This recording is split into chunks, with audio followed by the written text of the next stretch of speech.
Chapter 1. Kunlun Mountain, Bio Palace. The atmosphere was stifling, suffocating, seizing the heavenly secrets. All the immortals come to pay their respects. Jie Jiao is the foremost sect among the myriad teachings of the primordial realm. Why should we fear the so-called calamity of the enfeefment? Let my fellow disciples and brothers voluntarily ascend the divine list. This Zhao Gongming shall be the first to refuse. Lingxiao's deceitful words confuse the masses. Harboring malicious intent to bring ruin upon my Jie Jiao, I implore the master to discern this. Enveloped in a sinister aura, uttering wild and absurd claims, junior brother Lingxiao does not intend to defy the master. He must have succumbed to madness. I ask all fellow disciples to remain calm. The sounds of accusations thundered like lightning, striking Lingxiao's ears and causing his body to tremble slightly. Rebellious disciple, do you have any words left to say?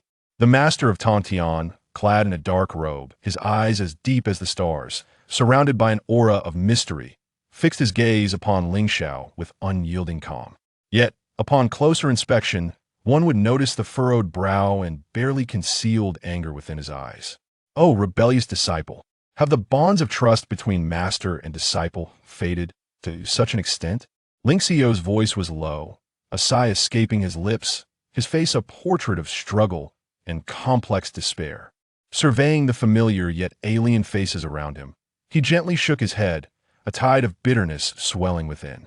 Exhaustion and a sense of powerlessness rendered Lingxiao's already battered form on the verge of collapse, his waning essence crumbling into disarray. In that instant, a sense of impending doom seeped forth, nearly extinguishing his resolve and causing him to almost vanish into nothingness. Moments earlier, within Bio Palace, he had engaged in a heated debate with the master of Tongtian regarding the enfeefment. The result, however, was a barrage of condemnation from the crowd. Senior brother Lingxiao, you are being foolish. All present here know of your tireless efforts had it not been for your suppression of the fate within the Zhuxian sword array and your management of the karmic retribution. My Jie Jiao would have long ceased to exist. However, this cannot serve as an excuse for your arrogance, leading to the ruin of the foundations of my Jie Jiao. The fervent resonance of the Dao spread through the air. Elias struck his chest in frustration, his expression a tumult of indignation and despondency. At this moment, the Holy Mother of Turtle Spirit began to scold. Lingxiao, you have disappointed me greatly. 100,000 years ago, you were upright and honorable, devoted to my Jie Jiao. How have you come to this wretched state? Your essence is diminished, and your cultivation has faltered, yet the master and we have not wronged you.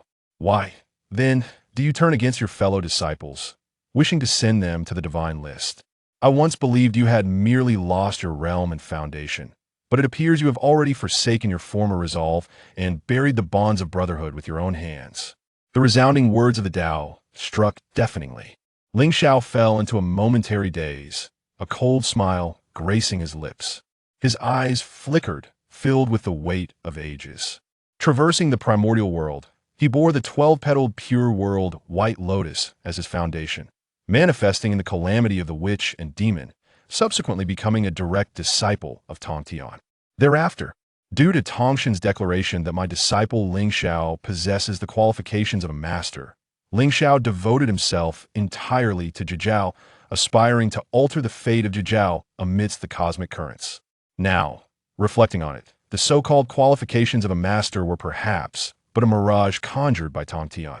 Regrettably, he had been foolish enough to believe it. Scenes from his past flickered in Lingxiao's mind, only to be crushed into vapor. Fostering friendships with disciples of the human teachings and the clarifying teachings, he navigated the conflicts between Jie Jiao and the latter, preventing a split among the three pure ones and averting Tongtian's retreat to Jiao Island.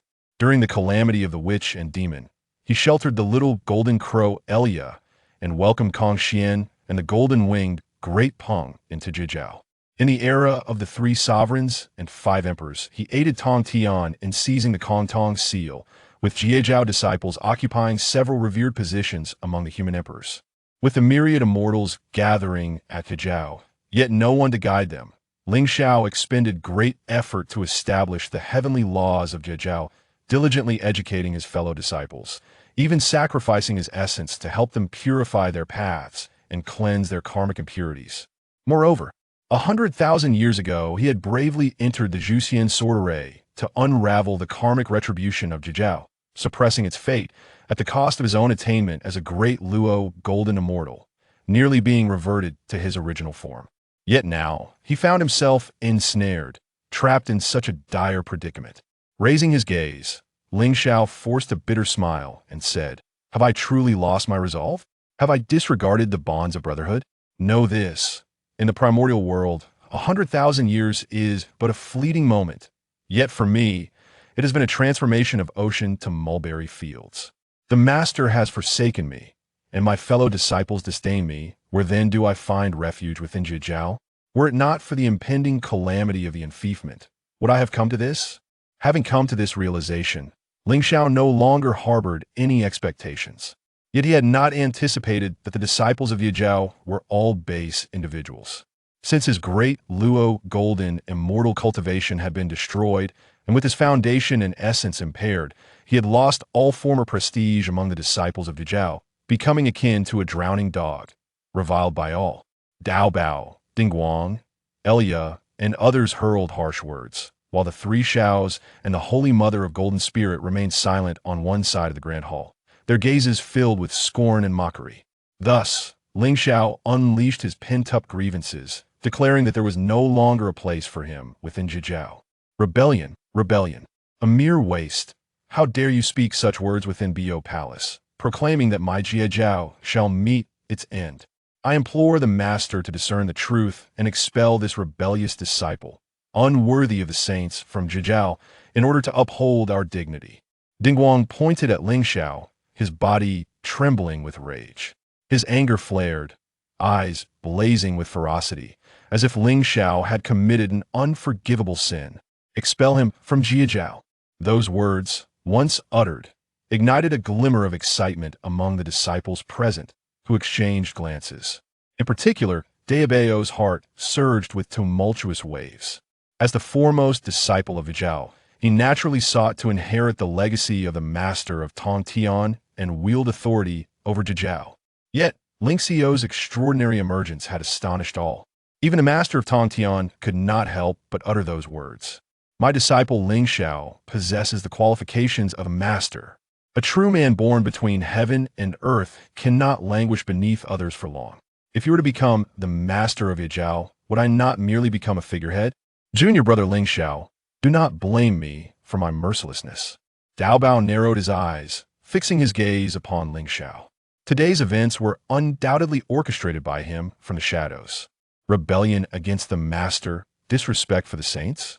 When the birds have been hunted, the bough is put away. When the hare dies, the hound is cooked. Seeing me, with my essence lost and my cultivation shattered, you wish to use such hypocritical excuses to expel me from Jie Jiao, truly a farce of the highest order. At the end of the day, it is merely a case of differing paths leading to a lack of collaboration. Lingxiao's indignation, grievances, and humiliation dissipated entirely. He found the conduct of the Jie Jiao crowd utterly laughable. Within Bo Palace, it seemed as though Dao Bao and Dingguang were causing trouble. Yet in truth, they all acted with the tacit approval of the master of Tongtian, merely wishing to remove Lingxiao as an obstacle. To voluntarily ascend the divine list was against the interests of Jie Jiao. Only by eliminating Lingxiao could Jie Jiao unite as one and collectively confront the clarifying teachings, the human teachings, and the Western teachings. Furthermore, the master of Tongtian would have the opportunity to seize control over all fortunes in the world, potentially advancing even further. Having unraveled it all, Lingxiao's mind cleared, and he no longer harbored unrealistic fantasies. This Jie Jiao is better left behind. Raising his head, Lingxiao coldly smiled, facing Tongtian directly. The bonds of master and disciple, the ties of brotherhood, all had turned to ashes. Unfilial disciple, do you truly dare to forsake your master and seek to betray Jie Jiao? Tongtian's gaze turned frigid, his hands hidden beneath his jade, sleeves trembling slightly. With the 12-petaled pure world white lotus as his foundation, he had devoted himself tirelessly to Jie Jiao. Were it not for Lingxiao's downfall, he would have genuinely considered passing on his legacy to him. Regrettably, as a disciple, Lingxiao had overextended himself. The enfeefment calamity was not something he could meddle, and he must not defy him in the presence of so many. The atmosphere fell silent, oppressive to the point of suffocation.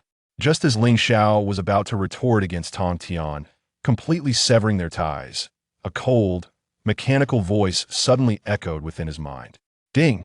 Host Awakening detected the divine-level choice system has been successfully loaded. Choice 1. Endure all grievances, admit fault to Tongtian, and receive a set of Xuanwu turtle shells as a reward. Choice 2. Sever all ties, forsake friendships, become a wandering cultivator free and unfettered, and receive the essence of the Chaos Green Lotus as a reward. Choice 3. Descend into the demonic path, immediately refine all Jie Jiao disciples, and receive the divine treasure, the God-slaying spear, as a reward. With no time to suppress the shock of the system's arrival, Lingxiao found himself ensnared in a web of choices. Severing ties, refining immediately, which to choose. The divine-level choice system. The golden finger had descended, and Lingxiao felt as though the road had turned, his resolve illuminated.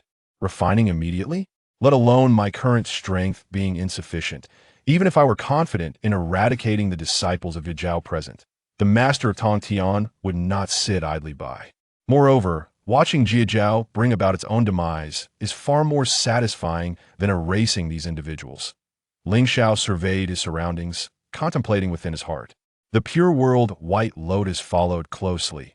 Possessing an inherently tranquil and unassuming nature, he was not a bloodthirsty individual. Simply severing the ties with the Jie Jiao and the Tongtian patriarch would suffice. As for the rise and fall of Jie Jiao, it would henceforth bear no relation to him. With this thought, Lingxiao resolved firmly. System, I choose option 2. Sever the ties of causation, cut off all affections, and attain freedom and ease. As Lingxiao's thoughts stirred, an electronic voice resonated in his mind once more. Ding! Congratulations, host! You have acquired the essence of the Chaos Green Lotus, now stored within the system's space. In a moment of daze, Lingxiao's consciousness appeared within the system's realm, where he beheld a radiant orb the size of a fist, shimmering with a faint green light, embodying boundless laws and order, vast and mysterious. The Chaos Green Lotus. Originally a treasure of chaos, it had shattered during the creation of the world by the Great Peng. Now that Lingxiao had obtained a fragment of the Chaos Green Lotus essence, his excitement was beyond words. Once I refine the essence of the Chaos Green Lotus, my own path's injuries will heal, and the cultivation I lost will return. However, by that time, will the Tongtian patriarch harbor regrets? With a gentle wave of his sleeve, Lingxiao brushed aside the distractions clouding his mind.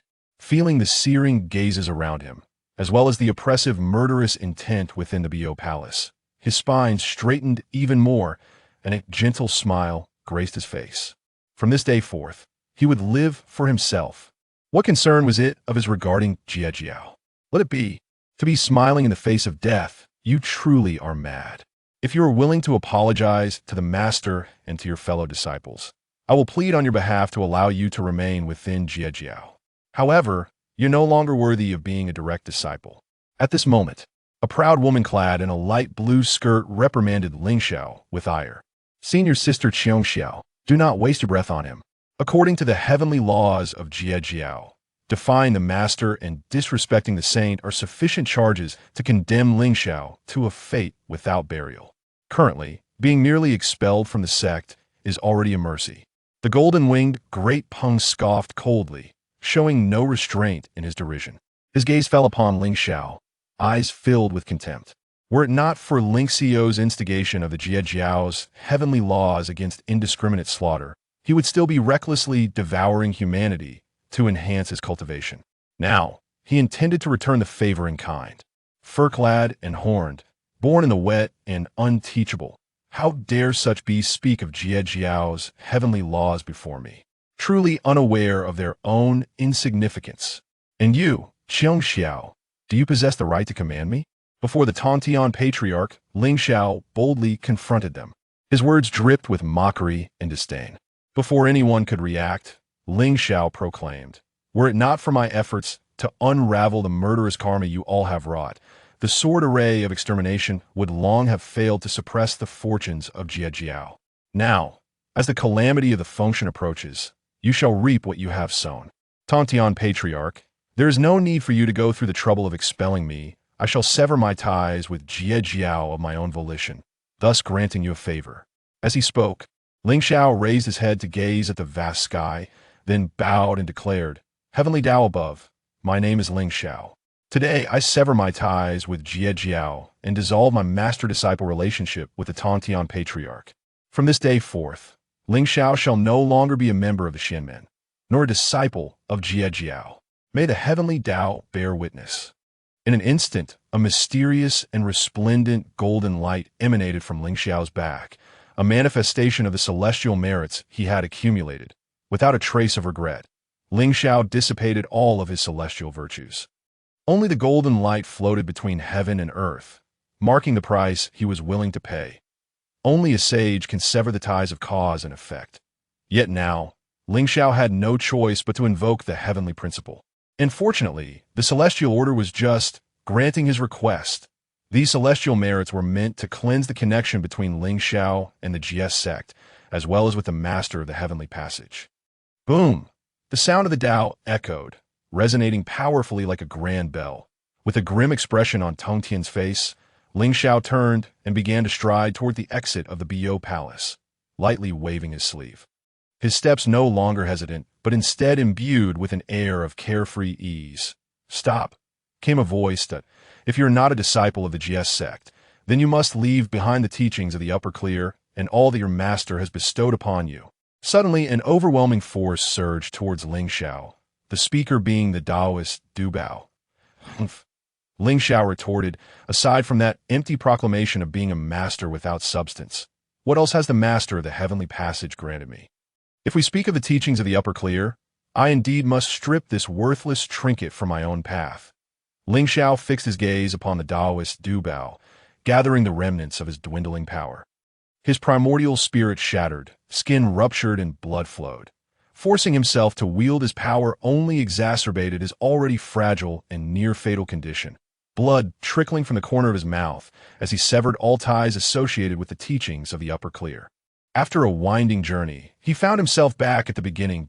In these final moments, he was again left solitary. Lingxiao turned to leave, a note of melancholy in his tone, as he stepped out of the Bo Palace. He cast a glance back at the furious and pale-faced master of the heavenly passage on the cloud platform. Shaking his head, he moved further away. What a fine specimen, adorned with fur and horns. Born from the dampness of the world, Lingxiao had found a path towards death. Now, as he was no longer a disciple of the Jie Sect, the heavenly rule prohibiting brethren from harming one another no longer applied to him. I shall dismantle Lingxiao piece by piece, clearing the path for the Jie Sect. The Golden-Winged Great Peng, filled with righteous indignation, emanated a palpable aura of killing intent, ready to pursue Lingxiao and extinguish him. Fool! Lingxiao severed the ties of cause and effect with the Jie Sect, yet was immediately pursued and killed by you. What will the myriad races and powerful beings think of our master? If you truly did that, it would surely invite the scorn of the world. Moreover, a mere waste cannot leave for long. Kong Xuan smacked the back of the Golden-Winged Great Peng's head, his words laced with disappointment. As he turned to look at the cloud platform, he realized that the master of the heavenly passage had already vanished. The oppressive atmosphere within the Bo Palace had not shifted in the wake of Lingxiao's departure. In fact, the disciples of the Jie Sect found themselves harboring an unintentional grudge due to this incident. Yet, none were aware of it. Disperse. Today's events must not be discussed in private. All disciples must devote themselves to diligent practice and preparation for the impending calamity of the function. The Taoist Du Bao assumed the posture of the Jie Sect's foremost elder, his expression grave. Soon, the once empty Bo Palace was left with only him. He bowed slightly towards the cloud platform above, suppressing a smile, and made his way to his own cave dwelling to celebrate. After a lengthy while, a long sigh reverberated through the Bo Palace in the Yusu Palace, the Primordial Supreme being retracted his thoughts. Murmuring, the 12th grade pure world, White Lotus aligns perfectly with my temperament. Alas, I have brought ruin upon myself by defying the heavenly order for the sake of the Jie sect. Paths that diverge cannot conspire together. Even between master and disciple, it is thus. Sigh. Gazing at the void, the primordial supreme being fell into a trance. Without Lingxiao mediating between the disciples of the two sects, the strife between the Chan and Jie sects would inevitably erupt. It seems that I and Tongtian must part ways. Indeed, the momentum of the heavenly order cannot be defied. Yuding, go send Lingxiao on his way, sever the ties of cause and effect, and cut off the bonds of friendship. Lingxiao's actions are unprecedented in the Hongwang world. After leaving the Bo Palace, Lingxiao made his way down the azure stairs toward the foot of Kunlun Mountain. Along the way, he encountered Jie sect disciples who scoffed disdainfully at him. To this, Lingxiao remained unmoved, his heart as tranquil as a still pond. Having long been confined, he now returned to his natural state. The path of the Dao is free and unencumbered, though it may be arduous. Before the calamity of the Kong Xuan, severing ties with the Xianmen and Jie sect is a fortuitous act for me. Lingxiao walked briskly, showing no signs of despair. Even though his body was battered, he bore no expression of pain, but rather exuded a sense of freedom from the shackles of confinement. Several hours later, Lingxiao arrived at the foot of Kunlun Mountain, where a figure stood in the distance. Upon seeing Lingxiao approach, the figure spoke, "As you depart, how can a friend not send you off? This is a precious nectar collected by our master. Today, I share it with you." A gentle breeze swept through, swirling the clouds. The nectar in the jade cup shimmered with a crystalline brilliance. Lingxiao raised the jade cup and drank the nectar in one gulp. Immediately, a surge of boundless vitality surged through him, reviving his battered body with signs of rejuvenation. But in the next moment, that profound energy dissipated and vanished. Rich and lingering, fragrant and intoxicating, it was indeed the nectar treasured by the Supreme Being. Today, at this parting, to savor such exquisite wine, I consider my regrets settled. Looking up at the Taoist Yuding, Lingxiao revealed a gentle smile. After cultivating for countless eons, pouring all his efforts into the Jie sect, he had ultimately become a solitary figure. Conversely, it was the disciples of the Chan sect who came to bid him farewell, which struck him as both ironic and amusing. Witnessing this scene, Taoist Yuding's eyes were filled with concern. With his essence depleted, wounds scattered throughout, and his primordial spirit on the verge of extinction, your body cannot even bear the transformative properties of this nectar. It seems that your 10,000 years in the Zhuxian sword array were fraught with unimaginable suffering. The master of the heavenly passage has turned against you, and many Jie sect disciples have repaid kindness with malice. When the calamity of the Kong Xuan descends, I will join my fellow disciples to help you avenge this grievance. Taoist Yuding sighed deeply. Then anger flared upon his face that Lingxiao's actions moved the Chan sect deeply. Alas, there seems to be no good ending. Hearing this, Lingxiao smiled lightly. The great Dao is 50, heaven evolves into 49. One must escape from one. Is it not the Jie sect that emphasizes seizing the threads of fate? Perhaps soon, I shall undergo a metamorphosis, emerging anew. With that, Lingxiao continued to drink, leaving Taoist Yuding in a state of bewilderment. Moments later, Taoist Yuding hesitantly inquired, "Could it be that you have a method to restore your essence? Given your current condition, even if my master intervenes, it would likely be futile." Gazing at Lingxiao, Taoist Yuding's expression was one of disbelief. At that moment, thoughts surged like a tidal wave, unleashing a storm of realization, severing ties of cause and effect, and leaving the Jie sect. If Lingxiao were to restore his essence and resume his cultivation, both the Jie sect and the master of the heavenly passage would surely become the laughingstock of the world. After all, the 12th grade pure world White Lotus had emerged prominently during the calamities of the Wraith and Demon and the era of the 3 sovereigns and 5 emperors. Overshadowing the other disciples of the Xianmen, that Lingxiao's talents and fortune were indeed evident for all to see. By breaking the shackles of the past, he now understood who he truly was, Taoist Yuding. There is still much time ahead. Lingxiao did not respond further, but stood up, offering a respectful salute to Taoist Yuding. He then set off into the fading glow of the setting sun. Severing ties of cause and effect, one can finally know their true self. Marvelous. Observing Lingxiao's retreating figure, Taoist Yuding seemed to grasp something, a richer smile gracing his lips that a grand performance is about to unfold. Far from the Kunlun mountain region, Lingxiao sought a secluded celestial mountain. Sitting cross-legged atop the summit, the spiritual energies of heaven and earth converged from all directions. The primordial essence of the chaos Qinglian was enveloped in the order of the great Tao. Hovering before him, merely sensing the vast rhythms of the Tao, Lingxiao's internal injuries began to mend. The force that Pengu expended to open the heavens led to his demise, and the chaos Qinglian shattered into various spiritual treasures. Among them, a lotus seed fell into the Hongwang world, transforming into the 12th grade pure world White Lotus, which is my foundation. This mass of primordial Qinglian essence carries enough energy and vitality to restore my shattered essence, heal my Tao injuries, and allow my primordial spirit to coalesce anew. Whether I can restore my cultivation to the realm of the great Luo Golden Immortal depends solely on luck, Lingxiao murmured, his deep-set eyes reflecting the weight of his thoughts. Were 100,000 years ago, before he had entered the slaying immortal sword array, the essence of the chaotic azure lotus would have sufficed to shatter the boundaries of his realm and allow him to ascend into the realm of the primordial golden immortal. However, in the present moment, with Lingxiao nearing his end, he could only seek to reforge his foundation and reshape his essence.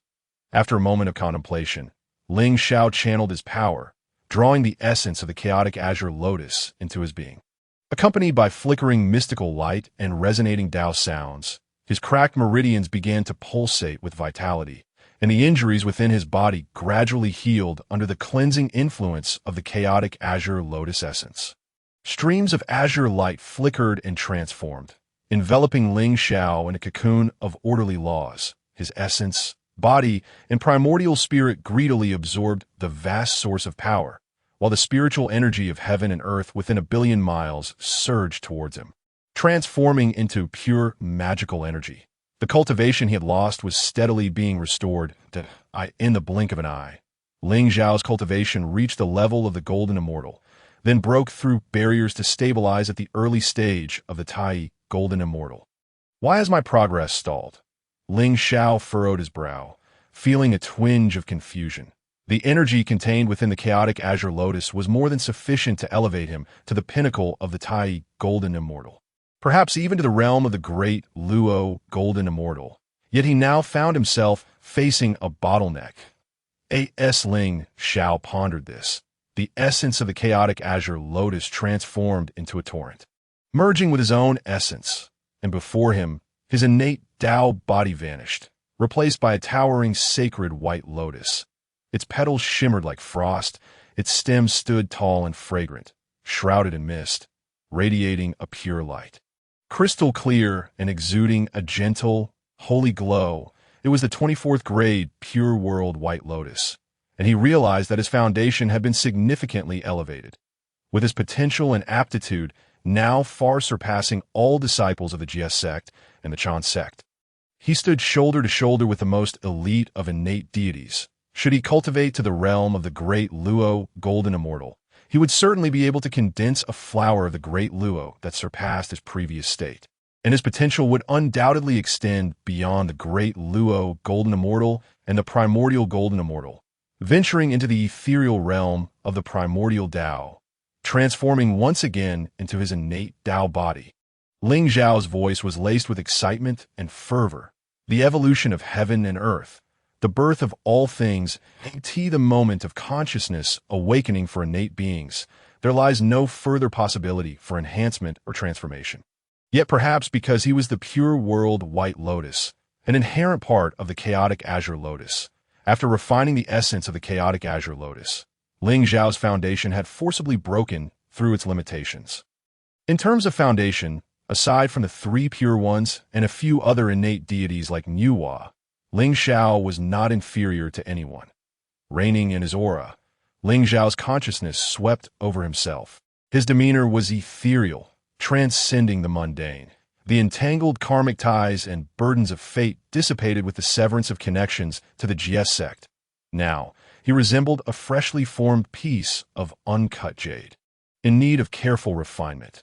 Yet, Through his experiences within the Jie Sect, Lingxiao's heart had grown unyieldingly resilient.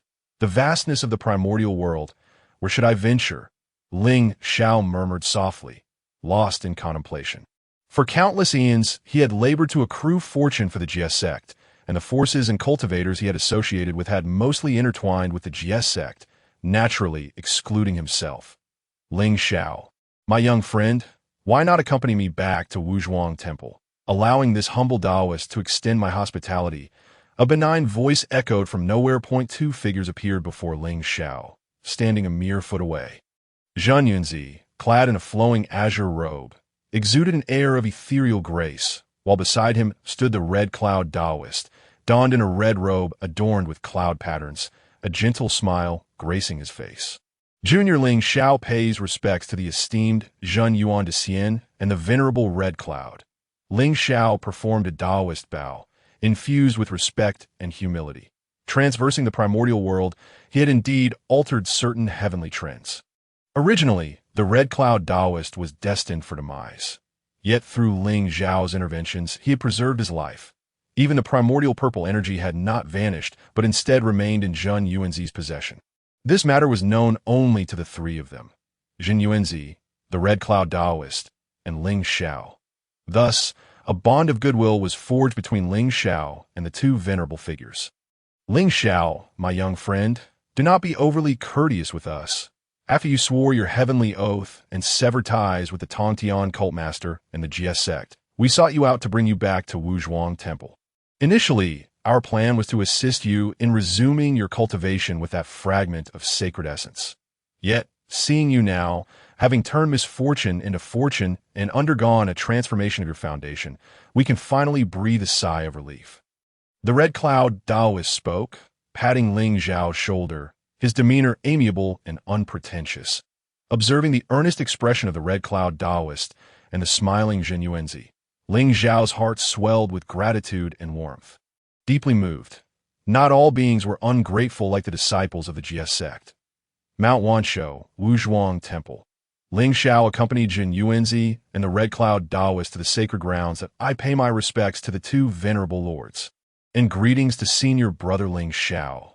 The two young Taoists, Qingfeng and Mingwei, bowed to Lingxiao with reverence. Their features were exquisite, their aura transcendent, and their cultivation had already reached the pinnacle of the Golden Immortal. Though they had yet to achieve the Tao fruit of the Tai Golden Immortal, Qingfeng, Mingwei, my young friend Lingxiao, will be cultivating in Wuzhuang Temple.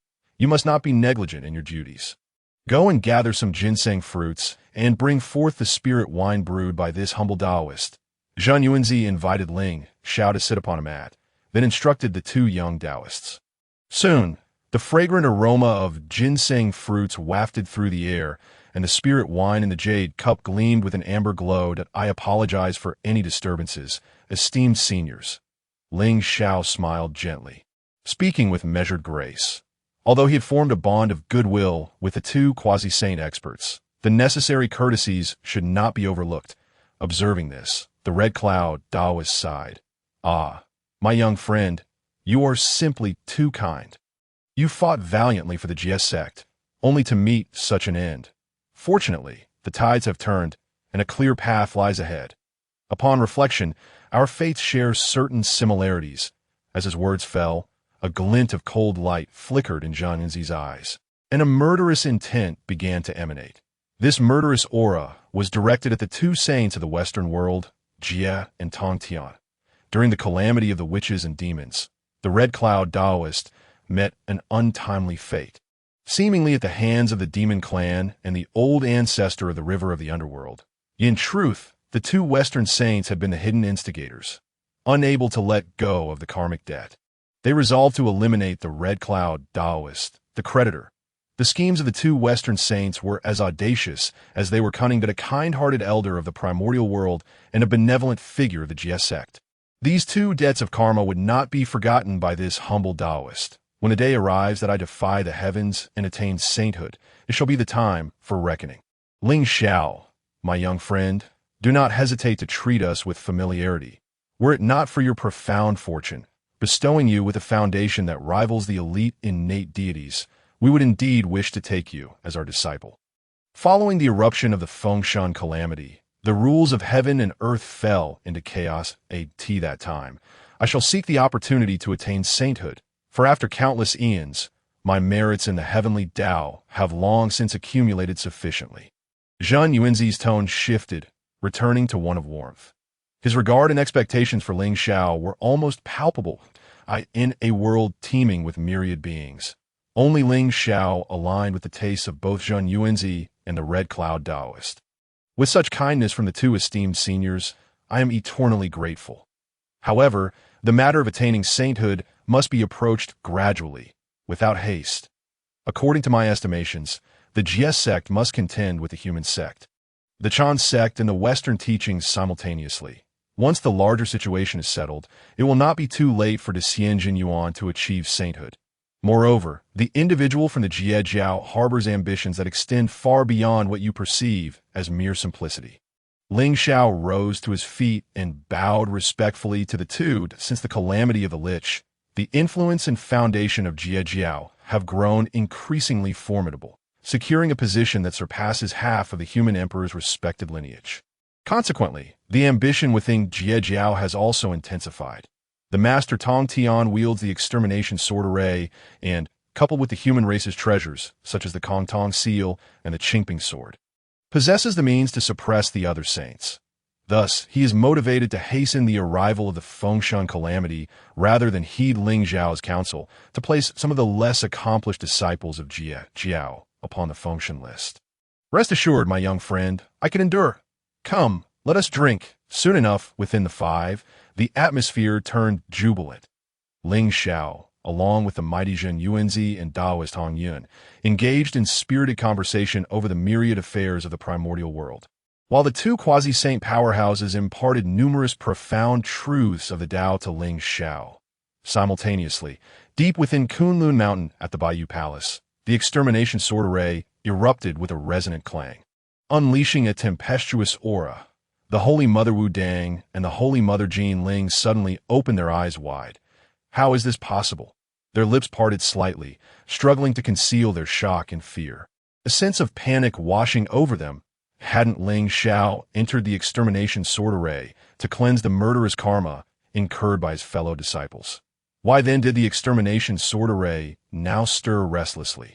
And why did the fortunes of Jie Jiao seem to be teetering on the brink? Could it be that Lingxiao had left hidden dangers within the extermination sword array during those 100,000 years? The Holy Mother Jean Ling furrowed her brow, her tone tinged with dissatisfaction. Over the agitation of the extermination sword array was a scheme devised by Lingxiao. After all, Lingxiao had severed ties with Jie Jiao and betrayed the Xinmen, showing no regard for their teachings. As the extermination sword array trembled, the karma of Jie Jiao became intertwined with the murderous intentions we can no longer cultivate here, lest we be ensnared by the intent to kill, leading to a descent into madness. Sister, you speak true. Perhaps today's events are indeed inextricably linked to Lingxiao. While he may have suffered numerous grievances within Jie Jiao, does that absolve him of wrongdoing? To defy his sect, to disrespect the saints, he deserves to be considered a failure. The Holy Mother Wu Dang shook her head, expressing her disdain for Lingxiao 100,000 years prior, before Lingxiao had sorted through the murderous karma. She had held him in some esteem, even harboring admiration for him. However, following his fall from grace, her favorable opinion had vanished entirely. In the primordial world, power reigns supreme, that a being whose essence has been shattered, devoid of cultivation, has no right to be considered a direct disciple, let alone expect her favor. Even if the Holy Mother Wu Dang had once received kindness from Lingxiao, upon hearing this, the Holy Mother Jean Ling nodded, stating, Lingxiao reaps what he sows. There is no need for lamentation. Regardless, with the myriad immortals of Jie Jiao at our disposal, without him, we remain the foremost sect in the primordial world. Sister Wu Dang, let us report to our master and inform him of the anomalies in the extermination sword array. Since the establishment of Jie Jiao by the master Tongtian, the extermination sword array has suppressed the fortunes of Jie Jiao deep within the Bayou Palace. However, this formidable weapon embodies the profound truths of the Sword Dao, thus becoming a sharpening stone for the disciples of Jie Jiao to refine their paths. Prior to Lingxiao's allegiance to the master Tongtian, the extermination sword array had erupted several times. Yet, after he meticulously sorted through the murderous karma, the array had remained undisturbed.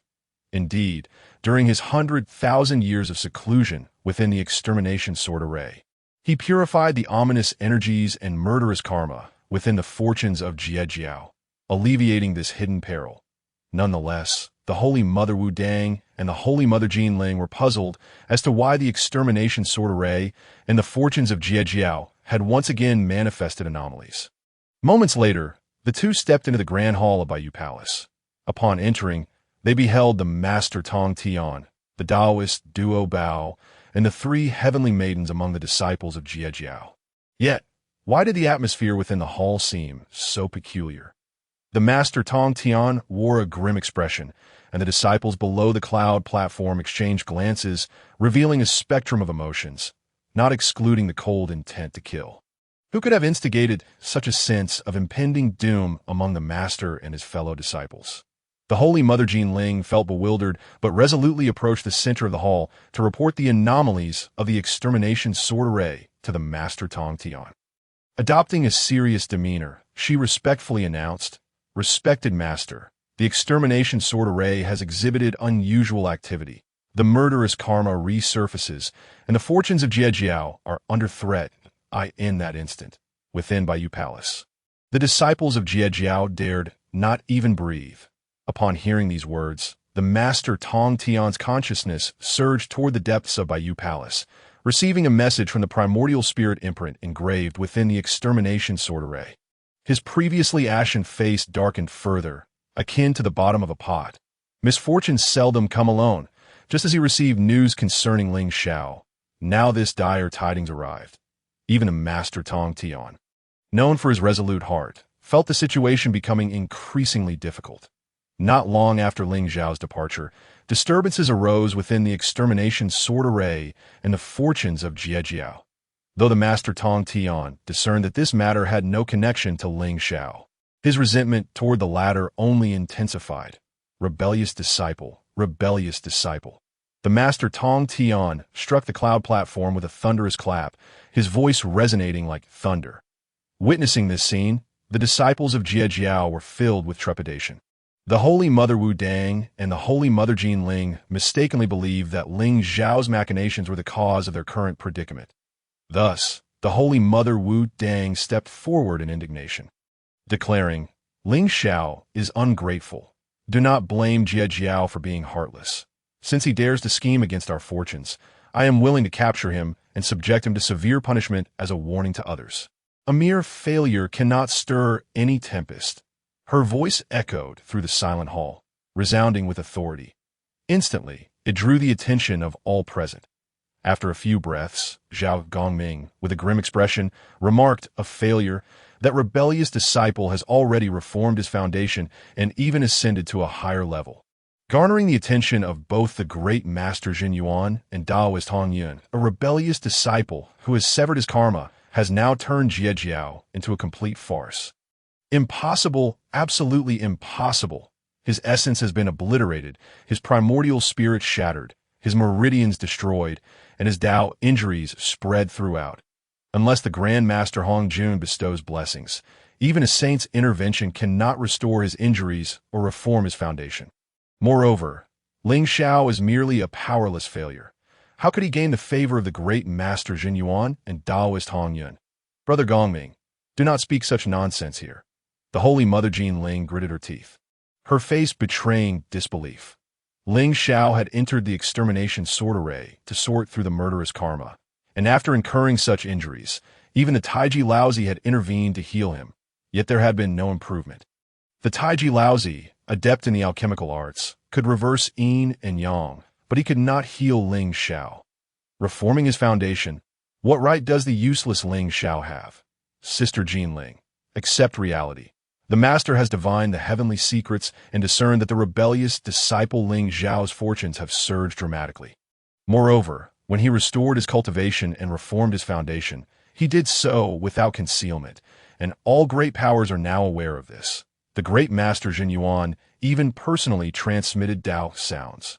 Taking the opportunity to ridicule and humiliate our Jie Jiao, Duo bowed Dao's side deeply, shaking his head at the Holy Mother Jin Ling. A boundless rage surged within him.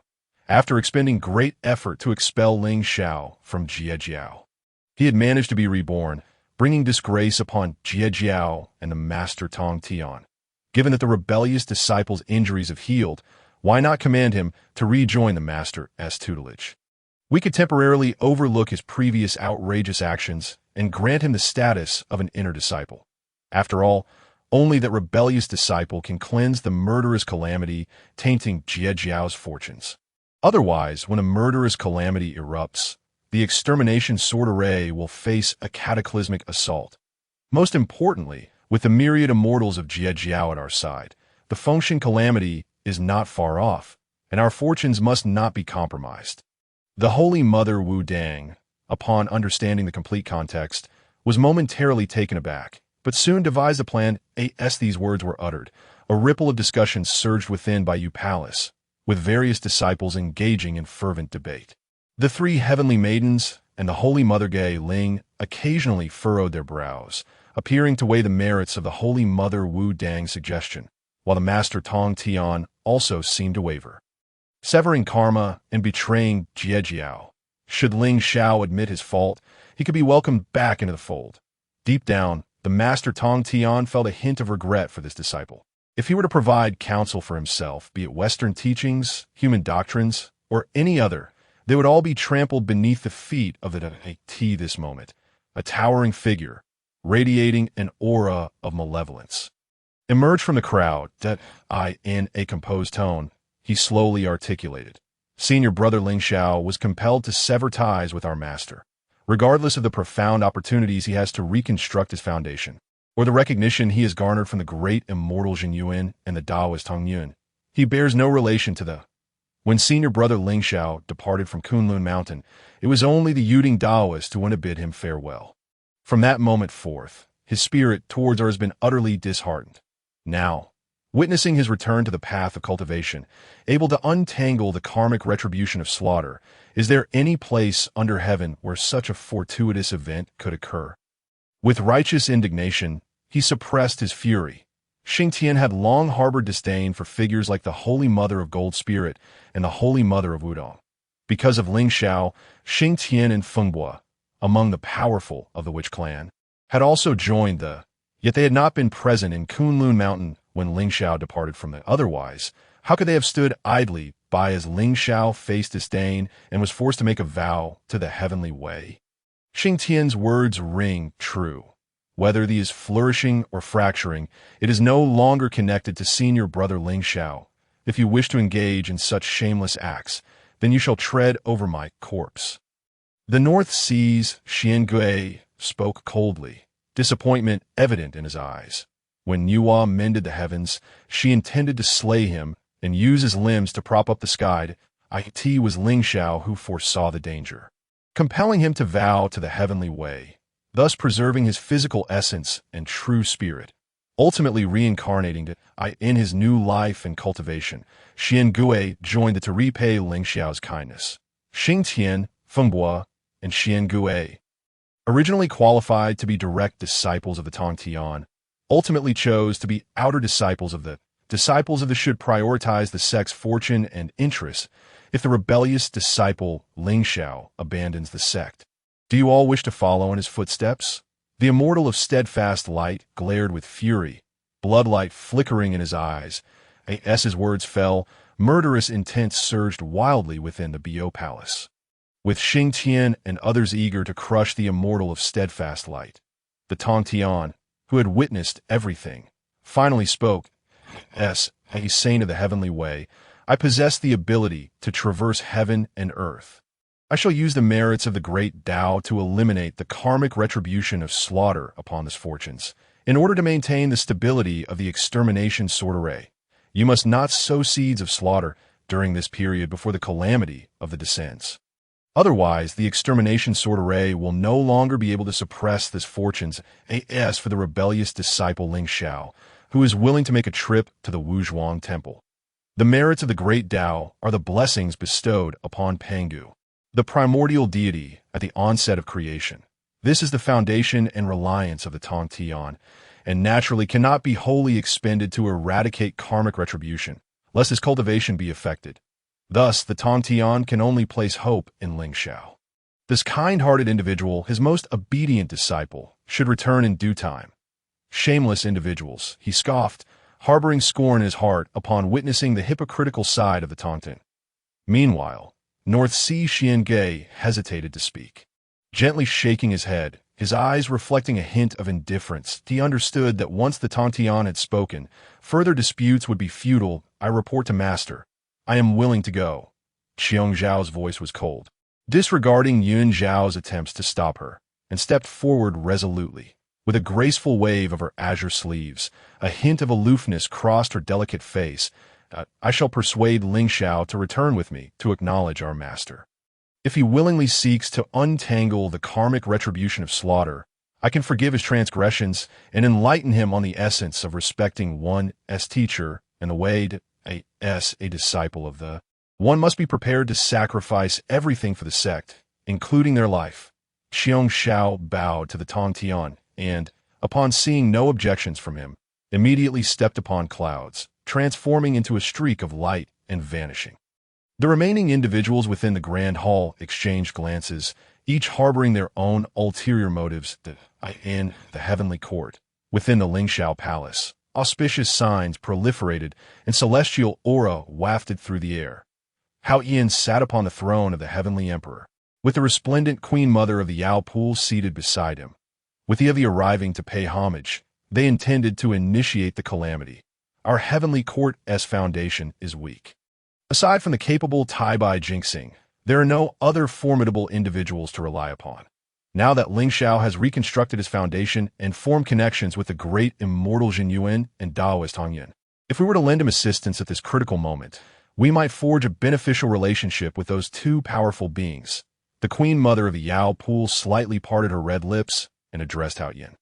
Xinyuanzi, revered as the ancestor of Earth immortals, is no mere title. Should he choose to support the heavenly court, a multitude of cultivators and beings would willingly ascend, becoming the backbone of our realm, thus elevating the heavenly court as prestige. Otherwise, without capable individuals under Hao Yin and Yao Pool's command, the heavenly court would be a facade. Upon hearing this, Hao Yin nodded in agreement. Lingxiao has devoted himself to the... Yet the Tongtian has acted with short-sightedness, inciting dissatisfaction among various powerful beings, and even some disciples of the have voiced their discontent. Moreover, Lingxiao severed ties with the primarily because he supported the disciples' entry into the list, and we cannot afford to dishearten him. With the pure world White Lotus as his foundation, he is destined to become a quasi-saint. Sister, I intend to offer Lingxiao a position among the 6 sovereigns. The 6 sovereigns, in terms of the fortunes of heaven and earth and the authority of the heavenly way, they are second only to the 3 pure ones. The Lord of the heavenly court is the Jade Emperor of the 6 sovereigns, presiding over the myriad realms, executing the heavenly way, and governing all spirits, becoming the sovereign of the 3 realms. The remaining 5 sovereigns assist the Jade Emperor in managing the affairs of the primordial world. In terms of status and prestige, the 6 sovereigns are equal. Upon hearing Hao Yin's words, the Queen Mother's beautiful eyes revealed a hint of astonishment. However, she quickly grasped the implications and nodded in agreement. As for Lingxiao's position among the 6 sovereigns, let my brother negotiate with the Lord in the Zhixiao Palace, that I will first send the 9 heavens Xian Nu with gifts to visit Lingxiao at Wuzhuang Temple and meet the great immortal Jin Yuan and Taoist Tongyan. If Lingxiao is willing to accept the position among the 6 sovereigns, our heavenly court will benefit tremendously. Perhaps even the matter of can be entrusted to him, the eternal life and immortality residence. Alongside the Taoist of longevity before the Wuzhuang Temple, Xiong Xiao gazed at the inscriptions flanking the entrance, her eyes momentarily lost in thought. The ancestor of Earth immortals, Xinyuanzi, and Taoist Hongyun, both quasi-saint beings, simultaneously regard Lingxiao highly. This seemed like an absurdity to Xiong Xiao.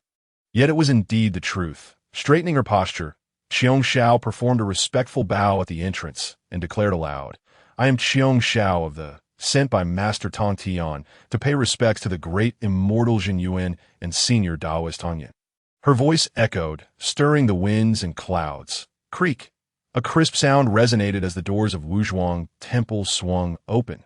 Qing Feng and Mingyue stepped out, enveloped in celestial mist. Qing Feng regarded Xiao for a moment before coolly stating, "Senior brother Lingxiao does not wish to see you. Fairy Xiao, please return. The two elders are currently enjoying wine and discussing the Dao with senior brother Lingxiao. They do not wish for you to interrupt." Xinyuanzi possesses profound abilities and is adept at deciphering heavenly secrets. He is somewhat aware of the events transpiring within the Bo Palace. As an innate divine being with countless years of cultivation. Xinyuanzi understood her intentions the moment Xiao appeared before Wuzhuang Temple. Lingxiao possesses a kind heart and fears being deceived by the once more. Thus, he intends to prevent Xiao from stepping into the sacred grounds. What? When driving away senior brother Lingxiao, there was no attempt to retain him. Yet now that he has reconstructed his foundation and resumed his cultivation, you wish to lure him back.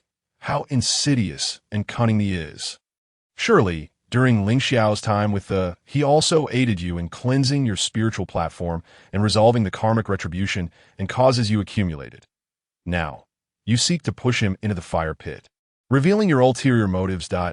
In my opinion, he is riddled with corruption from top to bottom, with not a single good individual. Compared to Qingfeng's refined demeanor, Mingyue's words were sharper and more eloquent as Xinyuanzi's attendant. There were words he could not express due to his dignity, yet Mingyue served as his voice. In just a few brief statements, she conveyed Xinyuanzi's innermost thoughts. Now, through Mingyue's words, Xiao and were criticized, with even the Tongtian not spared. Sister Mingyue, as a cultivator, one should possess grace and not entangle oneself with ungrateful individuals like Fairy Xiao, lest it affect one's mental state. Qing Feng chimed in, wearing a harmless expression. Cultivators should align with their Dao hearts. Do not speak of Xiao. Even if the Supreme Master of Heaven were present, I would still make it abundantly clear that he is unworthy to be a teacher of men and that his actions contravene the laws of nature. Even if it means shattering my body into pieces, I shall defend my senior brother Lingxiao's honor. The voice of Mingyu echoed with fervor throughout the heavens and the earth. Upon hearing these words, Xiao's expression darkened. Had it not been for Mingyu's esteemed status, she would have already struck. After all, Mingyu was merely at the peak of the golden immortal realm, while she had already brushed against the threshold of the great Luo golden immortal. You shall not dishonor my master. I have come solely to confront the rebellious disciple Lingxiao of the Jie Sect, not to forge enmity with the five. That I implore you both to inform the great immortal Jin Yuan. You must tell Lingxiao that unless he returns with me to rectify the karmic entanglements plaguing the Jie Sect and once again take command of the sword array of extermination, I, Xiao, shall not forgive him. Xiao forcibly suppressed the fury swelling within her heart, then addressed Qing Feng and Mingyu. The overwhelming pressure and aura of a peak Tai, golden immortal, inadvertently surged forth like a torrent, causing the void to tremble slightly, a testament to Xiao's current state of mind. Forgive? Ha! Fellow Taoists, allow her to enter. At that moment, a cold laugh echoed from within the five and inside the five. Lingxiao withdrew his thoughts and gazed at the great immortal Jin Yuan and Taoist Tongtian, then remarked, "There is no need for the two esteemed seniors to worry about me. I am well aware of my situation and will not tread the same path again. Let Xiao in, merely to observe how this clown of the Jie Sect flails about."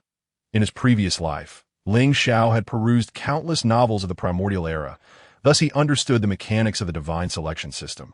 Divine selection requires a trigger. Xiao's visit to the five was an opportunity for him to entice her into returning to the Jie Sect to continue sacrificing herself for others. Perhaps this could trigger the divine selection system. Therefore, Lingxiao could only endure his revulsion to meet this direct disciple of the Supreme Master of Heaven. That would be splendid. The humiliation you endured in the Jie Sect cannot simply be overlooked. Since the Supreme Master of Heaven has sent a disciple, Xiao must prepare herself for self-inflicted disgrace. You need not hold back, for I and Hong Yun shall steadfastly support you." A look of satisfaction flickered in Zhen Yuan's eyes. With no attempt to conceal his admiration for Lingxiao, with a resolute heart, he understood the weight of the matter. The future prospects were limitless. Moreover, under Lingxiao's guidance, Zhen Yuan had been repairing the damaged western meridians since the calamity of the witch and demon, accumulating immense merit while also gaining the enhancement of the earthly will through the geographical book. The restrictions imposed by the Heavenly Dao upon the primordial purple energy had long since diminished. At the right moment, he could attain sainthood. Thus, Zhen Yuan feared not the Supreme Master of Heaven. As long as Lingxiao did not eliminate Xiao, everything else could proceed as it would. Once he achieved sainthood, eliminating a few Jie Sect disciples would be of little consequence to Zhen Yuan. Excellent.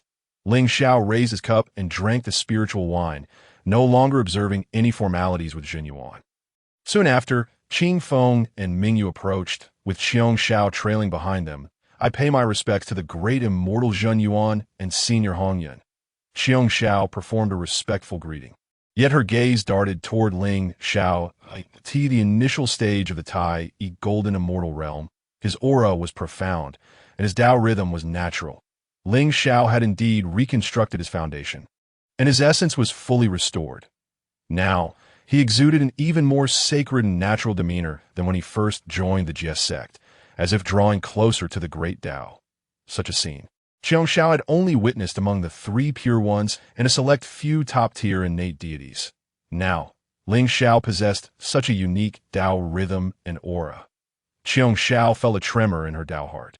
Her long-standing convictions crumbled at this moment, that if there is something to discuss, please speak quickly with my friend Lingxiao.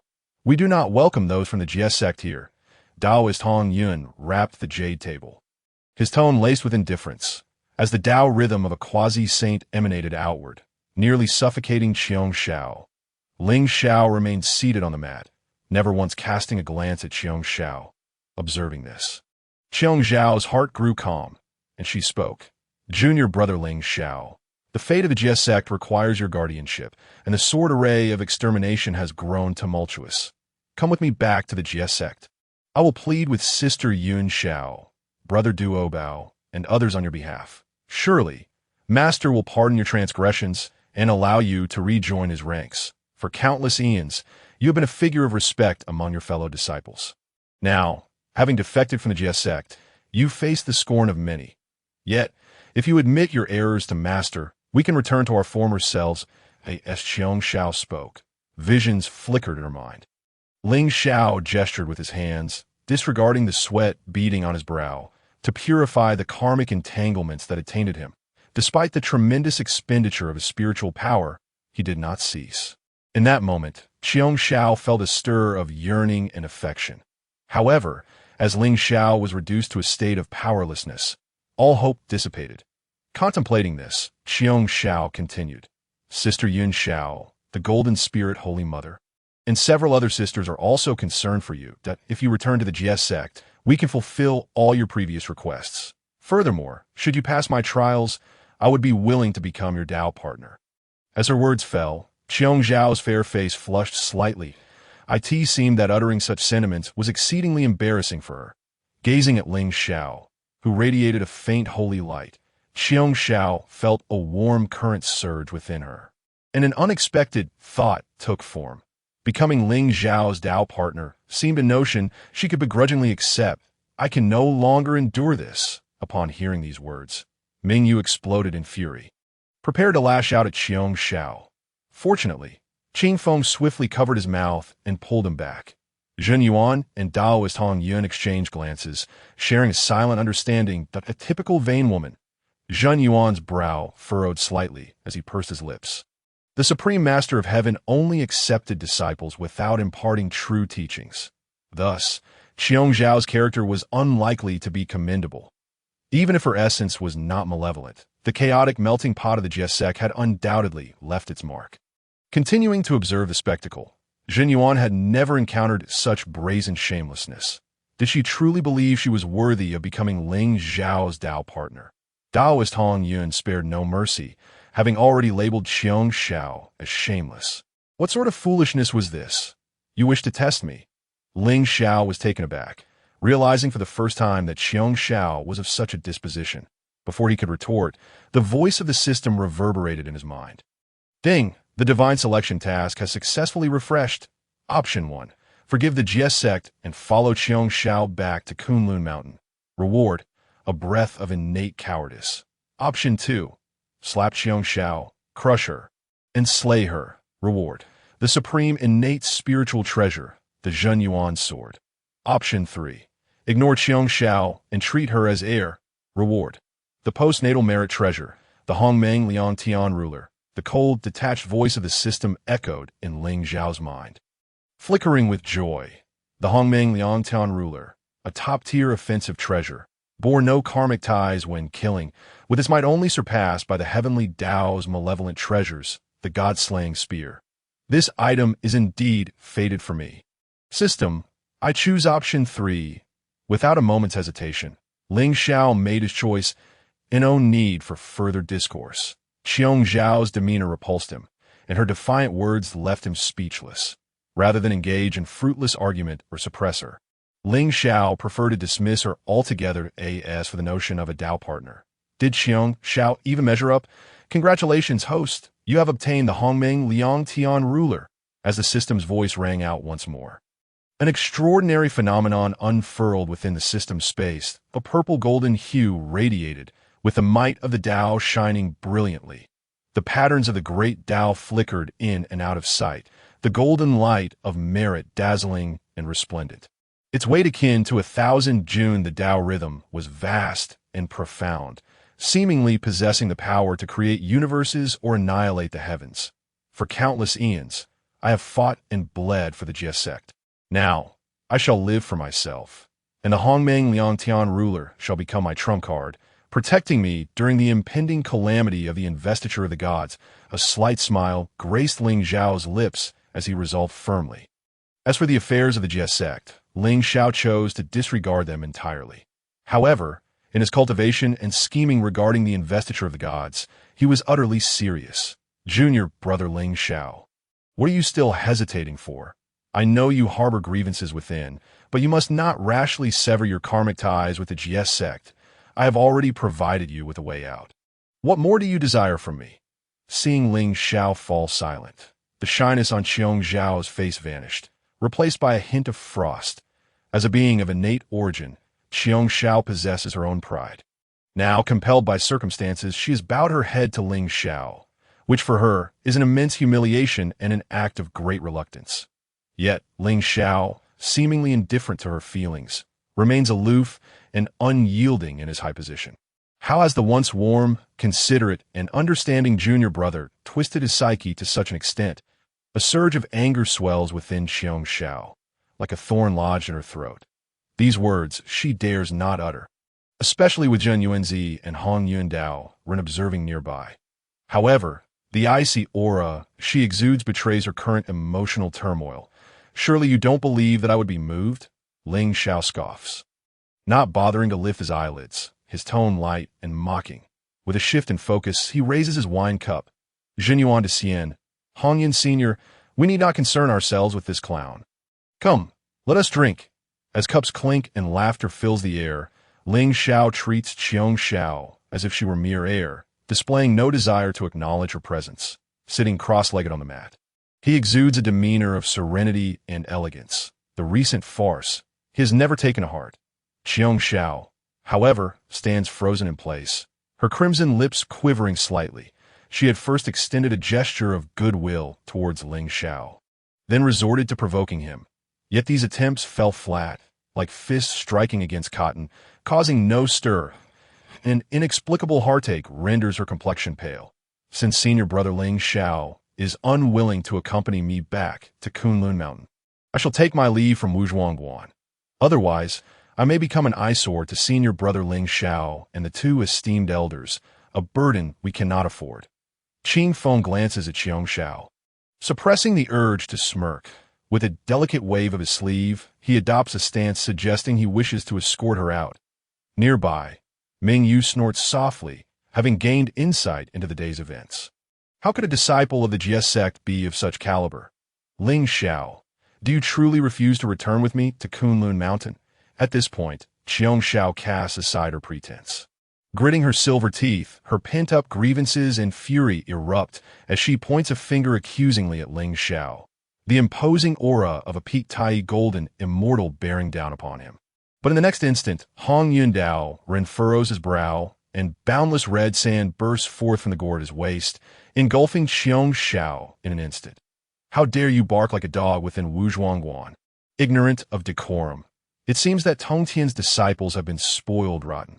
Were it not for my respect for him as a sage of the Heavenly Dao, I would cast you into an abyss of no return. Harm your essence, damage your primordial spirit, and sever your cultivation.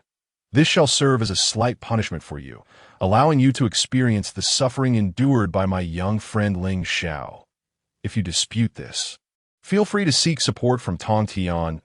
I am a man who has nearly perished once and would not hesitate to obliterate my own essence and cultivation, dragging the Jie sect down with me. As the words fell, the red sand dissipated. Xiao's lips bled, her breath turning frail. Cracks appeared upon her skin, the 5 energies within her chest, and the 3 flowers atop her head affected. Her cultivation faltering as it dropped a tear to the late stage of Tai Golden Immortal. Heavenly Dao, must you speak of self-detonation in such a casual manner? If Xiao and Tongtian do not comply, I could simply ignite the eastern ley lines and watch how Tongtian handles the aftermath, conspire against, and bully my young friend Lingxiao. I shall be the first to object. Zhang Yinzi chuckled helplessly, turning to fixate on Xiao, his tone flat, his eyes as tranquil as an ancient well. Yet the murderous intent within him rivaled that of Heavenly Dao. Observing this, Lingxiao cast a casual glance at Xiao and slowly stated, "The fate of the Jie sect is tainted by karmic retribution, the sword array of slaying immortals in turmoil. How does this concern me? Begone!" The moment these words escaped his lips, before Xiao could process the shock, Qing Feng and Mingyu seized her, unceremoniously casting her out of Wuzhuangguan, covered in dirt and tears brimming in her eyes. Xiao had never before endured such humiliation. Her heart trembled, her jade-like hand clenched into a fist, her nails piercing her palm, blood trickling down. The pain, it is unbearable. Surely, junior brother Lingxiao must be possessed by demons. Otherwise, he would not be so heartless and unsympathetic in the past. Even when my requests were demanding, he would greet me with a smile and fulfill them. Now, he commanded me to leave. Impossible. I must hasten back to Kunlun Mountain and inform my master, urging him to expel the demonic seed from junior brother Lingxiao's body. An invisible obsession arose within Xiao's heart. Regret, frustration, and grievance. Little does she realize, as this thought emerged, the malevolent energy and the rules of calamity in the world began to envelop her primordial spirit. Even the true spirit within the river of life became entwined with a strand of dark energy. It was evident that Xiao had entered the tribulation. Boom! The sound of the Tao reverberated. Celestial music resonating in harmony. Beyond the horizon, radiant golden light shone brilliantly, heavenly soldiers and generals treading upon the void, their armor gleaming coldly, capturing Xiao's attention. What brings the heavenly beings here? Xiao circulated her magical energy, attempting to alter her disheveled appearance. But before she could transform herself, a graceful figure descended before her. The heavenly soldiers and generals stood guard hundreds of miles away from Wuzhuangguan. Xiao, what are you playing at? The 9 heavens Xian knew, seeing Xiao's predicament, had come to extend goodwill on behalf of the Queen Mother of the West and would not miss the opportunity to vent her frustrations on Lingxiao's behalf. Surveying Xiao's woeful state, the 9 heavens Xian's heart quivered slightly. The scent of the 9 red cloud dispelling gourd indicated that Xiao had angered Heavenly Dao and thus received her due lesson. The Queen Mother and the Heavenly Emperor's assumptions were correct. Heavenly Dao and Zhen Yuanzi held Lingxiao in high regard. With a perceptive mind, the 9 heavens Xian grasped the unfolding events. I wish to inquire, what brings you from the heavenly court to Wuzhuangguan? Xiao, finally managing to cleanse the filth from her body through the use of her magical energy, still bore a pale visage and a fragile frame, signifying her critical state. Should she fail to heal promptly, her foundation would surely be compromised. Upon hearing this, the nine heavens Xian Nu spoke languidly. The heavenly court governs the vast three realms. In principle, I need not explain myself to you. However, seeing you in this state, I shall generously inform you. I have come on behalf of the Queen Mother and the Jade Emperor to visit fellow Taoist Lingxiao and present him with gifts. With that, the nine heavens Xian Nu withdrew her gaze, striding directly towards the entrance of Wu Zhuangguan. Qing Feng and Mingyu hurried to welcome her. This scene, in stark contrast to Qiong Zhao's experience, was a display of celestial grace. That celestial maiden, resembling a hound. Some heavenly soldiers pointed at Qiong Zhao and could see that moment. Tears streamed down her cheeks, filled with resentment and regret, as she soared towards Kunlun Mountain. Within Wuzhuangguan, the nine heavens Xian Nu performed a respectful gesture, slowly stating, I, as a junior, come at the behest of the Jade Emperor and the Queen Mother to pay my respects to fellow Taoist Lingxiao. If I have disturbed Zhen Yuan de Xian and Hongyan Sr., I humbly ask for your forgiveness. Her words bore no arrogance or other emotions. Despite Ling Zhao's mere initial stage of Tai golden immortal cultivation, she exhibited no disrespect. Rather, within a few concise sentences, she conveyed her intentions, highlighting Ling Zhao's esteemed position. Zhen Yuanzi and Hongyan Daorun, both inscrutable, were indifferent to flattery from others. However, upon witnessing the nine heavens Xian Nu's deep respect for Lingxiao, a flicker of fondness arose within them. Zhen Yuanzi waved his hand with a smile, saying, Fairy Xian Nu, there is no need for you to stand. Please take a seat, and let us discuss matters after enjoying some ginseng fruit. Upon hearing this, the nine heavens Xian Nu set aside her reservations and took a seat on the mat, engaging in conversation and drinking with everyone. Ling Xiao remained composed, a smile perpetually gracing his lips. After some time, the nine heavens Xian Nu finally spoke. After the calamity of the witch and demon, the Jade Emperor and the Queen Mother preside over the heavenly court. Yet despite the passing years, the myriad beings of the wilderness still only recognize the six saints of the Heavenly Dao and remain unaware of the heavenly court's esteemed authority. Fellow Taoist Ling Xiao possesses profound roots and boundless fortune. Having recommended numerous powerful cultivators to the Jie Sect and assisted the Jie Sect in acquiring several positions of the human sovereign's master, which has left the heavenly court envious. Now, as fellow Taoist Ling Xiao stand alone, with the Jade Emperor and the Queen Mother having long harbored admiration for you, they have sent me to pay my respects. Seizing the opportunity of the amicable atmosphere, the nine heavens Xian Nu revealed everything. With a gentle wave of her sleeve, a long sword hovered in the air, resonating with the purest yang principles, entwined with a rich celestial aura. Indeed, it was an exceptional innate spiritual treasure. The Jade Emperor and the Queen Mother, with their profound wealth, displayed their generosity. This exquisite innate spiritual treasure was once one of the life treasures of the immortal Emperor Dong Wanggong. After his demise and the extinguishing of his Dao, it vanished without a trace, only to unexpectedly fall into the hands of the heavenly court.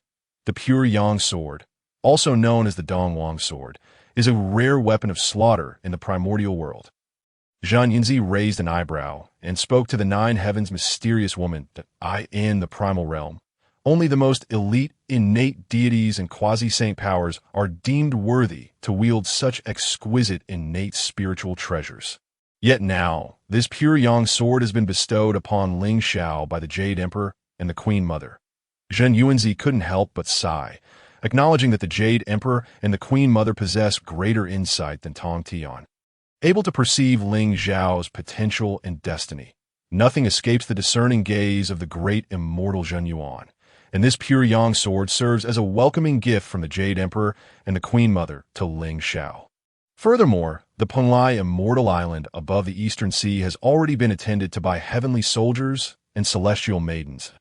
If Ling Xiao does not mind, he may accept the Penglai immortal island as his Taoist sanctuary. It is merely unfortunate that the other two islands, Yingzhou and Fangzhong, were utterly destroyed in that cataclysmic battle. The nine heavens mysterious woman dared not conceal any details, and laid everything bare. The pure Yang sword, the Penglai immortal island. Not only Lingxiao, but even Taoist Hong Yun and Jin Yuanzi were somewhat astonished. During the Wu Yao calamity, the Penglai immortal island was the very place of the celestial court, gathering immeasurable fortune from heaven and earth. Even though Dong Wang Gong has fallen, it remains a blessed land of the immortals. Now, the Jade Emperor and the Queen Mother wish to generously bestow the Penglai immortal island upon Lingxiao. Which elder can withstand such a trial? I am but a humble Tai golden immortal. How could I be worthy of the Jade Emperor and the Queen Mother's favor? The pure Yang sword and the Penglai immortal island are exceedingly precious. I fear my virtues are insufficient, that I am unworthy of such a position. Lingxiao shook his head, feigning modesty. Potential and background are one aspect, but the most crucial factor is that Jin Yuanzi and Taoist Hong Yun stand resolutely at his side. Thus, he has garnered recognition from Hao Yin and Yao Qi in response. The nine heavens mysterious woman elucidated. In the primordial world, there must be Heavenly Dao saints, and beneath the Heavenly Dao, there are the 6 imperial emperors. The Jade Emperor governs the heavenly court, yet the positions of the other 5 imperial emperors remain unassigned. Before I came to Wuzhuang Temple, the Jade Emperor had already visited the Purple Cloud Palace to meet with the Dao ancestor Hongjun.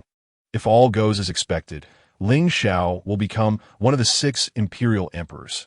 Furthermore, the Queen Mother has instructed me that the impending calamity of the canonization requires someone to oversee the situation, and you are the most suitable candidate. The 6 imperial emperors.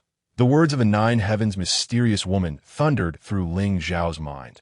The Jade Emperor, who rules over the myriad realms of the primordial world, is the sovereign of the 3 realms. The other 5 emperors each have their respective duties. The Eastern Emperor, the Azure Emperor of the Eastern Extreme, governs all beings, oversees the growth of all things, alleviates suffering, and guides lost souls, also known as the Tai Savior of Suffering. The Southern Emperor, the Emperor of Eternal Life, commands the thunder and controls the seasonal climates, managing the cycle of fortunes and disasters. The Western Emperor, the Emperor of the Western Extreme, governs all deities and assists the Jade Emperor in managing the heavens, earth, and humanity, as well as overseeing the affairs of war in the 3 realms. The Northern Emperor, the Emperor of the Northern Extreme, governs all stars and aids the Jade Emperor in maintaining the celestial order. Below, the Emperor of Fengdu, also known as the Emperor of the Underworld, carries out the heavenly principles and assists the Jade Emperor in overseeing the balance of yin and yang.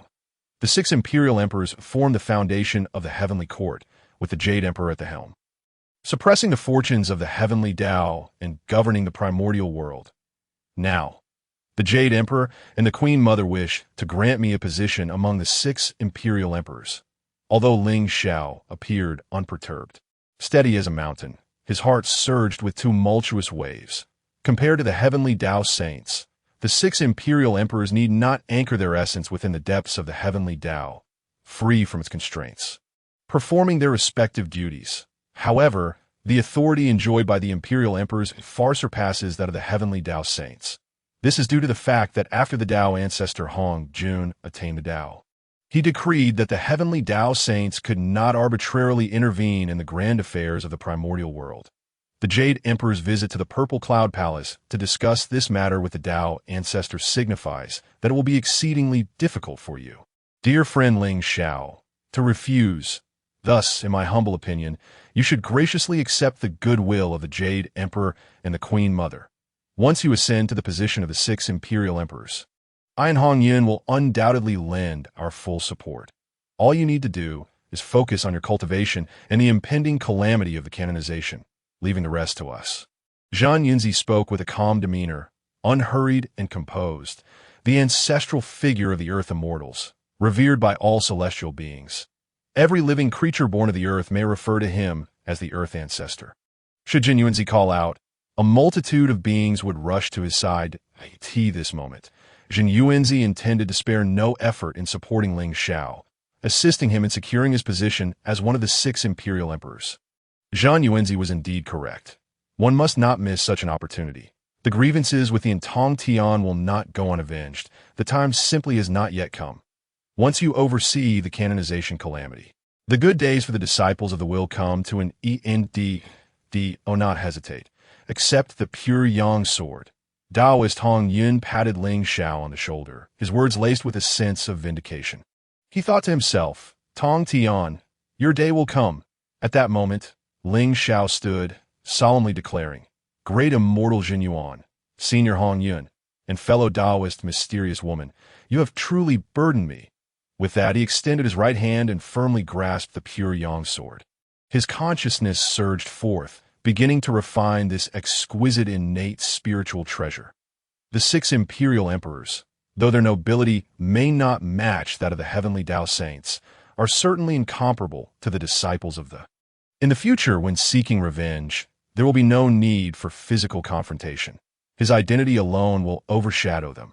Should they refuse to pay their respects, it would be tantamount to disrespecting the authority of the Heavenly Court. Defying the laws of the Heavenly Dao and disrespecting the Jade Emperor, such an accusation would be one no one would dare accept.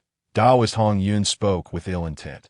The disciples of the claim that Lingxiao is disobedient to his sect and shows no respect for the saints. When the tides turn, how will they respond? The 9 heavens mysterious woman bowed to the Heavenly Emperor. As Lingxiao firmly held the pure yang sword, the 9 heavens mysterious woman did not hesitate to perform a respectful bow towards him. The 6 imperial emperors are all esteemed heavenly emperors.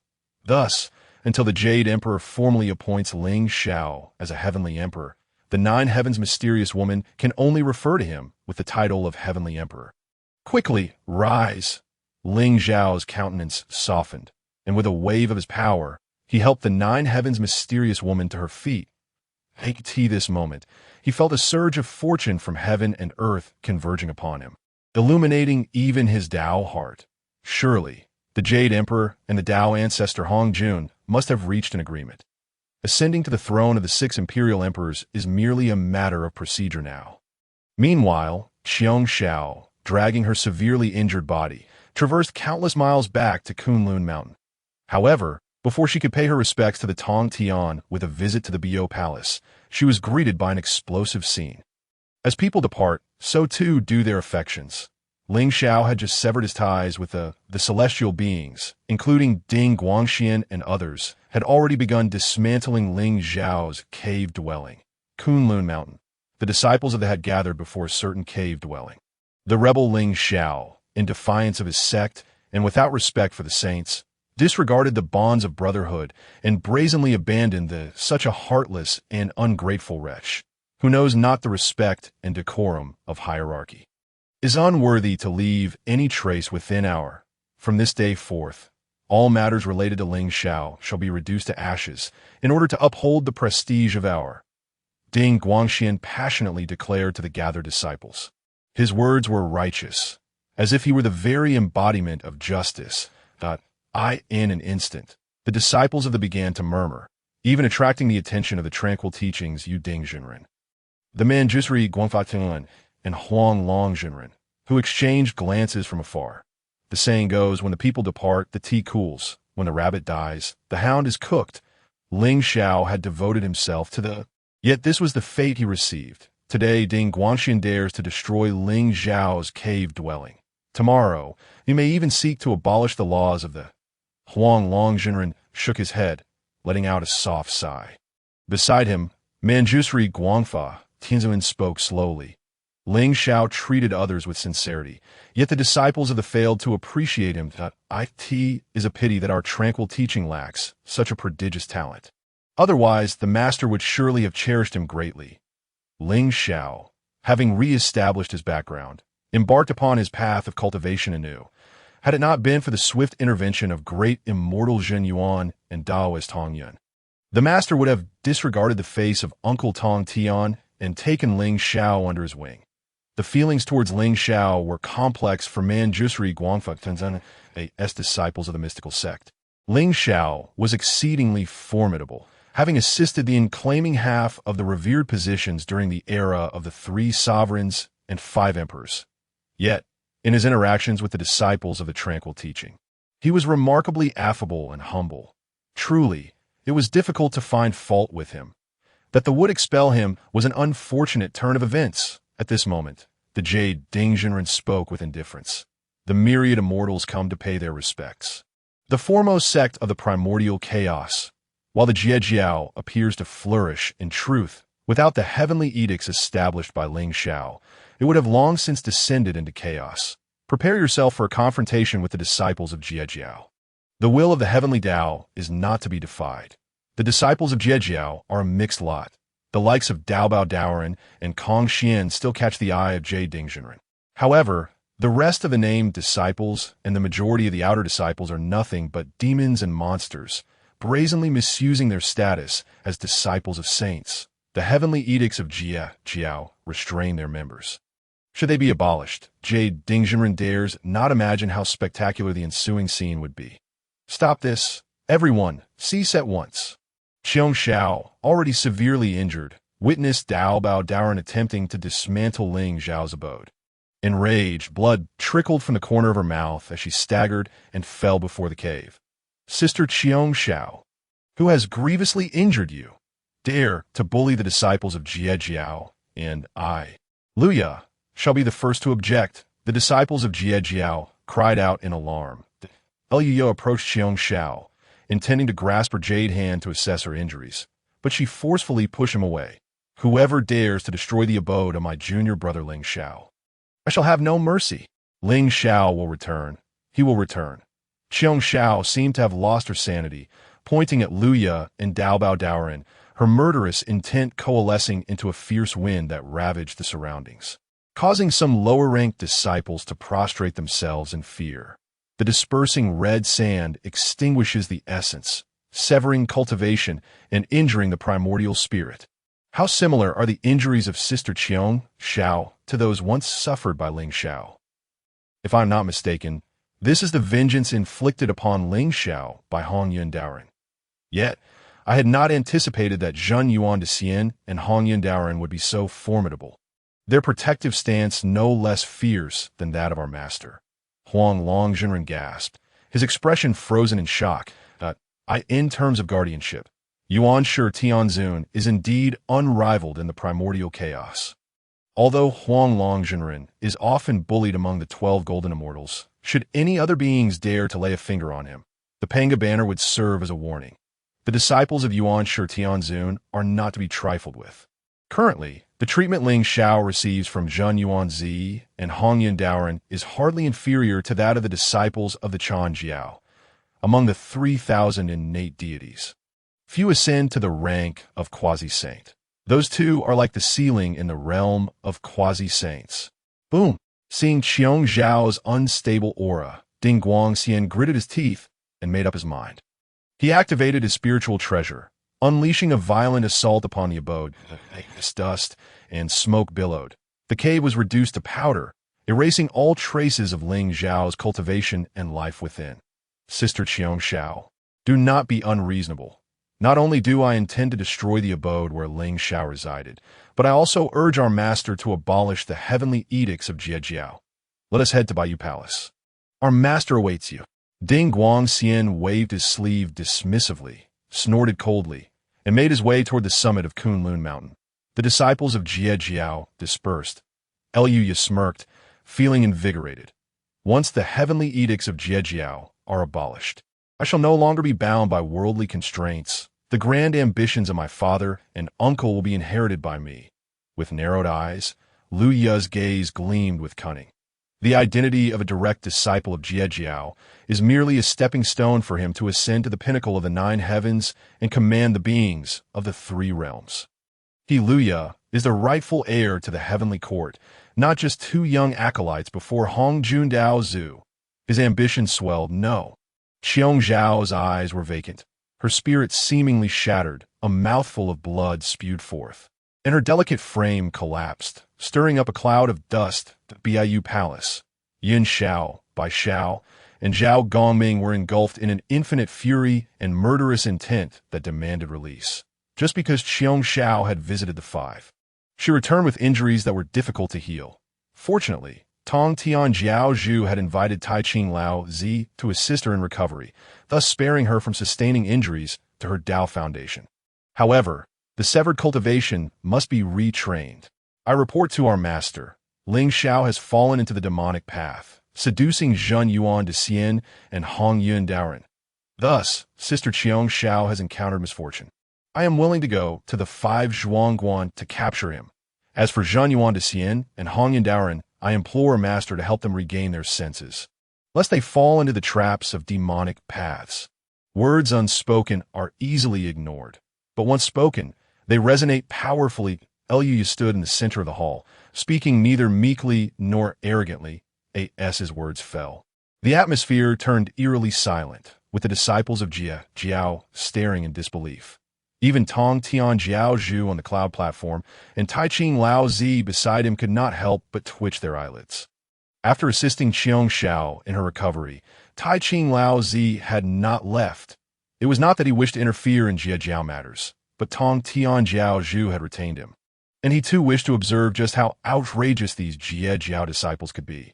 Yet right from the start, Luya had given him a lesson. Beast, you speak utter nonsense.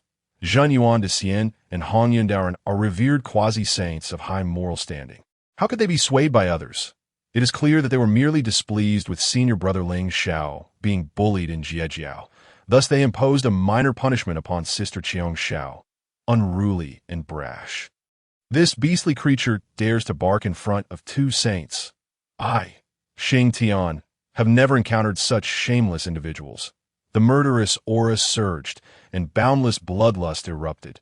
Xing Tian's imposing presence suddenly unleashed, his fists clenched as he charged toward Luya, his robust form brimming with the ferocity of a dragon battling a fierce beast, bloodthirsty, brutal, and unmatched.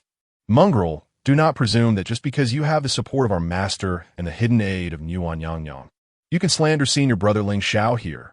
Should you dare insult senior brother Lingxiao again, do not blame me for being unkind. The pent-up fury of the North Sea, Xiangui, erupted in an instant. Radiant golden light flickered and transformed. Behind the North Sea, Xiangui, a rich aura of heavenly merit glowed. With this merit, even a heavenly saint cannot casually harm him. Thus he could act so audaciously within Bayou Palace. Preposterous! You dare to insult your fellow disciples in front of our master. Do you wish to emulate the traitor Lingxiao and betray Jie Jiao? I report to our master. These individuals are obstinate and evil. I believe they should be imprisoned within the sword array of extermination for contemplation. As a warning to others, the Golden-Winged Great Peng stepped in at the right moment, solemnly bowing to Tongtian Jiao Zhu.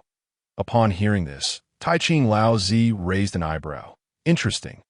The disciples that my third brother has taken in are all troublesome. Witnessing this scene, Xing Tian felt disheartened. What myriad immortals come to pay their respects? What saintly sect? It is merely a den of snakes and rats, harboring filth. Indeed, I wish to emulate senior brother Lingxiao. This wretched Jie Jiao is not worth waiting for. Xing Tian roared, kicking the Golden-Winged Great Peng aside.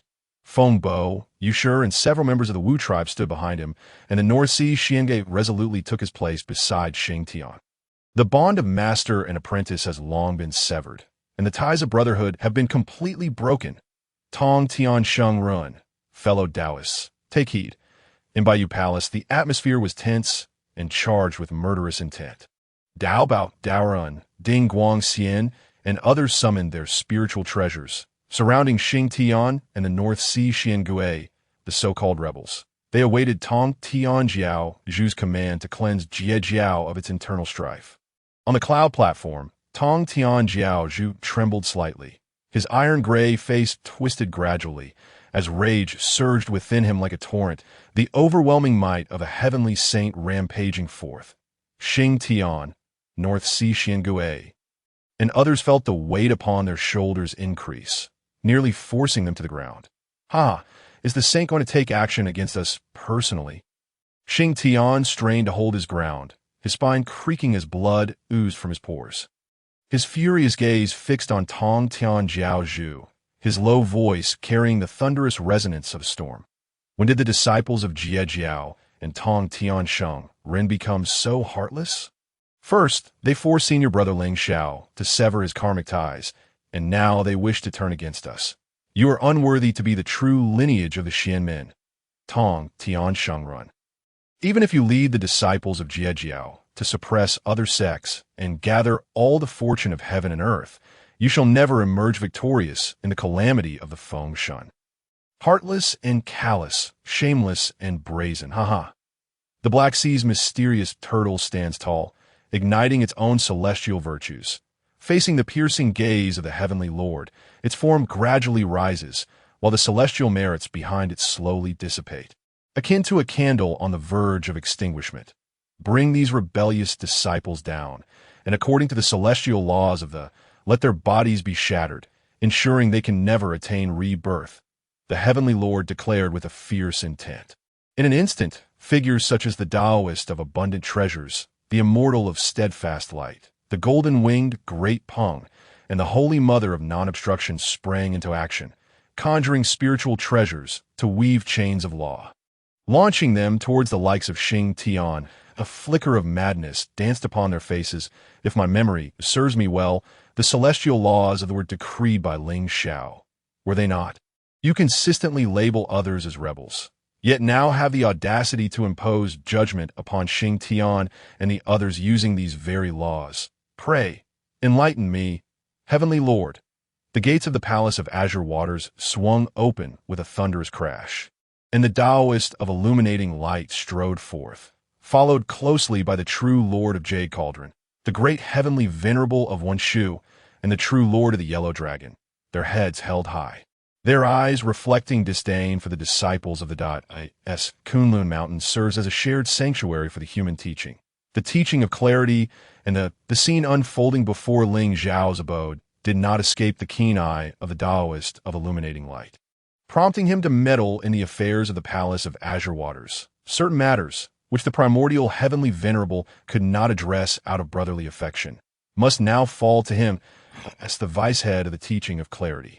The Taoist of illuminating light remained diligent in his duties. That we pay our respects to Grandmaster Ta Ching and Uncle Master Tongtian. The trio, including the true Lord of Jade Cauldron, bowed deeply to Grandmaster Ta Ching and the Heavenly Lord on the cloud platform, while the Taoist of illuminating light performed a formal greeting, then turned to regard the Heavenly Lord with solemnity, a glimmer of shrewdness hidden deep within his gaze. What business does your teaching of clarity have meddling in the affairs of the celestial laws of the were established by the rebel Lingxiao, and our master shall naturally abolish them at the appropriate time, the immortal of steadfast light proclaimed with righteous fervor. With a few words, he effectively made a decision on behalf of the Heavenly Lord. Little did he know, at that very moment, the expression of the Heavenly Lord darkened further, with countless disciples and myriad celestial beings. The celestial laws of the restrict their actions, a notion the Heavenly Lord does not oppose. Otherwise, given the chaotic situation within the devoid of such laws, would not these disciples seek to pierce the heavens themselves? However, with the immortal of steadfast light's declaration, the Heavenly Lord found himself in a precarious position. To preserve the dignity of the saints, the only course left was to abolish the celestial laws of the esteemed master. The celestial laws of the cannot be abolished. Before Lingxiao established these laws, our disciples were prone to causing disturbances and wreaking havoc. Since the laws have been instituted, these unruly disciples have moderated their behavior, and the reputation of the among the myriad races has improved. Should these laws be abolished, our disciples will undoubtedly accrue karma, and the situation may spiral beyond control. Yun Shao interjected, furrowing his brow in concern. Though Lingxiao has his faults, his actions have indeed benefited. Therefore, I implore the Heavenly Lord to refrain from abolishing the celestial laws. As the calamity of the deification approaches, they must unite and wield the boundless destiny of the universe, rather than falter in indecision. As the foremost sect in the wilderness, who would dare to gossip behind our backs or show disrespect towards the? Only by abolishing the laws can we foster unity among our ranks. The immortal of steadfast light scoffed, immediately clashing with Yun Shao. For countless eons, he has been bound by these laws. Now that Lingxiao has betrayed the sect, he is determined not to miss this opportunity to break free from his shackles. Thus, he unhesitatingly countered Yun Shao's perspective in that moment. The Golden-Winged Great Peng, Luya, and others rallied in support of the immortal of steadfast light. Witnessing this scene, the Heavenly Lord's visage shifted between shades of green and purple. His pent-up fury yearning for release. Taoist of illuminating light, leave the matters of the Tongtian. Grandmaster Ta Ching, with his eyes cast down, spoke softly. The ethereal aura and laws emanating from the cloud platform caused his figure to vanish from the palace of azure waters, without even bidding farewell to the Heavenly Lord.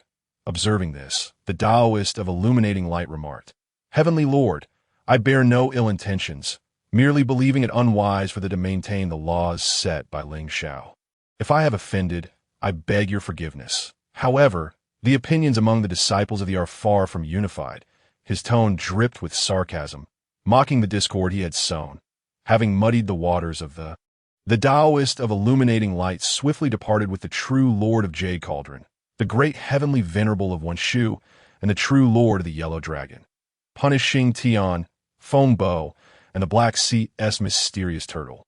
The Heavenly Lord felt his dignity shattered, the authority of the saints diminished. With a delicate wave of his sleeve, he pronounced the death sentence upon Xing Tian and the others. Now, with the calamity of deification yet to descend, should they truly be obliterated, they would have no chance to ascend the divine list, their fate sealed in death with no burial place, their true spirits destined for reincarnation in the six paths. Heavenly Lord, are you not being overly tyrannical? Xing Tian and the others joined the due to Lingxiao. Now that you have expelled Lingxiao, they have no ties left to thee and may naturally sever their karmic bonds. As the lives of Xing Tian and the others hung in the balance, ethereal sounds of the Tao resonated from the six paths of reincarnation, manifesting spectral orders within the palace of azure waters, sweeping Xing Tian and his companions away. Simultaneously, the vast and formidable might of the saints severed the karmic ties between Xing Tian and the Calm yourself. You are overstepping your bounds, the Heavenly Lord roared. The Qingping sword slicing through the void, directed at the six paths of reincarnation, accompanied by the resonant clang of the sword and the sounds of clashing spiritual treasures. The Qingping sword returned empty-handed to the grip of the Heavenly Lord. The Panga Divine Hall has indeed fallen into your hands. I shall remember this karmic debt, and when the time is right, I will settle it with you in the underworld. The Heavenly Lord spoke indifferently, though within him a sense of trepidation began to stir. Lady Pingxin, the mistress of the underworld, the sovereign of the six paths of reincarnation. Although she has not yet attained sainthood, with the backing of the six paths and the will of the underworld, she can withstand a Heavenly Dao saint. Moreover, the Panga Divine Hall, the legacy of the Witch Clan, has also fallen into her possession. Should you provoke me, you will find yourself in dire straits, should a disciple of the fall. I shall personally cast them into the realm of beasts. Ha ha. Lady Pingxin prefers not to postpone her vengeance, repaying grievances in kind. Her mocking laughter echoed throughout the palace of azure waters. The disciples of the turned ashen, envisioning their descent into the realm of beasts, and in that instant, they even yearned for the calamity of deification to descend swiftly. Master, how shall we deal with the matter of the laws? Luya respectfully inquired of the Heavenly Lord. Originally, the Heavenly Lord intended to feign ignorance and delay the discussion on abolishing the laws. But now, due to Luya's inquiry, he had no choice but to address the matter openly. Exhaustion and weariness consumed him, a multitude of emotions swirling within his heart. Very well. Abundant treasures, you shall have full authority to handle the matter of the laws. The Heavenly Lord sighed deeply, casting a profound glance at Luya and the others. With a gentle wave of his sleeve, he vanished. Within the palace of azure waters, a tempest of discord soon erupted over the laws, with disciples arguing fervently. Beneath the ginseng fruit tree in Wuzhuang Temple, Lingxiao sat cross-legged upon a mat, divine radiance shimmering around him, as the spiritual energy of heaven and earth surged from all directions, flowing through his meridians as manna. The ginseng fruit tree, a supreme, innate spiritual root, deepened his understanding of the Tao, embodied, solidifying his cultivation at the early stage of the Tai Golden Immortal.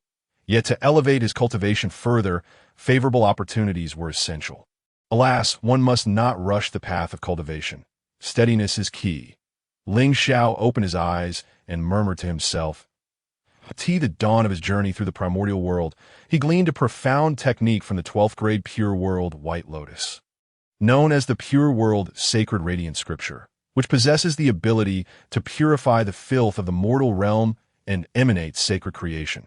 With this innate technique, Lingxiao's cultivation advanced rapidly, allowing him to surpass many and become one of the few disciples of the Jie Jiao with the cultivation of a great Luo golden immortal. However, in his quest to cleanse the karmic sins entwined with Jie Jiao's fate, he endured numerous tribulations, ultimately losing his status as a great Luo golden immortal, after refining the primordial source of the chaos green lotus to elevate his foundation. The pure world sacred radiant scripture revealed even deeper mysteries. Yet, he felt an unseen shackle binding him. Perhaps this technique no longer aligned with the path he currently pursued. Lingxiao furrowed his brow, aware that matters regarding techniques could be intricate. When innate beings are born, the Heavenly Dao evolves rules suitable for their cultivation, a path both profound and esoteric that it is the very foundation of their being, and techniques will emerge alongside the evolution of the path. For instance, the Taiji Dao of Laozi of Taching, or the Golden Elixir Dao passed down to humanity. Presently, Lingxiao faced the dilemma that his insights into his own path had undergone a seismic transformation following the evolution of his foundation. While the techniques he practiced no longer harmonized with his path, the Dao is understanding, whereas techniques serve to cultivate one's realm. Ding! The voice of the system echoed suddenly in Lingxiao's mind. Choice 1.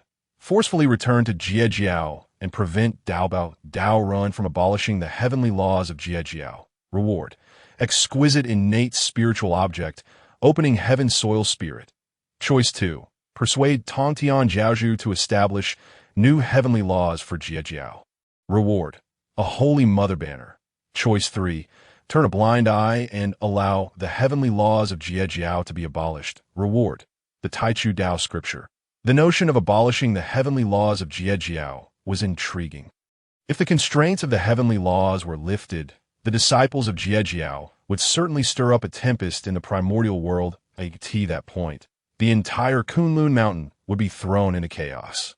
A veritable whirlwind. The separation of the three pure ones would be imminent. Lingxiao remained unfazed, a smile playing at the corners of his mouth. Since severing his ties with Jie Jiao, he had enjoyed a life of freedom. Watching Jie Jiao's decline, which in turn broadened his understanding. System, I choose 3. Just the 4 characters of the Taichu Dao scripture conveyed an extraordinary essence to him. Lingxiao resolved without hesitation. The opening heaven soil spirit was of little use to him at present, and the Holy Mother banner was of no interest whatsoever. Congratulations, host, on acquiring the Taichu Dao scripture. Within the system space, countless Dao runes materialized out of thin air, accompanied by flickering dark golden light. Those Dao runes transformed into an ancient jade tablet, with each beam of light carrying the profound truths of the Dao. With a subtle shift of his mind, Lingxiao connected with the Taichu Dao scripture. At the inception of a universe's evolution, there existed the innate 5 Tai. Tai, Taichu, Taishur, Taisu, and Taiji. Taichu represents the first manifestation of Qi. The path of Taichu was born for the chaos of evolution.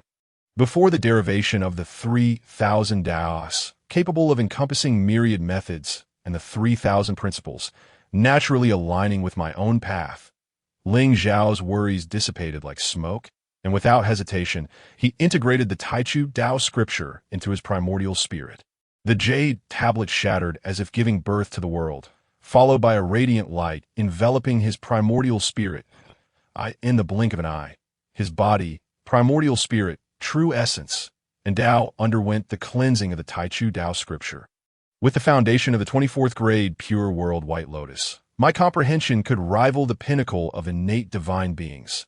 However, now with the enhancement of the Taichu Dao scripture, I feel as though I was merely a novice before. Seizing this opportunity, I shall delve into the understanding of my own path and strive for the utmost elevation. Lingxiao murmured to himself, traversing the void, with the 5 energies converging towards the origin. The ethereal image of the pure world White Lotus blossomed behind him, soon spanning across the heavens, its sacred and luminous radiance purifying all malevolent entities within the realm of Wanshou Mountain. Furthermore, numerous flora and stone forests at this moment evolve consciousness. What sort of Dao is young friend Lingxiao cultivating? The 24th grade pure world, White Lotus Foundation is indeed extraordinary. The holy light that falls upon me dissipates the karma and causality I have accrued. Even my affinity with that divine object has increased. Jin Yuanzi and Heavenly Dao appeared beneath the ginseng fruit tree, gazing at Lingxiao 100 feet away.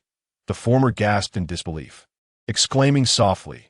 Within his primordial spirit, the chaotic purple energy surged, merging various principles and virtues into a part of Zhan Yuanzi's cultivation and Dao. Upon hearing this, Heavenly Dao spoke slowly. After encountering that scheme, a heart demon evolved within my Dao heart, which I've been forcefully suppressing for countless eons. Now, the heart demon is visibly waning, and it will likely be extinguished in a moment. Leaving my Dao heart flawless, as he spoke, the aura of Heavenly Dao grew increasingly profound. This is all thanks to Lingxiao. Time flowed by. Jin Yuanzi and Heavenly Dao safeguarded Lingxiao, simultaneously undergoing the baptism of the sacred light. After a long while, resonant Dao sounds emerged from Lingxiao's being as his realm ascended to the mid-stage of the Tai Golden Immortal. With traces of the Dao inscribed above his primordial spirit, the elevation of my realm is secondary. My own Dao is fundamental. Upon first cultivating the Tai Chu Dao scripture, I have integrated all aspects of myself. Comprehending my innate Dao, the pure creation Dao, Lingxiao's Dao heart became clear, his spiritual platform tranquil. The pure creation Dao amalgamated his previous techniques and the essence of countless eons, standing independently apart from the 3,000 Daos as his original creation.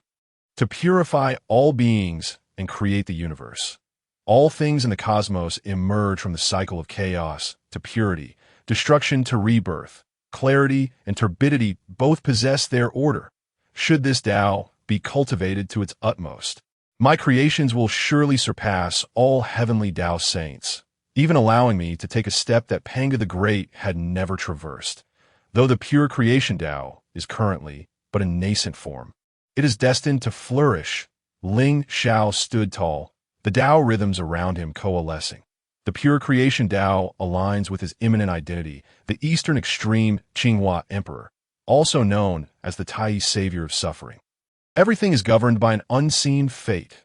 Congratulations, young friend Lingxiao, on your breakthrough and the discovery of your innate Dao. Jin Yuanzi's face radiated tranquility as he addressed Lingxiao. Heavenly Dao also offered his congratulations. This Dao is merely in its infancy. I still have a long road ahead. Lingxiao replied respectfully. May I ask, Master Jin Yuan, what is the current situation of Jie Jiao? Lingxiao stood up and inquired of Jin Yuanzi. Upon hearing this, Jin Yuanzi stroked his beard, adopting a mocking expression as he spoke. During your cultivation, Dao Bao Dao Run has abolished the heavenly laws you established for Jie Jiao, causing all disciples to become restless. Kunlun Mountain is shrouded in chaos, and calamities are erupting throughout the primordial realm. For instance, that golden-winged Great Peng eagle has brazenly fled Kunlun Mountain to prey upon the human race. Tongtian Jiaozhu is aware of everything. Yet he lacks the means to impose order, allowing these Jie Jiao disciples to wreak havoc at will. As he finished speaking, before Lingxiao could absorb this information, Heavenly Dao added, in the current heavens and earth, malevolent energy surges ceaselessly, and the ominous rules of calamity intertwine with the river of life, causing the heavenly secrets to grow increasingly obscure. The calamity of the sealing of deities draws near, a time when various sects will vie against one another, heralding yet another disaster for the myriad races of the primordial realm.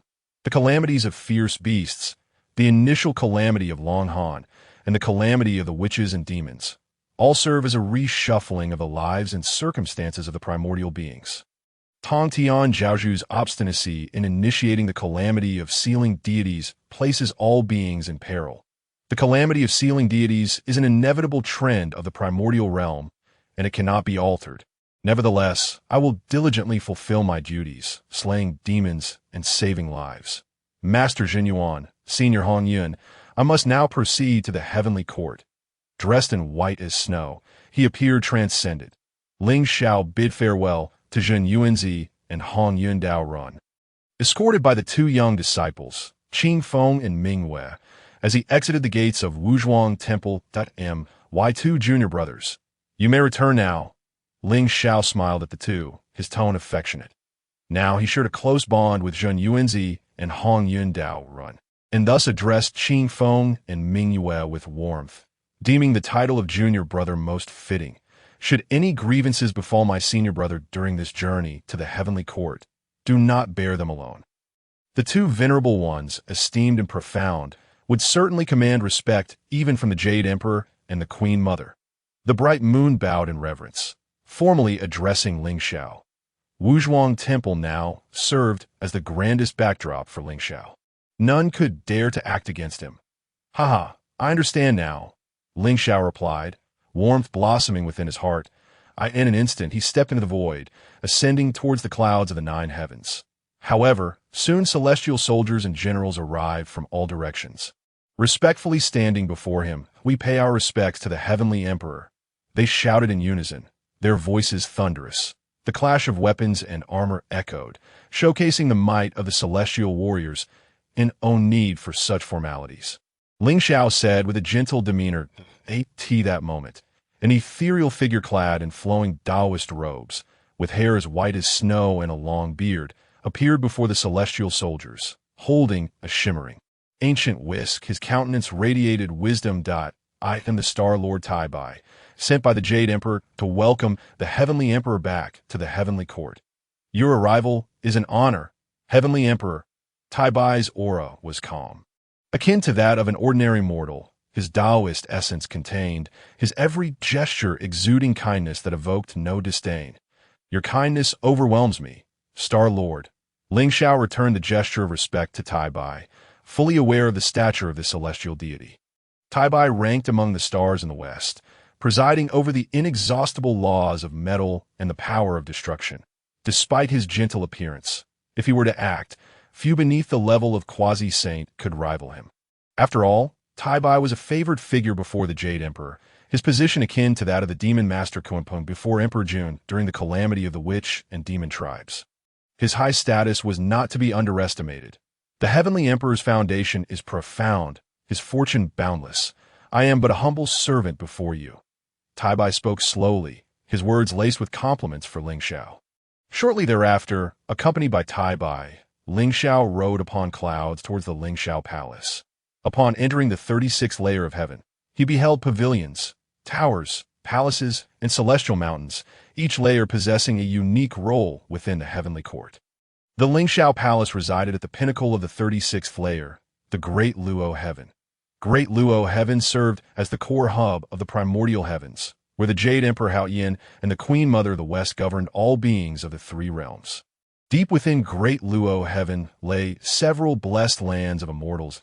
As for the Xiao Palace of the Tao ancestor Hong Jun, it resided beyond the chaos.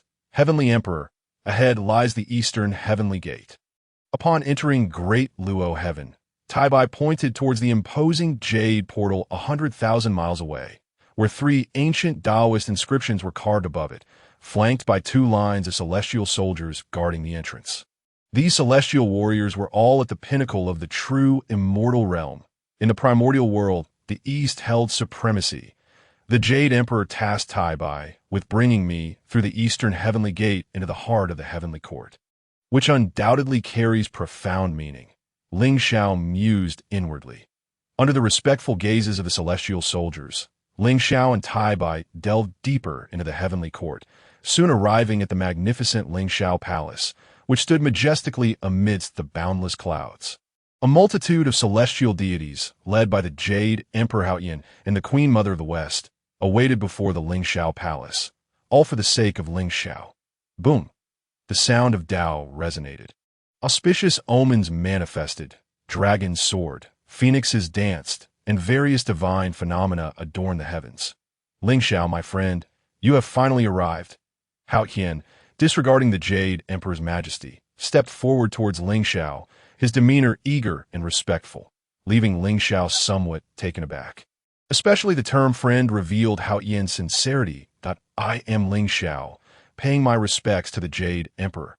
The Jade Emperor has sent the Star Lord to welcome me to the heavens, and now leads the Queen Mother and the celestial officials in waiting before the Lingxiao Palace. Such grand gestures truly leave me in awe. Lingxiao performed a respectful bow towards Hao Yian, his words tinged with reverence and trepidation, though a slight smile tugged at his lips, indicating a newfound appreciation for Hao Yian. This master of the heavenly court possessed a depth of character that was inscrutable, adept in the nuances of human relations. Hearing this, Hao Yian extended his hand, resting it on Lingxiao's shoulder. My dear friend, do not underestimate yourself. Your foundation rivals that of the most exalted primordial deities, and you carry immense fortune and blessings. Even the Lord himself cannot fully gauge your depths. Now that you have entered the heavenly court and ascended as one of the 6 sovereigns of heaven, your status cannot be judged solely by your cultivation. The esteemed Eastern Emperor Qinghua ranks only beneath me. You are worthy of my respect. Hao Yian gently patted Lingxiao's shoulder, his expression reflective. Lingxiao grasped the significance of Hao Yian's words. The Eastern Emperor Qinghua, also known as the Supreme Celestial Master of Deliverance, was a title he was about to inherit, placing him in a position second only to the Jade Emperor Hao Yian and the Queen Mother of the West in the heavenly court. Even with prior suspicions, Lingxiao could not help but feel a surge of delight.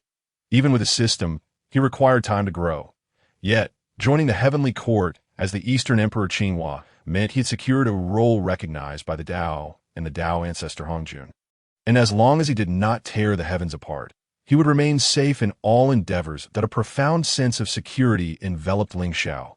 What merit do I possess to be worthy of the title of Eastern Emperor Qinghua?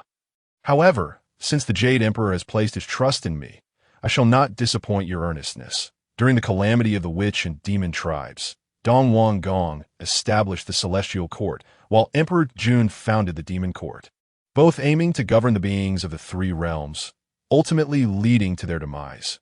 Now, with the heavenly court under the Jade Emperor's command, despite its lack of depth and might, I believe there shall come a day when all beings under the sun and moon shall bow in submission. Not only the disciples of various sects, but even the saints of the Dao shall lower their heads before the Jade Emperor. Lingxiao spoke earnestly, his tone unwavering as he addressed Hao Yian. His words resonated like thunder, striking deep within the souls of those present. The Queen Mother of the West, the celestial deities of the court, all displayed expressions of astonishment. Only the Jade Emperor appeared as if his inner thoughts had been laid bare, a contemplative expression gracing his features.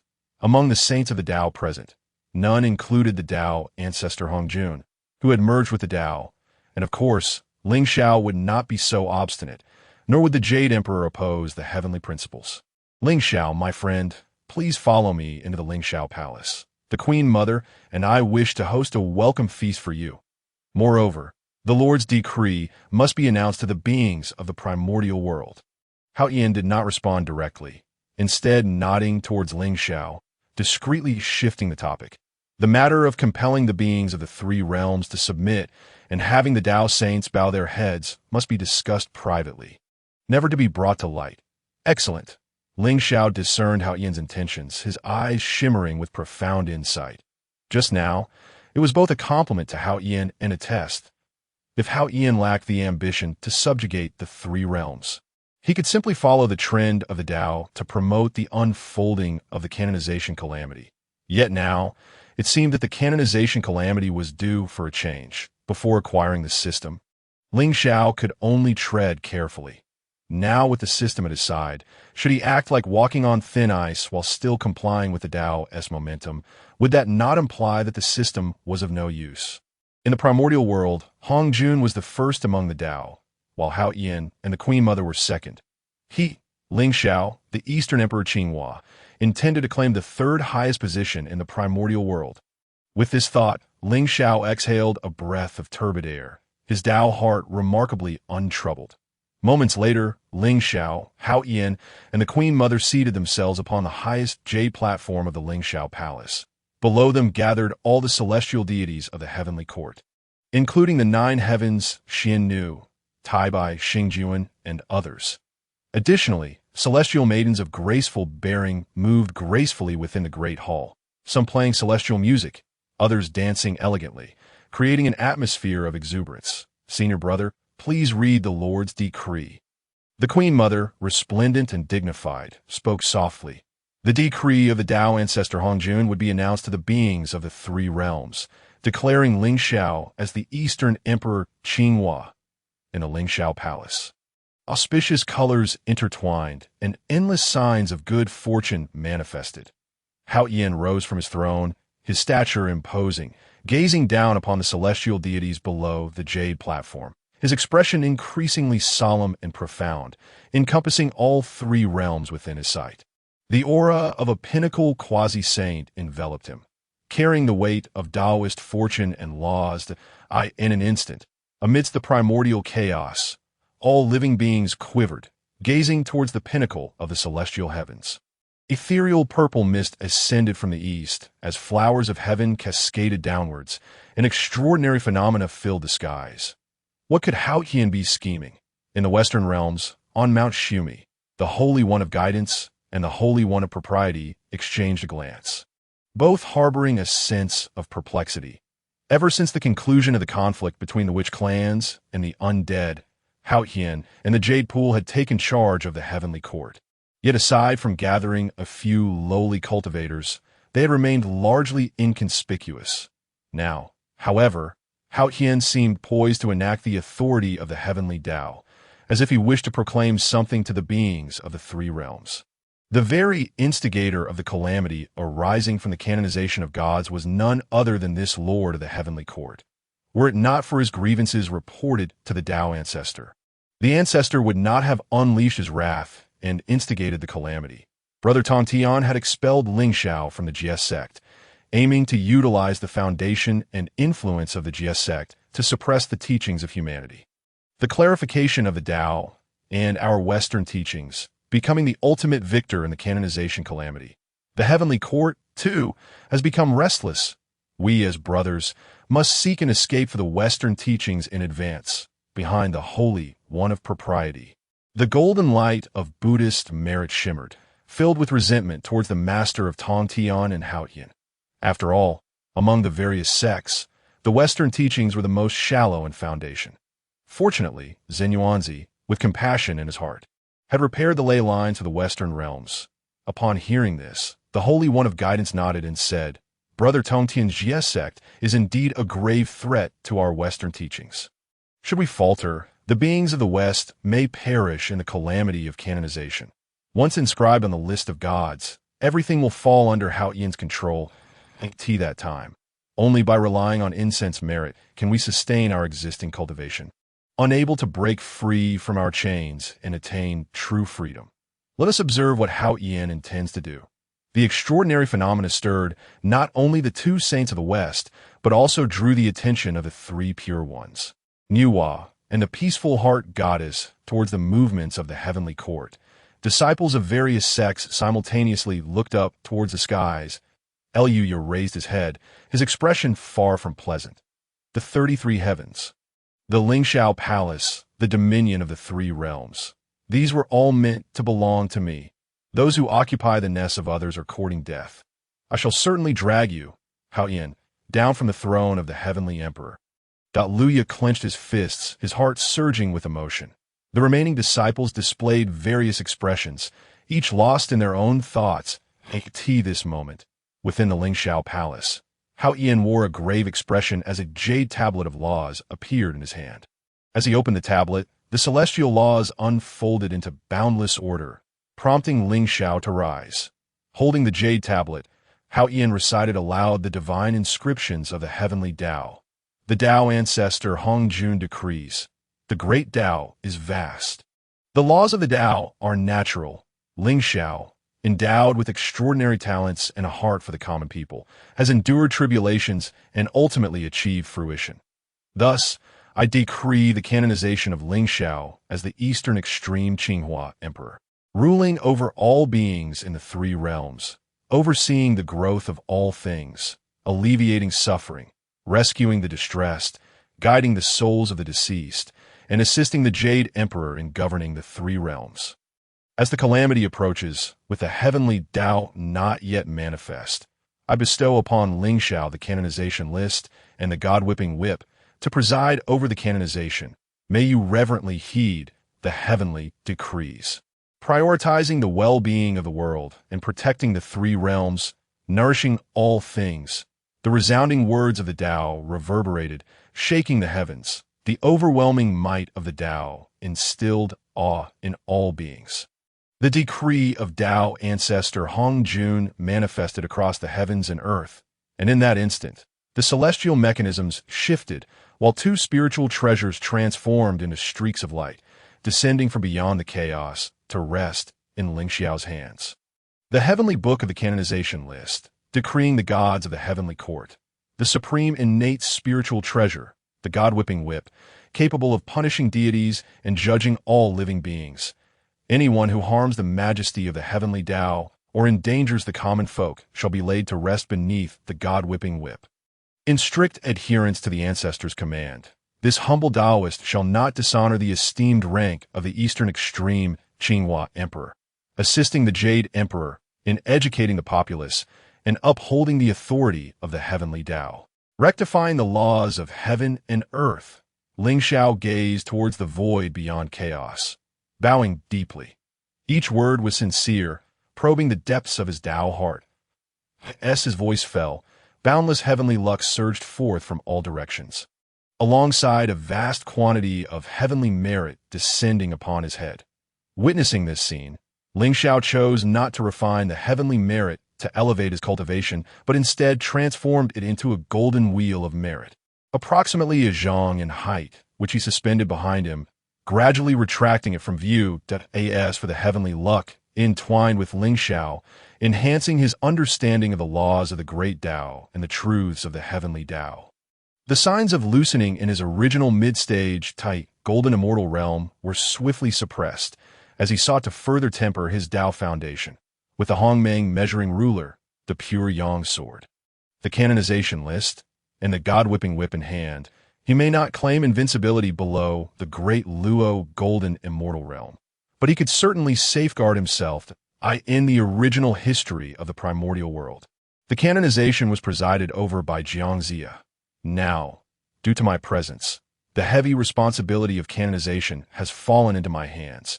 Disciples of the Jie Sect, should you encounter this humble Taoist, you shall face retribution. Lingxiao tucked away the canonization list and the God-whipping whip, contemplating within, severing the karmic ties with the Jie Sect. Lingxiao's attitude towards Jie Sect affairs was one of dismissal, yet it did not imply he would disregard them. To wear a crown, one must bear its weight. The esteemed rank of the Eastern Extreme Qinghua Emperor also signifies the responsibilities of the heavenly Tao. Within the heavenly court, there must be 6 sovereigns. The Jade Emperor of the Central Heaven and the Eastern Extreme Qinghua Emperor have been determined. The remaining 4 sovereigns shall be deliberated upon by this palace, the Jade Emperor and my fellow Taoist Lingxiao. Until the 4 sovereigns are established, all heavenly responsibilities and powers shall be held by the Eastern Extreme Qinghua Emperor. All you gods of the heavenly court must diligently fulfill your duties, lest you squander the blessings of the heavenly Tao. Yaoqi surveyed the assembly within the grand hall, then slightly parted her crimson lips to speak. Her words stirred a tempest. In an instant, the deities exchanged glances, murmuring among themselves, but soon, all either knelt in reverence or bowed respectfully. We pay our respects to the Eastern Extreme Qinghua Emperor, and we shall faithfully obey the edicts of the Queen Mother. Their shouts echoed, sending ripples through the clouds of the 33 heavens, and the celestial soldiers guarding outside the Lingxiao palace also half-knelt, calling out Lingxiao's revered name. Within the grand hall, Lingxiao regarded Hao Yan and Yao Qi, his brow furrowing slightly. These two intend to be hands-off managers. Noticing this, Hao Yan slowly spoke.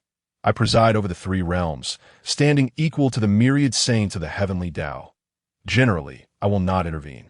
I only need to manage affairs within the Lingxiao palace. The purpose of appointing you to oversee the remaining 4 sovereigns is to enable Taoist Lingxiao to mobilize the full resources of the Heavenly Court during the canonization calamity. Aiding you in coordinating the various saintly sections, I believe you will manage everything well.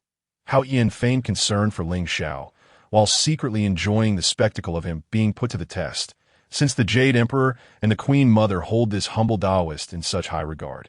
I shall graciously accept the responsibility. Matters that the deities can resolve shall be reported to you for a decision. Should anything require my intervention, I shall personally handle it. Otherwise, I fear I might be overwhelmed.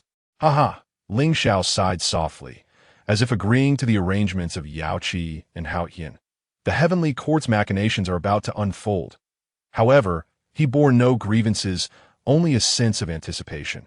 Taoist Lingxiao is magnanimous. Hao Yin beamed, taking his seat upon the throne. Lingxiao, too, settled down. Moments later, the Lingxiao Palace regained its lively atmosphere, with music and dance resuming, a joyous ambience permeating the hall. The many deities and celestial officials did not underestimate Lingxiao. Rather, they regarded him with reverence, for Lingxiao was the eastern extreme Qinghua Emperor, recognized and conferred by the Dao ancestor Hongjun. Even the saints of the Heavenly Dao could not defy the orders of Hongjun. In a certain sense, Lingxiao's status in the primordial world was only half a head lower than that of the saints. From now on, regardless of who encounters Lingxiao, be it disciples of the teachings of humanity, the clarification of the Dao, the Jie Sect, or the Western teachings, all must bow in respect, lest they incur the reproach of disrespecting the Heavenly Dao. Of course, given the current foundation of the Heavenly Court, it still lacks the power to intimidate the various sects. Those disciples who genuinely respect Lingxiao are likely few and far between. This humble Taoist, enjoying the esteemed rank of the eastern extreme Qinghua Emperor, has become a surging tide sweeping across the entire primordial world. The heavenly saints and their disciples are likely to be driven to madness. Lingxiao sipped the divine nectar, a subtle smile gracing his lips. A grand spectacle is about to unfold. Kunlun Mountain, Yushu Palace. The ethereal charm flows, and the Taoist essence is vast. The primordial heavenly sovereign sits majestically upon the cloud platform, his countenance solemn and dignified, radiating auspicious light, commanding the cosmos with an otherworldly aura that inspires reverence. Auspicious clouds of the heavens hang high above Yushu Palace, the brilliance of the sun and moon illuminating the firmament, while celestial melodies resonate throughout the universe, manifesting myriad extraordinary phenomena, sacred and supreme. The Dao ancestor has conferred upon Lingxiao the title of Eastern Extreme Qinghua Emperor, assisting the Jade Emperor in governing the Heavenly Court and the 3 realms. With his wisdom and vision, he is bound to be unsatisfied with the status quo. Furthermore, wielding the God-sealing list and the God-subduing whip, he is likely to stir a tempest of bloodshed in the primordial world when the calamity descends. I dare ask, Master, how should we disciples regard him? Guang Chengzi slightly bowed, his heart tinged with anxiety as he inquired. Lingxiao's every move in the Heavenly Court had long reached the ears of the disciples of the Chan Sect, particularly his words to the Jade Emperor, which had caused them great concern. The ambition of Lingxiao is formidable enough to compel the celestial sages to bow their heads. The Dao ancestor has granted the Jade Emperor dominion over the 3 realms, bestowing upon him the celestial authority to command all beings of the primordial world. Yet, given our esteemed status as sages, we remain beyond the jurisdiction of the Heavenly Court, should Lingxiao extend his hand towards us. Without the Master as protection, even the 12 golden immortals and the vice-teaching master of the burning lamp would find themselves powerless against him. After all, Lingxiao's backing is not limited to the Jade Emperor and the Queen Mother. His true support lies with the Grand Master Zhenyuan and Taoist Hongyun, both renowned and possessing immeasurable divine powers. The compassionate navigator stepped forward, expressing his inner worries to the assembly. Even during his time as a disciple of the Jie Sect, Lingxiao was capable of suppressing other sects, aiding the Jie Sect in claiming several positions of human emperors. Now that he has become the Eastern Extreme Qinghua Emperor, the compassionate navigator truly cannot fathom what schemes he might concoct. At that moment, the primordial heavenly sovereign spoke with a subtle gravity, revealing no trace of joy or sorrow, and said slowly, "Foolish children, do you still remember the teachings of our Chan sect?" Chan's sect, to elucidate, to clarify, to align with heaven and humanity, to expound upon the Tao. Compared to the disciples, the primordial heavenly sovereign's vision is far more expansive. When the Tao ancestor bestowed the title upon Lingxiao, he had already sensed the shifts in the heavenly mechanisms to act in accordance with the natural order and align with the Tao is the essence of the primordial heavenly sovereign-esque teachings. Observing the bewildered expressions of the disciples in the Grand Hall, the primordial heavenly sovereign continued. The great tide of the God-sealing calamity compels the disciples of various sects to ascend the God-sealing list, filling the vacancies in the divine positions of the heavenly court. Now, with Lingxiao's ascension as the eastern extreme Qinghua emperor, he has gained the backing of Grand Masters in Yuan and Daoist Tongtian, which signifies that he will garner the support of countless beings of heaven and earth. If it were merely to fill divine positions, he need only raise his hand, and countless cultivators would willingly ascend. Yet if that were the case, why has the calamity not dissipated, and why has the Tao ancestor bestowed upon Lingxiao the God-sealing list and the God-subduing whip, profound and enigmatic, the gateway to myriad wonders? The primordial heavenly sovereign stroked his beard, assessing the disciples below. After a long pause, the South Pole immortal raised his head and spoke calmly, in reviewing the initial calamities of the Dragon and Han eras. In the conflict between the Wu and Yao, they were all contests of destiny. Thus, the God-sealing calamity is no exception. The God-sealing calamity represents the struggle for destiny among the human sect. Jie sect, Western sect, and our Chan sect. Regardless of the outcome, the heavenly court will be able to gather sufficient cultivators through the God-sealing list, restoring the divine positions of all celestial deities. However, Lingxiao's emergence has revealed the ambitions of the Jade Emperor and the Queen Mother. He will represent the heavenly court in the God-sealing calamity, not to contest the heavenly destiny, but to assert his authority as the true legitimacy of the three realms. Should the celestial sages bow to the Jade Emperor, all sects will submit to the heavenly court, ultimately resulting in the consolidation of all destinies under the heavenly court. With a few concise words, he instilled a sense of dread. The South Pole immortal, though not one of the 12 golden immortals, was a direct disciple of the primordial heavenly sovereign, possessing cultivation that is second to none, with a status only below Guang Chengzi, making him a figure of great respect. The South Pole immortal, possessing great insight, submitted his understanding to the primordial heavenly sovereign. Yet, these words intensified the anxiety of the already apprehensive 12 golden immortals, rather than being subjugated by the heavenly court. They longed for freedom amidst heaven and earth, to comprehend the profound truths of the Tao and the laws of the great Tao. According to the interpretations of the South Pole, immortal, and the Master, the disciples of our Chan sect should flow with the current of the God-sealing calamity, and, at critical junctures, not only should we avoid offending Lingxiao, but we should also seek to forge a favorable connection with him.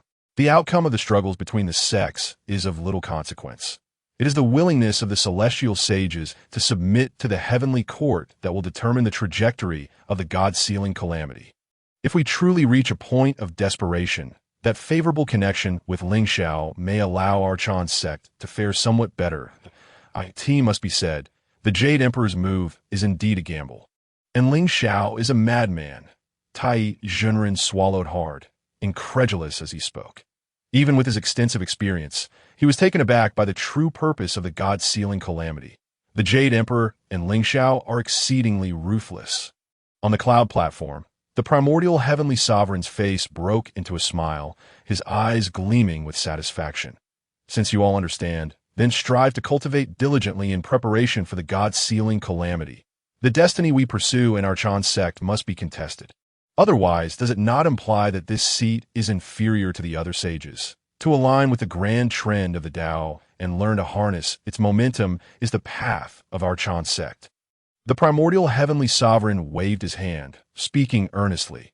Internally, he felt a surge of pride, for he was convinced that among the celestial sages, he was the first to grasp the true essence of calamity.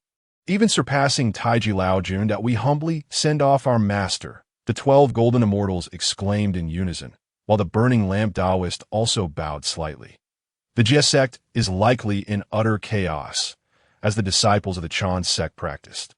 They must not forget to observe the spectacle, Guang Chengzi remarked with a sly grin. Immediately, the disciples of the Chan Sect could not help but chuckle, their smiles laden with meaning. TBO Palace, the disciples, including Daobao Daoist, Zhao Gongming, and Kong Xuan, gathered together, while the Tongtian cult leader remained in the depths of the extermination sword array, refining the karmic retribution of killing with the merits of the great Dao. Thus he did not appear. The Dao is unjust.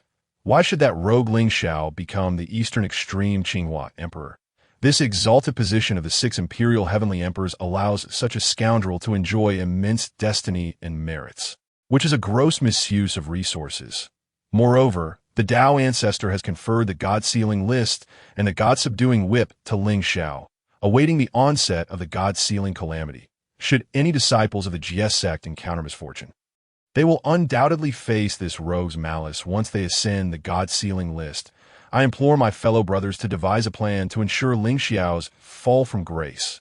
Dingguang, immortal, gritted his teeth, shouting to the heavens in anger.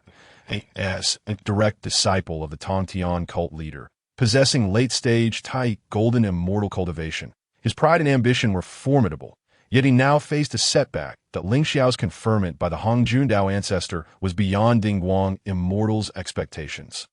And the Jade Emperor and Queen Mother are simply absurd. Humph. The Dao ancestor's decree cannot be altered. Now that Lingxiao possesses the amulet of the Eastern Extreme Qinghua Emperor, along with the support of the Heavenly Court, Grandmaster Jinyan and Daoist Tong Yun, it is evident that he will pose a threat to our Jie Sect. The only solution is to have him return to serve under our master, or to bind him through the ties of a Dao partner. Forcing him to serve our Jie Sect, Zhao Gongming huffed, his expression grave. His gaze, however, fell upon Yin Xiao, Qiong Xiao, and Bi Xiao. When Lingxiao was with the Jie Sect, he shared the closest ties with the 3 Xian. Even back then, Yin Xiao and others jokingly spoke of forming Dao partnerships with Lingxiao. Yet, once Lingxiao became incapacitated, that jest was never mentioned again. Should Lingxiao return to our Jie Sect, then the remaining 4 exalted positions would be decided by us. Previously, we held little interest in the Heavenly Court, but now it seems that the 6 imperial heavenly emperors are indeed distinct from the other divine positions. If 5 of the 6 imperial heavenly emperors belong to our Jie Sect, how would the Jade Emperor and Queen Mother not become the laughingstock, reduced to mere jesters? Kong Xuan, unperturbed by honor or disgrace, found himself stirred by the news of Lingxiao's conferment as the Eastern Extreme Qinghua Emperor. In his view, should Lingxiao return to the Jie Sect, he would undoubtedly claim a share of the remaining 4 exalted positions that at that time. He could shed the shackles of the Dao as a member of the Phoenix clan and even lead the Phoenix clan to restore the prosperity of ancient times. In that moment, Kong Xuan's ambition, like a maggot clinging to bone, began to gnaw at him. Amidst the discussions of the Jie Sect disciples, all eyes turned towards Yin Xiao, Qiong Xiao, and Bi Xiao, an unseen storm enveloping the 3 celestial maidens. How shall they choose? Sister Yin Xiao, given that the rebellious disciple Lingxiao shares a close relationship with the 3 of you, why not consider sacrificing for the future of Jie Jiao and entice Lingxiao to bow beneath your skirts? The Golden-Winged Great Peng scrutinized the 3, concealing the lasciviousness hidden deep within his gaze, before addressing Yin Xiao. Previously, Qiong Xiao had ventured to Wuzhuang Temple to request Lingxiao's return to Kunlun Mountain, to once more submit to the seat of Tongtian. Regrettably, her efforts resulted only in injuries, as Lingxiao remained utterly unmoved. The bond of master and disciple could no longer restrain him. Thus, the Golden-Winged Great Peng could only pin his hopes on the 3 sisters, wishing that their beauty might ensnare Lingxiao, compelling him to dedicate himself anew to Jie Jiao. Enough. The 3 sisters, being innate deities, were born to bask in the blessings and fortune of heaven and earth. Although there were some entanglements with Lingxiao long ago, this did not imply a willingness to become his Dao partner. It was sheer folly for Lingxiao to desire to enjoy the blessings of many all for himself. Clad in a flowing azure gown, Bai Xiao furrowed her brow and rebuked the Golden-Winged Great Peng. The might of a peak Tai golden immortal surged like a torrent towards the Great Peng. As the latter's aura of yin and yang swirled, both parties adopting a stance of mutual defiance. Disciples of Jie Jiao should prioritize the fate and benefits of their sect. The three sisters enjoyed the favor of their master, reaping the blessings and resources of Jie Jiao. Should they now cower and hesitate, unwilling to offer their humble contributions? Luya observed the scene and immediately raised his voice. At the moment Lingxiao ascended as the Eastern Emperor Qinghua. A series of plans materialized in his mind that if Lingxiao were to return to Jie Jiao, he could, with the support of Tongtian and Enhua, usurp the Jade Emperor's position, by leveraging Lingxiao's strength. He could first become one of the 6 emperors of heaven, then use the arguments of the Jade Emperor's unworthiness to placate the Western saints, Laozi and Yuan Tianzuan, ensuring their inaction. Ultimately, with Tongtian and Enhua as his backing, even if he could not force a resignation, he could still rally Jie Jiao and the demonic clans to carve a bloody path directly to the throne of the heavenly court. Yet for this plan to unfold smoothly, Lingxiao must return to Jie Jiao so that he could be firmly controlled. Once you all conspired to expel Lingxiao from Jie Jiao, forcing him to exhaust his heavenly merits to sever ties with causality. And now, seeing benefits, you wish to court him. I now inform you, it is too late. As the eldest sister of the three, the teacher of the human emperor, I possess my own steadfast principles and boundaries. To ask me and my 2 sisters to sell ourselves for glory, to submit to Lingxiao and entice him with our beauty, is absolutely impossible. Dressed in a pale purple gown, Yunxiao's fair visage suddenly stirred with tumult. Her brows tightly knotted, and her usually gentle, star-like eyes now ablaze with fierce indignation. Her hands, hanging at her sides, clenched into fists, knuckles paling from strain, and the overwhelming might of a Deluo golden immortal surged forth, sending Luya hurtling away. How much can one endure? If to curry favor with Lingxiao for the so-called 6 emperors' positions demands the sacrifice of our purity, then Yunxiao would rather shatter into pieces. Her pride would not allow such a thing. Otherwise, how would she differ from a lowly servant, trampled underfoot? Sister Yunxiao, we are all of a feather. Do not speak so loftily. When Lingxiao was stripped of his essence and lost his cultivation, you were the first to distance yourself from him, as for expelling Lingxiao from Jie Jiao. You did not utter a word in his defense then. Lingxiao could sacrifice his own cultivation to untangle the karmic debts within Jie Jiao's fortunes. Why can you not consider the greater good and sacrifice a semblance of your dignity and pride for the future of our fellow disciples? Luya sneered, mocking Yunxiao. She was renowned as a stunning beauty within Jie Jiao, and even he harbored desires for her. Yet before the throne of the heavenly court, the title of the ruler of the 3 realms was worth discarding such beauty. What of giving Yunxiao to Lingxiao? Once he occupied the position of the heavenly court's ruler, there would be no shortage of celestial maidens at his disposal. He would revive the glory of the Golden Crow clan. Luya, you are insufferable. While Sister Yunxiao naturally prioritizes the interests of Jie Jiao, you shall not so brazenly humiliate her. Should you persist in your insolence, do not blame me for suppressing you with the 12 sea-calming pearls. Zhao Gongming seethed, the 12 pearls in hand emanating the power of the world, their overwhelming presence demanding respect, causing even Luya to hesitate. At that moment, Qiongxiao stepped forward defiantly, declaring, Lingxiao has absolutely not abandoned Jie Jiao. Otherwise, during our encounter at Wuzhuang Temple, he would have acted against me or shown his wrath. He merely refrained due to face-saving considerations while watching me endure tribulations. Thus, deep within his heart, Lingxiao still wishes to forge a Dao partnership with us 3 sisters. Moreover, he must pass our trials, not the other way around. Sister Yunxiao, Sister Bixiao, for the sake of Jie Jiao and to make amends with Lingxiao, we cannot stand idly by. As her words fell, both Yunxiao and Bixiao displayed expressions of astonishment. When driving Lingxiao away, Qiongxiao had not exhibited such demeanor, appearing instead as if bestowing mercy upon him. Sister Qiongxiao, are you well? Yunxiao's expression softened somewhat as she questioned Qiongxiao in confusion. The 3 sisters had always shared a united front, yet since Qiongxiao's return from Wuzhuang Temple, had her mind faltered? How could she now so readily betray them? Setting aside the facts, I indeed have my shortcomings. However, Should Lingxiao wish to return, I would apologize and become his Dao partner. Sister Yunxiao, Sister Bixiao, this is my heartfelt confession.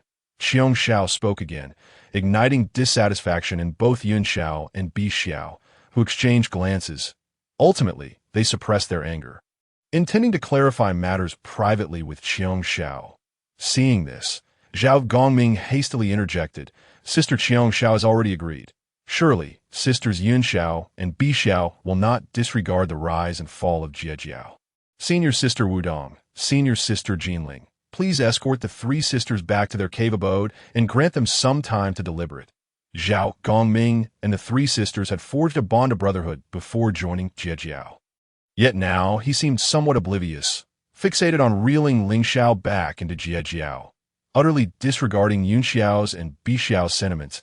As his resonant voice echoed throughout Bo Palace, the fury of Yunxiao and Bixiao could no longer be contained. Their surging mana sweeping forth, intimidating the Jie Jiao disciples present. Very well. You all conspire to bully us three sisters. Countless years of camaraderie cannot compare to Lingxiao's few positions as a sixth emperor of heaven. Ha ha ha! Yunxiao laughed maniacally, shaking off the approaching Wudong, Saint Mother, and Jinling's Saint Mother. She then seized Xiao and Bixiao, soaring from Kunlun Mountain towards the direction of the Eastern Sea. The three sisters were birthed on Golden-Ao Island, and now they were headed there. This is outrageous. As disciples of Jie Jiao, to neglect the teachings of the sect, I see that the three sisters have indeed learned badly from Lingxiao. When our master emerges from the Zhuxian sword array, I shall certainly report this matter to him. Ding Guangxian smote the jade pillar beside him in wrath, his fury apparent, with a flick of his sleeve. He departed Bo Palace alongside Luya and the Golden-Winged Great Peng, disdainfully snorting as he passed Zhao Gongming, leaving the latter humiliated. Sigh. Now, with our master suppressing the Zhuxian sword array, though I'm the foremost of Jie Jiao, I cannot restrain you. So my fellow disciples, take care of yourselves. As for the matter of the three sisters, I shall leave it to you. Gongming, Daobao Daoist, remained steadfast, observing the dispute between the three sisters and Luya and the Golden-Winged Great Peng. Yet his objectives were now met.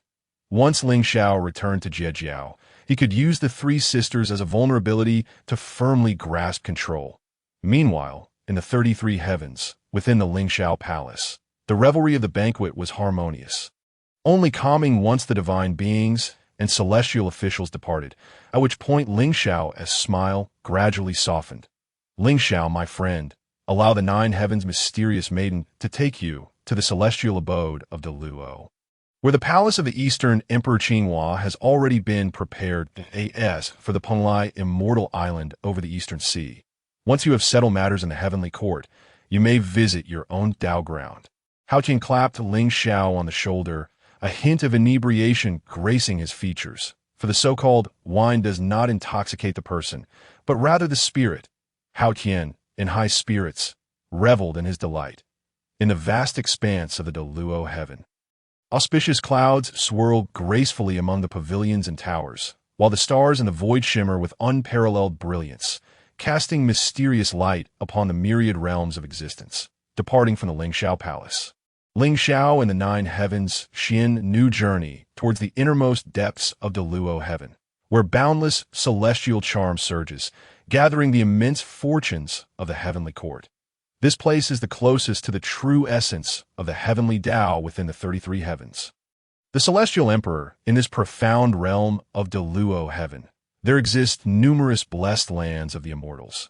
Yet the most sacred of all is the jade capital mountain of Hongjun Daozu, a divine sanctuary that has existed since the dawn of the primordial world. The other blessed lands were established around the jade capital mountain, with the Celestial Emperor's palace situated to the east, enveloped by infinite laws and fortunes. Should any malevolent beings dare to trespass through the eastern heaven gate into Deluo heaven, they would face your supreme powers. Though this is merely the humble conjecture of this Taoist, the 9 heavens Xian Nu, with her delicate visage akin to exquisite white jade, emanates a subtle radiance. As she parts her crimson lips, a playful smile graces her face, evoking a sense of whimsy in Lingxiao. He nods gently, then speaks slowly. Your Highness's conjecture holds merit. After all, the Heavenly Court has only just been established and requires time to accumulate its foundation. Upon breaching the constraints of Deluo heaven, one would enter the boundless starry expanse of the primordial world, correct? I intend to embark on a journey through the cosmos after exploring the palace. The primordial world is vast beyond measure. The underworld, the myriad realms, the 33 heavens, the endless cosmos, and the chaos beyond the heavens. Through eons of time, the opportunities of the primordial world have been thoroughly explored by various powerful beings.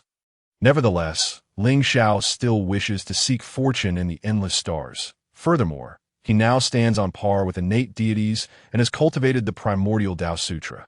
There is no reason not to comprehend the celestial bodies, to elevate his own cultivation and foundation. If the Celestial Emperor desires to traverse the endless cosmos, then allow me to enlighten you on certain matters. Following the downfall of the demon race's heavenly court and the demise of Emperor Jun and Dong Huang Tai, the remnants of the demon race have concealed themselves in the boundless cosmos, including several surviving demon saints, whom even the Jade Emperor cannot contend with. However, the Celestial Emperor must remain vigilant of those two residing on the Moonstar. The Nine Heavens Xiannu, accompanying Lingxiao, divulged all the secrets to him that in summary, the conclusion of the Wu Yao calamity does not signify the annihilation of the Wu or demon races. After all, a withered camel is larger than a horse. Both races are now in the process of recuperating and regaining their vitality. After a moment, Lingxiao and the Nine Heavens Xiannu descended before a magnificent palace, where boundless purple mystic light shone brilliantly, and streams of orderly laws converged from all directions.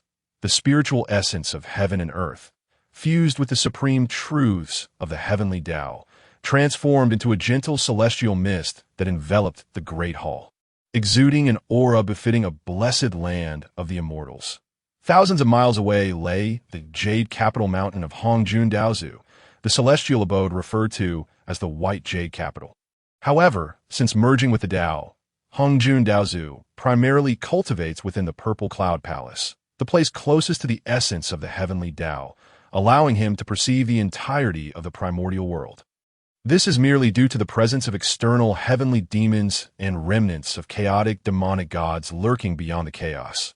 This palace is magnificent and grand, not an ordinary structure. If activated, its power would rival that of a top-grade postnatal spiritual treasure. Indeed, the Jade Emperor has put much thought into this. Since this is the residence of the Eastern Extreme Qinghua Emperor, I shall bestow a name upon this palace. Lingxiao gazed upward at the ancient wooden plaque radiating profound Taoist aura, yet bore no markings of the Heavenly Dao, clearly a deliberate choice by the Jade Emperor. It must be said that the attention to detail enhances Lingxiao's fondness for him. Indeed, the Celestial Emperor, having left Kunlun Mountain, has yet to reveal his divine powers. I am eager to witness your abilities and the principles of the Dao. The Nine Heavens Xiannu's eyes sparkled with excitement as she spoke hastily. Lingxiao, having reached the level of the Luo golden immortal tens of thousands of years ago, had already touched upon the principles of the Dao. Now, with his foundation reshaped, the Nine Heavens Xiannu was unaware of his depth. I shall now demonstrate my humble skills.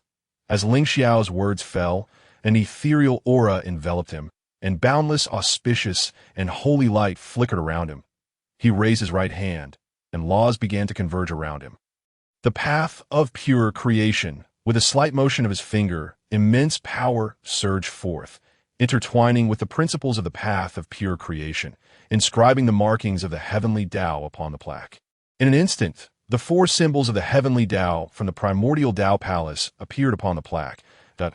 In a moment of reverie, the resounding echoes of the Dao reverberated, while the Nine Heavens Xiannu gazed in awe at the four Heavenly Dao symbols, her murderous intent and karmic burdens gradually dissolving.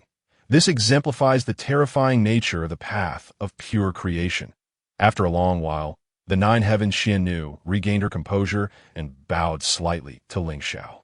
The profundity and ethereality of the Celestial Emperor's Dao laws allowed me to diminish my own karmic burdens with but a mere glimpse. Should the opportunity arise in the future, I would be honored to visit often. I have completed the task the Jade Emperor entrusted to me. Now, I must seize this opportunity and fortune bestowed by the Celestial Emperor to return to my Taoist sanctuary and cultivate diligently. Please forgive my haste. The glimmer of inspiration is fleeting and insight is hard-won. The Nine Heavens, Xian Nu firmly believed that if she could grasp this chance, it might lead to a breakthrough in her cultivation, as she had been trapped in the early stage of the Deluo Golden Immortal for far too long. Excellent. Lingxiao nodded, watching as the Nine Heavens, Xian Nu departed. With a flicker of thought, he focused on the Primordial Dao Palace before him, taking a brief tour of the magnificent structure before soaring directly into the endless cosmos. Crossing the barriers of Deluo heaven, Lingxiao traversed through 9 layers of celestial thunder and fire. Beholding countless ancient stars suspended in the tranquil void, radiating unique brilliance and order. The sun star blazed with intense heat, and one could faintly perceive boundless solar flames surging forth, while a colossal flame tree, towering 10,000 feet high, stood amidst the tumultuous waves of solar fire. The supreme innate spiritual root, the Fusong tree, was relocated to the Tang Valley by Emperor Jun after the birth of the 10 Golden Crows. An unforeseen opportunity for others to scheme against them. Of the 10 Golden Crows, 9 have perished, and Emperor Jun was compelled to return the Fusong tree to the Sun Star. Now, after eons of nurturing, this supreme innate spiritual root has regained its vitality. However, the solar flames possess the power to incinerate both body and true spirit. Without a protective treasure, I cannot venture into the Sun Star to inspect the Fusong tree. Lingxiao gazed at the Sun Star, murmuring to himself, the Fusong tree, a supreme innate spiritual root, bears the innate Fusong fruit, a treasure of utmost value for cultivators of the Fire Dao. Lingxiao, too, yearned for the Fusong fruit. Thus, he stepped into the void, heading towards the heart of the cosmos. The Sun Star and the Moon Star are said to be the transformed eyes of Pangu, while the Ziwei Emperor Star is the most enigmatic among the countless ancient stars. The Sun Star, Moon Star, and Ziwei Emperor Star form a triad, with the remaining celestial bodies of the surrounding stars revolving around these 3 as their core. That Lingxiao's aim is to enter the heart of the cosmos, to comprehend the myriad stars and discern what insights he may glean. The motion of the celestial bodies embodies the supreme truths of the Heavenly Dao. The growth of countless beings also contains the essence of the Heavenly Dao, suggesting that all things in the universe operate according to the rules of the Dao. The demon race, utilizing the billions of stars to operate their grand celestial array, clashed with the 12 heavenly gods of the Wu race during the calamity of the Wu and Yao. Yet alas, without the suppression of treasures such as the river map and the Luo book, this unparalleled array can no longer manifest in the world. Lingxiao sat cross-legged amidst the vast starlight, a 24-petal pure world white lotus flickering into view behind him, as the Primordial Dao Sutra radiated brilliance within his primordial spirit, continuously evolving the path of pure creation.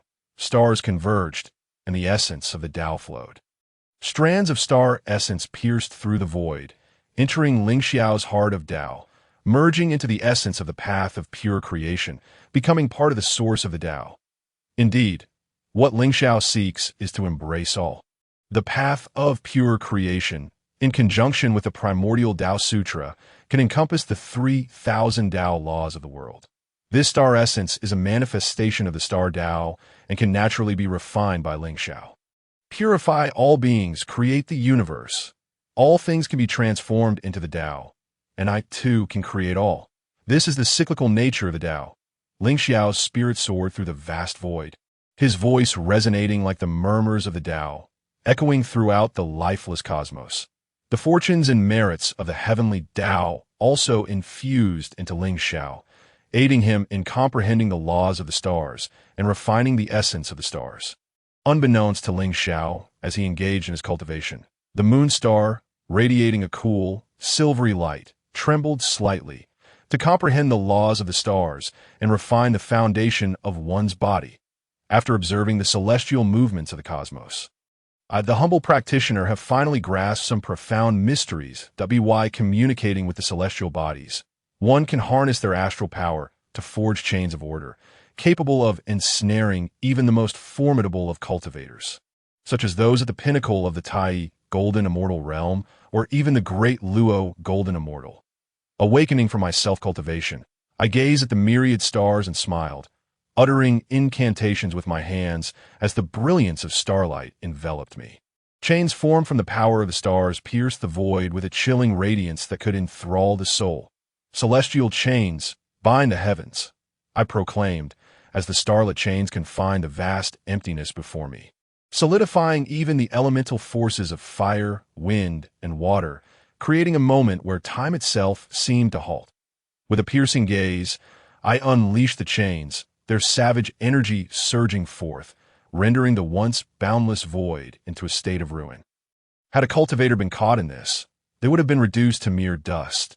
Observing the aftermath, I furrowed my brow, contemplating that the celestial chains are merely a divine technique, according to my estimations. One day, I may weave a formation rivaling the unparalleled great array of the celestial sphere. This formation shall be named the array of stars and phenomena, with the celestial chains being but one of its exquisite applications. However, my cultivation at the mid-stage of the Tai Golden Immortal realm is inherently limited. Unless one possesses treasures such as the River Map or the Luo Book or the Chaos Bell, only by attaining the Dao of the Primordial Golden Immortal shall I obtain such power. Nevertheless, I am not in haste. I shall temper my aura, allowing the extraordinary phenomena to dissipate. I have invested considerable time refining the essence of the stars. Now, should I continue my exploration of the starry skies, or return to Palai Island to strategize for the impending divine calamity? I found myself lost in thought that moment. I sensed an unusual resonance of the Tao, an aura that was both sacred and tainted by corruptive rules. Had I not mastered the path of pure life creation, I would not have discerned this anomaly that I beseech my fellow Taoists for aid. A gentle yet urgent voice echoed within my primordial spirit. The moon star, the Taoist grounds of Shihe and Changxi. What secrets does this moon star conceal? I pondered aloud. Since the dawn of creation, this world has concealed countless mysteries, and as the moon star is believed to be a transformation of Pangu's right eye, I could not ascertain the identity of the voice. However, I was certain that after inadvertently releasing the aura of pure life creation during my cultivation, the owner of that voice grasped at a lifeline and sought my assistance. Without a moment's hesitation, I set my course towards the moon star. Wielding the primordial measuring ruler, the pure yang sword, the divine, and the god-slaying whip, I held confidence that I could find a glimmer of hope even in dire straits. Despite my mid-level Tai Golden Immortal status, moments later, I stepped through the void and landed upon the moon star. The laurel tree shimmered with silver light, and beside it stood a palace, while beneath the laurel, a figure was chopping away at the tree. I am the humble practitioner Lingxiao, journeying through the cosmos, here to pay my respects to the esteemed Shihe and Changxi. I announced, my tone casual and breezy.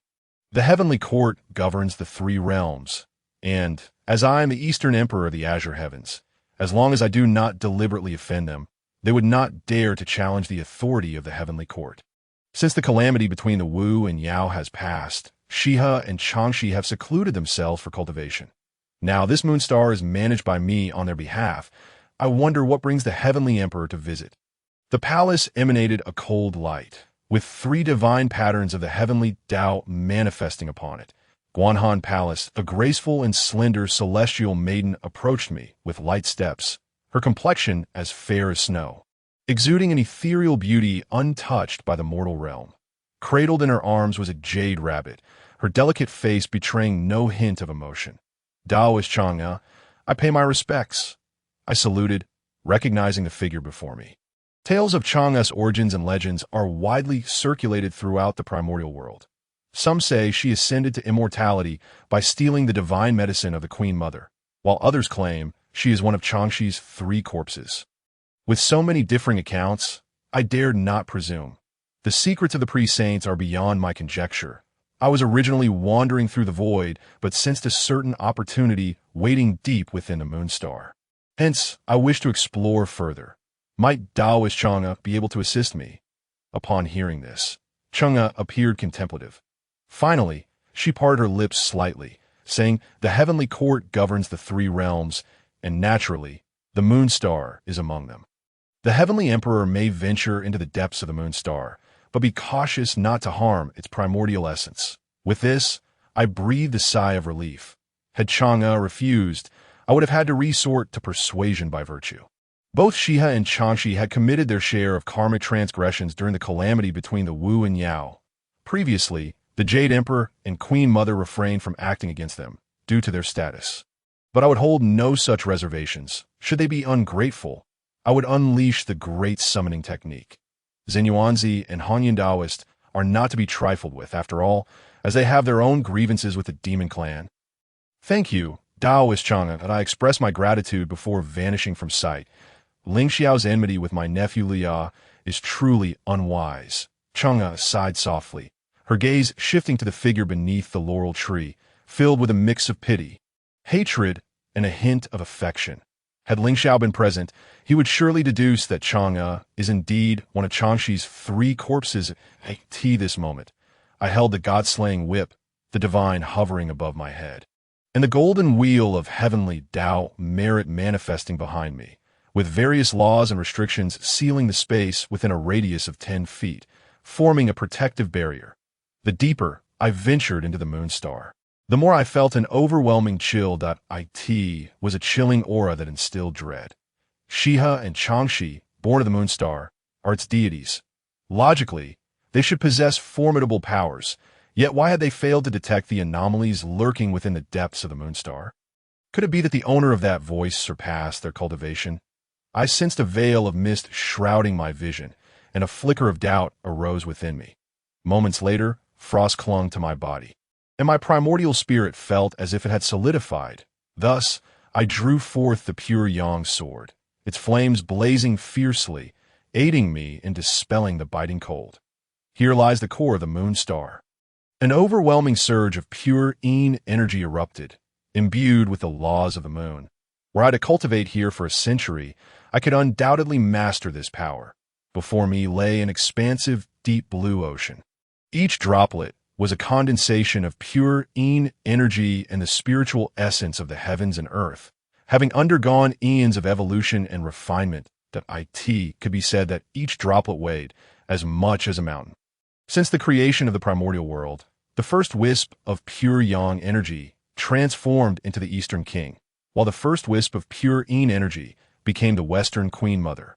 It is precisely for this reason that they were appointed by the Tao ancestor Hongjun as the leaders of male and female immortals.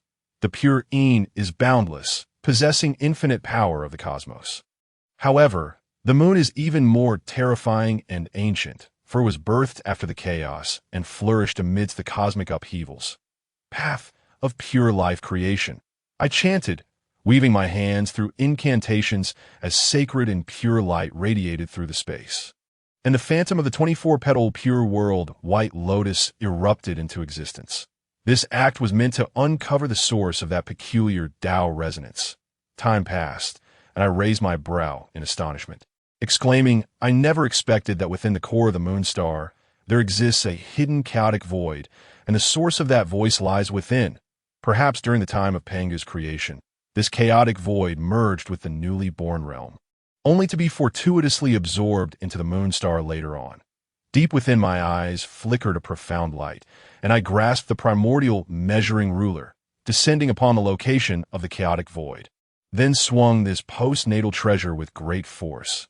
The moon star trembled, the deep blue ocean roiling in tumult, the spatial rift quietly manifested. The laws and essence of the moon surged forth as a torrent, mingling with chaotic currents spilling from the rift. Witnessing this scene, I dare not delay, stepping directly into the spatial rift. I then activated the divine, temporarily sealing the rift, for if I allowed that torrent to wash over the core of the moon star, I could scarcely imagine the chaos that would ensue, nor could I withstand the overwhelming karmic retribution and consequences. As I entered, the fierce winds howled, and chaotic currents surged. The essence and laws of the moon occupied vast expanses, evolving into a breathtaking starry domain, the very heart of the energy storm. A figure sat in meditation. Chaos surged with malevolent energy, intertwining with the threads of causality and karmic retribution, as sinister thoughts of violence encroached upon the essence and laws of the lunar realm.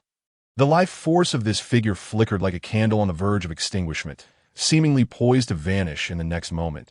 This the lunar goddess? Lingxiao could hardly believe it. Murmuring to himself, his suspicions were confirmed in that very instant.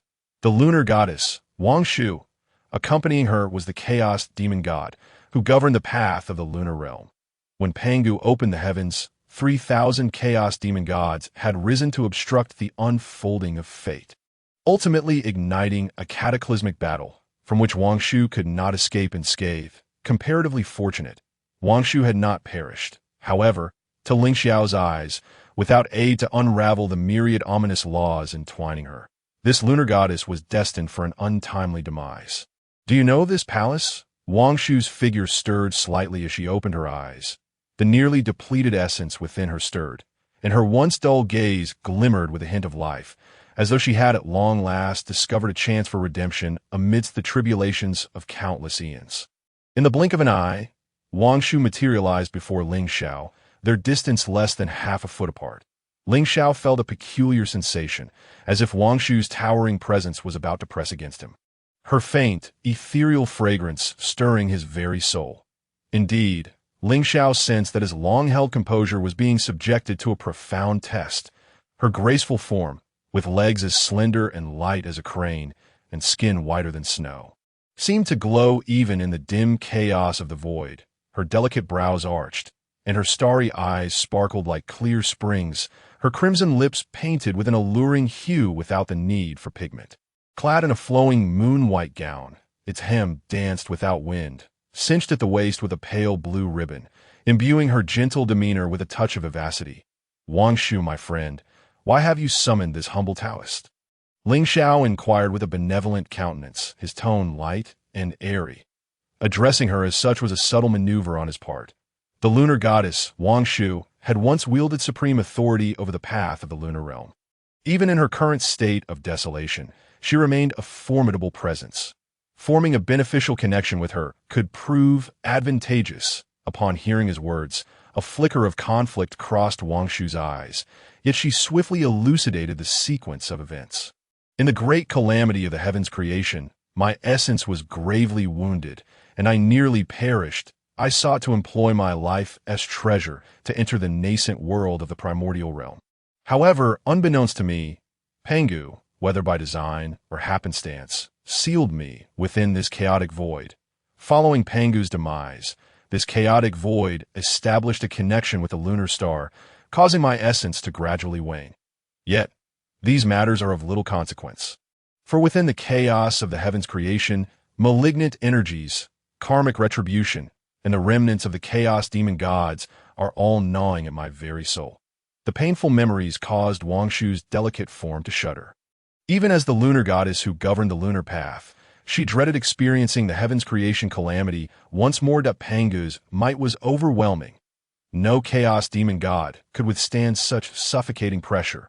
Shifting her tone, Wang Shu continued, in truth, I had contemplated self-rescue. I utilized my immense power to create a doppelganger, expending what little essence I had left, sending it into the primordial world, only for it to meet its end at the hands of the beast Emperor Sheni. Now, my essence is nearly spent, my soul and true spirit on the brink of extinction, yet the path you cultivate could aid me in escaping this predicament. As for the matter with the Taoist Hongjun, I shall devise a plan.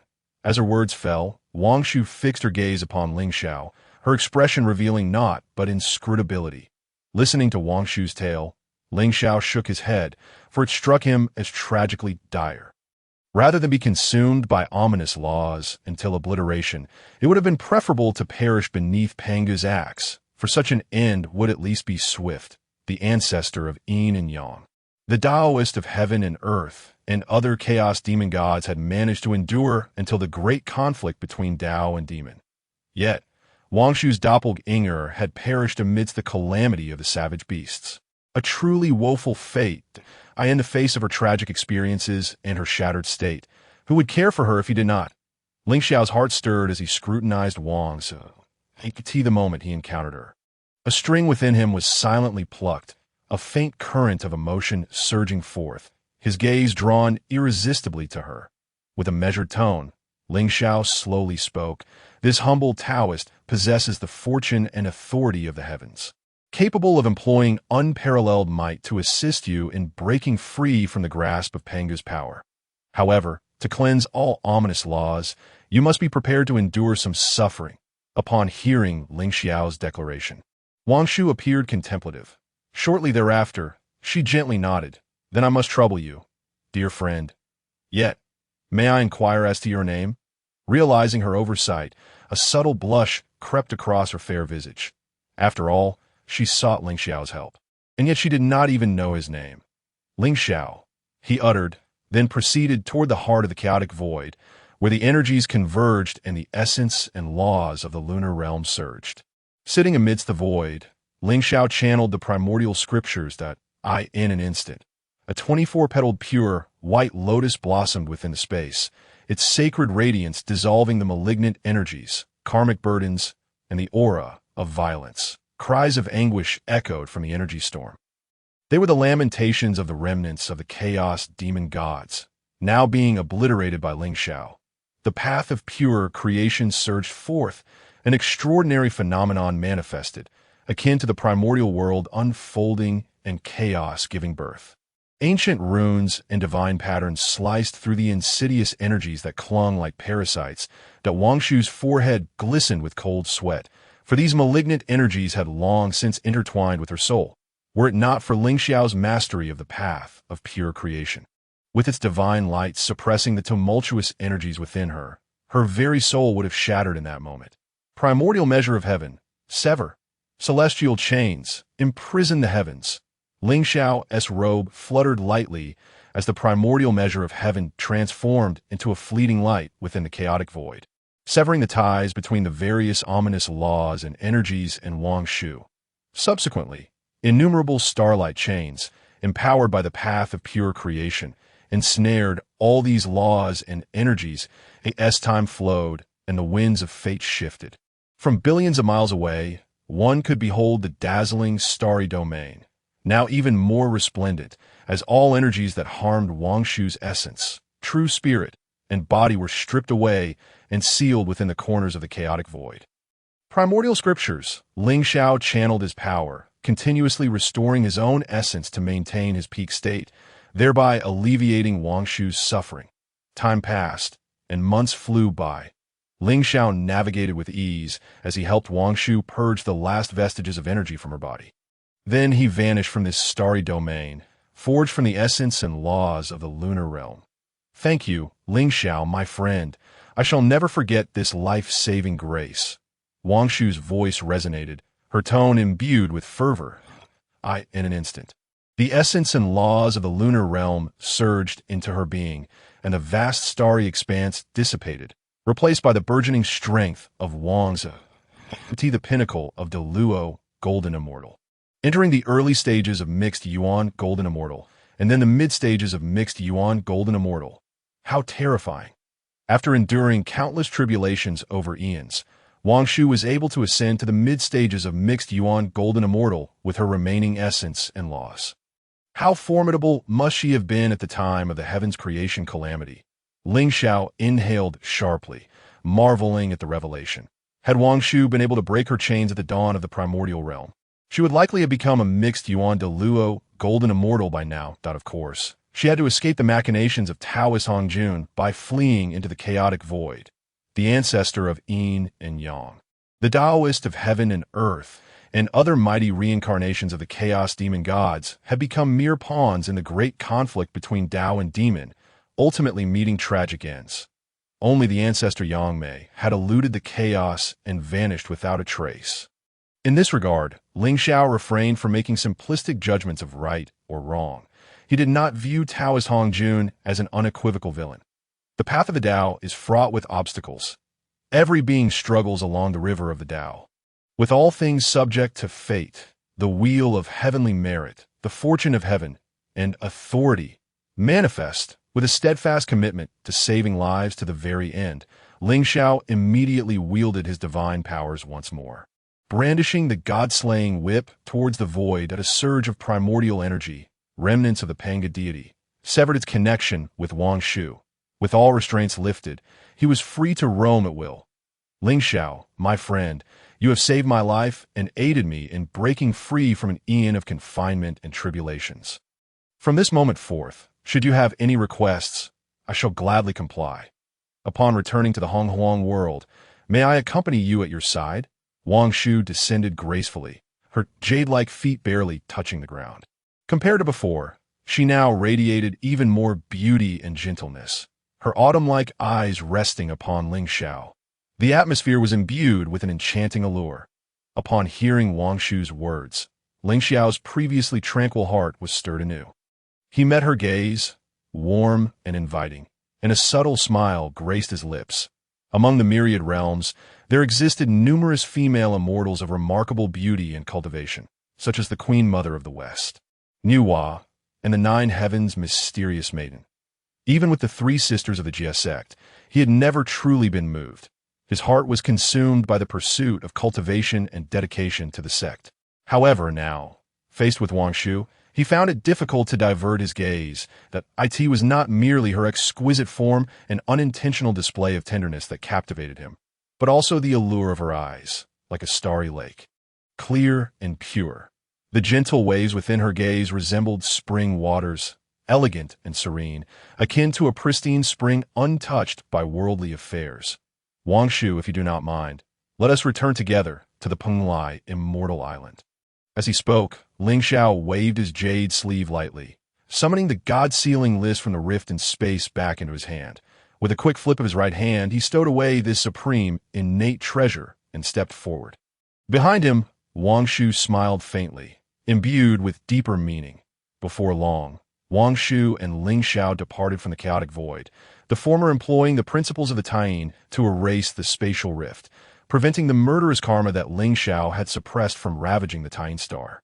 With a slight movement of her mind, Wang Shu comprehended the heavenly secrets. Gaining insight into Lingxiao's circumstances, he dedicated himself to the Jie Sect, only to be forced to sever karmic ties, thus reconstructing his foundation and gaining the support of two quasi-saints, ultimately attaining the revered position of the Eastern Extreme Qinghua Emperor. The twists and turns of fate stirred even Wang Shu's heart, especially when she learned of Lingxiao's complete loss of his primordial essence, the obliteration of his soul, and the damage to his body. She felt an unexpected kinship, a sense of shared suffering. Moreover, Wang Shu was curious as to how Lingxiao managed to reconstruct his foundation. After all, according to the information she had gathered, Lingxiao was a 12th grade pure world White Lotus. Yet, when he helped her break free from her shackles, that pure world White Lotus had manifested at the 24th grade. Not only could it reconstruct his foundation, but it also allowed for its transformation. Such a fortuitous occurrence could only arise from an immense opportunity. Even Wang Shu was astonished, for she herself lacked such abilities. Wang Shu, shall we first return to the Taiyin star, or will you directly employ your great powers to shatter the void and take me to the eastern sea of the Honghuang? Lingxiao inquired softly. Gazing at Wang Shu, Shiha and Changshi were the celestial deities of the Taiyin star, born of the essence of heaven and earth at AS for Wang Shu. She was the goddess of the Taiyin. Should they meet again in the future, what wonders might unfold? Upon hearing this, Wang Shu parted her crimson lips and replied slowly, no need for that. The Chang'an on Taiyin star is merely a benevolent corporeal avatar of Changshi. Neither Changshi nor Shiha resides on the Taiyin star. I shall traverse space with you and return to your eastern sea sanctuary. As her words fell, Lingxiao raised an eyebrow and revealed a gentle smile. Various clues intertwined in his mind, weaving a complete narrative. Chang'e was indeed a benevolent avatar of Changshi, and in that moment, he confirmed that the one who felled the laurel tree was none other than the great archer Hui.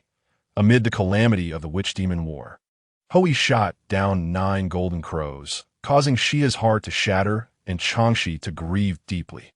Consequently, she sent Chang'e, the benevolent avatar, to scheme against Hui that Chang'e's ascent to the moon stirred Hui's heart, who could not bear to part with his beautiful wife. Thus, he too ascended to the Taiyin star, only to find himself sealed in intelligence, enduring eternal torment, becoming a figure obsessed with felling the laurel tree. Wu Gang, one cannot deny that Changxi had a knack for intrigue. Just as Lingxiao mused in jest, Wangshu invoked a command of the Taiyin, enveloping him within its embrace. In an instant, the two vanished from their location, heading towards Penglai Immortal Island. After a considerable time, a mysterious and ancient voice materialized from thin air. The Taiyin goddess Wangshu seems to have a fated bond with that Lingxiao. In the eastern sea, the waters surged mightily. Golden-Ao Island radiated a hazy glow, where various immortal beasts and birds either frolicked beneath the waters, dashed through the forests, or soared through the skies. Yunxiao, Qiongxiao, and Bixiao each possessed distinct charms and grace. Sister Yunxiao, Sister Bixiao, while our junior brother Lingxiao faced ruin and despair. We observed from a distance, choosing to remain aloof. This indeed was our error. Now that Lingxiao has regained his cultivation and ascended to the status of the Eastern Extreme Qinghua Emperor, both for the sake of the Jie Sect and for us, we must seek his forgiveness at Penglai Immortal Island if we wish to forge a harmonious bond. That if you do not wish to go, then I shall go alone, since their visit to Wuzhuang Temple. Qiongxiao had experienced a measure of reflection and guilt. She envisioned rekindling Lingxiao's favor, thus enabling him to continue assisting the Jie Sect. Setting aside the facts, had Lingxiao truly committed no wrongdoing after severing karmic ties? He hurriedly reconstructed his foundation. Perhaps his prior misfortune and despair were merely to serve as a spectacle for others to ridicule the Jie Sect. If he could reconstruct his foundation, why did he not do so earlier? Instead, he chose to clash with his master and sever ties with his fellow sect members. I believe he was incited by the heavenly court, scheming for far too long. Bixiao scoffed coldly, unrelenting in her suspicions. A myriad of emotions intertwined within her heart, ultimately culminating in resentment. Long ago, she may have harbored feelings for Lingxiao, but now she felt nothing but intense aversion. Because of Lingxiao, the dignity of all Jie sect members had been tarnished, and their reputation among the beings of Hongwang had soured, rendering them the subject of others' mockery. Bixiao was resolute. She would never forgive Lingxiao. Enough. The past was behind them. Let it drift away like autumn leaves. Perhaps we could indeed start anew with Lingxiao, allowing him to once again kneel before a master or even forge a bond of partners. Sister Bixiao, you should focus on your cultivation at Golden-Ao Island. Qiongxiao and I shall proceed to Penglai Immortal Island. Yunxiao, deep in thought, finally spoke with a furrowed brow. Lingxiao had faced tribulations and scorn, but did she not have her own struggles? No one could bear to witness their close disciple reduced to a mere shadow of his former self. Even though they had once shared a fleeting moment of affection, the path of cultivation was ruthlessly harsh, and the choice of partners must be made with utmost care. Thus, Yunxiao had intentionally distanced herself from Lingxiao, and over time, that sentiment had transformed into disdain and an unbearable burden. Ultimately, for the sake of the Jie Sect's fortunes and future, Yunxiao resolved to relinquish her innate pride and extend forgiveness to Lingxiao, clarifying everything to him. Sister Yunxiao, when we arrive at Penglai Immortal Island, let us be gentle. Lingxiao responds better to kindness than force. If we simply apologize, he will surely welcome us back. Qiongxiao beamed with delight at this notion. In the presence of Yunxiao and Bixiao, she employed her powers to adorn herself, adorning her hair and attire in the styles Lingxiao once favored, hoping to evoke his true feelings once more. Let us depart. Yunxiao's previously cold demeanor softened slightly. The thought of Lingxiao becoming her partner, despite the discomfort it stirred within her, kindled a flicker of anticipation in her heart. The Eastern Extreme Qinghua Emperor, favored and appointed by the Dao ancestor Hongjun, with the staunch support of Zhenyuan Daxian and Hongyun Daoren. Should Lingxiao join the ranks of the Jie Sect during this divine calamity, the sect would undoubtedly find itself in a much more favorable position. At the very least, Lingxiao could use his powers to assist the Jie Sect disciples in untangling the entanglements of karmic retribution, ensuring they did not fall into the calamity and lose their clarity and wisdom. With their feet upon clouds, exuding an ethereal grace, Yunxiao and Qiongxiao departed from Golden-Ao Island, leaving Bixiao alone at this moment. On the other side, Penglai Immortal Island flourished with boundless auspiciousness, celestial soldiers guarding the realm, celestial maidens tending to spiritual herbs and trees, while countless pavilions and towers rose amidst the gentle mist that enveloped the mountains. Lingxiao and Wangshu stepped forth from the void, landing before Penglai Immortal Island. We pay our respects to the Heavenly Emperor. The celestial soldiers and heavenly maidens of the heavenly court all performed respectful bows, some even bending slightly in deference, their expressions solemn and imbued with reverence. Upon witnessing this, Lingxiao nodded and remarked, "The various palaces and flora of Penglai Island have reached perfection. You may return to the heavenly court to report back to the Jade Emperor, a humble Taoist. Seek no service from you." As he spoke, Lingxiao's jade sleeves fluttered gently, and radiant beams of crimson gold light cascaded upon each celestial soldier and heavenly maiden. Indeed, they were the merits of the heavenly path. His generosity was lavish and unrestrained. Within the heavenly court, as one cultivates and traverses, the treasures of heaven and earth are indeed precious, yet the merit of the heavenly path is the true currency. We shall faithfully obey the edict of the celestial emperor. With this, all present bowed once more. Soon, apart from the spiritual roots of flora and the celestial birds and beasts, only Lingxiao and Wangshu remained in the sky, surveying all below. Someone approached. It seemed to be an old adversary of yours. With a subtle shift of his mind, he perceived everything. Lingxiao chuckled lightly.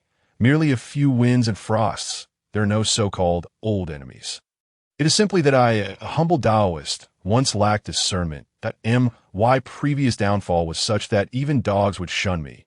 Yet now, having resumed my cultivation and attained the esteemed position of the Eastern Emperor Qinghua, these disciples of thee are drawn by the scent of my resurgence. Simply ignore them. Lingxiao gazed at Wangshu, his eyes deep and clear. With a subtle movement of his magical power, he descended to the center of Penglai Island, where a Ren Shui Pan Tao fruit tree stood tall, peach blossoms cascading from above, the fragrance of the Ren Shui Pan Tao wafting through the air. The Ren Shui Pan Tao is an exquisite innate spiritual root. And this particular tree on Penglai Island was cultivated from the mother tree, its grade exceeding that of the innate middle grade, yet falling short of the innate upper grade. Your mindset is truly commendable. Were it I would exhaust all schemes and methods, cleansing the karmic debt with bloodshed and slaughter. Wangshu alighted before Lingxiao, taking a seat upon a rattan chair. She elegantly crossed her jade legs, the snow-white skin revealing itself inadvertently. The calamity of the divine decree is about to descend, watching them bring about their own demise, ultimately fracturing into pieces. Would that not be preferable, rather than destroying them personally? Why not observe their desperate struggles? After I departed from, some may have begun to regret their choices. Yet, it is of no consequence. Lingxiao waved his jade sleeve lightly, a flask of spiritual wine landing upon the jade table. Accompanied by ginseng fruit, Ren Shui Pan Tao, and other innate spiritual fruits. Wangshu personally poured the wine, and soon the two were toasting each other. The atmosphere was tranquil and leisurely. After a considerable time, Wangshu finally spoke slowly. "Taoist friend, you have aided me in escaping the sea of suffering, yet I am not one to forget kindness. When they come to pay their respects, I shall help you vent your grievances." As she spoke, a glimmer of brilliance flickered in Wangshu's eyes. This left Lingxiao somewhat perplexed, yet he did not inquire further. Moments later, outside Penglai Island, Yunxiao and Xiongxiao made their appearance. Yunxiao, tall and graceful, donned a simple long dress that accentuated her enchanting figure. Her previously aloof countenance now mingled with gentle smiles. Xiongxiao, with her elegant demeanor and exquisite beauty, had lips that seemed to beckon. "Sister Yunxiao, Lingxiao Shidi is within Penglai Island. I can sense his presence. These recent days he has occupied my thoughts, and I wish to clarify everything with him." Upon hearing this, Yunxiao's expression also brightened with longing. Lingxiao's disposition is gentle. He would never abandon us sisters. Within Wuzhuang Temple, witnessing Xiongxiao tormented to the brink of injury by Hongyun Taoist, it was likely that his anger had subsided. Exhaling slowly, Yunxiao gazed at Penglai Island, her lips parting slightly. "Lingxiao Shidi, This humble Taoist and my sister Xiao have come to pay a visit. We wish to discuss some matters with you face to face. Her ethereal voice echoed through the heavens and earth. In the center of Penglai Island, Lingxiao sat upon a rattan chair, while Wangshu calmly observed the scene. Upon hearing Yunxiao's voice, Lingxiao displayed no emotional turbulence. Ding! A divine level selection task has been successfully refreshed. Choice 1. Refuse Yunxiao and Xiongxiao's entrance into Penglai Island. Reward: Supreme Innate Spiritual Treasure, Golden Seal. Choice 2. Show no mercy and slay Yunxiao and Xiongxiao. Reward: Kaitian Water Spirit. Choice 3. Meet with Yunxiao and Xiongxiao. Quietly watch their performance. Reward: 12 Grade Annihilation Black Lotus. The system's voice suddenly resounded in Lingxiao's mind. Lingxiao's thoughts grew heavy as he pondered. Slaying Yunxiao and Xiongxiao would surely invite the wrath of the Tongtian patriarch. Such an endeavor would be futile, especially since the Kaitian water spirit holds little value for me. Should I refuse their entrance to Penglai Island? Their stubborn nature would undoubtedly lead to a commotion, and I currently have no use for the Golden Seal. Therefore, I shall choose the 12 Grade Annihilation Black Lotus. The 36 Grade Chaotic Green Lotus nurtures 5 lotus seeds.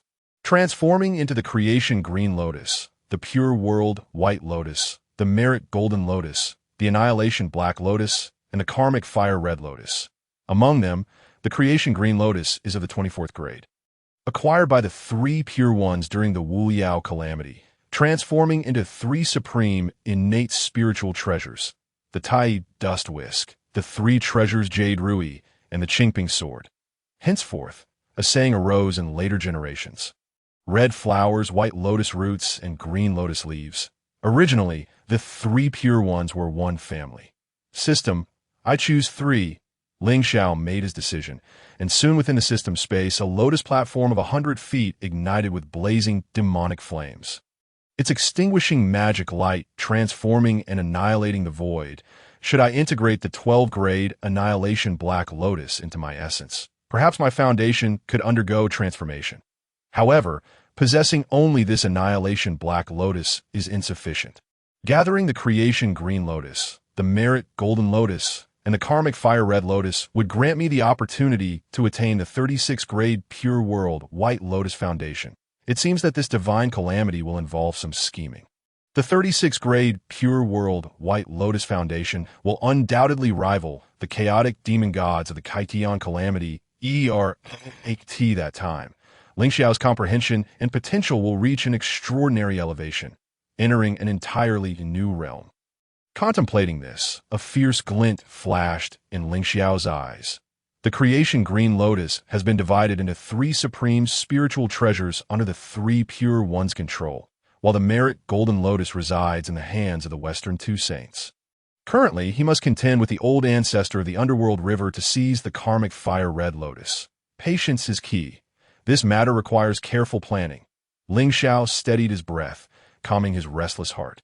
The old ancestor of the Underworld River is no ordinary being, reputed as the foremost under the Saints, ruling over the Blood Sea of the Underworld, commanding the Azura clan, and also holding sway in the Underworld. The most critical point is, as long as the Blood Sea remains, the Underworld River shall not perish. This individual is known for his violent temper. Should a disagreement arise, he may drag the Blood Sea and himself down with him, resulting in a loss too great to bear. Lingxiao Daoist friend, if you are unwilling to meet them, this humble one can use my powers to send them away, Wangshu said, fiddling with the jade cup in her hand. Why not enjoy the spectacle, Daoist friend? They come to humiliate themselves. These disciples are indeed stubborn and ignorant. Let them in. Lingxiao gestured with his hands, the celestial mist transforming into a celestial path leading towards the outer reaches of Penglai Island. Penglai Island is protected by a grand formation, and unless a quasi-saintly power intervenes, it is difficult to forcibly breach. This is also the reason Yunxiao and Xiongxiao did not dare intrude recklessly. Sister, Lingxiao Shidi is willing to see us, Xiongxiao exclaimed joyfully, tears of nostalgia shimmering in her eyes as she recalled countless moments spent with Lingxiao over the eons, feeling a surge of emotion and longing. Before long, she would make Lingxiao reconsider and rekindle their bond. Lingxiao, however, furrowed her brows. Why hasn't Lingxiao come to greet us? Doubts filled her, intertwined with a hint of anger. Before Lingxiao entered the Zhejian sword array, he was never like this. He would always come at their beck and call. But now, he has changed. This thought left Lingxiao feeling uneasy, but she had no time to ponder further as Xiao seized her arm. Propelling them forward, in the blink of an eye, the two stepped into Penglai Island. However, upon entry, they found Lingxiao and Wang Shu engaged in conversation, neither turning to acknowledge them. Lingxiao, who is she? Coldness, fury, and heartache surged within Lingxiao. She materialized beneath the Run Shui Pan Tao fruit tree, her beautiful face contorted with anger, her brows tightly knit, her breath growing heavy. Seeing Wang Shu, whose grace and beauty eclipsed her own, Yunxiao's pride was crushed. Followed by an inferno of rage. It was as if Lingxiao had betrayed her. Meanwhile, Xiao approached Lingxiao with an air of authority, her voice resonating with indignation as she admonished, Lingxiao, my junior brother, you have brought great disappointment to both me and my sister. We had resolved to forgive your transgressions against our teachings and your lack of respect for our master. Yet now, you find yourself entangled in ambiguous relations with other celestial maidens. Should this matter come to light, it would tarnish the reputation of the Eastern Emperor Qinghua, and our trio of Xiaos would be shamed as well. You must expel this wild woman from your presence, or I shall no longer acknowledge you. Her words were sharp, laden with conviction. Yunxiao and Xiao directed their ire towards Lingxiao and Wang Shu. The atmosphere charged with ferocity. Lingxiao, reclining upon his rattan chair, replied with an air of detachment, when did I ever claim to require your forgiveness? It has always been you, Xiao, who has pursued me relentlessly. By what right do you question me? Wang Shu interjected, my esteemed friend is not the wild woman you speak of. In that moment, Lingxiao swept his jade sleeve, channeling a surge of power that struck Xiao squarely in the chest. You disrespect the Heavenly Emperor, displaying arrogance and ignorance. Considering you are a disciple of a sage, I have merely applied a light punishment. Should you dare to offend again, I shall send you to the celestial execution platform. With a gasp, Xiao spat blood, her form faltering. Yunxiao, taken aback by the scene, quickly steadied Xiao and produced a golden elixir to revive her. Lingxiao, how dare you lay a hand upon my sister Xiao? Yunxiao's voice rose in fury as she prepared to retaliate. Yet, in an instant, she found herself kneeling, overwhelmed by a tremendous force that rendered her unable to lift her head. Indeed, Wang Shu had intervened. I am known as Wang Shu, and during the calamity of ferocious beasts, I have shared camaraderie with the Dao ancestor Hongjun, yet you treat me with such irreverence and speak harshly to my friend Lingxiao. This punishment is merely leniency as for my relationship with Lingxiao. Does not the saying go, a life-saving grace merits a lifelong bond? Should I desire it, our connection could deepen further. Wang Shu spoke lightly, each word imbued with gravity that struck Yunxiao and Xiao, causing blood to flow from their lips as their internal injuries flared with pain. A debt of life. To bind oneself in loyalty. The sight of Wang Shu's unflinching demeanor ignited fierce animosity within Yunxiao and Xiao. They could not bear the thought of Lingxiao's heart wavering. Drawn into Wang Shu's allure, Lingxiao ought to seek their forgiveness and forge a bond with them. Wang Shu, do not jest. I am but a humble Tai golden immortal, unworthy of your esteemed presence. In the face of friends, I can only admire from afar, unable to entertain any other thoughts. Lingxiao was perplexed. He could not discern whether Wang Shu's words were mere theatrics to provoke the two, or if there lay a kernel of sincerity within her jest. His admiration for the Dark Moon Goddess had burgeoned upon their first meeting, but matters of companionship could not be one-sided, unless their hearts resonated in harmony, with genuine feelings from both sides. Lingxiao would not pursue her relentlessly. Upon hearing this, Wang Shu tempered her imposing presence. With a seemingly casual demeanor, she remarked, had it not been for your timely rescue, I would have met my end. Regarding this favor, I have stated that you may make any request that become partners in the Dao, to weave a bond of matrimony, is included within. With that, Wang Shu delicately clasped her hands, a sheen of perspiration forming within her palms. As a primordial demon god who once roamed the vastness of creation, her heart should have been as steadfast as a mountain. Yet a hint of anxiety now crept in. She understood that this may be tied to Lingxiao's efforts to alleviate her malevolent aura and the ominous fates that plagued her. Lingxiao's image had etched an indelible mark upon her soul. Having broken free from her shackles and sensing the entirety of the primordial realm, Wang Shu found herself curious about the prospect of a companion. If she were to seek one, she believed Lingxiao to be the most suitable choice. That a partnership in the Dao should not be taken lightly, should I truly be able to forge a meaningful bond with you. I shall beseech the Dao ancestor Hongjun to bestow a decree, inviting the sages to preside over our celestial wedding, with countless immortals arriving to celebrate, and all beings rejoicing. Lingxiao gazed intently into Wang Shu's eyes, a gentle smile gracing his features, imbued with earnestness and gravity. Even Wang Shu, at that moment, felt a fluttering in her heart, a blush gracing her cheeks. Fate and karmic ties, profound and enigmatic. Wang Shu lifted a jade cup and drank from it.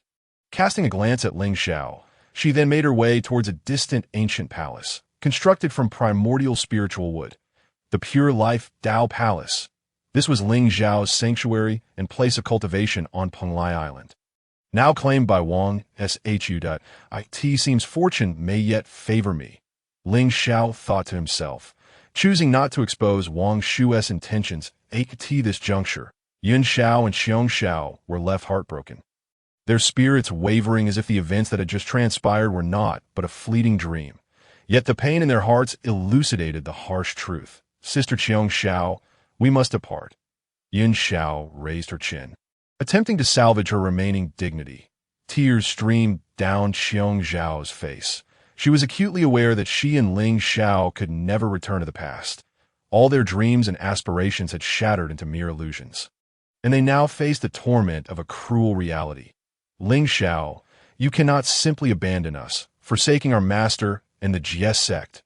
Xiong Xiao reached out, intent on grasping Lingxiao's arm. Yet Lingxiao recoiled in disdain. Furrowing his brow, coldly, he stated, if the two disciples of the Jie Sect have no further matters, I suggest you leave my domain. I have no desire to engage in disputes. You may choose your path. In that instant, tears cascaded down Yun Zhao's cheeks. Without hesitation, the two turned and walked away, their figures elongated by the setting sun, as if on the verge of extinguishing into mere ashes. That I hope the Jie Sect will cease its pursuit of me.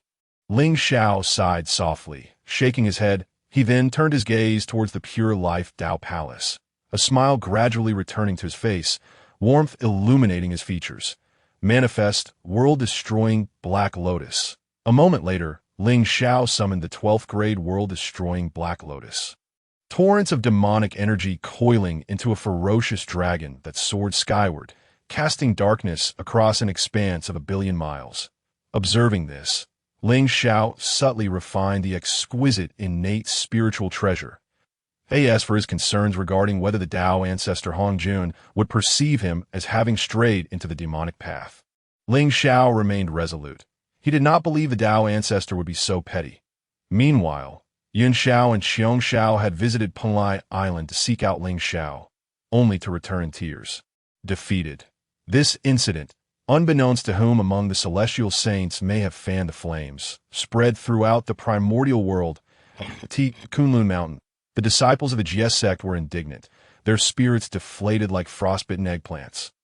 After all, Yun Xiao and Xiong Xiao were revered as divine beings among the Jie Sect disciples.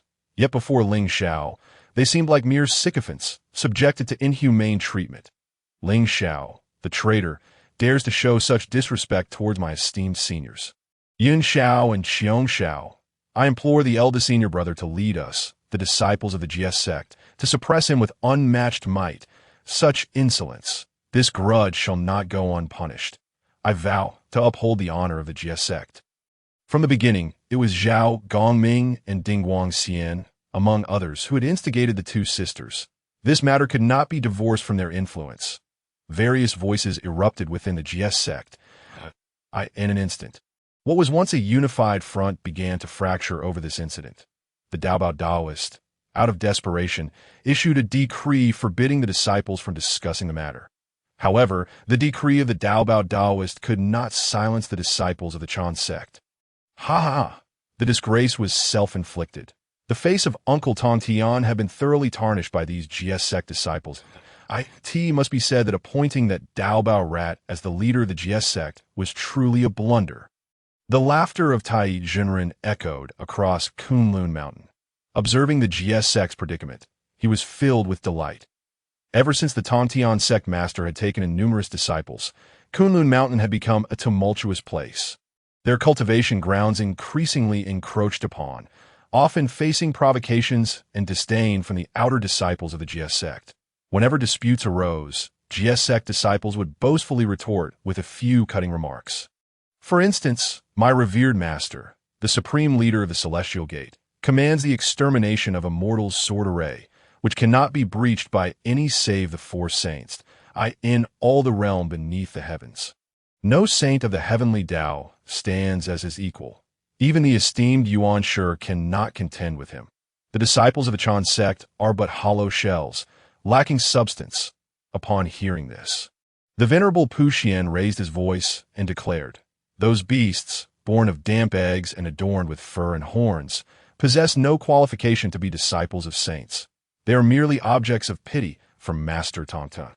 The multi-treasure mouse, the mixed-feathered golden crow, and the golden-winged fool are all worthless." His voice boomed, unrestrained, in the shadows. The Taoist of the burning lamp observed this spectacle and muttered darkly, "This blessed land of Kunlun Mountain cannot be sullied by the rabble of the Jie sect. Though the esteemed Yuan Shi hesitates to act out of brotherly affection, I shall fulfill my duty with utmost diligence. The calamity of the function approaches. We can no longer afford to feign amiability with the Jie sect." As the vice master of the Chan sect and one of the innate deities, the Taoist of the burning lamp comprehended the true intentions of Yuan Shi and glimpsed a sliver of heavenly insight. The division of the three pure ones is an inevitable trend. If so, why not expel the Jie sect from Kunlun Mountain?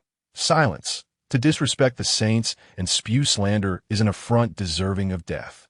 At last, unable to endure the foul words any longer, the hot-tempered Luya was the first to act. He was engulfed in blazing solar, true fire, his aura of the great Luo, golden, immortal, sweeping forth with ferocity.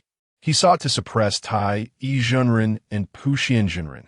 The fuse had been lit. With a thunderous roar, the space trembled and the mountains crumbled. Tai Jinren and Puxian Jinren joined forces to resist the onslaught of Luya. Their dissipating magical energies sweeping outward, reducing spiritual flora and fauna to dust, while birds and beasts fled in terror. The mixed-feathered golden crow, utterly foolish, even if you are at the initial stage of the great Luo, golden, immortal. My brother and I are not mere persimmons to be squeezed at will. The 9 dragons of divine fire shield. Tai Jinren summoned his powers, conjuring 9 flaming divine dragons that appeared from thin air. Fierce and terrifying, their divine might blocking Luya's solar true fire. Puxian Jinren also summoned his spiritual treasure, his peak great immortal powers reaching their zenith. Magical powers danced, and profound light surged. The chaotic melee among the three immediately drew the attention of other disciples from both sections. Countless figures stood upon the mountains and above the clouds, all eyes fixed upon this scene. The three at the center of the battlefield felt their blood surge, their actions no longer restrained by caution. Blood spilled, and golden crow feathers fell. The murderous intent in their eyes intensified, and Tai Jinren leveraged his verbal prowess. Various unspeakable insults echoed across Kunlun Mountain, including slurs directed at Emperor Jun and Shihi. In an instant, Luya's fury ignited, and his reason began to fray. Indeed, the Taoist of the burning lamp observed everything from the shadows, a look of triumph upon his face. Tai Jinren, Puxian Jinren, you have gone too far. At last, Luya's wrath exploded forth, and he summoned his own spiritual treasure, the extermination blade, entwined with mysterious rules, locking onto the primordial spirits of Tai Jinren and Puxian Jinren. Transforming into a stream of light, it surged toward the two. Oh no! The appearance of the extermination blade signified doom for any beneath the quasi-saint level. The multi-treasure Taoist sensed disaster and hastily summoned various spiritual treasures to block the blade. Zhao Gongming, the Golden-Winged Rock, and other disciples of the Jie Sect displayed expressions of terror, unable to fathom the consequences of Tai Yi Zhenren and Pu Xianzhenren's demise. Guang Qingzi and Yu Dingzhenren cried out, an overwhelming sense of helplessness washing over them that in this critical moment. The Taoist of the burning lamp timely intervened, a fierce glint in his eyes as he wielded the Qian Kuan ruler to meet the extermination blade. However, the latter was a treasure of slaughter, enigmatic and unpredictable. Just as the blade was about to bypass the Taoist of the burning lamp and continue its assault on Tai Yi Zhenren and Pu Xianzhenren, he gritted his teeth and allowed the extermination blade to pierce his chest. Then, with the Qian Kuan ruler and the spiritual lamp, both supreme innate treasures, he temporarily bound it within his own body. Yet, blood trickled from his lips, and both his primordial spirit and true spirit suffered the consequences. Vice Master, Tai Yi Zhenren and Pu Xianzhenren rushed forward to support the Taoist of the burning lamp. Luya of the Jie Sect, acting independently to inflict harm upon the disciples of the Chan Sect, has violated the rules of the Xianmen. Let us rise in vengeance, disciples of the Chan Sect. Aid me in subduing him. Guang Chengzi could no longer contain himself. He summoned the Tongtian Seal, leading the remaining disciples of the Chan Sect toward Luya. Even though Luya possessed immense powers, he began to falter under the relentless assault, the solar true fire enveloping him gradually dimming, and blood gushed from his mouth as if it were worthless. Disciples of the Jie Sect, follow me to slay him. Zhao Gongming, known for his fiery disposition, could not bear to see Luya suffer. He activated 12 sea calming pearls and charged toward Guang Chengzi and the others, while the multi-treasure Taoist, Kong Xuan, and others were reluctantly forced to engage. The chaos between the Chan and Jie sects erupted at this moment. Without restraint, every strike aimed to kill. Stop! Do not continue this battle. The Taoist of the burning lamp, despite his injuries, unleashed his quasi-saint aura. Transforming it into a torrent of power, he executed a clever ruse, immobilizing Guang Chengzi and the other disciples of the Chan sect, pulling them out of the battlefield. However, the Jie sect disciples remained unaffected. Witnessing Guang Chengzi and the others retreat suddenly, they mistook it for fear, growing ever more exhilarated and increasingly brutal in their strikes in the blink of an eye. Wounds marred the bodies of Guang Chengzi and his companions. Stop! Stop! The multi-treasure Taoist, perceiving the dire situation, hastily intervened to block the bloodthirsty Jie sect disciples. As all regained their senses, a sense of dread gripped their hearts. For the 12 golden immortals, the Taoist of the burning lamp, and even the inner servant disciples of Yuan Shi, such as Nanji Xianweng and Baihe Tongzi, bore injuries and wore expressions of deep frustration. Multi-treasure brother, your Jie sect has gone too far. First, Luya, at the level of the great Luo Golden Immortal, took the initiative against Tai Yi and Pu Xian, then summoned the extermination blade to seek their lives, resulting in the grievous injury of Vice Master Burning Lamp. Now, you even desire to eradicate all disciples of the Chan sect. This matter must be addressed before the 3 saints. Nanji Xianweng, his face ashen, chastised the multi-treasure Taoist. Before Yuan Shi attained sainthood, he had always stood beside him. Though his status was that of an inner servant disciple, among the Chan sect disciples, only the foremost Guang Chengzi could overshadow him. Nanji Xianweng, known for his high moral standing and benevolent nature, rarely displayed anger. Yet now, he was uncharacteristically furious, each word questioning the multi-treasure Taoist. Hear me out. The multi-treasure Taoist feigned calmness, attempting to placate Nanji Xianweng. But all he received were scoffs of disdain. At that moment, the voice of the old master of Taiji resounded. Disciples of the Chan sect and disciples of the Jie sect gather at the Yushu Palace for deliberation. Emotionless and devoid of sentiment. Yet upon hearing the Taoist's words, all fell silent. Especially Luya, whose face turned ashen, while Tai Yi Zhenren and Pu Xianzhenren, concealed in the shadows, reveled in their triumph. This matter The Chan sect held the moral high ground. The old master of Taiji would surely not favor the Jie sect. At the Yushu Palace, the old master of Taiji, Yuan Shi, and the supreme leader of the Celestial Gate sat upon a cloud platform. The moment Luya clashed with Tai Yi Junren and Pu Xianjunren, Yuan Shi had summoned the old master of Taiji and the supreme leader of the Celestial Gate, and the unfolding events left them astounded. The discord between the Chan and Jie sects was common knowledge. However, Luya's lethal intent and the Jie sect disciples' mercilessness were unprecedented upon Kunlun Mountain.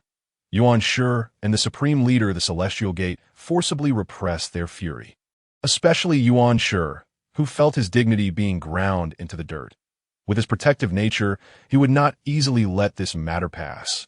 Moments later, the 12 golden immortals, the Taoists of the burning lamp, Nanji Xianweng and Baihe Tongzi, stood in the center of the Yushu Palace, their bodies marred by injuries, while disciples of the Jie sect lined the sides. "Please, Master, arbitrate for us," the disciples of the Jie sect, disregarding our ties as fellow sect members, instigated bloodshed and dealt us grievous harm, that if we do not subdue the instigator Luya, it will not quell the anger of the Chan sect and will not restore the Chan sect's honor. Guang Chengzi spoke with resolute conviction, his voice ringing with fervor. The Chan sect upholds heavenly rights, elucidating the heavenly path. The Jie sect, with its indiscriminate teachings, seizes fragments of heavenly secrets. Our doctrines diverge. Our opinions are at odds. Furthermore, Yuan Shi disapproves of the supreme leader of the Celestial Gate's manner, for the latter indiscriminately gathers disciples without guiding them, leaving Kunlun Mountain shrouded in chaos. Thus, the disciples of the Chan sect harbor profound animosity towards those of the Jie sect. Presently, with Chan sect possessing the upper hand, Guang Chengzi shall undoubtedly show no signs of concession. Instead, he shall confront the situation before the three sages, mercilessly striking down the fallen adversaries. It was clearly Tai Yi and Pu Xian who first spoke out with unrestrained insults towards the Shiji sisters and several of their junior brothers, leading to the fiery temper of Luya, who acted in retaliation. Should you desire to pursue an unyielding vendetta against the Jie sect, I, Zhao Gongming, shall be the first to oblige, rather than confronting one another before the sages. Why not reveal the truth through our actions? His voice resounded like thunder. Zhao Gongming pointed at Guang Chengzi, indignantly bellowing that in that instant. Within the Jade Void Palace, the disciples of the two sects stirred restlessly, their murderous intent coalescing on the Yuntai platform. The venerable Laozi remained steadfast, observing with keen eyes, while Yuan Shi, Tianzuan, and Tongtian Jiaozhu exchanged glances, each with their own schemes. Yuan Shi, Tianzuan surveyed the crowd, his gaze lingering upon the figure of the burning lamp Taoist for an extended period. How could he be unaware of the thoughts harbored by this vice leader of the Chan sect? Yet, he chose not to expose them. The division of the three pure ones is an inevitable trend. If that is the case, it is better to endure short-term pain than long-term suffering. Why not swiftly sever the entanglements? Kunlun Mountain can only accommodate one of the three teachings. With a slight shift in demeanor, Yuan Shi Tianzuan spoke coldly. Eggs born in moisture, clad in fur and horns, ignorant of the heavenly path. Unworthy of guidance. Third brother, these are the disciples you hold in high regard. Not a single one is commendable. What is this nonsense about all the immortals coming to pay homage, with no distinction of teachings? It is all mere drivel. These wretched beings have disturbed the peace of Kunlun Mountain, causing chaos and turmoil. You must provide this seat with an explanation today. Otherwise, take these wretched beings and leave. On Penglai Island, celestial mists swirled and demonic energy surged. Lingxiao radiated a holy brilliance, seated amidst the swirling demonic flames of the 12th grade, world-extinguishing Black Lotus, the extinguishing demonic light, the nine-nether demonic fire. After refining the world-extinguishing Black Lotus, I now command these two formidable powers, especially the nine-nether demonic fire, which possesses the capability to incinerate the heavens and obliterate the nine nether realms, is also the primordial fire of the demon ancestor Luo, who, with various means at my disposal, it is challenging for any being beneath the great Luo Golden Immortal to match me. And even against early-stage great Luo Golden Immortal adversaries, I may seize the opportunity to slay them. Lingxiao's gaze remained tranquil as he murmured to himself. With a retraction of his aura, he turned his attention toward the pure life Dao Palace. Ever since Wang Shu entered, she had not shown her face. Yet Lingxiao knew she was engrossed in her meditation, the unintentional emanation of the principles of the Tying serving as the best proof. The bond of Dao companions is profoundly enigmatic. If this humble Daoist and Wang Shu were truly to forge a harmonious connection, it might indeed be a delightful occurrence. Lingxiao sighed softly, gazing at the swirling spiritual energy of heaven and earth. The essence of the heavenly path manifested within his eyes, and he perceived a thread of malevolent and eerie energy drifting through the vast expanse, subsequently tainting the primordial spirit of a certain being. An ominous aura of calamity. It can corrupt the mind and influence one's Dao heart. Even the heavenly path sages and quasi-saint powers cannot erase it. The calamity of the Wu and Yao tribes. The competition between the two races. The reason both tribes ultimately perish together lies in the influence of calamity, which immersed them in slaughter and conquest. The calamity of the sealing of the gods will be no different. Just as Lingxiao was lost in thought, a cold voice echoed in his mind. Ding! The divine level selection task has successfully refreshed. Option 1. Resolve the conflict between Yuanshi Tianzuan and Tongtian Jiaozhu. Reward. The supreme innate spiritual treasure. The ancestor dragon pearl. Option 2. Act decisively and let it be. Reward. The heavenly path's malevolent treasure, the god-slaying spear. Option 3. Step forward to prevent the division of the three pure ones. Reward. The 9 heavens restoring soil. Upon hearing the system's voice, Lingxiao raised an eyebrow. Without my intervention between the Chan and Jie sects, these two factions have indeed erupted in conflict. Now that the division of the three pure ones is the trend of the heavenly path, it won't be long before Tongtian Jiaozhu departs Kunlun Mountain in disgrace. According to the history of the Hong Wang, Jiao Island will become the next dojo for the Jie sect, if that is the case. Tongtian Jiaozhu and I shall become neighbors.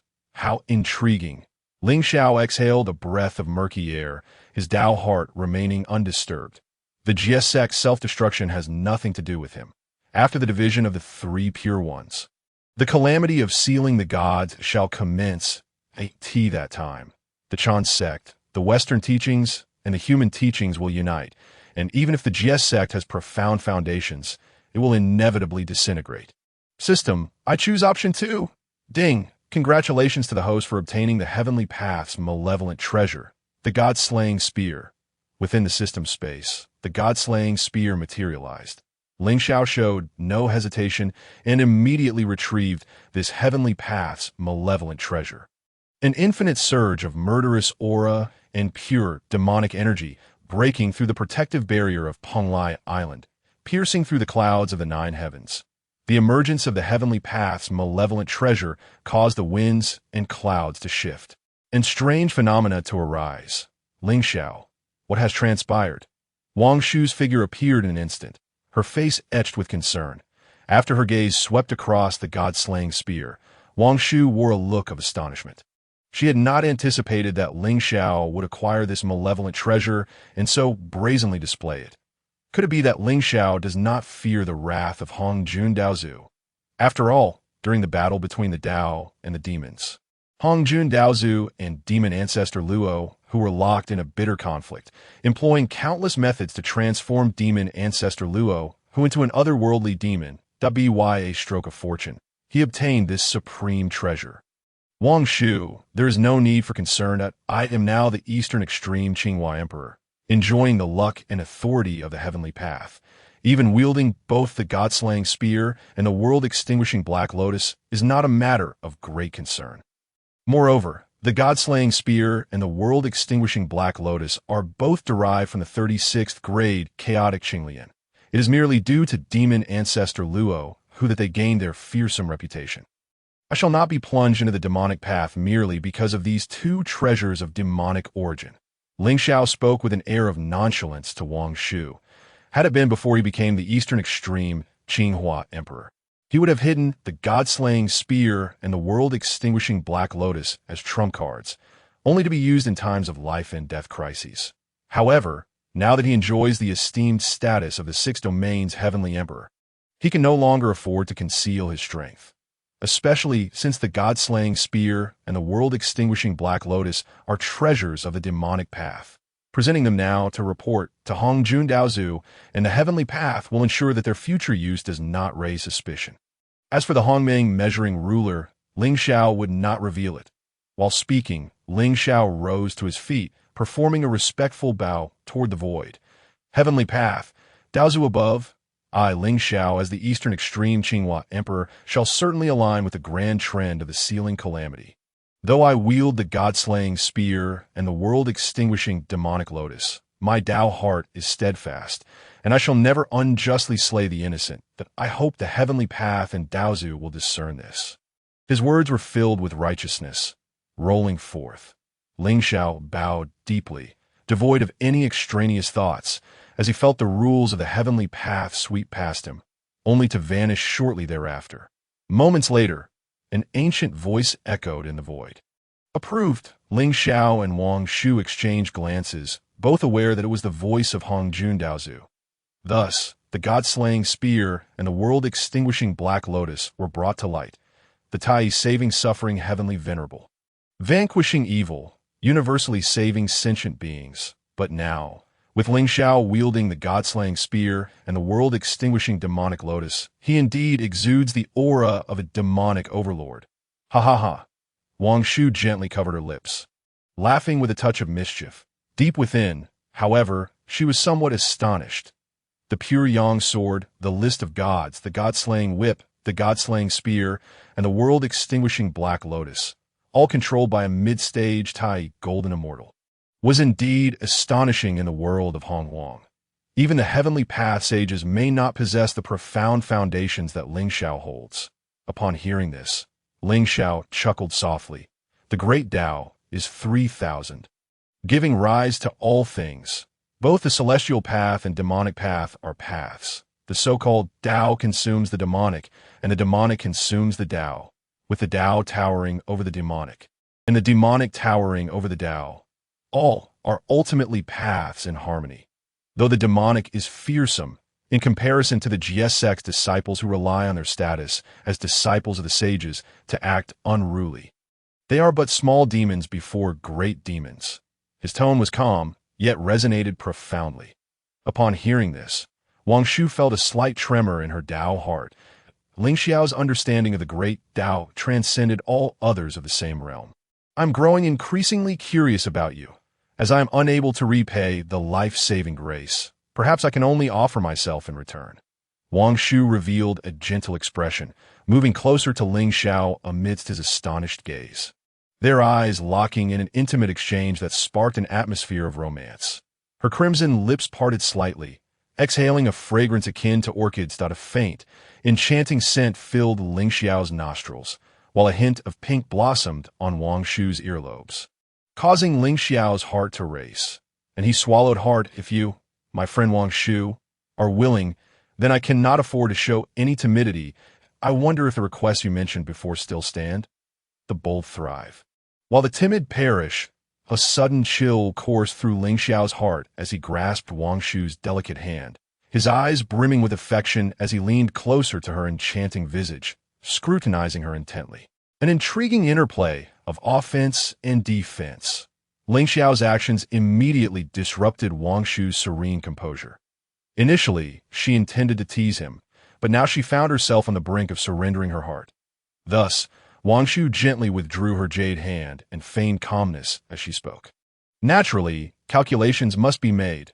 However, to forge a bond as partners in the Tao with me, your cultivation still requires some refinement. With a playful flick of her sleeve, she brushed against Lingxiao's face, her tone laced with mischief. Before Lingxiao could respond, Wang Shu vanished with a smile, leaving him bewildered amidst the swirling winds. I speak, yet that old bureaucrat can withstand such trials. He mused. Enough of this. Time to cultivate. Lingxiao sat cross-legged upon the abyssal Black Lotus, other spiritual treasures hovering before him, as the Taichu Dao scripture circulated, drawing the essence of heaven and earth towards him. Immersed in the ethereal void, he devoted himself to his training, allowing the restless thoughts to gradually dissipate. At that moment, within the Jingsheng Dao Palace, Wang Shu was enveloped in a swirling white mist, almost resembling a steam engine. Her cheeks flushed crimson, and her delicate form trembled slightly. After eons of cultivation, she found herself playfully teased by a junior. This affront must be avenged. Otherwise, the reputation of the goddess of the moon would be tarnished. Yet, should he prove his unwavering loyalty, then I would willingly embrace the idea of becoming his Dao partner. Wang Shu gazed at Lingxiao, who was cultivating at the mountain's peak, her tone resolute, her eyes softening with emotion in Kunlun Mountain at the Yusu Palace. Tensions ran high, and the atmosphere crackled with intensity, but a statement from the Primordial Heavenly Venerable ignited the ire of Tongtian Jiao Master, leaving him momentarily speechless, while the disciples of Jie Jiao simmered with indignation. Tongtian Jiao Master, suppressing his fury, retorted, "Tai, it was Pu Xian who instigated this conflict." Luya merely lost his senses, almost leading to catastrophe. I understand that the root of this lies in the opposing doctrines of Chan and Jie Jiao. You wish to suppress me by any means necessary, compelling me to expel all my disciples. If you seek an explanation, I shall not provide one. His rage bubbled over, and his voice resonated with authority. Tongtian Jiao Master pointed an accusing finger at the Primordial Heavenly Venerable, his Qingping sword ringing ominously at his side. While the depths of Bo Palace brimmed with murderous intent, ready to unleash the execution sword array at any moment, the Taiji Laozi feigned ignorance, adopting an air of tranquility. Upon hearing this, the Primordial Heavenly Venerable sneered. "Now you choose to be protective of your own? Lingxiao, who sacrificed his essence for Jie Jiao, you force him to sever his karmic ties. What will you do then? The remnants of the demon race have become cherished allies in this realm. And you, the celestial treasure lord, seem to have a rather lofty perspective. In matters such as these, I concede to you. However, mark my words, your cold-hearted nature has long been revealed, and one day, Jie Jiao shall crumble into oblivion because of you." As he spoke, the Primordial Heavenly Venerable waved his sleeve, and the sword of immortal severance erupted from the body of the burning lamp Taoist, transforming into a streak of light that pierced through Lu Ya's chest, forcibly severing the 5 energies within him. How do you find this exchange of methods? This scene left the onlookers in shock.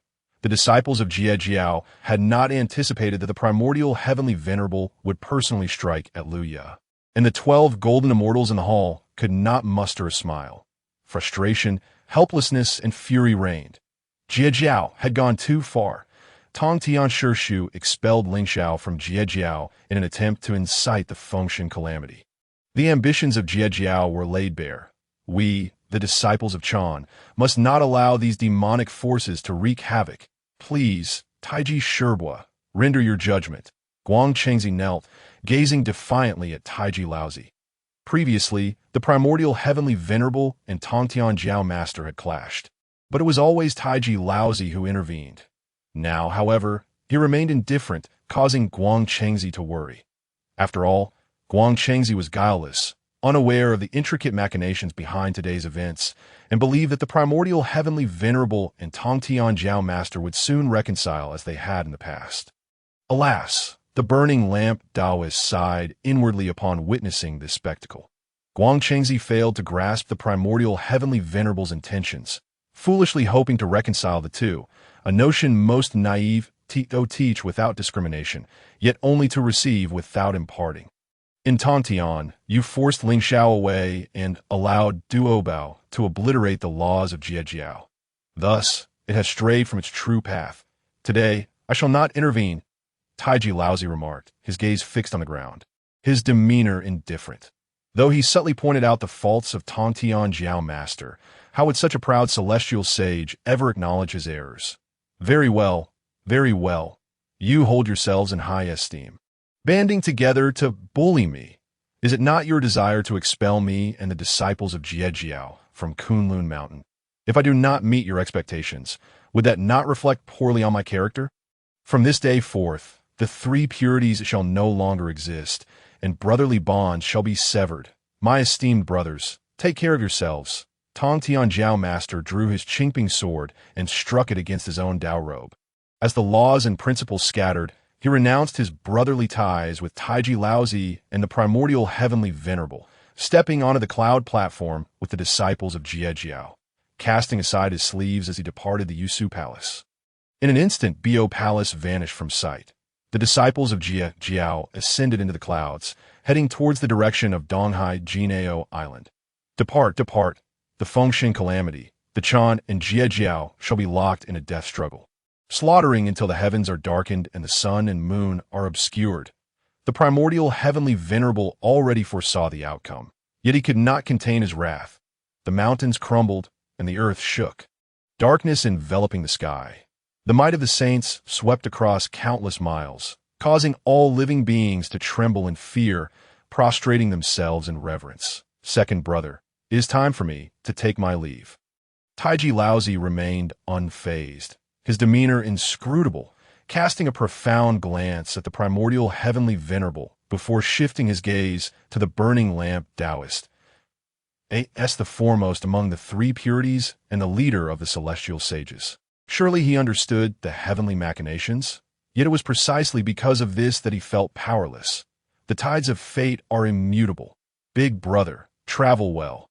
The Primordial Heavenly Venerable sighed, allowing Taiji Laozi to depart unimpeded.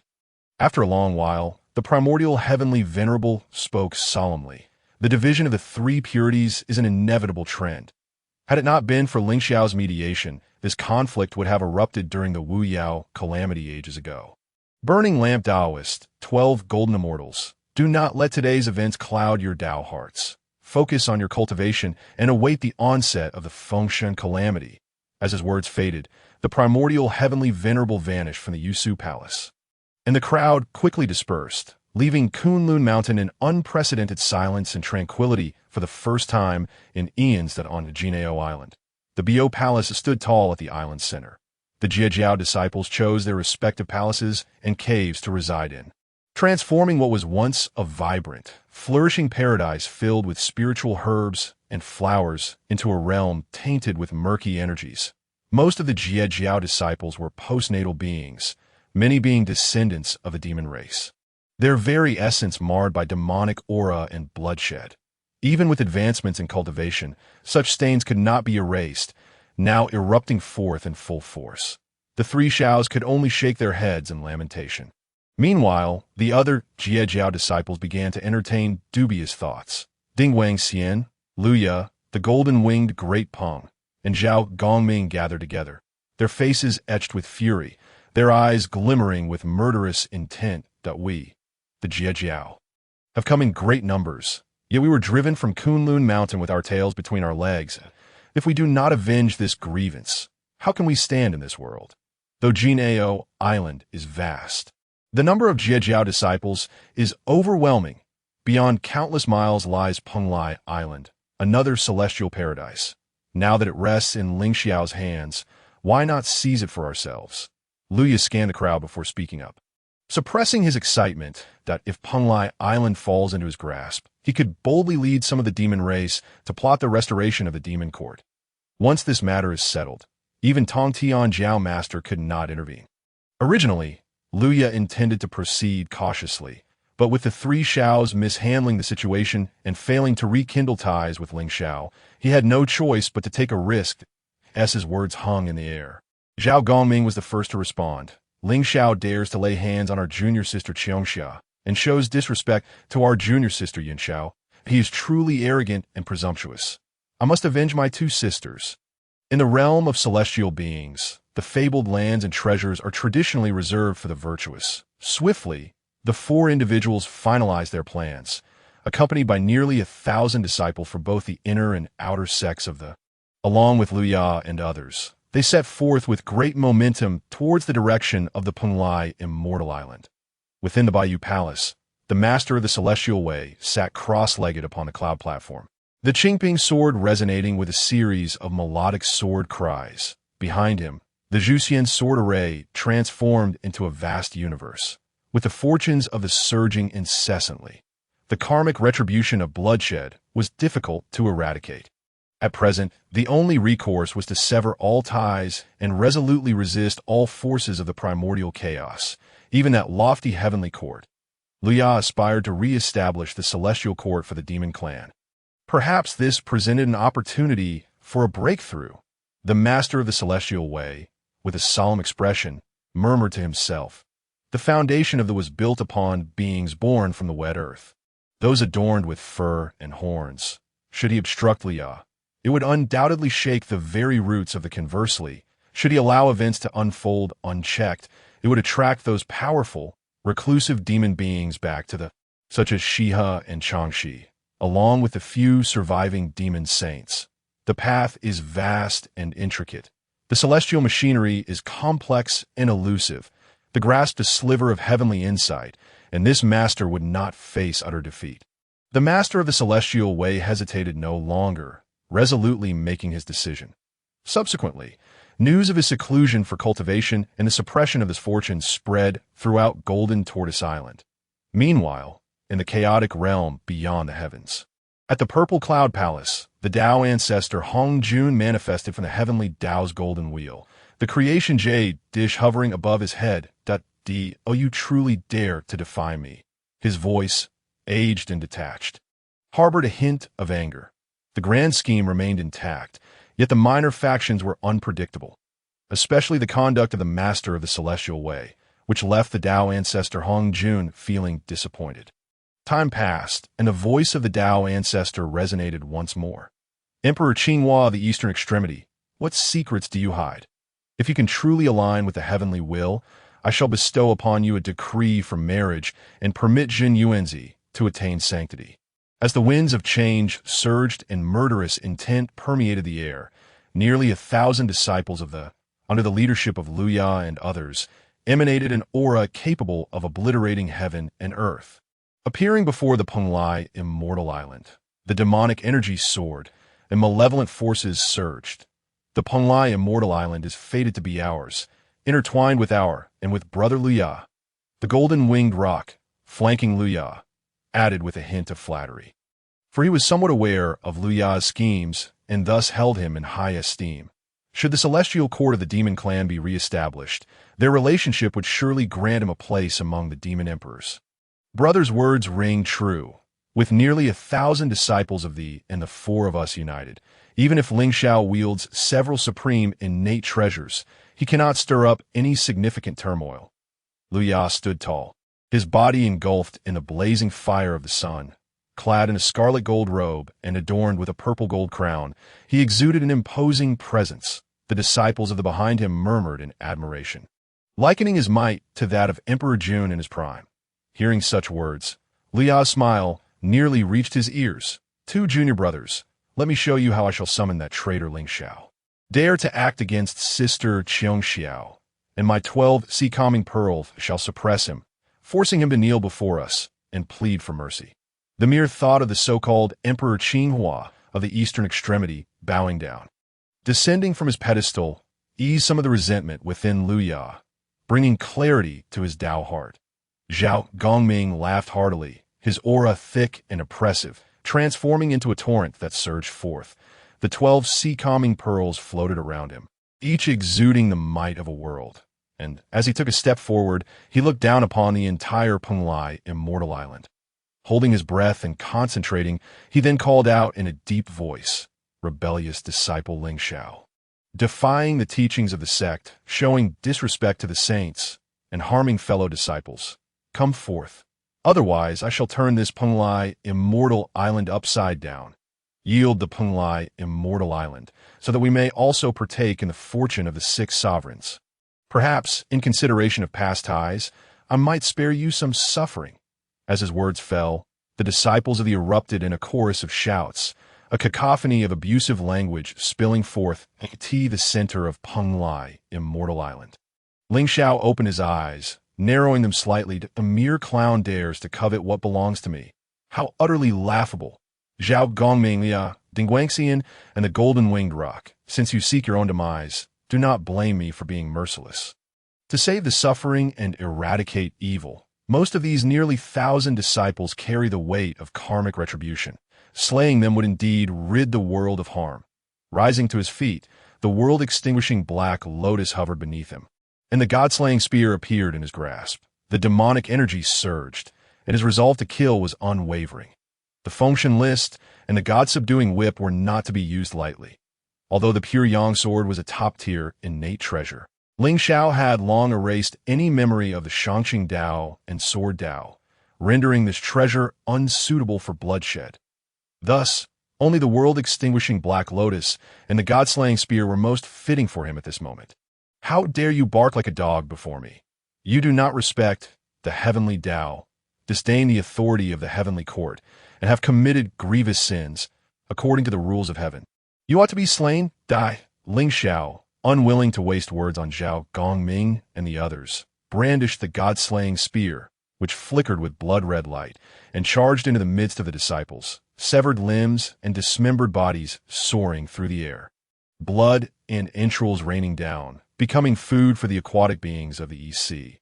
His reluctance to strike at Zhao Gongming, Luya, and others stemmed from his intention to first eliminate the scoundrels among the inner and outer disciples of the. Fulfilling his own duty as for those disciples who had not committed sins, Lingxiao showed no mercy, instead severing their cultivation and essence, even forcing them back to their original forms in the blink of an eye. Nearly 100 disciples had perished. Lingxiao, how dare you? Brothers, let us attack together. Luya, consumed by rage, brandished the Sun Essence Wheel and charged at Lingxiao. Dingguangxian wielded the supreme innate treasure, the Six Souls banner, inscribing Lingxiao's name upon its tail, intending to take his life from afar. Yet, in the next moment he spewed blood, his aura waning. Impossible, absolutely impossible. Blood dripped from the corners of Dingguangxian's mouth as he fell into madness. If a saint of the Heavenly Dao were to be ensnared by the Six Souls banner, they too would suffer some backlash. Yet Lingxiao faced no such concerns, even causing Dingguangxian to suffer a counterattack. Seeing this, Lingxiao's gaze turned cold as he spoke indifferently. I, a servant of the Heavenly Dao, bear immense heavenly merit and wield the power to purify all evil in the world. Thus, the rules of your Six Souls banner are naturally encompassed therein, since you overestimate your own capabilities. Today I shall take your life with the god-slaying spear to uphold the majesty of the heavenly court. As his words fell, Lingxiao's right hand, gripping the god-slaying spear, ignited with the flames of the 9 underworlds, while the world-extinguishing Black Lotus beneath him surged with boundless, annihilative demonic light. Converging at the spear's tip, the heavens dimmed, and the killing intent was boundless, though Lingxiao was merely at the mid-stage of the Tai Golden Immortal Realm. With the augmentation of the god-slaying spear, he could stand invincible among the innate beings, thus disregarding Dingguangxian entirely. Boom! The space shattered, the sound of the Dao resonating. Lingxiao transformed into a streak of light, charging towards Dingguangxian, while Luya, Zhao Gongming, and the Golden-Winged Rock each activated their treasures, channeling their inner power to the utmost, attempting to block Lingxiao. Yet, time was no longer on their side. The 3 early-stage Deluo Golden Immortals could not impede Lingxiao. Thud! The god-slaying spear pierced through Dingguangxian's chest, accompanied by the 9 underworld's demonic flames, producing a cacophony of demonic sounds that Dingguangxian's body was shattered, reduced to dust. Only his primordial spirit lingered in the air, the essence of his true spirit teetering on the brink of collapse. Fengshan list, gather! Lingxiao flipped his right hand, and the Fengshan list unfolded. Under the illumination of golden light, Dingguangxian's primordial spirit had no power to resist, being suppressed within the Fengshan list. Soon after, Lingxiao stored the Six Souls banner into the system space, severing its connection to the master of the celestial way. Otherwise, the latter could summon it back at any moment. Truly, the heavenly treasure was as fearsome as rumored, under the enhancement of the 9 underworld demonic flames and the light of annihilation. Even Dingguangxian at the peak of the Tai Golden Immortal Realm had no power to resist. However, Luya, Zhao Gongming, and the Golden-Winged Rock would not be so easily dealt with. 3 early-stage Deluo Golden Immortal powerhouses, even with the supreme treasure in hand, would still demand a measure of caution. Lingxiao retracted his powers, striking down upon the annihilating Black Lotus from his elevated position. He gazed down upon the 3 individuals. his expression devoid of any emotion. Dingguang Xian has met his well-deserved fate. Should you persist in provoking the wrath of the heavens, do not blame this humble priest for unleashing a massacre, resulting in 3 fewer disciples for the Jie sect. Lingxiao spoke with an air of indifference. His gaze swept across the inner and outer disciples of the Jie sect, who dared not meet his eyes. Only Luya, Zhao Gongming, and the Golden-Winged Great Peng seemed to maintain their composure, though their hearts were still fraught with trepidation. Dingguang Xian, one of the 7 attendants to the Master of Heaven, had now fallen, his body dissipating and his true spirit captured by Lingxiao. At this moment, Dingguang Xian faced but 2 possible fates. 1, to be enshrined by Lingxiao as a servant of the heavenly court. Or 2, to have the majority of his true spirit severed and sent to the underworld to endure the trials of the 18 layers of hell, ultimately leading to reincarnation. Neither outcome was acceptable to Zhao Gongming and the others of the Jie sect. The Golden-Winged Great Peng pointed at Lingxiao, panting heavily, "Hand over Dingguang Xian's true spirit, or we shall not rest until one of us is dead. Surely, you do not wish to ignite a war between the Jie sect and the heavenly court?" Simultaneously, Luya's voice thundered with anger. "I know not where you acquired the god-slaying spear and the annihilating black lotus, but both are treasures of the demonic path. You intend to fall into the abyss of darkness? Surrender Dingguang Xian and return the spear and lotus to the saints for safekeeping, and we of the Jie sect may spare your life. Otherwise, the myriad beings of the wilderness shall unite to bring about your demise." The atmosphere was tense, on the brink of eruption. Upon hearing their threats, Lingxiao remained unmoved. The god-slaying spear hovered before him as he executed a spell. Star chains ensnare heaven. The skies darkened, and ancient stars flickered with brilliance. In an instant, chains forged from the essence of the stars surged forth from all directions, ensnaring Zhao Gongming, Luya, and the Golden-Winged Great Peng. Moreover, Lingxiao activated the annihilating black lotus, sealing space and time with boundless extinguishing demonic light and the fires of the 9 hells. "Lingxiao, what are you doing?" Zhao Gongming exclaimed, panic rising in his chest, for he found himself unable to break free from the star chains, coupled with the rampant, extinguishing demonic light and the 9 hells flames. Even he, a great Luo golden immortal, found himself in a dire predicament, while Luya and the Golden-Winged Great Peng were equally overwhelmed. Lingxiao chuckled coldly, casting his gaze upon the inner and outer disciples of the Jie sect. "Eradicating evil is my duty. Should you voluntarily seek death, then let your lives repay the sins you have committed." A chilling light flashed, revealing his sharpness. Lingxiao thrust forth his spear like a dragon. Each strike claimed the life of a Jie sect disciple. Their bodies transformed into a rain of blood. Their true spirits were also consumed by the fires of the 9 hells. Those steeped in sin were cast into a realm of eternal suffering.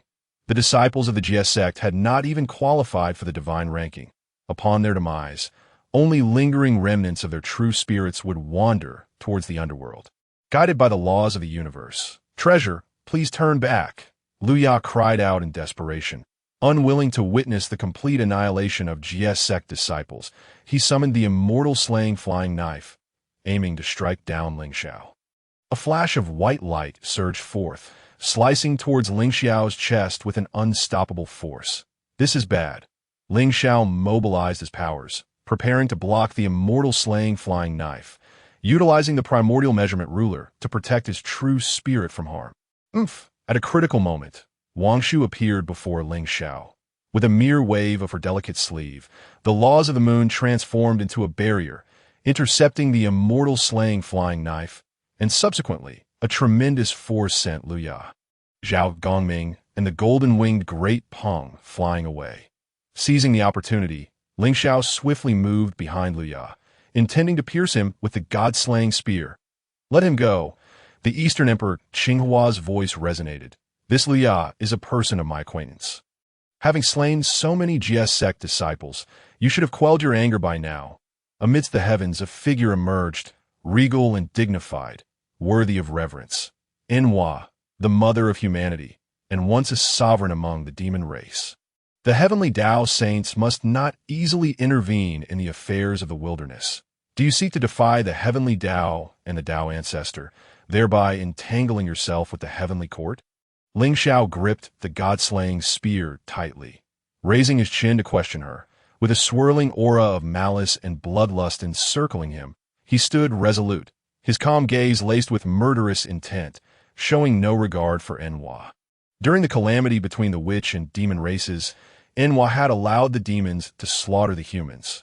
Had it not been for Lingxiao leading a faction of Jie's Sect disciples to resist, this massacre would have engulfed the entire human race. Even so, 90% of humanity had perished. Henceforth, the human and demon races could not coexist.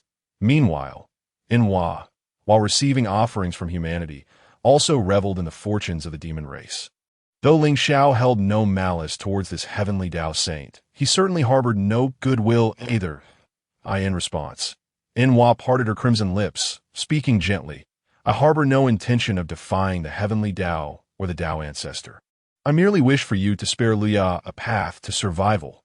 With that, Enhua's divine might stirred, causing Luya and the disciples of the Jie Sect to vanish in an instant, leaving only Zhao Gongming, the Golden-Winged Great Peng, and a mere handful of others exchanging bewildered glances.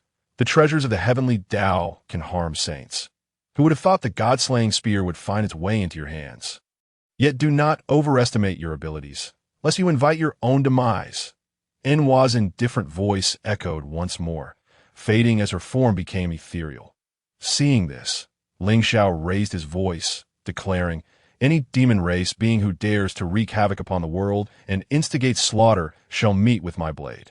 Should Saint Enhua persist in her obstinacy and continue to shield this mixed-breed golden crow, let be known that I shall disregard your face. If a Heavenly Dao saint lacks virtue, then they shall be severed. As these words rang out, they reverberated across the eastern sea. Lingxiao showed no deference to Enhua, reprimanding and threatening her, utterly lacking the respect typically afforded to a saint. Thunder rumbled, and the skies darkened. Enhua descended with overwhelming divine might, ready to impose a light punishment upon Lingxiao. Just then, from the direction of Mount Wanshou, two streams of power enveloped Lingxiao, safeguarding him with the profound truths of the universe. Enhua, should you act shamelessly, then none shall have peace. The voice of Xinyuanzi was laced with fury as he forcefully pressed Enhua's face against the ground, the brilliant light of Heavenly Dao virtues radiating his divine authority. The Earth's book manifested, connecting the blessed lands of the immortal families and the veins of the earth within the wilderness. Should Xinyuanzi harbor a thought, the entire wilderness would crumble at that moment. The karmic retribution would not only descend upon him, but would also cause Enhua to fall from her position as a Heavenly Dao saint. Madman, Enhua spat in anger as her divine aura dissipated, before vanishing from sight. Thank you, great immortal Jinyin and Senior Hongyun, for your timely intervention. Lingxiao exhaled in relief, bowing in gratitude towards the direction of Mount Wanzhou. In that moment, a kind and gentle voice resonated. It is but a small act, no need for thanks. When shall we introduce the moon goddess to me and Hongyun? I have sensed something profound from the truths of the Heavenly Dao, and the Dao Ancestor has also conveyed his thoughts. You two are destined partners. Ha! The sound of Dao reverberated, then faded away. Lingxiao turned to Wang Shu, noticing a faint blush upon her delicate face. Thank you for blocking the immortal slaying flying knife earlier, he remarked, feigning calmness as he gently nodded at her. I shall return to my cultivation now, Wang Shu said to herself, completely disregarding Lingxiao's intentions, vanishing in the blink of an eye back to the pure life Dao Palace. Witnessing this, Lingxiao felt a surge of emotions. Destined partners as designated by the Dao Ancestor. Indeed, the chaotic demon god was unwelcome in the Heavenly Dao and by the Dao Ancestor, even though Lingxiao aided Wang Shu in shedding the various ominous rules surrounding her. He could not fully earn the Dao Ancestor's recognition. Presently, she was merely at the mid-stage of quasi-sainthood and would not face expulsion from the Dao Ancestor. However, with the chaotic demon god as her background, it signified that Wang Shu would inevitably attain the path of primordial enlightenment at that juncture. Regardless of whether her presence was beneficial or detrimental to the wilderness, she would be expelled by the Dao ancestor. Yet now, with the Dao ancestor personally bestowing thoughts upon Xinyuanzi, affirming that Wang Shu and Lingxiao were destined partners, it indicated that should they solidify their bond, Wang Shu would firmly establish herself within the wilderness. After all, Lingxiao is the eastern extreme Qinghua emperor, and the future of creation is bound to the Heavenly Dao. Fellow disciples, let us depart. Zhao Gongming finally came to his senses and prepared to leave with the Golden-Winged Great Peng and the remaining disciples of the Jie Sect. With a swift motion, they sought to escape amidst the rising winds that Luya and the disciples of the Jie Sect, protected by the goddess Enhua, found themselves in a precarious situation. However, their master, Tongtian Zhao had not appeared throughout this ordeal, which left Zhao Gongming in a state of deep unease. Moreover, Wang Shu, a quasi-saintly being, resided on Penglai Island, and he wished to avoid further provoking Lingxiao. Did I permit your departure? Lingxiao's calm tone belied the hidden malice within defy the Heavenly Dao and showed disrespect to the celestial court. What audacity do you possess to act so recklessly before my sanctum? By the decree of the eastern extreme Qinghua emperor, I summon the thunderous punishment to suppress you, as a warning for others. As he spoke, the aura of the Heavenly Dao and the golden wheel of merit materialized behind him, and the pure yang sword appeared in his hand, that he wielded his authority to invoke divine retribution. A pool of thunder punishment tore through the fabric of reality, unleashing a cataclysmic display of blood-red light, annihilating all in its path. Within the depths of this thunderous abyss, Zhao Gongming and others glimpsed a terrifying purple lightning, its deep violet glow instilling fear in their hearts. Lingxiao, you cannot do this. Should any misfortune befall us, you will bear the consequences. The Golden-Winged Great Peng stammered, struggling to steady his trembling legs, internally praying for the intervention of Tongtian Jiao or Kong Xuan. For the first time since its inception, the Golden-Winged Great Peng felt the chilling premonition of impending doom. In response, Lingxiao chuckled softly. Do not presume that I am unaware of your schemes. Tongtian Jiao sought to calculate in the shadows by issuing a decree of seclusion. Who could have foreseen the folly of failing to catch the chicken and losing the rice? Had he chosen to act with dignity, I might have spared you. But now, you shall atone for your sins here before the Penglai Island. Without a moment's hesitation, Lingxiao unleashed his powers. Instantly, the thunder pool surged forth, engulfing Zhao Gongming and the Golden-Winged Great Peng. The remaining disciples of the Jie Sect, burdened by grave sins, were already reduced to ash, while the others suffered Lingxiao's retribution. Thus, he spared them further unwarranted calamities. No, Zhao Gongming roared, invoking the 12 sea-calming pearls to break free. Yet in the next moment, his spiritual treasure was snatched from him and vanished into Lingxiao's grasp. Likewise, the yin-yang vessel belonging to the Golden-Winged Great Peng was taken. Having accomplished this, Lingxiao regarded the bewildered and fearful disciples of the Jie Sect, a thought igniting within him, spiraling out of control. Dingguang Xian, Zhao Gongming, and the Golden-Winged Great Peng have disrespected the Heavenly Dao and caused chaos in the world. Their crimes warrant execution. However, the heavens possess a benevolent nature, and I am willing to grant them a chance. Yet, in the recent bloodbath, I have suffered grave injuries and require compensation from the Jie Sect. I see that the Qingping sword is destined to be mine, if the Jie Sect wishes to resolve this matter with me. They shall offer the Qingping sword. In Bo Palace, Kong Xuan's expression darkened, his eyes filled with murderous intent that Lingxiao's reckless use of the Heavenly Dao's authority to suppress the Golden-Winged Great Peng was akin to branding him as a monstrous fiend, inadvertently affecting the fortunes of the Phoenix clan, even impacting him. Though the Golden-Winged Great Peng had committed numerous transgressions, it was not within Lingxiao's right to chastise him. Now, with Gongming and the Golden-Winged Great Peng trapped beneath the thunder pool, and Dingguang Xian also in peril, Kong Xuan turned to Daobao Daoren, Wudong Xingmu, and the others, inquiring how they ought to handle the situation. Tongtian Jiao was in seclusion, refining the fortunes of the Jie Sect, and would not emerge unless absolutely necessary, lest the dignity of the saints be tarnished. The current affairs of the Jie Sect were entirely in the hands of Dao Baodaoren, with a few direct disciples assisting him. Gu Ling Xingmu's face was as cold as frost as she echoed, "Lingxiao wields the god-slaying spear and the annihilating Black Lotus. He has fallen into the path of demonic chaos and will become a scourge upon all beings. Only by uniting to confront him can we suppress him. However, the presence of the goddess Wang Shu on Penglai Island complicates matters. This mid-stage Hunyuan Golden Immortal is not to be trifled with. If we harm Lingxiao, she will strike without hesitation. Furthermore, if our master acts against Lingxiao, we shall invoke the wrath of Zenyuanzi and Hongyun Daoren. Thus, the Jie Sect finds itself truly ensnared in a quagmire. Anger, frustration, regret. Gu Ling Xingmu never anticipated that before the commencement of the Fengshen calamity, the Jie Sect would lose 3 top cultivators and several hundred inner and outer disciples. The root of this calamity lay with the rebellious disciple of the Jie Sect. At this moment, a thought surged within Gu Ling Xingmu's mind. What if Lingxiao had remained within the Jie Sect? Must we genuinely compensate Lingxiao with the Qingping sword? Yunxiao's voice turned icy as he questioned the assembly. Luya, Zhao Gongming, and others had acted independently to confront Lingxiao, a tacit understanding among the disciples of the Jie Sect.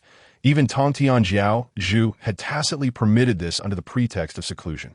Yet, the outcome was far from satisfactory.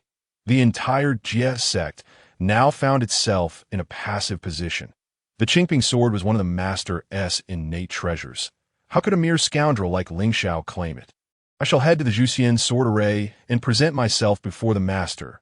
Dao Baodaoren, seething with rage, strode toward the depths of Bo Palace. At this moment, within the Zhuxian sword array, the intent of the sword surged. Bloodlight flared. Tongtian Zhu sat cross-legged upon a cloud platform, facing the resplendent goddess Enhua. Though their outer demeanor appeared calm, a simmering anger burned within their chests. All of this was due to Lingxiao. With her lips slightly parted, Enhua spoke coolly. Lingxiao disrespects the saints and scorns the heavenly might, boldly proclaiming to sever my existence in public. Tongtian, you have truly raised a rebellious disciple. Originally, I had no desire to interfere in the Fengshen calamity. Yet, Lingxiao harbors great ambition, and thus I am willing to ally with you to confront the aggressive Lingxiao and the Celestial Court.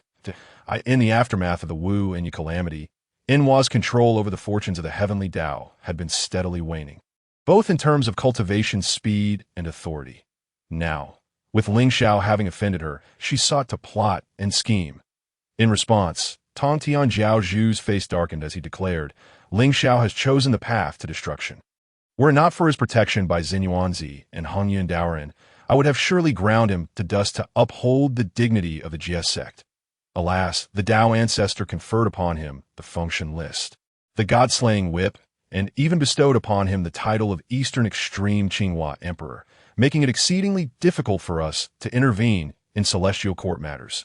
We can only plot within the confines of this Fengshen calamity. I currently have but one question. Can the remaining demon clan sustain the demon court? The wrath of a saint shakes the heavens and the earth that Lingxiao's ruthless execution of Dingguang Xian and the suppression of his true spirit within the Fengshen list, along with Zhao Gongming and the Golden-Winged Great Peng still in his possession, left Tongtian Zhu hesitant to act recklessly. Since Lingxiao's departure, the cycle of killing karma had been continuously tainting the fortunes of the Jie Sect. Even with Tongtian Zhu cleansing it through the merits of the Great Dao, the accumulation of this karma could only be slowed, not stopped. It is better to channel than to block. If Luya establishes the demon court, then the karma from these killings can be redirected to the fortunes of the demon court. In doing so, Tongtian Zhu would alleviate some of his burdens and forge a solid alliance with Enhua. Tongtian Zhu recognized that his sister's ambition was not any lesser than his own. As for the ancestral Kunpeng, all it would take was coercion and enticement for him to join the demon court. Among the 10 great demon leaders, for had already fled to the depths of the starry sky. Once the demon court was re-established, they would flock to it. Shihe and Changxi are no ordinary figures. With their presence, the celestial court would be unable to stir any storms. In truth, Yinhua was also concerned about the Golden-Winged Great Peng and Kong Xuan, for they were the inheritors of the Phoenix clan, stemming from the calamity of ferocious beasts, if they could become the backbone of the demon court. The sound of Dao echoed, and within the depths of the Dao rhythm, Yinhua succinctly conveyed the essence of the demon clan and her plans to Tongtian Jiaozhu. The dignity of the Heavenly Dao Saint cannot be insulted. Under the coercion of Xinyuanzi, Yinhua returned in disgrace, her face marred. Amidst the multitude of karma and hatred, Yinhua did not wish to let them become her inner demons. Thus, only by plotting Lingxiao's demise and toppling the celestial court could she attain peace of heart. Disciple Daobao seeks an audience with the master. Outside the Juxian sword array, Daobao Doran's voice suddenly rang out. Enter, Tongtian Jiaozhu uttered a single word, and soon, Daobao Doran stepped into the center of the Juxian sword array, his eyes flickering with a glimmer of surprise before swiftly regaining composure. I pay my respects to the master. And to you, Aunt Yinhua. With a respectful bow, the Taoist Dubao slowly spoke. The rebel Lingxiao has brought shame upon the sages, harmed our disciples of the Jie Sect, and harbored covetous desires for our master's Qingping sword. I beseech master to guide me on how to handle this matter. His words were resolute, imbued with a sense of vengeance. The Taoist Dubao harbored regrets, recalling how, when Lingxiao severed ties with the Jie Sect, he allowed the scoundrel to depart from Kongtong unimpeded. Had he extinguished Lingxiao in his infancy, the Jie Sect would not be beset by such tribulations now, with the protection of Xinyuanzi and Hongyun Taoist. It is my belief that we must not act recklessly. Otherwise, Xinyuanzi would once again wield the thread of the primal earth veins against us. I urge senior brother Tongtian to forsake his spiritual treasures, exchanging the Qingping sword for the Golden-Winged Great Peng, as well as Zhao Gongming and the Dingguang Immortal. Furthermore, we must compel Lingxiao to promise not to rely on Xinyuanzi and Hongyun Taoist to perpetrate further misdeeds. To prevent any unforeseen circumstances, you and I should visit Wuzhuang Temple and reason with those two Taoist friends. The death of a fellow Taoist is not the death of a poor practitioner. Yinhua is still concerned about the Phoenix clan behind the Golden-Winged Great Peng, and thus she is unwilling to see it remain oppressed by Lingxiao. Consequently, she has compelled the master of Tongtian to sacrifice his treasure. 1 Qingping sword for the support of 3 disciples, 6 soul banners, 12 sea-calming pearls, and the yin-yang qi bottles, while ensuring that Xinyuanzi and Hongyun Taoist no longer meddle in Lingxiao's affairs. What is there to lose? That rebellious disciple, being a follower of the pure world White Lotus, covets the Qingping sword to enhance his essence and cultivate his foundation. Shall we raise a tiger to trouble us? The master of Tongtian felt a pang of reluctance. The Qingping sword was one of his most cherished treasures, allowing his swordsmanship to reach its zenith. Relinquish it so easily would surely invite ridicule from the beings of the primordial world. As the master of Tongtian commands the extermination sword formation and numerous exquisite innate treasures, how could he jeopardize his grand plan for the sake of a single Qingping sword? Kong Xuan, being devoted to cultivation, would certainly not wish to involve himself in the matters of the demon race. Thus, only the Golden-Winged Great Peng could be employed by us, the exchange of the Qingping sword for the support of the Phoenix clan. What is there to lose? Yinhua gazed intently at the master of Tongtian, speaking with fervor. The Taoist Dubao's heart surged with tumultuous emotions. He had not anticipated that Yinhua and the master of Tongtian's scheme would be so profound, even involving the Phoenix clan.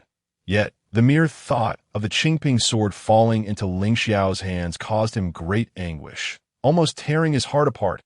Enough! The master of Tongtian steeled himself, severing his connection with the Qingping sword. He then turned to the Taoist Dubao with instructions.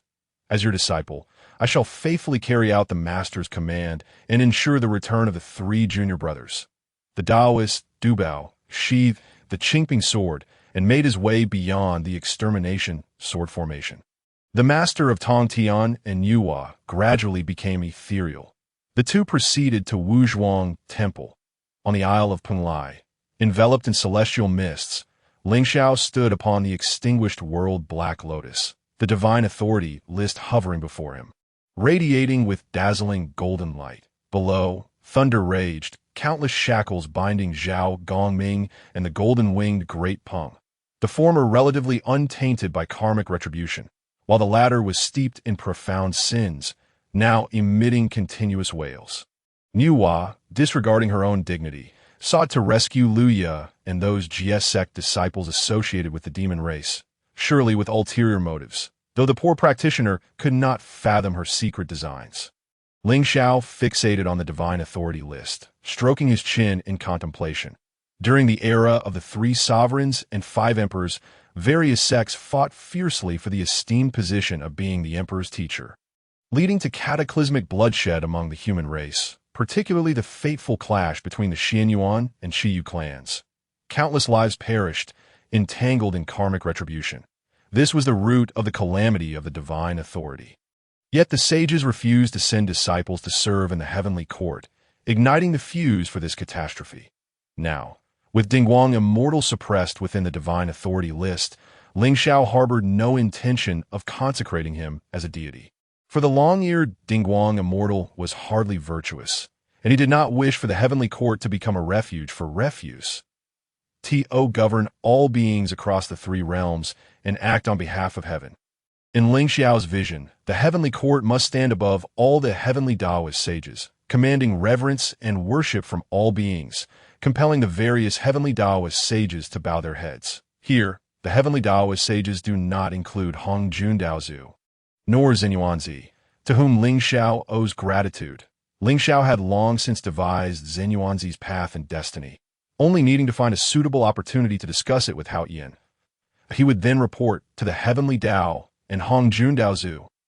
The true onset of the calamity of the divine authority was still centuries away, and during this time, he must acquire treasures like the merit Golden Lotus, the karmic fire Red Lotus, the Qingping Sword, the Tai Dust Brush, and the 3 treasures Jade Rui.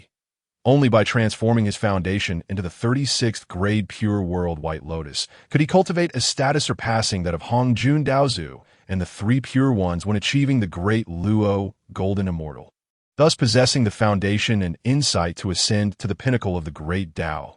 Now, it remained to be seen whether the master of Tongtian and the Jie Sect would comply. Otherwise, Zhao Gongming and others would have no choice but to venture to the heavenly court's extermination platform. Lingxiao's eyes were profound as he plotted in his heart. His current foundation was the 24th grade pure world White Lotus, on par with the most elite of innate deities. Yet, even with his cultivation speed and comprehension far surpassing others, time was still of the essence. Furthermore, Lingxiao prioritized refining his foundation, unwilling to forcibly break through the heavenly Dao's fortune and merits, which further delayed his ascension. Thus, only by cultivating the 36th grade pure world White Lotus foundation would Lingxiao be willing to shatter the shackles of his realm and become a great Luo Golden Immortal.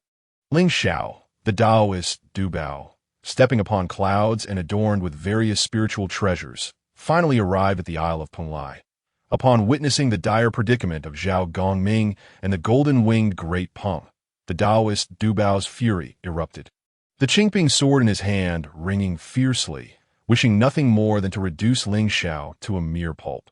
However, the task entrusted to him by the master of Tongtian forbade such recklessness. As a humble practitioner, I have come in accordance with the sage's command, entangled with your karma. Release Dingguang Immortal, Zhao Gongming, and the Golden-Winged Great Peng. Restore their treasures to them, and swear an oath to the Heavenly Dao. Then I shall hand over the Qingping sword to you. The Heavenly Dao saints do not easily intervene in the grand tides and affairs of the primordial world. You must not continue to rely on Jinyun Daoren and Hongyun Daoists to act with impunity. Even if you face the threat of demise, you must not seek their assistance. The Taoist Dubao spoke calmly to Lingxiao, presenting a multitude of demands at the outset. Zenyuanzi, communicating with the primordial earth veins through the earth book, threatened to obliterate the primordial lands at the slightest disagreement, resulting in mutual destruction with the heavenly Dao saints, a consequence no one could bear. Hence, the master of Tongtian and Yuhua resorted to this desperate strategy, with the former willing to make sacrifices. Upon hearing this, Lingxiao chuckled softly, his heart as clear as a mirror. The master of Tongtian was indeed wary of Xinyuanzi's mutual destruction strategy, which was why he feigned compliance. However, such actions could not be repeated too often, lest they provoke the wrath of the Heavenly Dao saints. With Wang Shu by his side, Lingxiao no longer required the concerns of Xinyuanzi and Hongyan Daoist. He merely needed Xinyuanzi to accumulate enough foundation and then attain the path to sainthood. At that time, the master of Tongtian would not dare act against him. Thus, Lingxiao feigned contemplation and slowly spoke.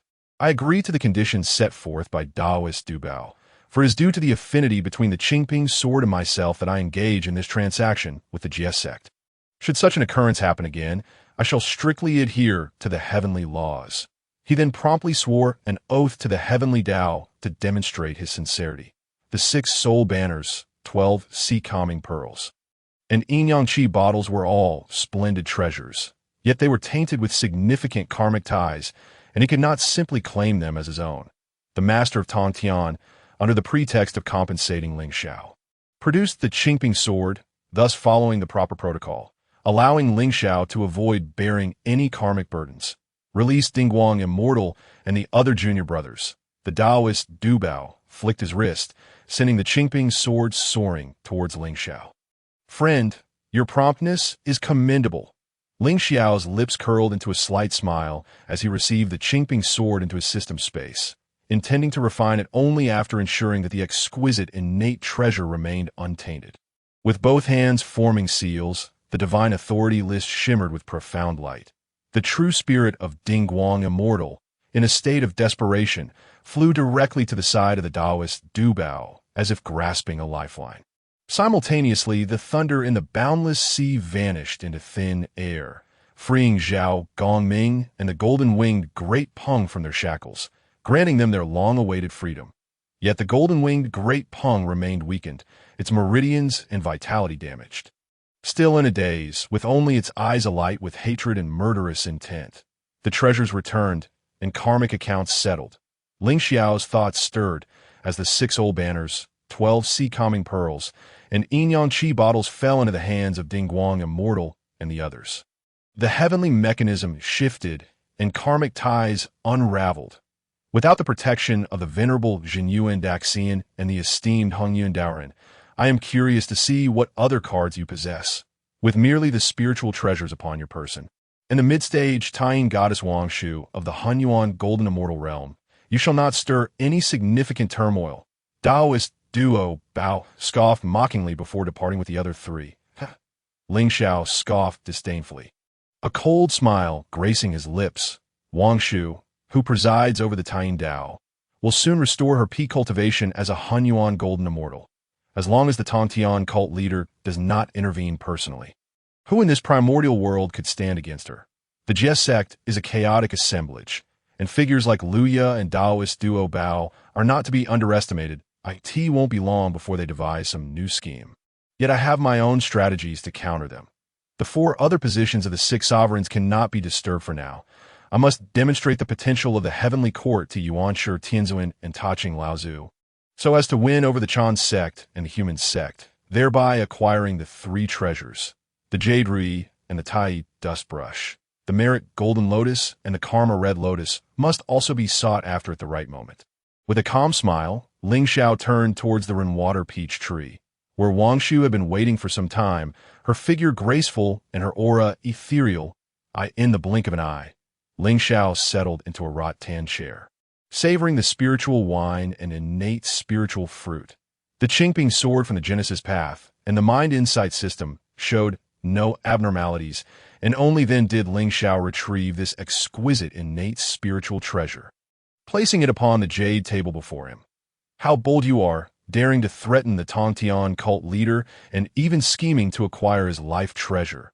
Wang Shu sighed, exasperated yet amused. Ever since their encounter, she had developed a profound interest in this Eastern Emperor of Qinghua. Initially, she believed Lingxiao, master of the Genesis path, to be invincible. Who would have thought he would continue to astonish her? Now, he was entirely free from karmic ties.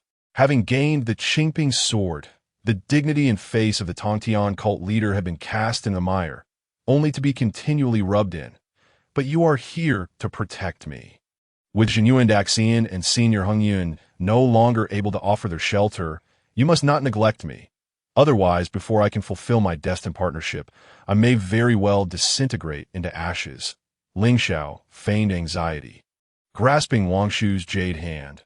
Her charming face flushed, breath quickening.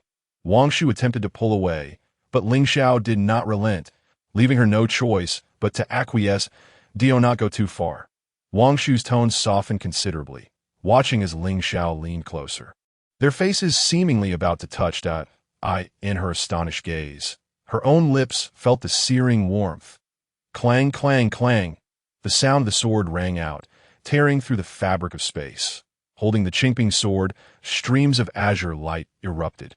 A profound sword intent surging forth, manifesting azure lotuses in the skies above Penglai Island.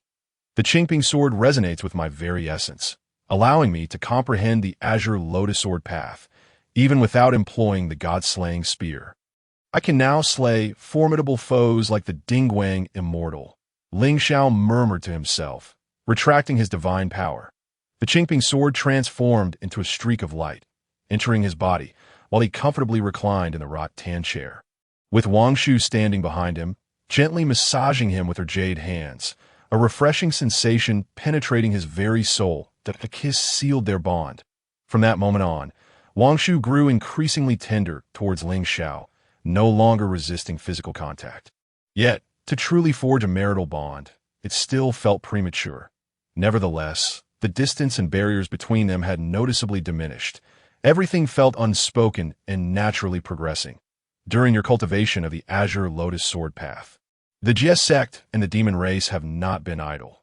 The Golden-Winged Great Peng has traveled to the southern bright volcano, while powerful beings from the demon race, far away in the depths of the starry sky, gradually descend upon Fengqi Mountain that, if I am not mistaken, the demon race and the Jie Sect intend to elevate Luya to the position of demon emperor, and it seems that the demon heavenly court is about to resurface in the world. Wang Shu allowed Lingxiao to rest his head against her bosom, her red lips slightly parted as she spoke tenderly. As a mid-stage Hunyuan golden immortal, she should have maintained an air of superiority. Yet before Lingxiao, she could not muster any pride. Her demeanor became increasingly gentle and mild, endearing her even more to Lingxiao. In response, Lingxiao remarked lightly, "I had thought that the Tongtian cult leader in Yuhua would devise some countermeasure. Who would have imagined they would resort to such a foolish scheme? It is indeed disheartening that Luya, being the son of Dijuan, can bear the fortunes of the demon race. Now that his ambitions have been revealed, re-establishing the demon court is only natural. However, the Phoenix clan has also been drawn into this, and the Golden-Winged Great Peng is indeed quite dutiful." The moment Luya was taken into the Jie Sect, Lingxiao knew he was not one to remain compliant. His initial plan was to leverage Luya to pressure the heavenly court during the Fengshan calamity. If the Jade Emperor and Queen Mother went too far, he would elevate Luya to the position of heavenly court's ruler. Yet later, as the world turned cold, he was forced to sever ties with the Jie Sect, subsequently gaining the favor of the Jade Emperor and Queen Mother, becoming the Eastern Emperor of Qinghua. Now, Lingxiao must prioritize the interests of the heavenly court. It is surprising that the Phoenix clan, having been deceived by the Golden-Winged Great Peng, is also seeking to join the soon-to-be established demon court.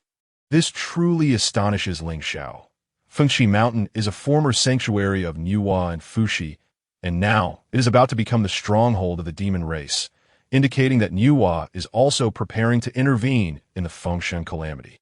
It must be said, the disciples of Hongjun Daozu are indeed remarkable. Wang Shu spoke softly, her eyes shimmering with profound light. Shifting the topic, she leaned closer to Lingxiao, her breath fragrant as she whispered, "But rest assured, if any of those demon race, Deluo, golden immortals, or quasi-saint beings dare to act against you, I shall surely pierce the heavens." As her words fell, Lingxiao felt a rush of excitement, immediately pulling Wang Shu into his embrace. "You are quite protective of your husband." At that moment, celestial mist swirled around them, enveloping the scene in a hazy ambiguity. Meanwhile, at the summit of Fengqi Mountain, demonic energy surged.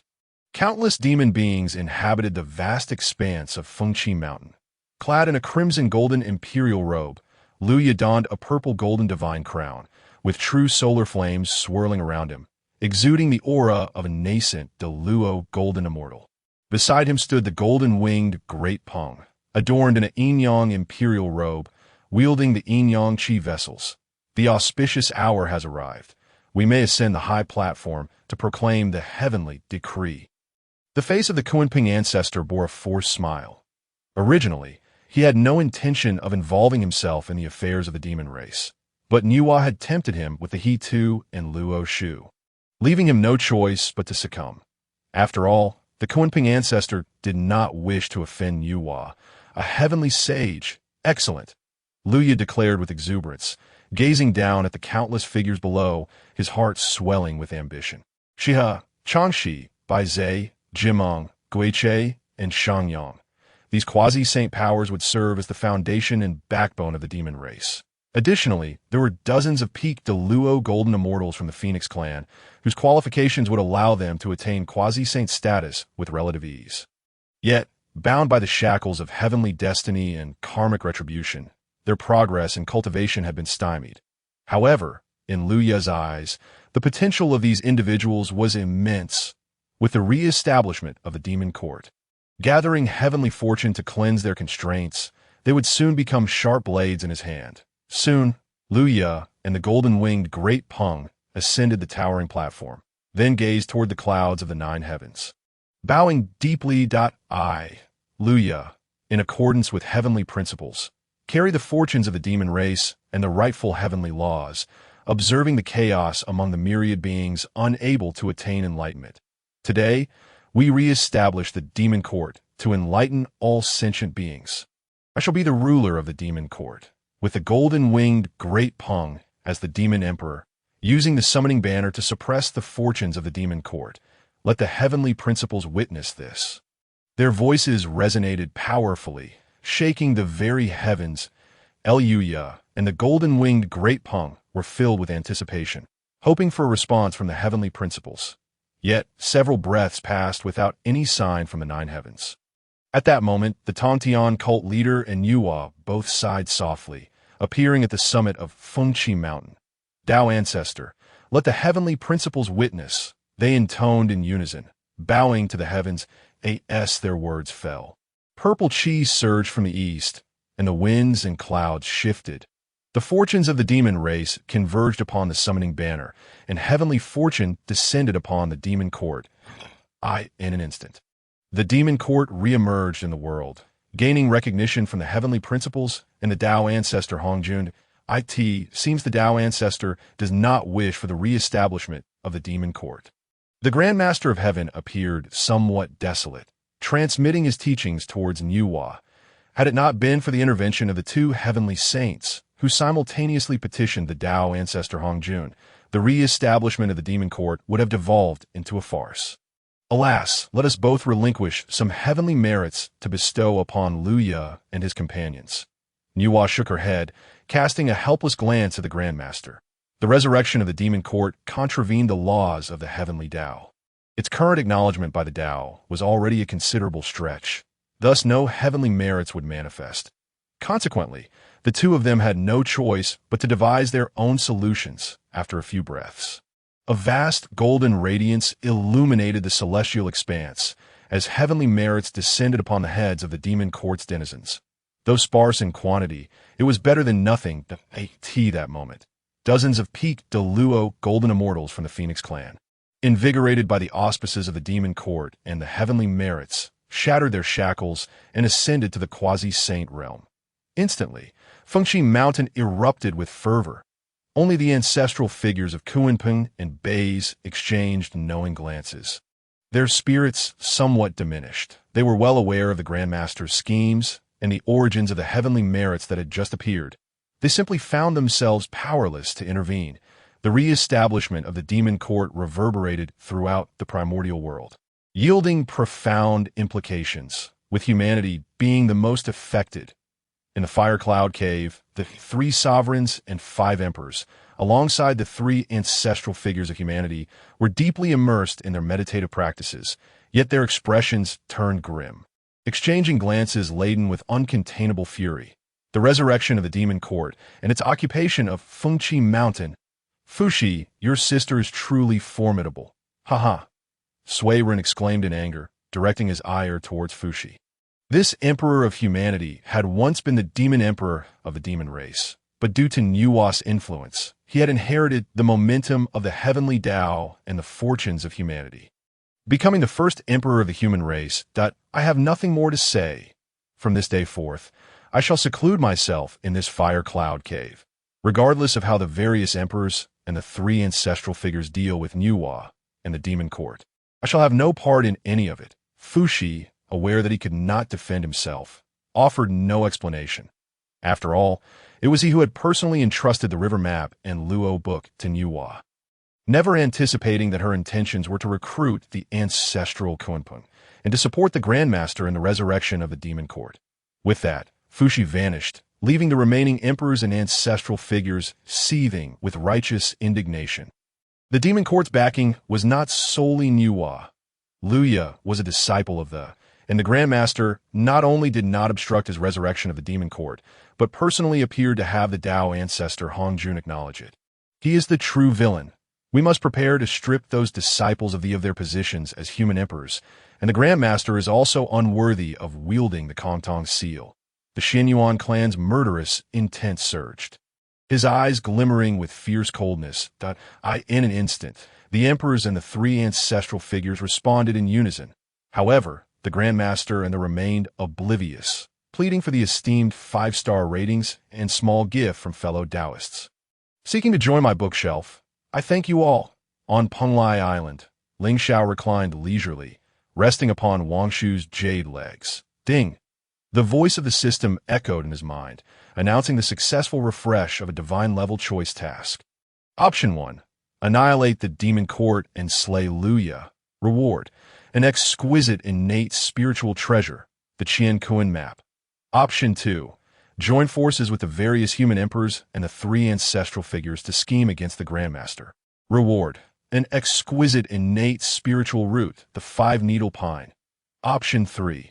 Remain a passive observer, watching the Grandmaster regret his choices. Reward.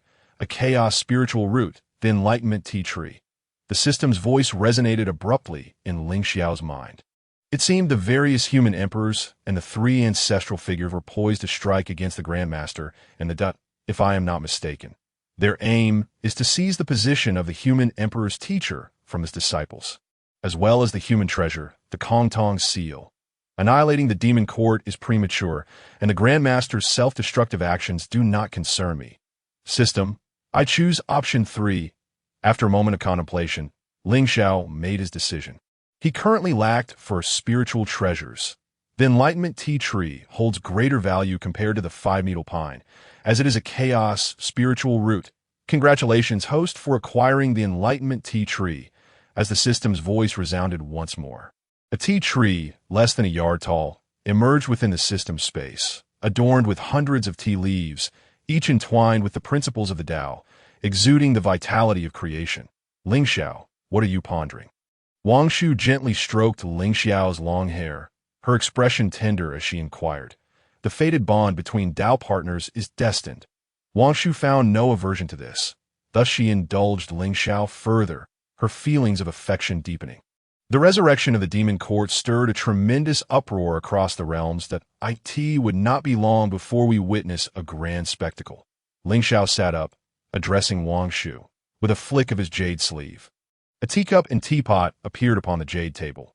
Subsequently, Lingxiao boiled the 3 light divine water and placed several leaves of the enlightenment tea into 2 teacups, watching as a faint green hue gradually emerged.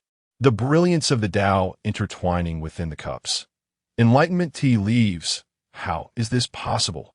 Wangshu's lips parted slightly, her exquisite face displaying a look of astonishment. During the calamity of the creation of the heavens, had not the Enlightenment tea tree turned to ashes?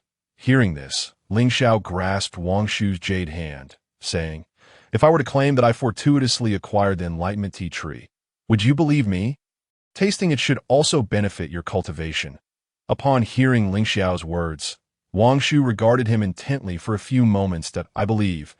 Wang Shu understood that Lingxiao harbored secrets, yet she had no desire to pry, as long as they could remain as they were. She felt entirely content. Lifting the teacup, she took a small sip. The taste lingered on her lips, revealing boundless comprehension, nearly leading Wang Shu to a moment of enlightenment, and her cultivation recovered significantly. Come, let us toast with a cup. Lingxiao gently held Wang Shu's jade hand, and the two shared the enlightenment tea, creating a relaxed and natural atmosphere. Time flowed, and the winds of change swept through.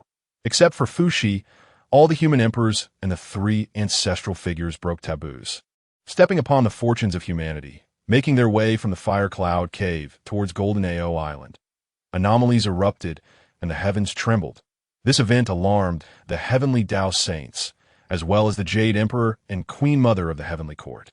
The Grandmaster's support for the resurrection of the Demon Court has offended not only my Heavenly Court. Both humanity and the underworld harbor deep-seated grievances against the demon race. However, I did not anticipate the human counterattack would come so swiftly. In the Lingxiao Palace, Hao Yian's lips nearly stretched to his ears. Logically, after the resurrection of the Demon Court, the Heavenly Court should have been the first to panic. Initially, Hao Yian and Yao Qi were furious, but upon seeing Lingxiao's indifference and the fact that the Demon Court had not gained the recognition of the Heavenly Dao and the Dao Ancestor, they calmed down. Now, witnessing the emergence of the powerful human figures, Hao Yian's mood elevated instantly. Senior brother, why don't we head to Golden-Ao Island to watch the spectacle? A trace of cunning amusement flickered across Yao Qi's regal visage. The various human emperors and the three ancestral figures, even the Grandmaster, could not afford to offend them. Otherwise, the fortunes of humanity under his control would be thrown into turmoil, leading to uncertain consequences. Sister, your words resonate with my thoughts. After we witness the spectacle, we shall proceed to Penglai Island to visit our friend Lingxiao. After all, he has a fated bond with the goddess of the moon. And with just a decree from the Lord, they could be wed in heavenly matrimony. Before long, heavenly soldiers and generals flanked them, with the Star of Venus accompanying Hao Yian and Yao Qi as a group departed the 33 heavens, heading towards Golden-Ao Island. In the vast eastern sea, the waters surged tumultuously. Before Golden-Ao Island, figures swarmed. Hao Yian, Yao Qi, Xinyuanzi, and Hongyan Daoist, along with all the great beings of the primordial world who relished a good spectacle, converged here to observe how the Grandmaster would respond to humanity. Lingxiao and Wang Shu sat cross-legged upon the annihilation Black Lotus, the Qingping sword hovering behind Lingxiao, seemingly indifferent to the crowd, while inwardly, he reveled in their mockery. For the Qingping sword was originally the Grandmaster's fate treasure, now residing in his possession. Little friend Lingxiao, you truly hold a grudge.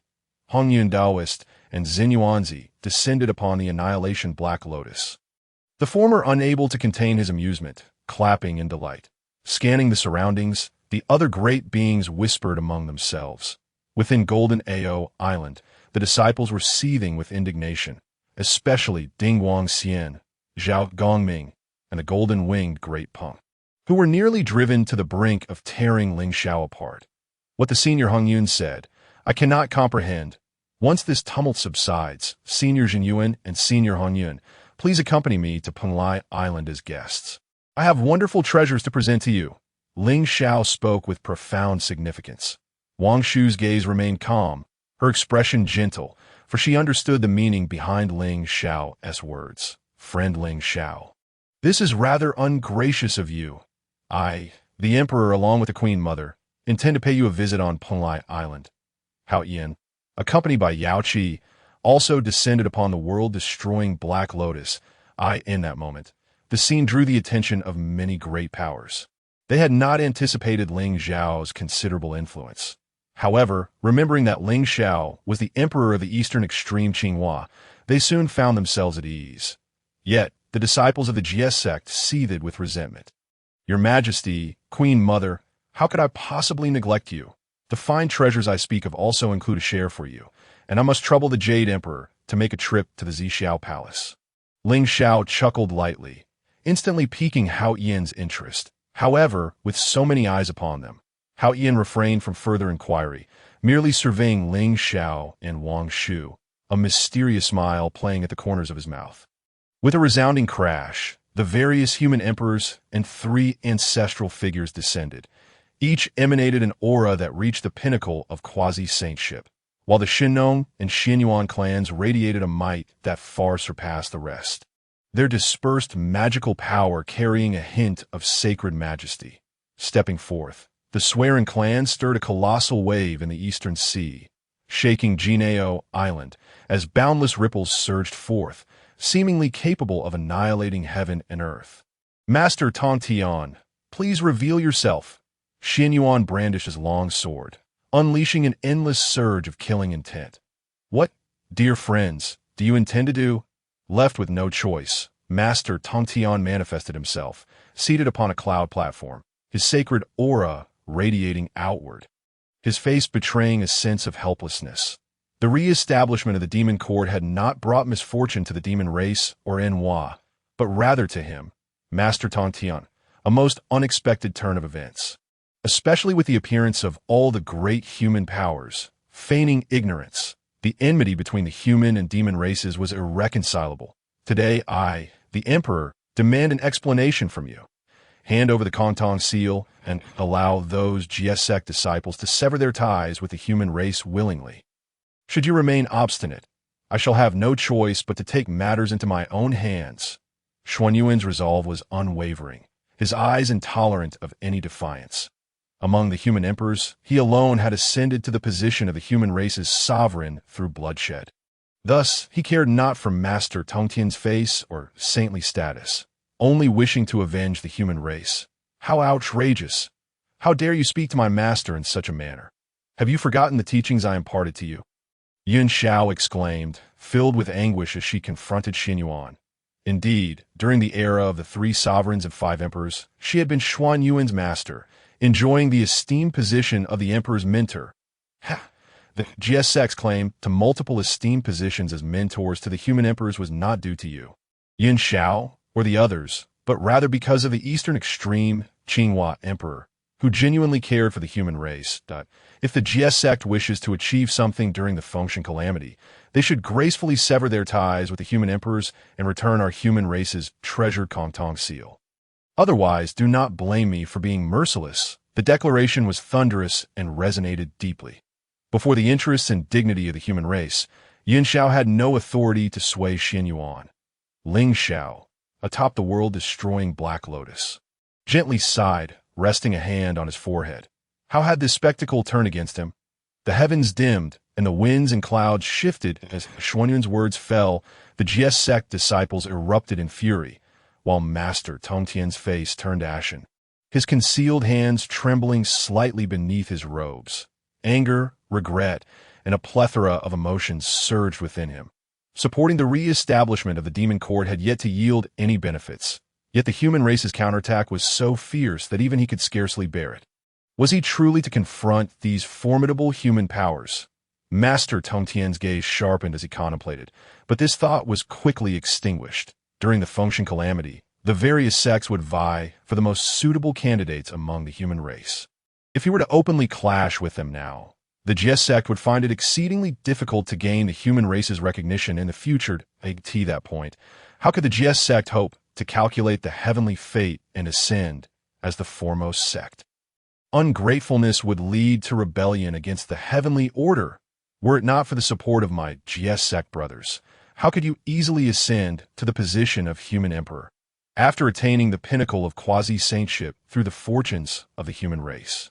You would cast aside the mentors of the human emperors. Such behavior is truly laughable.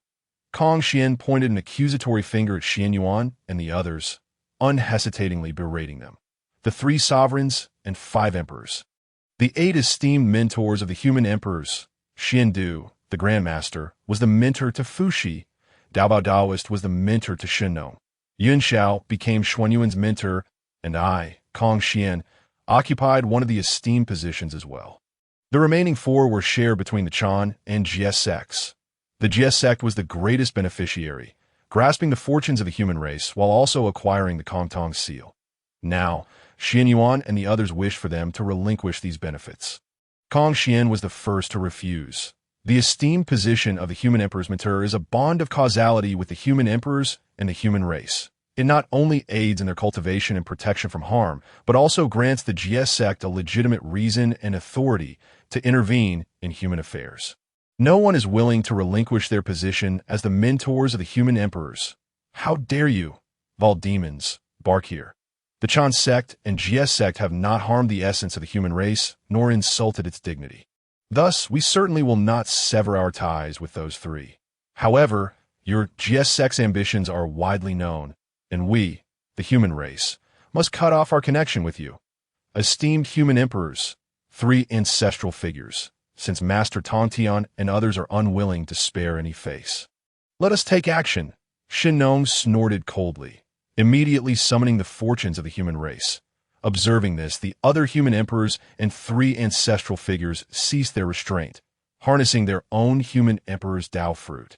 As a torrent of human race fortunes surged forth, accompanied by an overwhelming and majestic aura of mysterious rules and order, the essence of humanity, Lingxiao's eyes sparkled with deep brilliance, filling him with excitement. At the dawn of creation in the primordial world, there existed the heavenly way, earthly way, and human way. However, the heavenly way governed all things, inadvertently suppressing the earthly and human ways, leaving their wills dormant.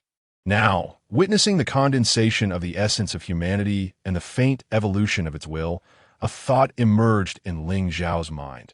When the heavenly way, earthly way, and human way all awaken, the primordial world is bound to experience a profound ascension.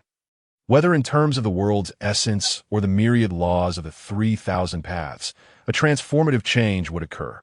Yet, achieving this step is exceedingly difficult. Nevertheless, at the very least, Lingxiao's heart held this notion. With the heavenly way above, today we, the human emperors and ancestral figures, shall strip the Jie sect disciples of their positions as mentors to the human emperors and draw forth the Kongtong Seal into our human race. Let the heavenly way witness this. The voice of the Dao resounded, echoing through heaven and earth. The will of humanity had yet to awaken. The primordial world revered the heavenly way. Thus, even the human emperors and three ancestral figures could only request the heavenly way to serve as a witness. Sever. Xianyuan wielded the Xianyuan sword and gently waved it towards the fortunes of the human race. Instantly, the entangled causality was stripped away, turning to ash and vanishing. The Daobao Daoist, Yun Xiao, Kong Xuan, Zhao Gongming, and Wudong Shengmu felt their auras diminish significantly. Were it not for their robust foundations, they might have even lost a realm in their cultivation. Without the protection of the human race's fortunes, they immediately suffered the intrusion of the malevolent energies of heaven and earth. Alongside the ominous rules of calamity entwining their primordial spirits, among all, only Lingxiao perceived the changes most clearly. Master Tongtian and these Jie sect disciples must surely be filled with regret now.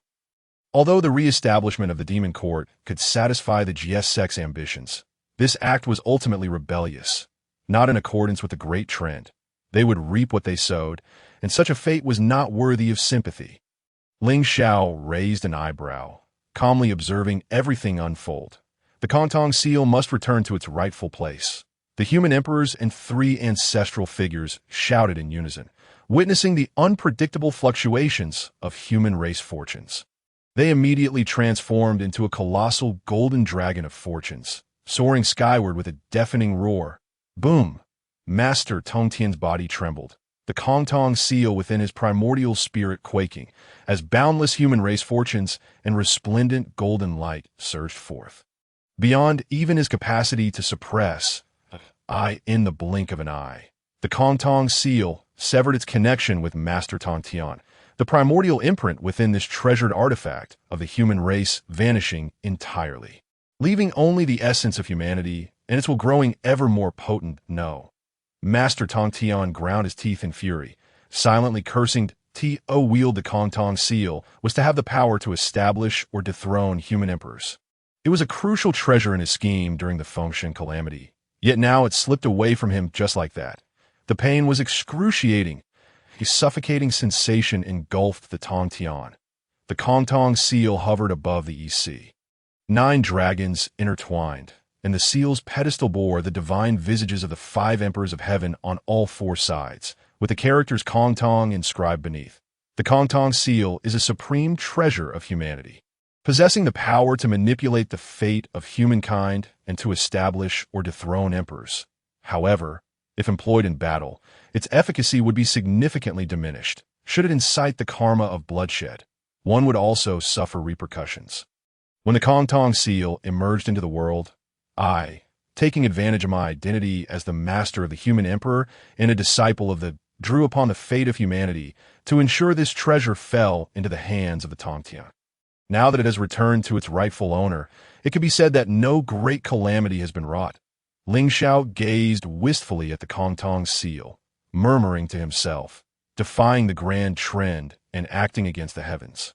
For countless eons, in order to prevent them from being destroyed in the calamity of sealing the gods, he has poured forth his heart and soul, incurring various karmic consequences. The Kongtong Seal rightfully belongs to humanity. In witnessing this treasure soon to be returned to its rightful owner, the burden in Lingxiao's heart was finally lifted. Tongtian, if you have no further words, we shall take our leave, swear-in, with a serious expression, addressed the Tongtian. With the objective achieved, he felt no need to be overly aggressive. The disciples of Du hold some merits for humanity.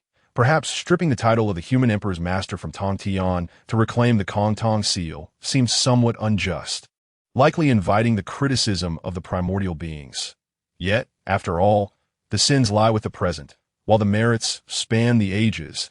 As the progenitor of humanity and one of its pillars, even if given another chance, Swearin would still act in this manner. Fellow Taoists, I do not wish to pass judgment on your actions. You must be cautious. The demon court has been re-established, with Luya and the Golden-Winged Great Peng overseeing its affairs. I am merely their nominal master. Therefore, I cannot interfere in the matters of the demon court. If they offend humanity, I ask for your understanding. Tongtian snorted coldly, expressing his stance to Swearin and the others. If Luya and the Golden-Winged Great Peng were to act against humanity, Tongtian would bear no responsibility.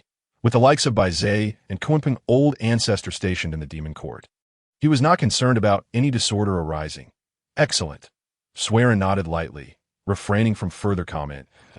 In that instant, boundless flames transformed into torrents, sweeping towards the Kongtong Seal in the heavens. But the next moment, his expression changed slightly. I, as the Holy Mother of humanity, shall take charge of the Kongtong Seal. The mantis stalks the cicada, unaware of the oriole behind. Before the supreme treasure of humanity, Niwa disregarded her own dignity. When the Kongtong Seal first appeared, she regretted not being able to seize it from Tongtian. Now that this supreme treasure had become ownerless, she naturally had to make an attempt. Saint Mother, what are you intending? Xianyuan shouted angrily, brandishing the Xianyuan sword to block the Kongtong Seal's path. While the other human emperors and the 3 human ancestors wore stern expressions, glaring at Niwa with discontent. Niwa, the creator of humanity and esteemed as the Holy Mother, despite her current support for the re-establishment of the demon court and her numerous actions detrimental to humanity. If she were to forcibly seize the Kongtong Seal, they could not act rashly. After all, as descendants of humanity, they could not strike against Niwa. This was both etiquette and a rule. Otherwise, humanity would descend into chaos. Niwa, I have never encountered anyone as shameless as you. Xianyuanzi acted with magnanimity and righteousness, unwilling to see the human emperors and 3 human ancestors trapped in a dilemma, so he took action. The earth's power shrouded the skies, continuously flowing forth. Fellow Taoists, why do you not hasten to take the Kongtong Seal? Hongyun Taoist, witnessing the scene, reminded Swearin and the others, this moment. Shinnong sighed softly, saying, with the Holy Mother stepping forward to contend for the Kongtong Seal. If we do not seize it, it would be disloyal to humanity. Yet if we do take it, it would be unfilial to the Holy Mother. Loyalty and filial piety are at odds. The Kongtong Seal ought to choose a worthy master. Helplessness and anguish enveloped Shinnong. Holy Mother Niwa, loving the demon race but indifferent to humanity. Could it be that humanity has always been a mere pawn for Niwa to calculate fate and attain sanctification? Roar! The golden dragon of fate, let out a mighty roar and soared into the Kongtong Seal. Before Niuhua and the others could react, the Kongtong Seal abruptly broke free from all restraints.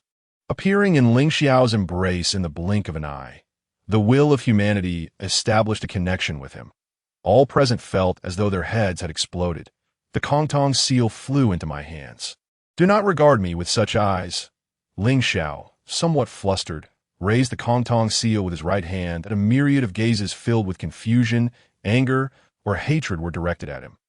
Niuhua stood frozen, incredulity etched on her face as she beheld the scene. Her gaze falling upon the Kongtong Seal in Lingxiao's hand, a surge of wrath and humiliation welling up within her. Disregarding her dignity to contend for the Kongtong Seal, yet this supreme treasure of humanity actively recognized Lingxiao as its master. This eastern extreme Qinghua Emperor is not of humanity. How does he deserve the Kongtong Seal? Congratulations, fellow Taoist Lingxiao, on acquiring such a supreme treasure. Hao Yan, reveling in the spectacle, smiled at Lingxiao. This Lingxiao belongs to the Heavenly Court. With the Kongtong Seal in his possession, Hao Yan felt most at ease. Perhaps he could even draw humanity closer to the Heavenly Court. What's not to like? Hand over the Kongtong Seal. Niuhua coldly fixed her gaze upon Lingxiao, her saintly might swirling like a tempest towards him. In that moment, most beings present dared not move rashly. Only Wang Shu, Zenyuanzi, and a few others stepped forward. Niuhua, do not be unreasonable. The Kongtong Seal possesses sentience. Since it has chosen Lingxiao as its master, you should graciously allow it. Otherwise, I fear I may lose my senses and commit acts you would regret. Zenyuanzi coldly scoffed, dispelling Niuhua's saintly might. Tension mounted, and the space trembled. Lingxiao, now at the center of the vortex, gradually regained his composure and spoke. Fellow human emperors, 3 human ancestors, I do not wish to interfere in matters concerning humanity. The Kongtong Seal shall be returned to you.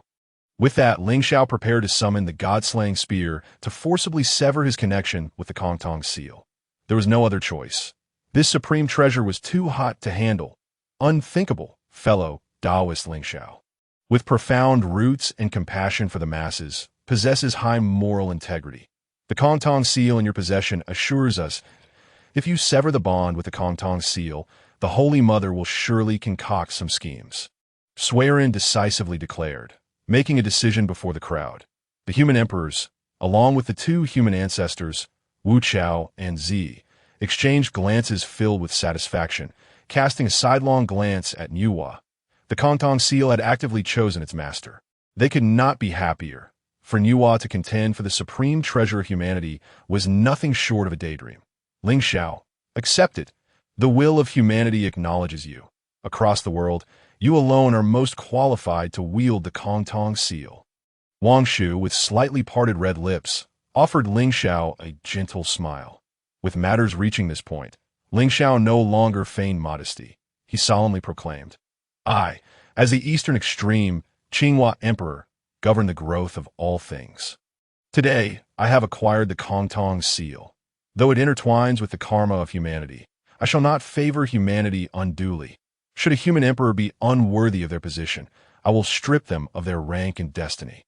If malevolent beings harm the lives of humanity, incurring karmic retribution, I too shall fulfill my duty to uphold the heavens, restoring clarity to the cosmos and ensuring justice for humanity. The sound of the Tao resonated. Impervious to defiance, Lingxiao would not leverage the Kongtong Seal to forcibly interfere in the affairs of humanity. Yet, he would not allow anyone to wantonly harm humanity.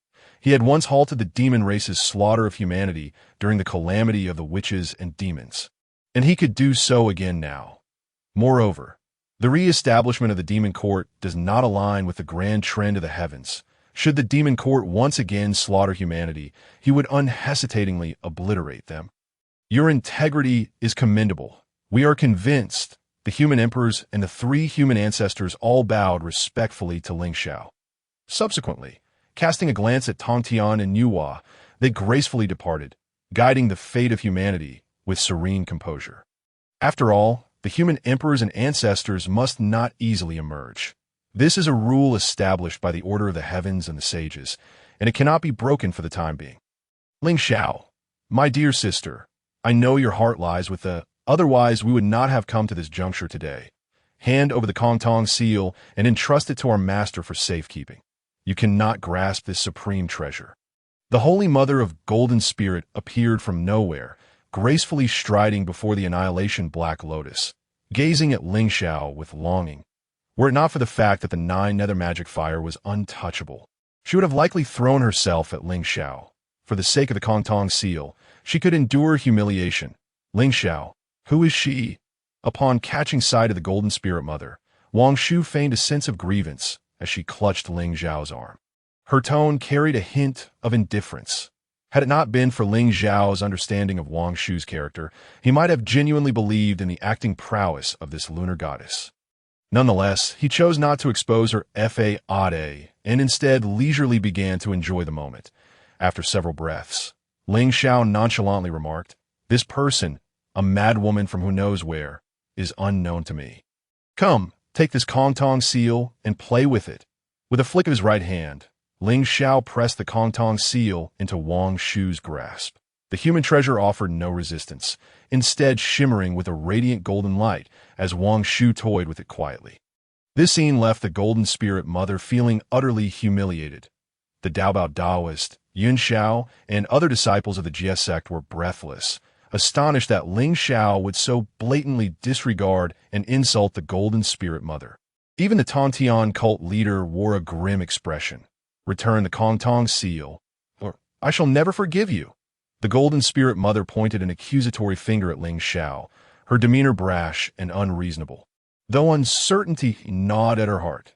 "Begone." The Hongyuan Daoist waved his jade sleeve lightly, and the Golden Spirit Mother was struck by an immense force, causing her to bleed from the corner of her mouth as she plummeted to Jineo Island. Her hair and garments in disarray. Tongtian cult leader, I implore you to educate your disciples. Should they continue to disrespect the Eastern Emperor Qinghua, I shall surely go to Xixiao Palace to report your misconduct to the ancestor. A mere jester, Hao Yan seized the opportunity to reprimand the Tongtian cult leader, leaving him a loss for words. "Let us depart." Ling Xiao gently shook his head and spoke with a tranquil tone. In an instant, the heavenly soldiers assembled, and the world-destroying Black Lotus headed towards the direction of Penglai Island, while other formidable beings wore expressions of mockery, pointing and whispering at the Tongtian cult leader and his followers. It would not be long before all that had transpired would become a source of ridicule, spreading throughout the entirety of the Honghuang world. Everyone shall retreat to cultivate in seclusion, lest we suffer further embarrassment. The Tongtian cult leader, filled with fury, chastised all the Jie Sect disciples. Only then did he return to the Bo Palace, forcibly suppressing his murderous intent and anger. Yet soon after, the Tongtian cult leader found himself unsettled. The fortunes of the Jie Sect were waning. How could this be? Within the exterminate immortal sword array, the Jie Sect's influence and murderous karma had evidently diminished, largely due to numerous disciples allied with the demon tribe joining the demon court to assist Luya and the Golden-Winged Great Peng. Logically, the fortunes of the Jie Sect should have risen, yet they had grown dim and scattered. After a lengthy period, the Tongtian cult leader discerned the reason: the absence of the human sovereign's esteemed position in the human treasure. The Kongtong Seal. This was the root cause of the Jie Sect's declining fortunes. Sitting cross-legged upon the cloud platform, the Tongtian cult leader felt a sharp pain in his heart, his insides churning with regret and anguish. On Penglai Island, beneath the Rinshui peaches tree, the assembly sat upon wicker chairs, a jade table adorned with various innate spirit fruits. Yet Hao Yan, Hongyuan Daoist, and the others were fixated on the jade cups filled with the enlightenment tea leaves. Unwilling to tear their gaze away, "Dear friends, do indulge," Ling Xiao stated with a serene demeanor. "This enlightenment tea possesses the power to inspire understanding of the great Tao, offering considerable benefits even to quasi-saint beings. Especially for the Jinyuan Daxian, it can assist you in aligning with the celestial rules and earthly orders." As his words fell, several jade boxes appeared before the group, each containing over 10 enlightenment tea leaves. However, the most striking was the ancient jade box exuding an ethereal charm, containing at least 34 leaves. "Ling Xiao, your generosity is most appreciated. I shall not be courteous, Hao Yin declared as he first claimed his jade box. Followed suit by Jinyuan Daxian, Hongyun Daoist, and Yao Qi, all displaying excitement upon their faces. The Enlightenment Tea not only helps in personal cultivation and comprehension of the Great Tao, but also serves as an impressive offering to esteemed guests. It could be said that these leaves were 1,000,000 times more precious than so-called innate spiritual roots or treasures. Your Majesty, this jade box requires your assistance in delivering it to Xiao Palace. The Tao ancestor, who embodies the Tao, governs the safety of the myriad realms in Hongwang. We, as juniors, cannot lack filial piety. Lingxiao pushed the ancient jade box toward Hao Yin, his words imbued with reverence for the Hongjun Tao ancestor. Not out of flattery, but as a genuine acknowledgement of the ancestor's kindness toward him. The function list, the god-slaying whip, and the potential for a divine decree to designate him and Wang Shu as partners in the Tao were compelling reasons for Lingxiao to offer some local specialties to the Hongjun Tao ancestor. The atmosphere was harmonious and joyful. The Enlightenment tea was refreshing, and the innate spirit fruits emitted a delicate fragrance. Lingxiao, with the demon court re-established, it has divided the authority and fortunes of the heavenly court. While this may not harm my palace or my senior brothers, I cannot help but feel unsettled within. Yao Qi spoke, her red lips slightly parted as she gazed at Lingxiao. The calamity between the Wu and Yao had nearly shattered the 33 heavens. And it was the Hongjun Tao ancestor who personally wielded great power to reconstruct the heavens and the Lingxiao palace, subsequently elevating them to the position of rulers of the three realms. However, due to Hao Yin and Yao Qi's status as the Taoist children of the ancestors, they were often overlooked by other heavenly beings. Thus, despite their long tenure in the heavenly court, they had truly failed to establish a commanding presence over the myriad beings of Hongwang. Although Hao Yin and Yao Qi were broad-minded, a sense of resentment lingered in their hearts. They yearned to confront the heavenly beings and seize true control over the three realms. If only we had a heavenly being to oversee the heavenly court. Hao Yin sighed softly, his tone tinged with melancholy. Upon hearing this, Xinyuanzi, Hongyun Daoist, and Lingxiao exchanged subtle glances, revealing their shared doubts and astonishment. Was Hao Yin's remark a mere slip of the tongue, or was he intentionally hinting at them? I once made a promise to the Jade Emperor that one day the heavenly beings would bow before you. Lingxiao spoke with a calm demeanor. Jinyuan Daxian, as the patriarch of the earth immortals, bore immeasurable fortunes and merits. If anyone in the Hongwang world was still qualified to attain sainthood, it would be him.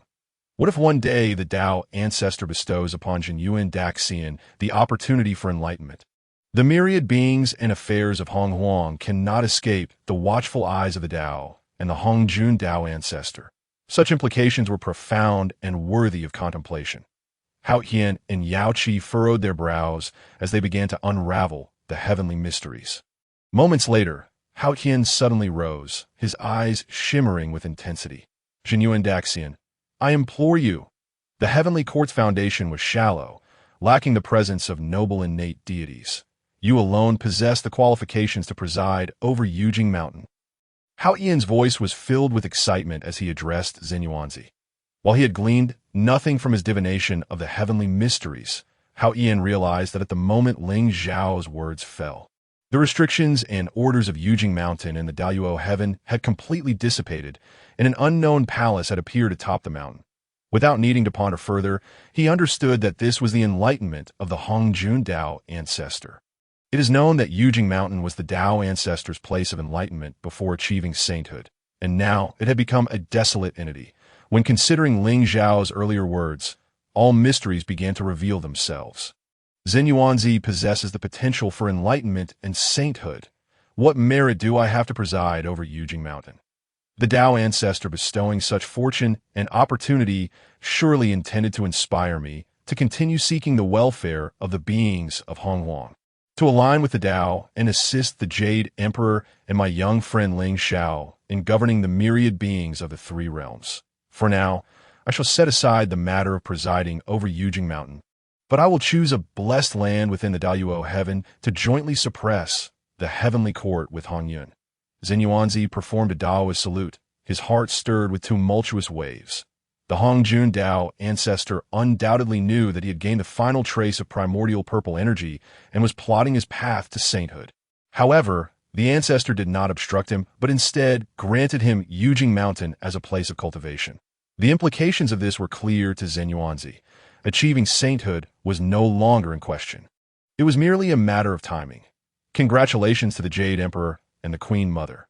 The Zhenyuan Daxian, possessing boundless magical powers, would establish order in the Heavenly Court, rendering the so-called Demon Court incapable of standing firm. Any attempts to further divide the Heavenly Court's fortunes would be nothing but a fool's dream. Lingxiao raised his jade cup and began to toast with the others. Zhen Yuanzi's entry into the Heavenly Court had always been part of his plan. Having perused countless tales of the Hongwang realm in his past life, Lingxiao was well aware of many conspiracy theories surrounding the Hongjun Dao ancestor. However, he is not merely a reckless youth determined to oppose Hongjun Daozu in every endeavor. Why not assist in the awakening of the Dao of Earth and humanity while simultaneously allowing Hongjun Daozu to partake in the benefits? There is one matter in which Lingxiao is quite confident. Hongjun Daozu's union with the Dao is a reluctant choice. He does not wish to be eternally shackled by the heavenly principles, but rather seeks transcendence.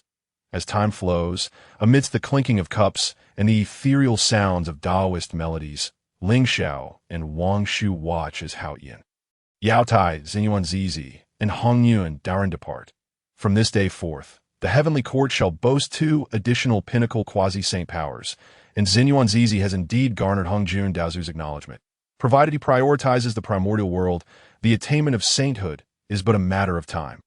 At this moment, Wang Shu gently leans against Lingxiao's shoulder and softly remarks, "I recall that the ancient jade box contains far more than just 30-some leaves of enlightenment tea, does it not?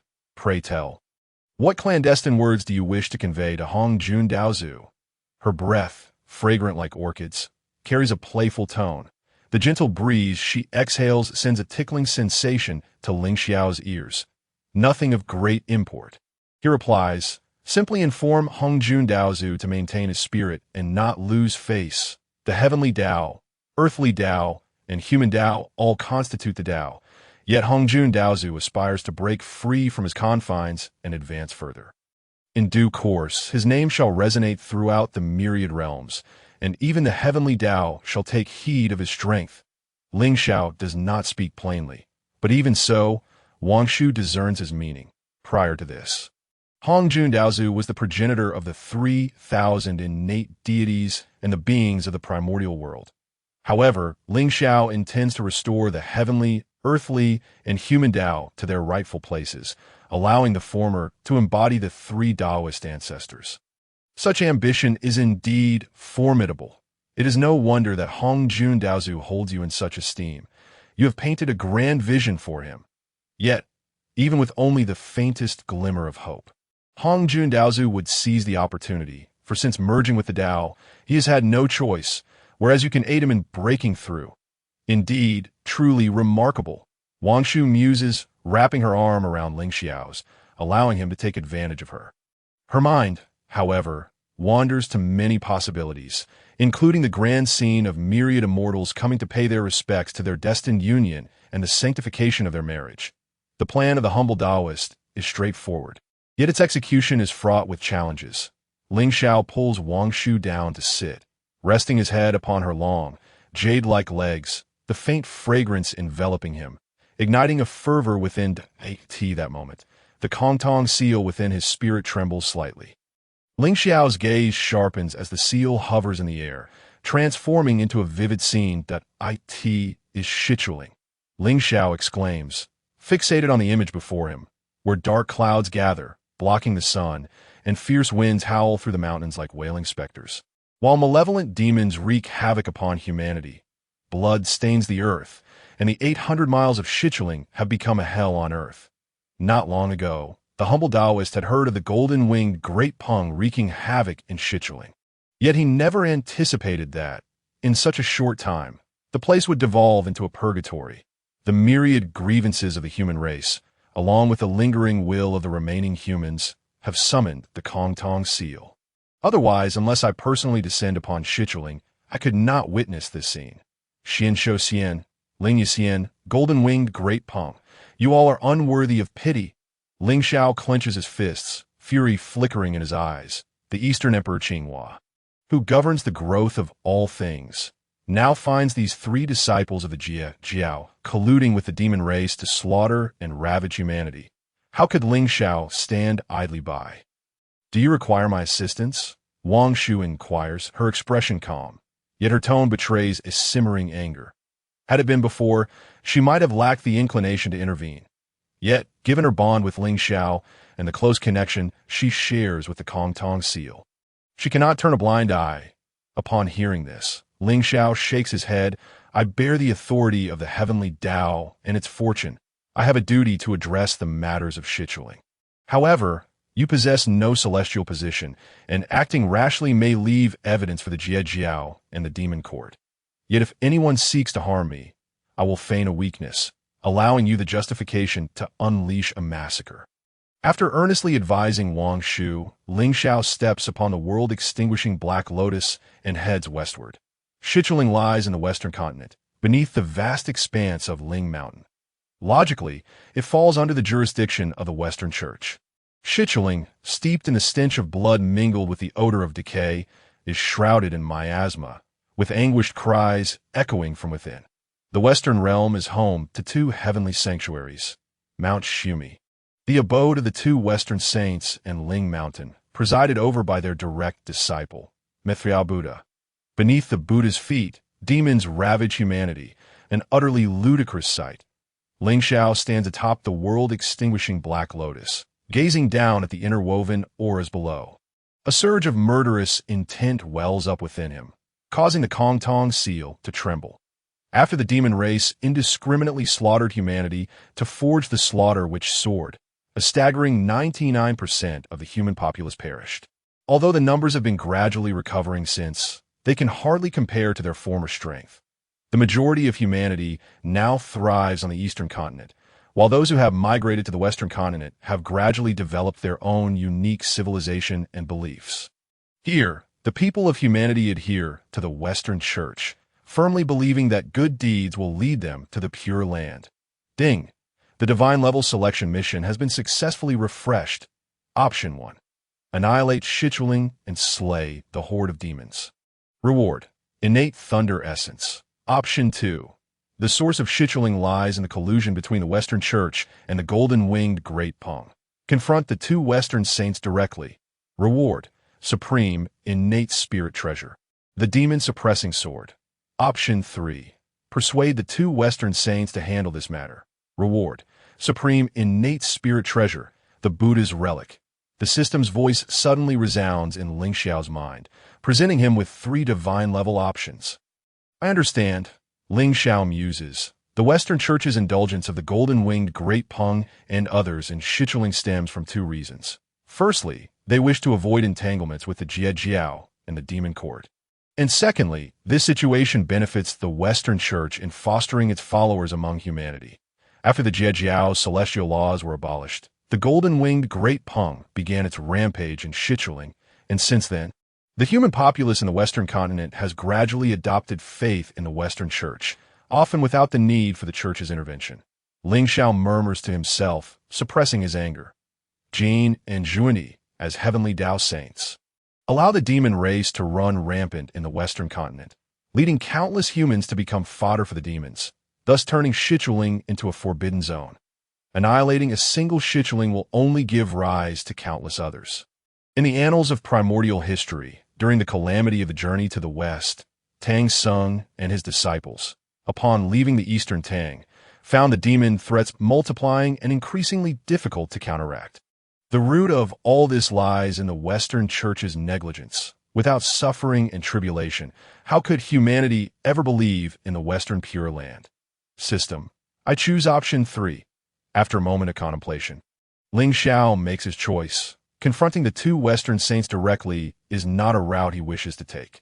Given their shamelessness, how could they ever acknowledge the collusion between the Western Church and the demon race?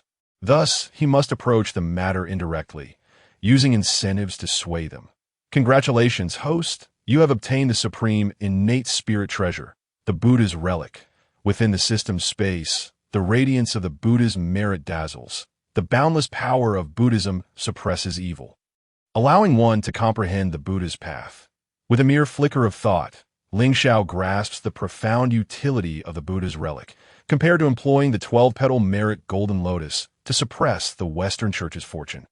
The Buddha's relic is indeed the optimal choice. Thus, an idea takes root in Lingxiao's mind.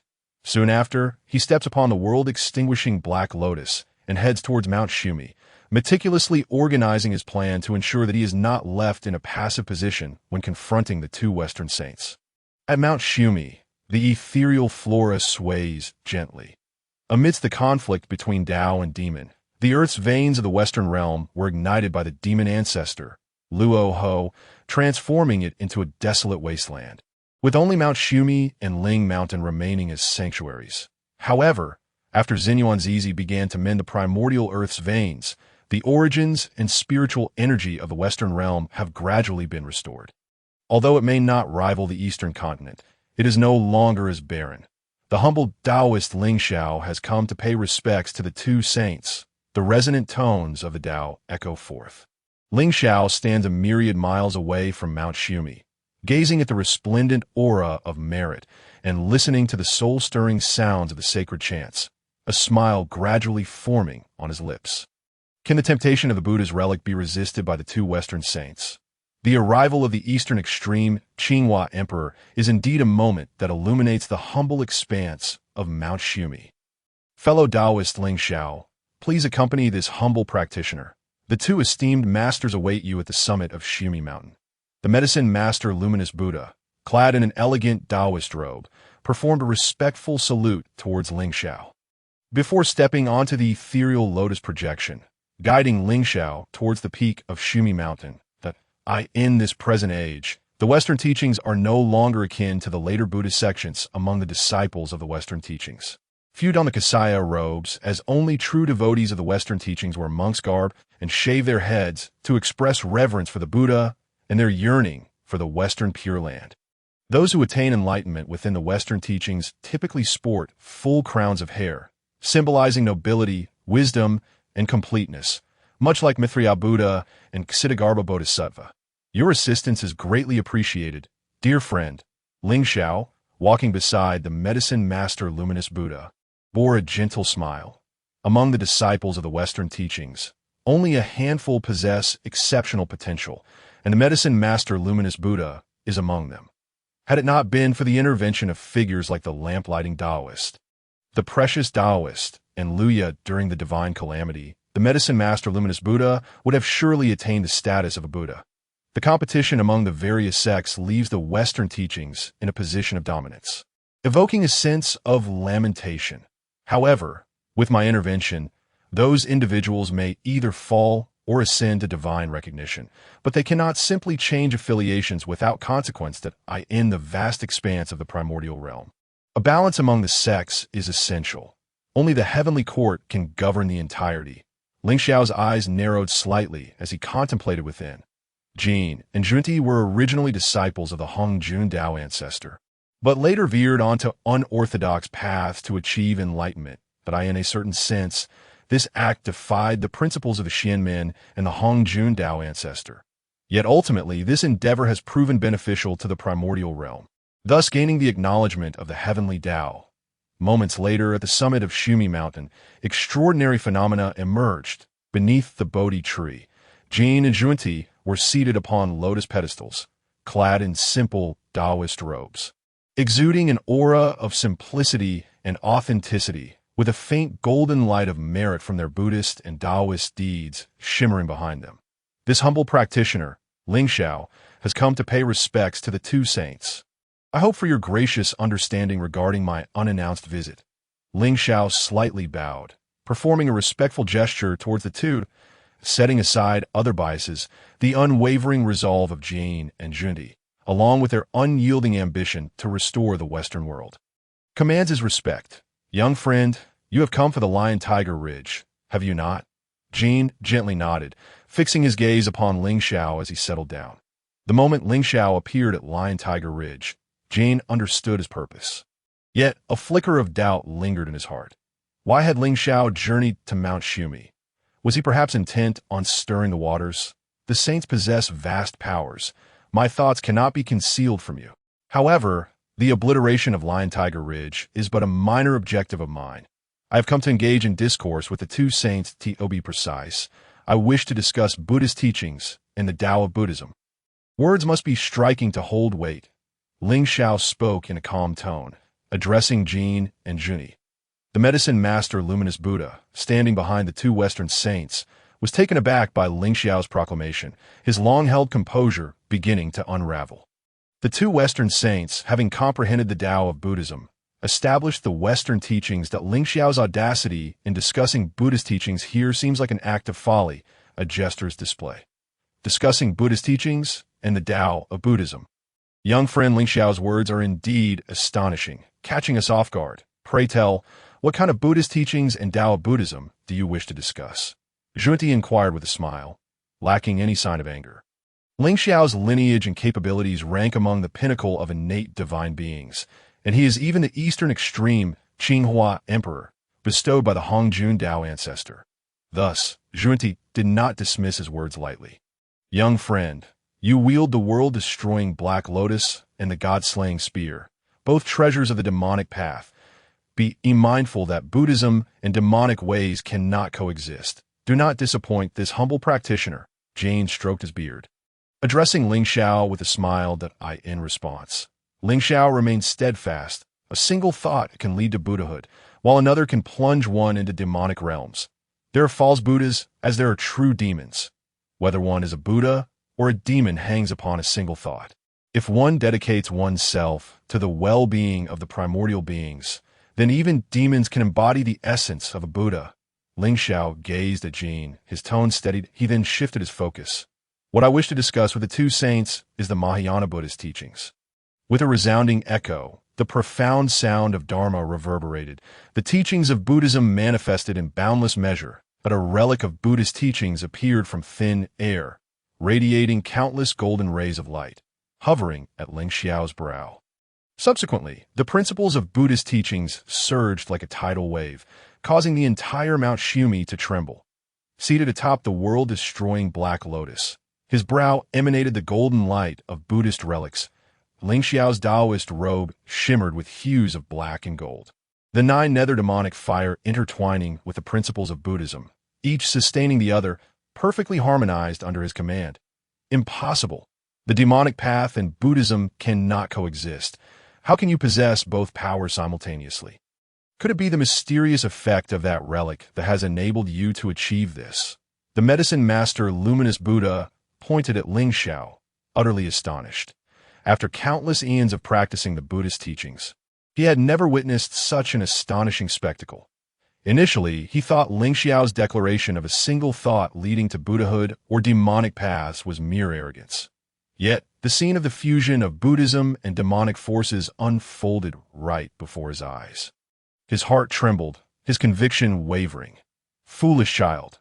Junti sensed the medicine master Luminous Buddha's disquiet.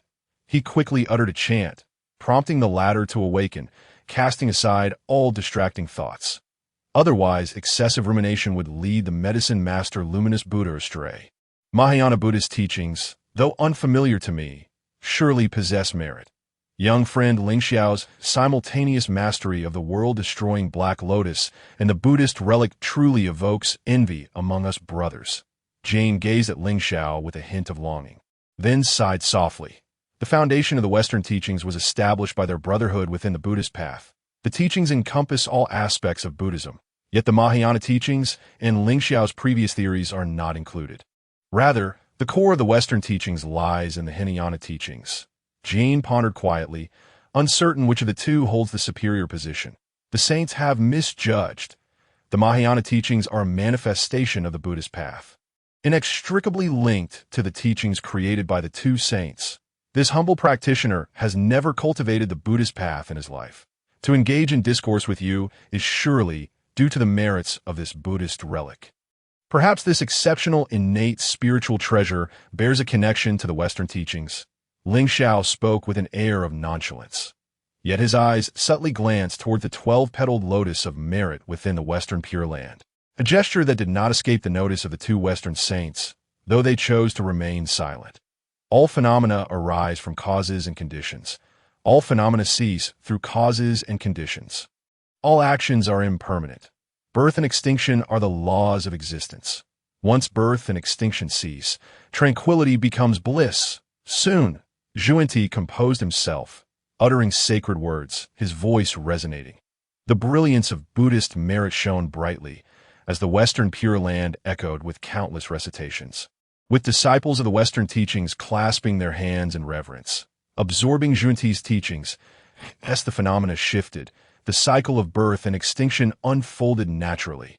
Lingxiao, seated upon the world-destroying Black Lotus, seemed like a rootless floating weed adrift in a torrent, on the verge of being overwhelmed by Xuanti's teachings, as if to be transformed.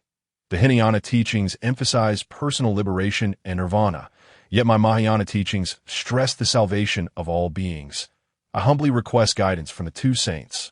Lingxiao remained steadfast, speaking slowly to I. In the next moment, he eloquently declared, "To all beings, see them as oneself. Alleviate their burdens, guiding them to the other shore. All actions are impermanent. All laws are devoid of self. And the tranquility of nirvana is bliss." The sacred sounds resonated, captivating the heart. Empowered by the Buddhist relic, Lingxiao articulated the concepts of Mahayana teachings. Beyond the heavens, the radiance of Buddhism illuminated all. Surrounding Lingxiao were both demonic energy and principles of Buddhism, with a golden wheel of merit from the Heavenly Dao manifesting behind him, causing the medicine master Luminous Buddha to experience an epiphany, while countless disciples and devotees of the Western teachings found themselves in a state of transcendence. The sacred sounds filled the air, and the Dharma was boundless. Jie and Xuan exchanged glances devoid of any anger or malice, but rather quietly absorbing Lingxiao's Mahayana teachings. The Bodhi tree is inherently non-existent. The bright mirror is not a platform. Originally, there is nothing. Where then does dust alight? In the pursuit of reviving the Western world, my brotherhood has exhausted all means, accumulating countless obsessions over countless ages, and now we have forgotten our original intentions. The beings of the human race have flourished on the Western continent, and thus they ought to be under the protection of the Western Church. Yet I, a humble monk, have allowed the myriad demons of Shichiling to create havoc. It was truly a moment of folly on my part. Xuan joined his palms together and slightly bowed to Lingxiao. As his obsessions dissipated, the inner demons were quelled. Observing this, Lingxiao dispersed his Dao rhythm and nodded in acknowledgement. The two saints of the West were brazen and utterly devoid of shame in their actions, yet they were commendably receptive to counsel. Jie displayed a serene countenance and spoke, regarding the affairs of Shichiling. "Our Western Church shall assist you, my young friend. However, the Lingxiao Immortal and the Qiushou Immortal are among the 7 celestial attendants of Tongtian, and even we, as brethren, dare not take their lives after the re-establishment of the demon court. The Golden-Winged Great Peng has been tyrannizing Fengqi Mountain, and our Western Church has no authority there. Of course, aside from the Lingxiao Immortal and the Qiushou Immortal, we shall consign the other demons and wicked entities to the abyss of no return." Upon hearing this, Lingxiao harbored no dissatisfaction. Rather, he empathized with the concerns of the two Western saints. Among the revered saints, Jie and Xuan had made great vows, borrowing merit from the Heavenly Dao to achieve their saintly fruits. Yet their foundation could not compare to that of the Master of Tongtian. Merely in terms of supreme, innate spiritual treasures, they were at the lower end of the celestial hierarchy. Even Yuhua possessed treasures such as the Qian Kuan Ding, the map of mountains and rivers, and the red embroidered ball, among others. Yet the combined supreme, innate spiritual treasures of the two Western saints did not exceed 5 in number. As for the Lingxiao Immortal and the Qiushou Immortal, I shall take care of them, so you two saints need not trouble yourselves. The Western realm may have demon races that absorb the essence of the sun and moon and the spiritual energy of heaven and earth. But there must not be any evil entities that harm living beings and disregard the welfare of all. Lingxiao proclaimed with righteous indignation, his voice resonating firmly. Jie and Xuan, witnessing his solemn demeanor, offered no rebuttal. However, their gazes soon fell upon the Buddhist relic in Lingxiao's hand. The Western realm was barren and desolate. They were impoverished to the core. With a serious expression, Xuan was the first to speak. Young friend Lingxiao. As a disciple of the pure world White Lotus, aside from discussing Buddhist doctrines, would you be interested in striking a deal? As he spoke, a 12-petal lotus of merit floated in the air. The golden light of merit shimmered, entwined with auspicious divine patterns, revealing it to be a treasure of utmost significance. Furthermore, it bore the fortune of the Western Church. A man of honor does not speak in riddles.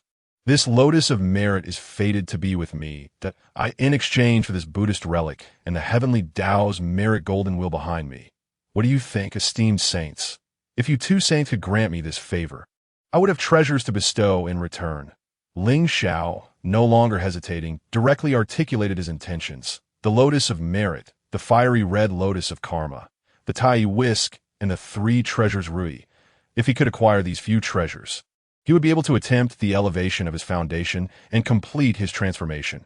The thought of the 36-petal pure world White Lotus sent excitement coursing through him. To speak candidly, I was indeed moved. This Buddhist relic, besides being an exquisite innate spiritual treasure, also contains the Mahayana Buddhist teachings that the young friend just mentioned, and it could serve as a supreme treasure to stabilize the fortune of our Western Church. Far more suitable than the lotus of merit. However, you young friends also understand that our Western Church's foundation is shallow, and we have endured hardship. Over these countless eons, we have committed certain acts of killing and incurred karma. So might you show some compassion? At last, the shameless side of Xuan was laid bare before Lingxiao, the depth of emotion. He seemed ready to shed tears. This scene left Lingxiao both amused and exasperated. I shall assist the 2 saints in sorting out the fortunes of the Western Church, and you need not lift a finger. I shall personally separate the fortune of the Western Church from the Lotus of Merit, and then merge it with the Buddhist relic. As for the Heavenly Dao's merit golden wheel, do you intend to merge it into the Buddhist relic? Or, with a slight movement of his consciousness, the golden wheel of Heavenly Dao's merit transformed from the size of a zhong to that of a fist? Hovering before Lingxiao, the ruler of the pure life creation Dao and the Eastern Emperor of Qinghua, having even presented local specialties to the Dao ancestor Hongjun, Lingxiao had no need for the protection of the Heavenly Dao's merit golden wheel for himself. So he would rather bestow it upon someone fated to receive it, though it seemed he was at a loss. Compared to the 36-petal pure world White Lotus, Lingxiao deemed it a sure gain. He had always believed that coveting small favors would only bind oneself. The magnanimity of the young friend shamed me. Please merge the Heavenly Dao's merit golden wheel into the Buddhist relic. Once you have completed this task, I shall send disciples of the Western Church to accompany you to Shichiling to slay demons and eradicate evil, restoring clarity to the Western realm. Jane smiled brightly, his eyes filled with anticipation. The Western Church was on the verge of revival. At the summit of Mount Simru, Lingxiao manipulated the primal source of the pure life creation Dao evolved in his hands. As his thoughts stirred, a sacred and ethereal aura enveloped the lotus of merit and the Buddhist relic. In an instant, the Heavenly Dao's merit golden wheel merged with the Buddhist relic. Although the karmic burdens of killing and the fortune of the Western Church were not extensive, the entanglements of karma were exceedingly complex, involving not only the demon race, but also a vast multitude of humans. However, before me, they could be resolved with a snap of my fingers. Lingxiao's eyes sparkled with profound brilliance as he quietly acknowledged within himself. Beneath the Western Church, there were numerous disciples and followers. Karma is formless yet omnipresent, and the burdens of killing and karma are particularly easy to discern. After Lingxiao acted to cleanse the karmic burdens of killing from the Western Church. As long as the disciples of the Western Church engaged in wrongdoing, these ominous rules would once again emerge. Thus, the situation was no different. Lingxiao exhausted his primal source and cultivation to enter the Zhuxian sword array to sort through the karmic burdens of killing. Yet the disciples of the acted recklessly, endangering the lives of countless beings, causing the karmic burdens of killing to continuously proliferate, rendering it utterly impossible to sever. Since the of was abolished, its disciples had further unleashed their impulses. To this, Lingxiao could hardly be bothered. He was not one to repay grievances with virtue. The grand rules of your path are profoundly intricate, and I find it difficult to grasp them at this moment. However, within those grand rules, there faintly emanates a power of creation, a path of purification. Zhuan furrowed his brow and spoke to Jane beside him. With a 24-petal pure world, white lotus, as the foundation, possessing an understanding comparable to the apex of innate divine beings, had it not been for Lingxiao holding the esteemed title of Eastern Emperor Qinghua, with Zhen Yuanzi and Hong Yuan Daoist backing him, Zhuan would have sought to capture him for enlightenment, allowing the Western Church to gain a disciple to suppress the sect. Young friend Lingxiao is of extraordinary foundation, beyond our comprehension. Jane shook his head, letting out a soft sigh. Were it not for Lingxiao's exceptional potential, how could the Dao ancestor Hongjun have conferred upon him the title of Eastern Emperor of Qinghua, granting him the list of deification and the god-slaying whip, entrusting him with the matter of deification? Moments later, the fortune of the Western Church vanished from the Lotus of Merit, severing its ties with this exquisite, innate spiritual treasure, which now belonged entirely to Lingxiao. Conversely, the Buddhist relic radiated with the light of merit, surging with immense Heavenly Dao merit, merging with the order of Sanskrit and the laws of Buddhism. Two saints, you have fulfilled your mission splendidly. Lingxiao stored the Lotus of Merit in the system space, retracting all his aura. With a gentle wave of his jade sleeve, a jade box materialized before the two Western saints, containing 6 leaves of enlightenment tea. This is enlightenment tea, born from the chaotic spiritual root of the enlightenment tea tree, possessing the ability to clarify the spiritual platform and awaken the heart of understanding. A small token of my appreciation, Lingxiao spoke with a smile. Though the two Western saints were shameless, he could not forsake the courtesies due. The karmic debts owed by Jin and Zhuan to Hongyuan Daoist could be set aside for the moment. After all, that was a separate matter. Today, Lingxiao had achieved his objective within the Western Church. Thus, bestowing the enlightenment tea leaves upon the two Western saints was merely a matter of convenience. The primordial chaos is not solely about conflict. It is also about human emotions and social interactions. Good karma must sometimes be cultivated. Moreover, the efficacy of the enlightenment tea is extraordinary. Even Heavenly Dao saints would be envious. If the likes of Laozi of Taiji and Yuanshi Tianzuan were to learn of this, would they not be tempted? The Tai Whisk and the 3 treasures Rui. Lingxiao must find a way to acquire them. And enlightenment tea leaves are the key to that. The chaotic spiritual root. Young friend Lingxiao truly possesses profound fortunes. I am genuinely envious. Otherwise, my brothers could personally act to slay the Lingya immortal and the Qiushou immortal. And you could add a few more enlightenment tea leaves? Zhuan gasped, fixating on the enlightenment tea leaves in the jade box. A flash of inspiration struck his mind, and he voiced his thoughts. The Lingya immortal and the Qiushou immortal are deeply culpable. Sending them to the underworld to atone would be in accordance with the will of heaven. Esteemed saint, do remain calm. The Lingya immortal and the Qiushou immortal are matters I shall handle myself. Lingxiao stared at Zhuan in astonishment, quickly gesturing to stop him. Add a few more pieces of enlightenment tea leaves. Zhuan's bottom line was surprisingly flexible. Junior brother, do not embarrass yourself in front of young friend Lingxiao. Jane spoke with righteous authority, slowly turning to face Lingxiao, then continued. The Western realm is desolate and barren, and the foundation of the Western teachings is shallow. In the future, if you require assistance from the Western teachings, we brothers will certainly lend our full support. Of course, this enlightenment tea leaves must be increased. Upon hearing this, Lingxiao's expression darkened. He had initially thought Jane possessed some integrity, but to his surprise, he found him to be even more opportunistic than Zhuan. The actions of these brothers left Lingxiao both amused and exasperated. Subsequently, Lingxiao engaged in pleasant conversation with the two saints of the West. He then led several disciples from the Western teachings, such as Yaoshi Liguang Buddha and the dragon subduing Arhut, towards Shichuoling. Additionally, thousands of Western believers followed closely behind him, riding on auspicious clouds, their sacred sounds resonating. Before long, Lingxiao and the others descended upon the skies above Shichuoling. An overwhelming tide of Buddhist and Taoist principles, along with the essence of the Vedic culture, enveloped the 800 miles of Shichuoling, leaving no chance for any demons or malevolent spirits to escape. Lingxiao immortal, Qiushou immortal, do not delay your appearance any longer. Yaoshi Liliguang Buddha's calm voice rang out, the beads around his neck radiating with wisdom's light, dispersing negative karma wherever their brilliance shone, exorcising evil and banishing demons. With cries of agony echoing in succession, a direct disciple of the two saints of the West. His cultivation had already reached the great Luo golden immortal level, second only to the two saints and Methriao Buddha within the Western teachings. Who dares to invade Shichuoling?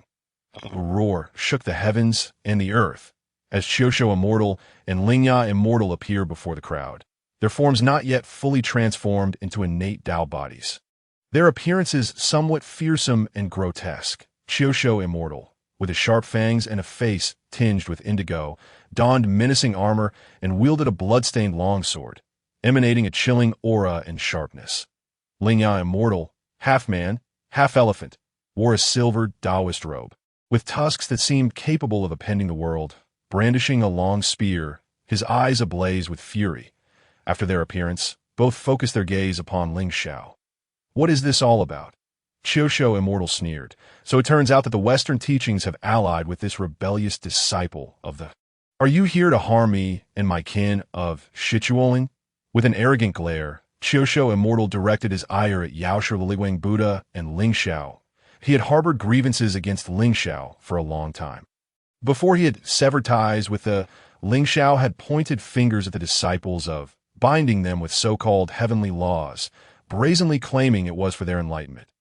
Now, having broken free of his shackles, Qiushou immortal reveled in his nature, wielding power in Shichuoling, wantonly preying upon humanity, nurturing his bloodthirsty blade with the essence and blood of the human race, far more liberating than groveling before the Tongtian. Lingxiao the little thief, do you think that with the help of Yaoshi Liliguang Buddha and others, you can soar to great heights? Lingxiao immortal bellowed with a fierce countenance. You and Qiushou immortal have long transcended the Tai golden immortal level. We are now great Luo golden immortals. The demonic energy surged, the aura of the great Luo golden immortal overwhelming, with a vast appetite for devouring humanity, coupled with the backing of the demonic court's fortune. They had successfully manifested the three flowers of the great Luo, stepping into the realm of the great Luo golden immortal. Thus, they boldly revealed themselves, disregarding Lingxiao and the disciples of the Western teachings.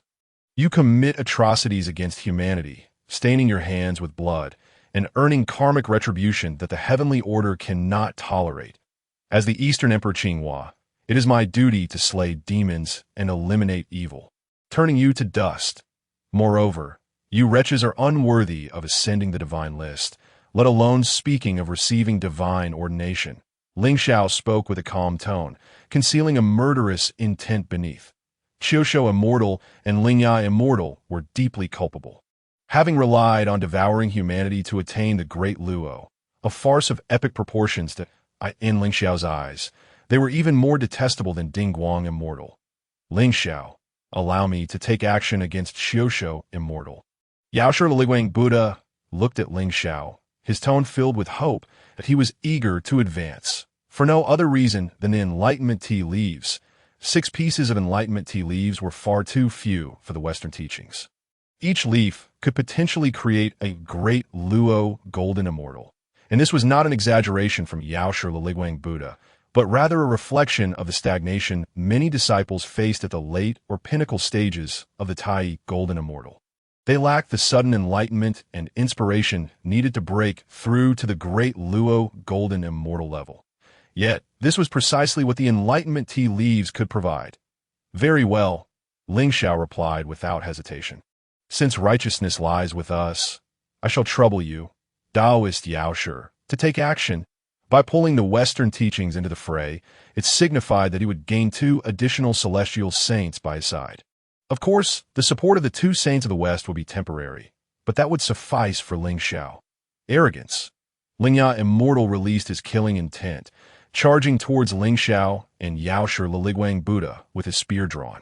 A bloody battle was imminent. The winds of fate surged, darkening the skies. Yaoshe Liliguang Buddha maintained a serene demeanor as he engaged Lingya Immortal in battle, the powers of Buddhism and Taoism clashing, creating violent winds that swept outward. Brothers, follow me to slay demons and eliminate evil. The dragon subduing Arhut waved his jade sleeves lightly, the sound of a dragon's roar echoing into existence. Disciples and believers of the Western teachings descended upon Shichuoling, swiftly annihilating demon soldiers and rescuing tortured humans. Qiushu Immortal and Lingxiao stood high above, their gazes colliding.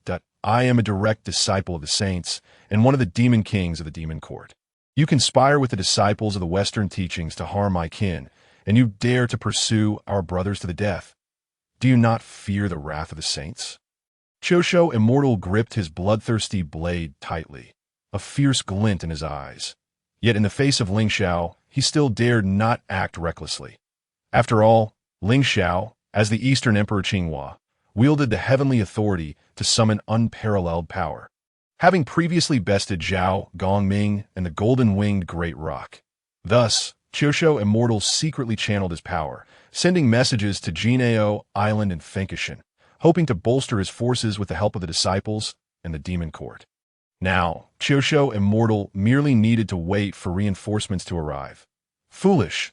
It is my duty to uphold the heavenly order, slay demons and eliminate evil, and protect all living beings. Your kind ravage humanity, defying the laws of the heavenly order. Even the Tongtian cannot protect you for your little schemes. I have long seen through them. I will slay you before the eyes of the disciples and the demon court. Lingxiao scoffed coldly, the god-slaying spear appearing in his hand. The world-destroying black lotus beneath his feet unleashed the fires of the netherworld, erasing the very fabric of space in the mid-stage of the Tai Golden Immortal realm. He faced off against the early stage of the great Luo Golden Immortal without trepidation, for the advantage lay with him. Damn it! Qiushu Immortal cursed inwardly, watching helplessly as Lingxiao charged at him with the god-slaying spear. Originally intending to buy time, he now had no choice but to defend against Lingxiao's assault. The crimson light tore through the void, an overwhelming wave of demonic energy and killing intent engulfing Qiushu Immortal. Crack! A sharp, piercing sound echoed. Qiushu Immortal attempted to block the god-slaying spear with his bloodthirsty blade, but he had underestimated the power of this heavenly artifact. The bloodthirsty blade shattered in two, and the god-slaying spear pierced through his chest. Blood gushed forth, his vitality waning. The great Luo Golden Immortal did not seem so formidable after all. Lingxiao offered no respite to Qiushu Immortal, continuing to wield the god-slaying spear to strike at his vital points. Qiushu Immortal's great Luo Golden Immortal cultivation was scarcely bolstered by the devouring of humanity, rendering him significantly weaker than Zhao Gongming and the Golden-Winged Great Rock, even without employing the heavenly authority. Lingxiao was confident in his ability to suppress him. You have angered me. A mere ant of the Tai Golden Immortal realm dares to stir up trouble, relying on the god-slaying spear and the world-destroying Black Lotus. You know not what the principles are, nor the essence of the great Luo Golden Immortal. The principle of devouring the heavens. The dragon-headed immortal, enveloped in a fierce blaze of demonic fire, opened his lion-like maw, casting a pall over heaven and earth in a heave that moment. Everything atop Shore Ridge trembled as if it were on the verge of being consumed whole. The ethereal energies of the world, the spirit herbs and trees, and even the corpses of both human and demon races converged instantaneously, all gravitating towards the dragon-headed immortal. Should I devour and refine you, my power shall undoubtedly ascend to new heights. Lingxiao the thief. Watch closely. With a tremor, the dragon-headed immortal's form expanded, his lion's mouth overshadowing the vast expanse, including Lingxiao, who stood amidst the clouds. The laws of devouring ensnared Lingxiao. You revel in consumption, do you? Well, I shall oblige. Lingxiao replied nonchalantly, and in an instant, several streams of light surged into the dragon-headed immortal's mouth. These were the pure Yang sword, the divine seal list, the god-slaying whip, the Qingping sword, and the Golden Lotus of Merit, 5 supreme innate spiritual treasures that, upon entering the belly of the dragon-headed immortal, transformed into a 1,000-foot-long entity.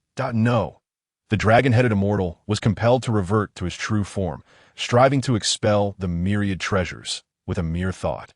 The 5 supreme innate treasures erupted with divine might, and in the blink of an eye, the dragon-headed immortal's body was torn asunder, obliterated by an array of sword energies and mysterious lights that annihilated its vitality and essence. The dragon-headed immortal must face justice. Lingxiao reached out, seizing the dragon-headed immortal's true spirit in his grasp, while the body spontaneously ignited in pure yang flames, swiftly turning to ash and vanishing to "Oh, crush your bones to dust is precisely what I shall fulfill." Lingxiao, this is the true spirit of the Lingya immortal. The medicine master Lingguang Buddha gently waved his hand, and the true spirit of the Lingya immortal prostrated before Lingxiao, bound by countless chains of Buddhist order. Despite being in the early stages of the great Luo golden immortal realm, the medicine master Lingguang Buddha could effortlessly crush the Lingya immortal in combat. The Lingya immortal's physical form was not incinerated by the medicine master. Instead, it was collected by the disciples of the Western Church, destined to be refined on Mount Sumeru, enhancing their cultivation. "Thank you for your hard work, medicine master," Lingxiao said with a smile, nodding at the medicine master Lingguang Buddha. 3 leaves of enlightenment tea flew directly into the medicine master's sleeves, and sensing the tea's profound essence, the medicine master smiled contentedly.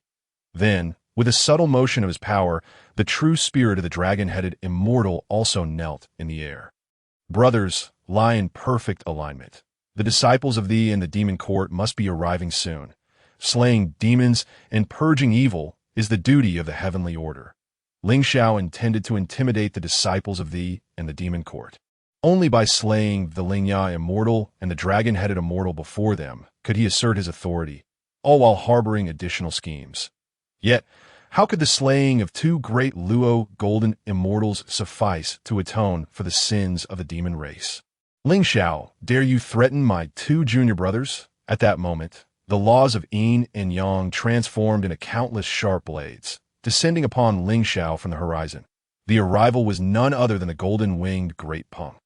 Behind him trailed a powerful Phoenix clan member in the early stages of quasi-sainthood, accompanied by hundreds of demon soldiers, exuding an imposing aura, the mid-stage Great Luo Golden Immortal. How intriguing! It seemed the Golden-Winged Great Peng had elevated his cultivation to the mid-stage of the Great Luo Golden Immortal realm after ascending to the position of Demon Emperor. Lingxiao remained unyielding, enveloped by the laws of pure creation. The world-extinguishing Black Lotus emanated a soul-shattering demonic light, and a barrier materialized before him. The sound of thunder soon erupted, dust and chaos swirling as Lingxiao brandished the god-slaying spear. With a mere flick, the dragon-headed immortal and the Lingya immortal would truly meet their end, leaving neither true spirit nor remnant behind. "Lingxiao, release my 2 junior brothers," the disciples of the arrived belatedly. Led by the mother of no direction, Kong Xuan, the holy mother of golden spirits, and the holy mother of tortoise spirits all unleashed their great Luo golden immortal auras, their overwhelming presence capable of turning the heavens upside down. The dragon-headed immortal and the Lingya immortal have wantonly slaughtered humans, committing heinous crimes that warrant execution according to heavenly law. Should thee and the demon court dare to shield them, I shall pursue this matter to the end," Lingxiao declared with righteous fervor, his voice resonating with conviction. His gaze fell upon the dragon-headed immortal and the Lingya immortal, who, upon seeing the arrival of the Golden-Winged Great Peng and others, grasped at the glimmer of hope. Their true spirit forms trembling with excitement, oblivious to Lingxiao's murderous intent. "Stop!" Several voices rang out in unison, but it was already too late. Lingxiao unleashed his might.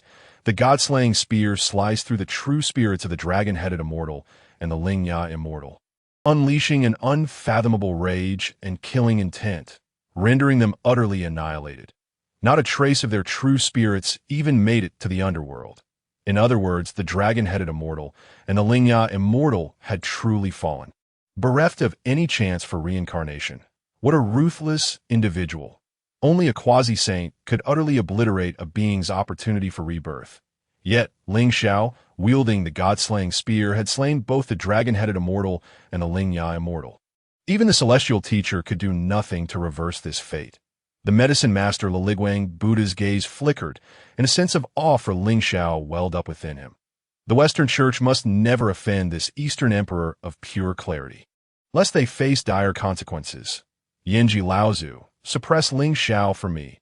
I wish to flay him alive, then obliterate his true spirit and essence with the forces of yin and yang, avenging my two brothers. The Eastern Emperor of pure clarity declared, vowing that he would cease to exist in this world henceforth. The Golden-Winged Great Peng let out a mournful roar, turning to the quasi-saint from the Phoenix clan beside him. The dragon-headed immortal and the Lingxiao immortal were his brothers, and he would not allow their deaths to go unavenged. Demon Emperor, remain calm. Lingxiao is the Eastern Emperor of pure clarity, sanctioned by the Dao ancestor Hongjun. Should I act recklessly against him, I would surely face the backlash of heavenly fate and incur the wrath of figures such as Xinyuanzi and Hongyun Taoist. Yanji, clad in a crimson robe, his eyes flickering with flames, exuded cunning and depth. He was unwilling to sacrifice the future of the Golden-Winged Great Peng and the Phoenix clan for the sake of the dragon-headed immortal and the Lingxiao immortal. Calm! The Golden-Winged Great Peng's face turned ashen. The My2 junior brothers were slain by Lingxiao under the most absurd of pretenses, deprived even of the chance for reincarnation. How can I remain calm? His fury surged, his voice booming.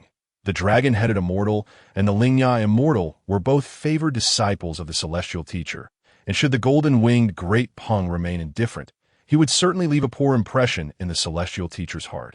Aware that this heavenly sage had already taken notice of the situation, a disciple of the Golden-Winged Great Peng, had to express his stance. At that moment, the mother of no direction fixed her gaze upon Lingxiao. Her demeanor was composed and dignified, exuding authority as she donned a blue Taoist robe, a lotus crown adorning her head, and a whisk in hand, her aura concealing a fierce, killing intent, with brows furrowed and eyes wide open.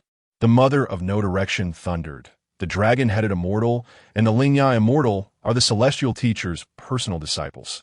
Even if they are deeply culpable for their atrocities against humanity, it is for the celestial teacher to address, not for you to meddle and annihilate them entirely. Lingxiao, how did I not realize before how ruthless you are? Now you've even allied with these scoundrels from the Western Church, provoking the dignity of our. You have greatly disappointed me. Her brow furrowed, disappointment and fury mingling in her gaze, her lips slightly downturned, exuding a profound sense of betrayal and sorrow. One might think that Lingxiao had committed some grave offense against the mother of no direction. Beside her, the holy mother of tortoise spirits added, Lingxiao, you're nothing but a hypocrite. The Dao injuries you incurred while reorganizing the fortunes of the were likely self-inflicted, your ultimate aim to distance yourself from the. Otherwise, how could you have restructured your foundation and even joined the heavenly court? I see this entire affair as a trap you devised to test our resolve, with the intent of severing ties with the. If you are willing to surrender and kneel before the lion-tortoise ridge to atone for your sins, I shall plead on your behalf to my master, granting you a reprieve from death. In that instant, the likes of the Wudong Saint Mother and the Turtle Spirit Saint Mother took turns chastising and suppressing Lingxiao. Alas, Lingxiao had grown weary of such theatrics. Have you finished speaking? He retorted, you disrespect the heavenly laws and defy the edicts of the celestial court. Should you remain obstinate, do not blame me. Lingxiao's gaze sharpened as he wielded the god-slaying spear. The vast and unfathomable nine nether demon fire and the force of slaughter surged forth, entwined with the laws of heaven and earth, bearing down upon the group, sending them hurtling backward in an instant. Lingxiao, you seek your own demise. The Wudong Saint Mother scoffed, turning her attention to Yanji. The intent was clear without further elaboration. Yanji, do not compel me to urge you further. Suppress Lingxiao, and I shall bestow upon you one of his exquisite innate treasures. The golden-winged rock glared at Yanji, gritting his teeth. Although he had led the Phoenix clan back into the world, his cultivation was merely at the mid-stage of the great Luo Golden Immortal, when faced with these ancient ancestors of the Phoenix clan. He found his authority less commanding than he had imagined. He urged Yanji to take action against Lingxiao, driven by a psychological shadow, knowing that once Lingxiao fully invoked the authority of the heavenly path, he would wield unimaginable power. Only a quasi-saint could completely suppress Lingxiao. In accordance with the edicts of the Demon Emperor, a glimmer of greed flashed across Yanji's face as he stepped forward. If he could obtain an exquisite innate treasure, he could eliminate a body and ascend to the mid-stage of quasi-saint, thereby safeguarding the Phoenix clan. To that point, his status would only be beneath the Golden-Winged Rock and Kong Xuan, and he might even lead the Phoenix clan back to the splendor of the primordial calamity. Lingxiao, will you not acknowledge your mistakes? The master of the Dao of Origin and the Taoist of Hongyun had long since established a pact with their master and the esteemed Nuwa, absolutely unwilling to interfere in your affairs. You have no other options now. If you wish to live, then submit. The Golden Spirit Saint Mother spoke coldly, her lips barely parted. The Lingxiao's realm was merely at the mid-stage of the Tai Golden Immortal.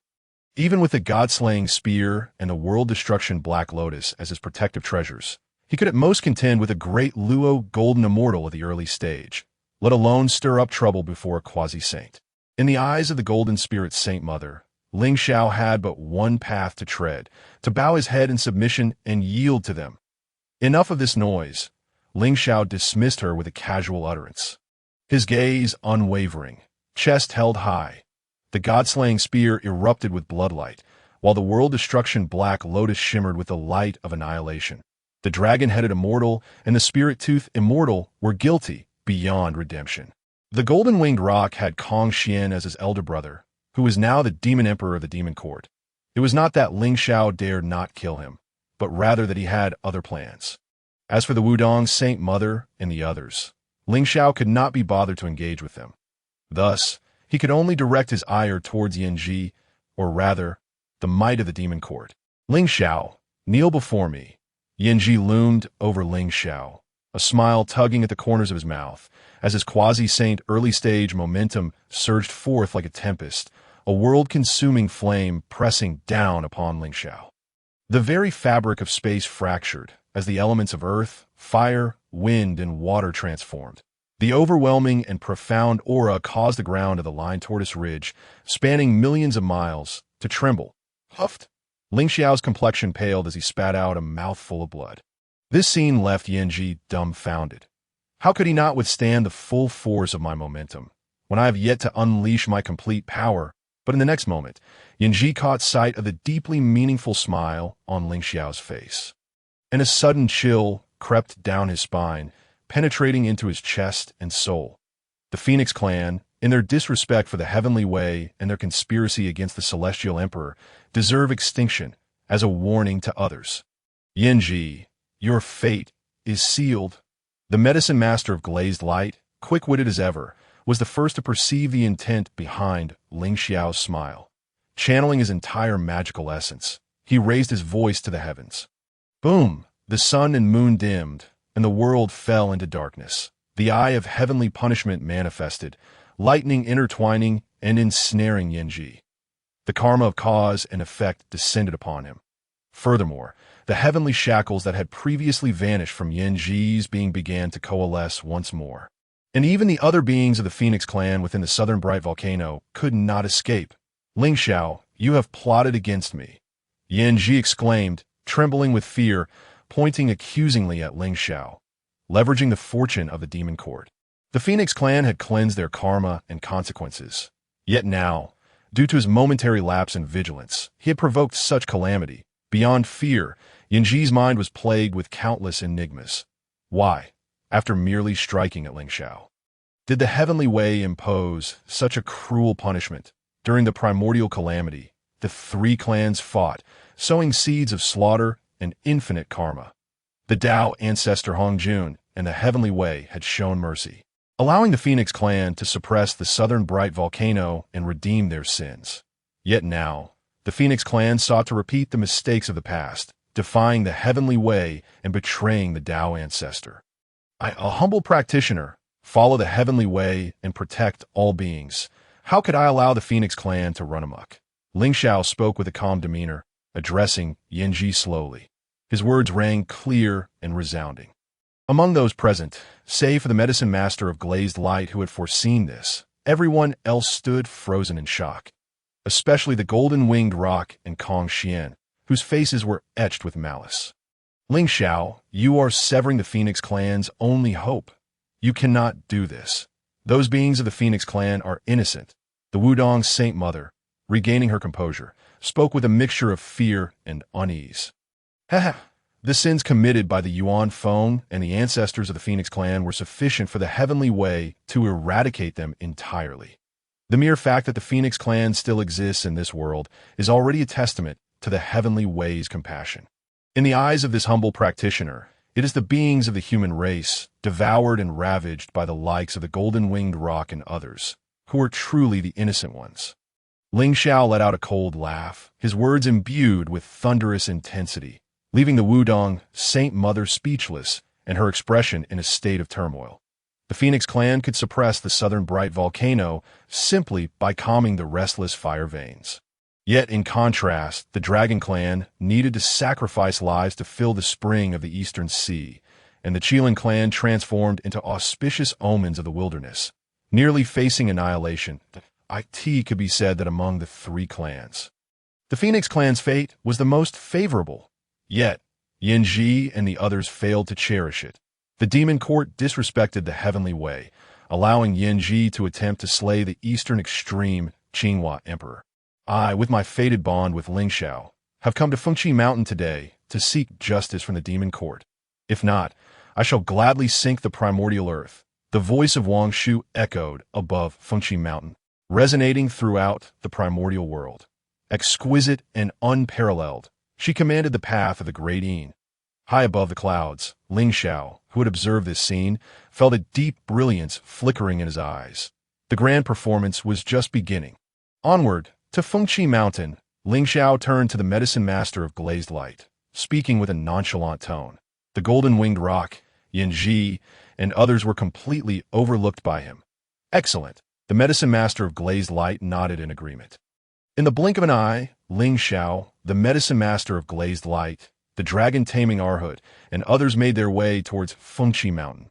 Only Yanji, the Wudong Saint Mother, and others exchanged fearful and shocked glances.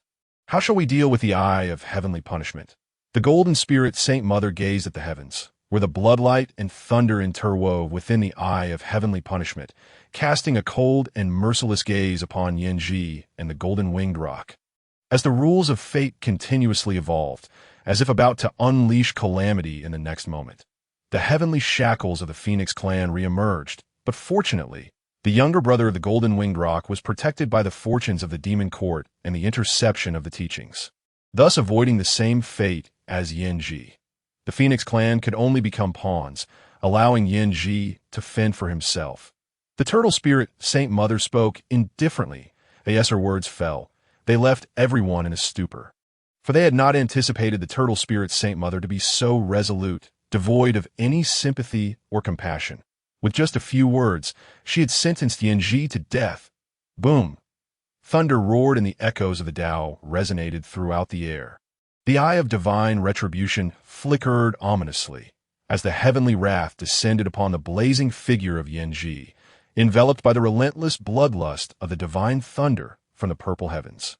In an instant, a torrent of chaotic energy erupted, engulfing the entirety of Shurtu Ridge, reducing it to ashes. The multitude of Western Sect followers hastily retreated towards the Spirit Mountain, fearful of retribution from the likes of the Golden-Winged Great Peng. Yanji, the venerable ancestor, had fallen. Kong Xuan bore witness to this scene, muttering bitterly to himself. None present had anticipated that Yanji's mere display of pressure against Lingxiao would invoke the eye of divine retribution, plunging the entire Phoenix clan into an abyss from which there would be no escape. The hard-won freedom had been so callously buried by Yanji.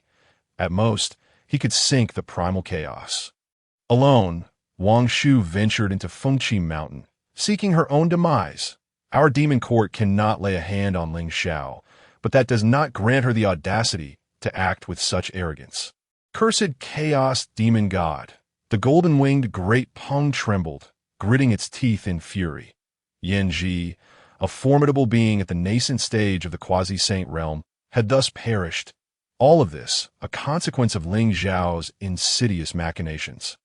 This realization filled the Golden-Winged Great Peng with dread, intensifying its wariness of the Heavenly Dao. Now, it understood that Lingxiao's schemes were mere sparks. The true source was the Heavenly Dao's desire to imprison the Phoenix clan within the South Ming volcano. Hatred surged within the Golden-Winged Great Peng. It longed to tear open the heavens and confront the essence of the Heavenly Dao for answers. After countless eons, was the Phoenix clan not yet sufficient to repay the karmic retribution of the initial calamity of the Dragon Han era? To Fengqi Mountain, the unfathomable Holy Mother spoke with grave authority to the assembly. Beneath her calm exterior lay a tempest of complex emotions. Once, Lingxiao had stood as a bulwark before the female celestial beings of the Jie Sect, aiding them in untangling the karmic threads of their primordial spirits, illuminating their paths with pure, sacred radiance. But now, the tides of fate had shifted. Lingxiao's heart had turned. He had taken Wang Shu as his Dao companion. Wang Shu, a being of terrifying prowess, had once thwarted the Pengu great god in his celestial endeavors. The Heavenly Dao and Hong Jun Daozu could not tolerate the existence of the Phoenix clan, yet allowed Wang Shu to wreak havoc across the cosmos. Had they, too, been beguiled by Lingxiao's flowery words? At most, let them sink the primal chaos. How could Wang Shu act in such a manner for Lingxiao? On Fengqi Mountain, a cold glint flickered in Wang Shu's gentle eyes as she stood aloft in the nine heavens, her flowing hair dancing in the wind, the boundless principles of the great Yin Dao solidifying time and space around her. Wang Shu, what are your intentions? The Golden-Winged Great Peng demanded, sensing the impending doom as Lingxiao conspired with the Western Sect to annihilate our demon soldiers and obliterate the two demon kings, Qiu Shou and Lingya. Yanji had already fallen. What further actions did you expect from our demon court? Do not press your advantage, for we shall not yield. Bai Zhe, cloaked in gray robes, stood with his hands clasped behind his back. His gaze remained tranquil, exuding the aura of a peak quasi-saint, dismissing Wang Shu entirely. After all, Wang Shu was merely a mid-stage Hunyuan golden immortal, while the demon court was fortified with numerous peak and late-stage quasi-saints. Even if Wang Shu were the progeny of the chaos demon god, she could not stir significant upheaval, but I cannot be bothered to exchange words with you. You are unworthy to listen. If you dare obstruct me, I shall not merely slay the remnants of the Phoenix clan. When Lingxiao made his way to Shirtu Ridge, he had already coordinated with Wang Shu. The re-establishment of the Demon Court was a collaborative endeavor between the celestial master Tongtian and the Mother Nuwa.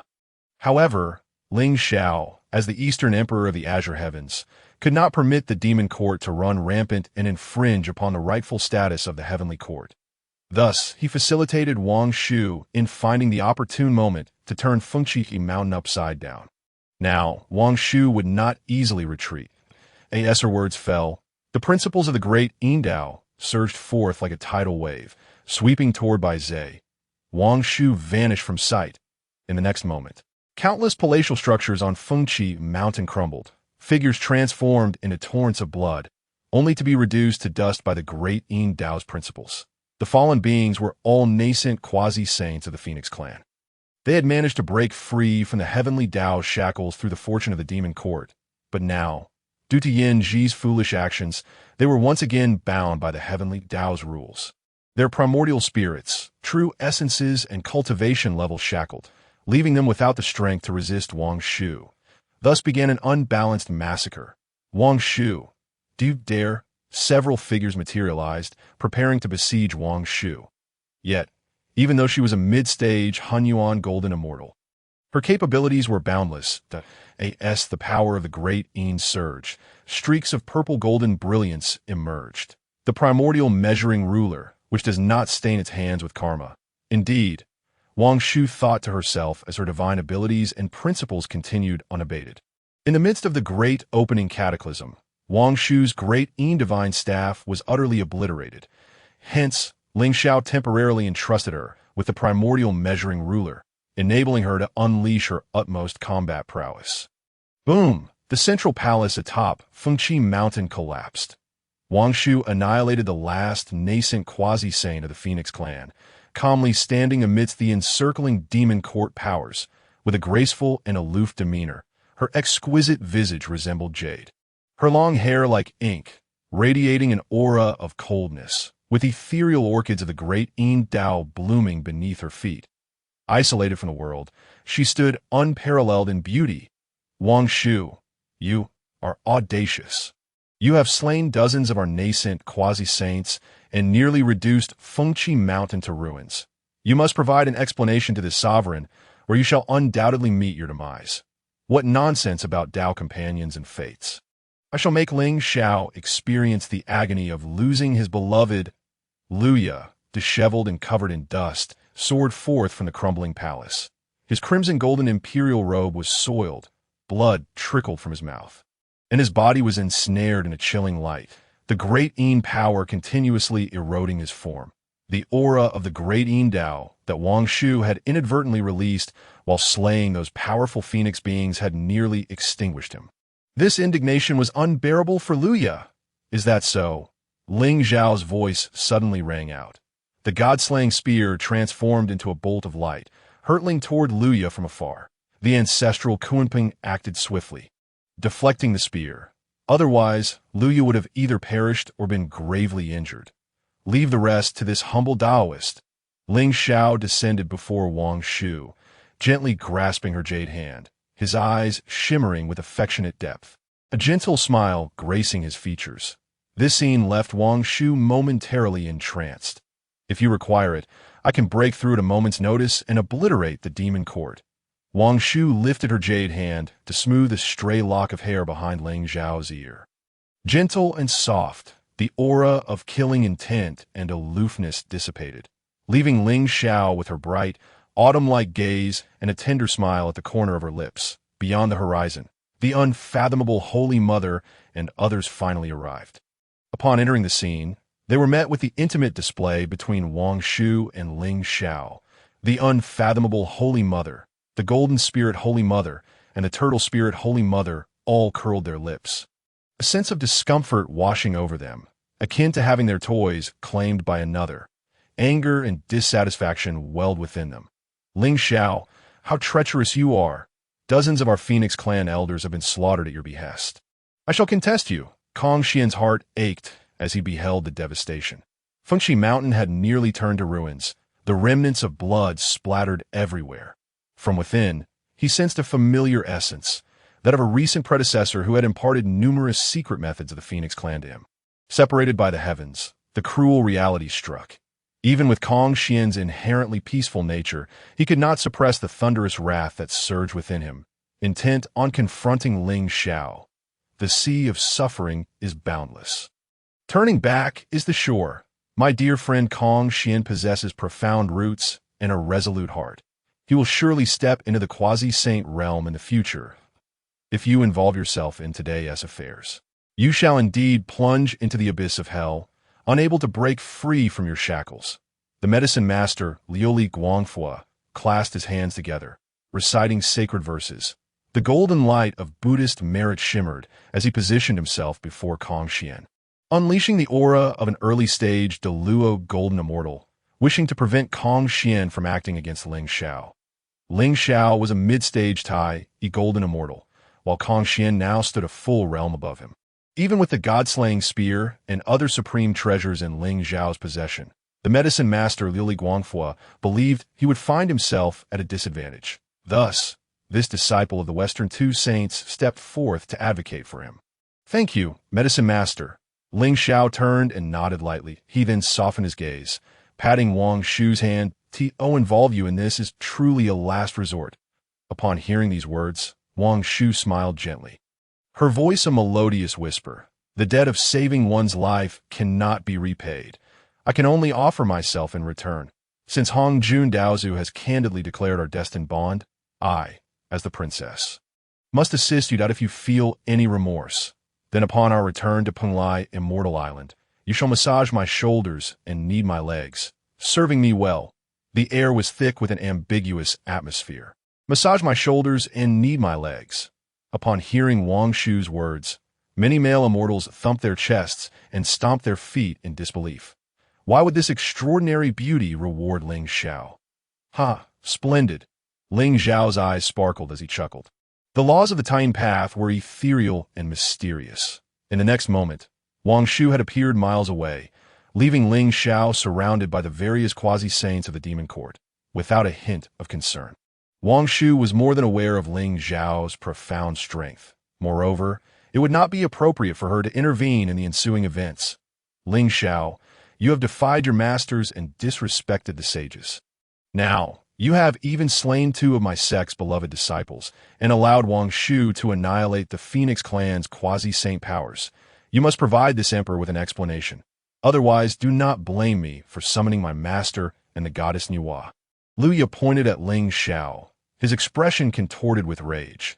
The re-establishment of the demon court was meant to be a joyful occasion, yet Lingxiao repeatedly thwarted his endeavors. First, he colluded with the human race to steal the Kongtong Seal from Tongtian, and now he sought excuses to eliminate the dragon-headed immortal and the spirit-toothed immortal, significantly diminishing the strength of the demon court. Luya's face was filled with fury. He could not easily forgive Lingxiao. The Heavenly Dao sage should be appointed by Hongjun Daozu and the Heavenly Dao, with the duty of enlightening all living beings and maintaining the balance of heaven and earth, rather than being reduced to a mere pawn at your disposal. Luya, Tongtian spoke grandly of inclusivity in teachings, yet in reality, he had turned the Jie sect into a den of filth, allowing demons and malevolent beings to wreak havoc while bearing the title of a sage's disciple. The goddess Niwa, as the mother of humanity, neglects the strategies for educating the human race. Instead, she permits the demon race to treat humanity as prey, even aiding you in the re-establishment of the demon court, which is an act of great rebellion, contrary to the teachings of the Dao ancestor and the grand trends of the Heavenly Dao. I dare to ask the great powers, have I spoken incorrectly? Lingxiao stood atop the world-destruction Black Lotus, his god-slaying spear trembling slightly in his grasp. The demonic energy surged, and the path of creation unfolded. The sound of the Dao rippled outward, resonating across the vastness. Indeed, the Eastern Emperor Qinghua is correct.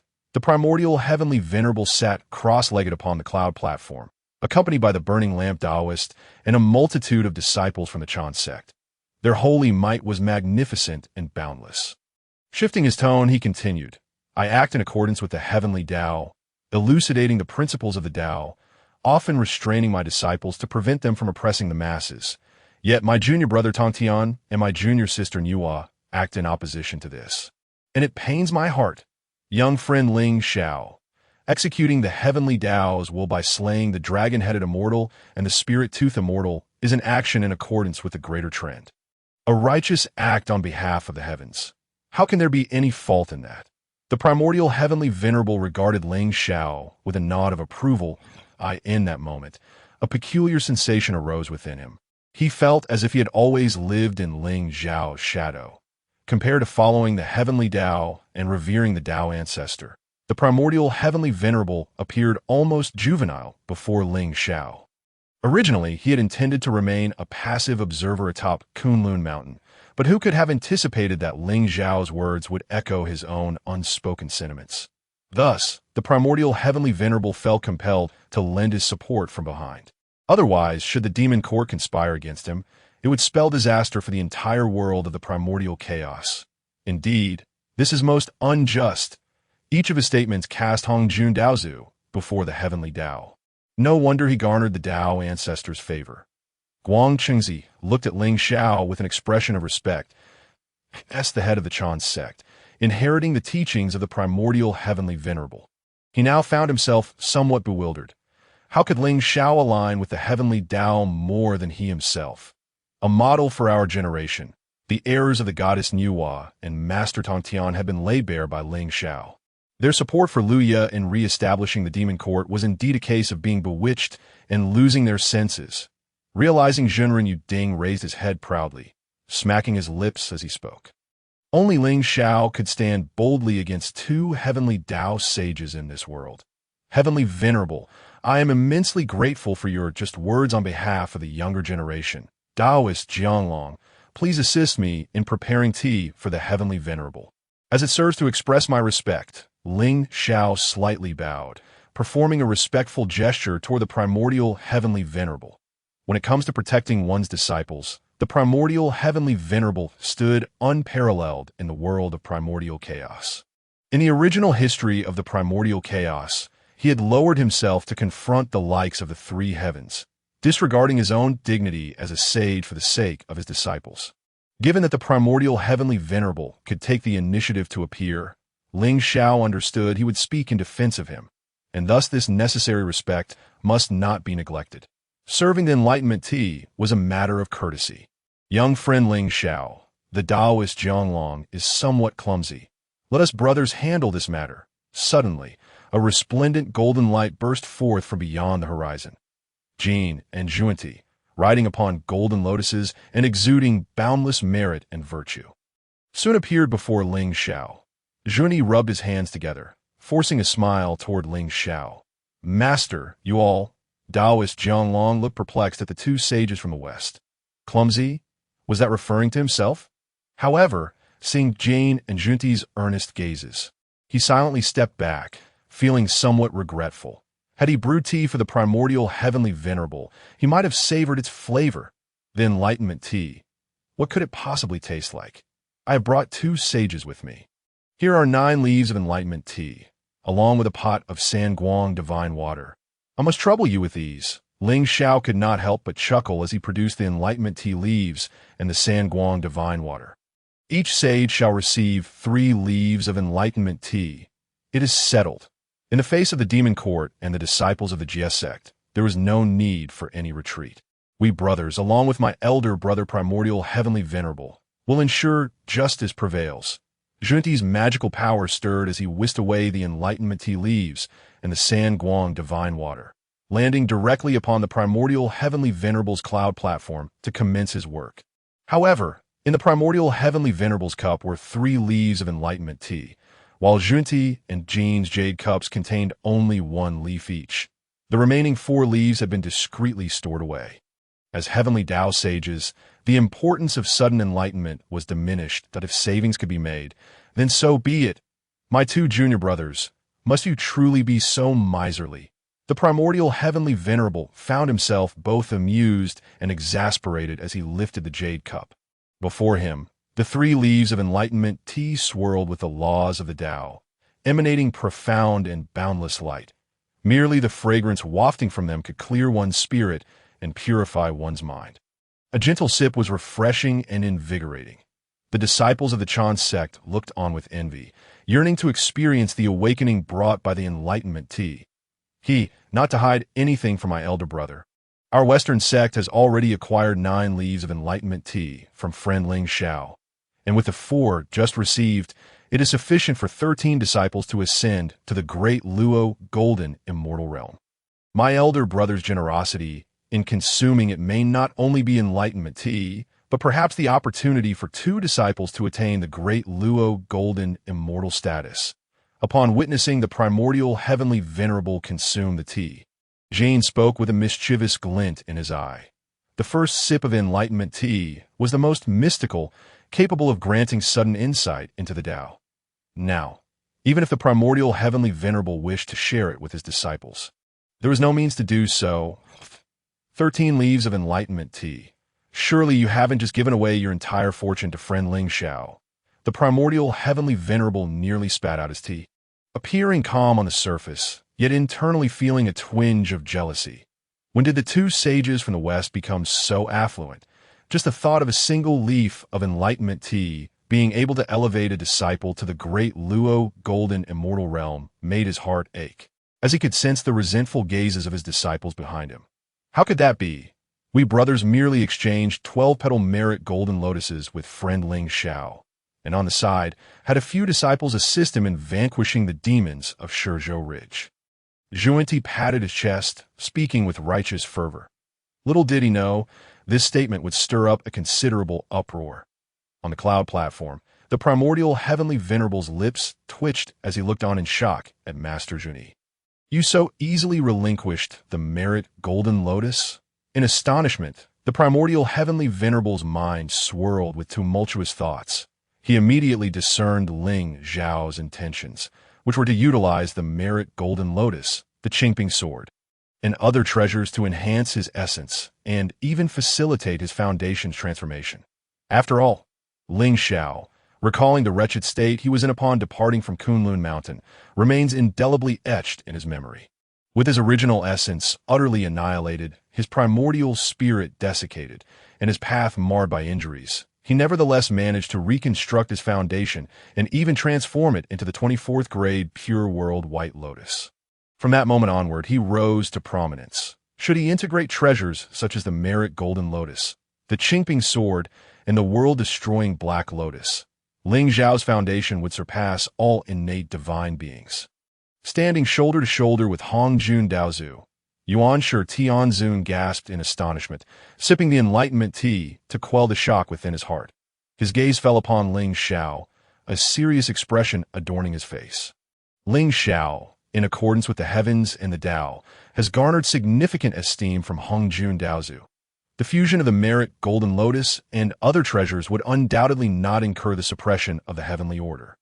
At that juncture, Yuan Shi Tianzun shuddered to contemplate the heights of Lingxiao's foundation and comprehension. Brother Yuan Shi, do not be so astonished. Young friend Lingxiao exchanged the Buddhist relics and his heavenly Dao merit golden wheel for our Western sect's merit Golden Lotus. And he has also assisted us in untangling the karmic debts within our sect's fortunes. This transaction is a sure profit for us brothers. Moreover, without this act of goodwill, how could we have obtained these enlightenment tea leaves? It seems in the future, our sect may find itself overshadowed by the Western sect. Jie maintained an air of calm as he addressed Yuan Shi Tianzun. Was he unaware of Lingxiao's schemes? Yet, who could fault Lingxiao for being so upright? As long as the Western sect refrains from wrongdoing, they would not incur Lingxiao's ire, should the heavenly court ever succeed in subduing the saints. Their brotherhood could afford to be somewhat discreet, in the vast wilderness. Though the saints appeared to wield dominion, they remained under the control of the heavenly order and Hongjun Daozu, with Jie and Jun daring not to harbor rebellious thoughts. The foundation of the Western sect was not to seize a sliver of heavenly insight. That I knew you would not engage in a losing venture. If you could spare me a few leaves of the enlightenment tea, I believe the treasures of the disciples of the Western sect could use a refresh.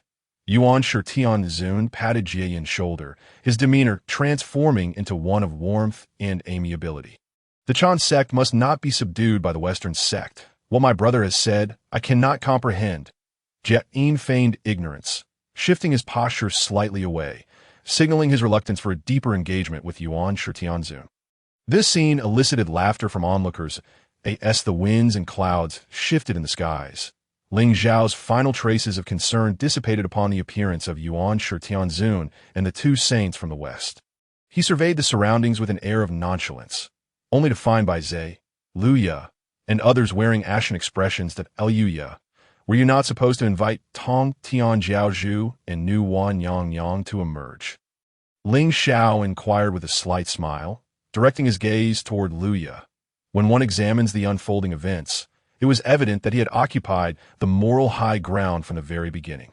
Now, with three heavenly saints supporting him, even if Tongtian Jiaozhu and Nu Wan Yang were to appear, they would be powerless to alter the course of events if these two heavenly saints valued their reputation. They would undoubtedly choose silence, allowing the situation to gradually settle rather than confront Lingxiao. Yao Huang, do not act impulsively. Bear with it this time. The expression on Kunping's face darkened as he approached Luya, speaking gravely. After a few breaths, Luya let out a cold huff, ultimately swallowing his indignation, then turning towards the now-ruined Fengqi mountain peak. All the powerful beings of the demon race swiftly departed, for they could not provoke Lingxiao, yet they could certainly avoid him. Taoist Kong Xuan, do you still wish to stubbornly entangle yourself with Lingxiao? The medicine master Liu Guang Fo clasped his hands together, gazing at the gloomy Kong Xuan, who appeared as though he might weep, his fists clenched tightly, blood dripping from his hands, before Yuan Shi Tianzun and the two saints from the west. Kong Xuan dared not act rashly. Frustration, hatred, and anguish raged within his heart. The Golden-Winged Great Peng was no different. The Phoenix clan's quasi-saint powers had been utterly annihilated, and the remaining beings were once again shackled by the Heavenly Order, destined to be suppressed beneath the southern Ming volcano, forever trapped in their prison. The Golden-Winged Great Peng had once given the Phoenix clan hope, and now the hope had been ruthlessly crushed by his actions. The future of the Phoenix clan's descendants was shrouded in uncertainty and despair. Lingxiao, Western Sect, I shall remember you. Esteemed sisters, let us return to the Bo Palace. Kong Xuan huffed disdainfully, sweeping away with a flick of his sleeve. The three maidens, Wu Dang Shengmu, Jin Ling Shengmu, and Gue Ling Shengmu, cast complex glances at Lingxiao and Wang Shu, their hearts heavy with regret. Had they not once dismissed Lingxiao, they might now stand beside him. Alas, such was not the case. Lingxiao, you have slandered our master and Aunt Nu Hua, a crime most unforgivable. Today, with 3 saints protecting you, I can tolerate your arrogance. But that may not be the case in the future. Do not let me catch hold of your weaknesses. Otherwise, Gue Ling Shengmu's brow furrowed as she rebuked Lingxiao. Then, without waiting for his response, she gracefully departed. You foolish individual, fit for a museum, Lingxiao called after Gue Ling Shengmu, a smirk on his lips. Lingxiao, the grievances of Qiushou Xian and Lingxian shall be repaid by this emperor. The Golden-Winged Great Peng roared, turning to soar towards the peak of Fengqi Mountain, not following Kong Xuan and the others back to Jie Jiao Island. As time flowed and circumstances evolved, Lingxiao stood atop the world-destroying Black Lotus, gazing down at the ravaged Fengqi Mountain. Meeting the eyes of the countless demon beings below, his expression devoid of emotion. The human and demon races need not be at odds. Demonic aberrations and evil spirits, Lingxiao shall slay them. Should any evil arise among the human race, Lingxiao would also intervene to suppress it. This is his responsibility as the Eastern Extreme Qinghua Emperor. Wielding the Kongtong Seal, young friend Lingxiao, I wish to forge a bond of goodwill with you.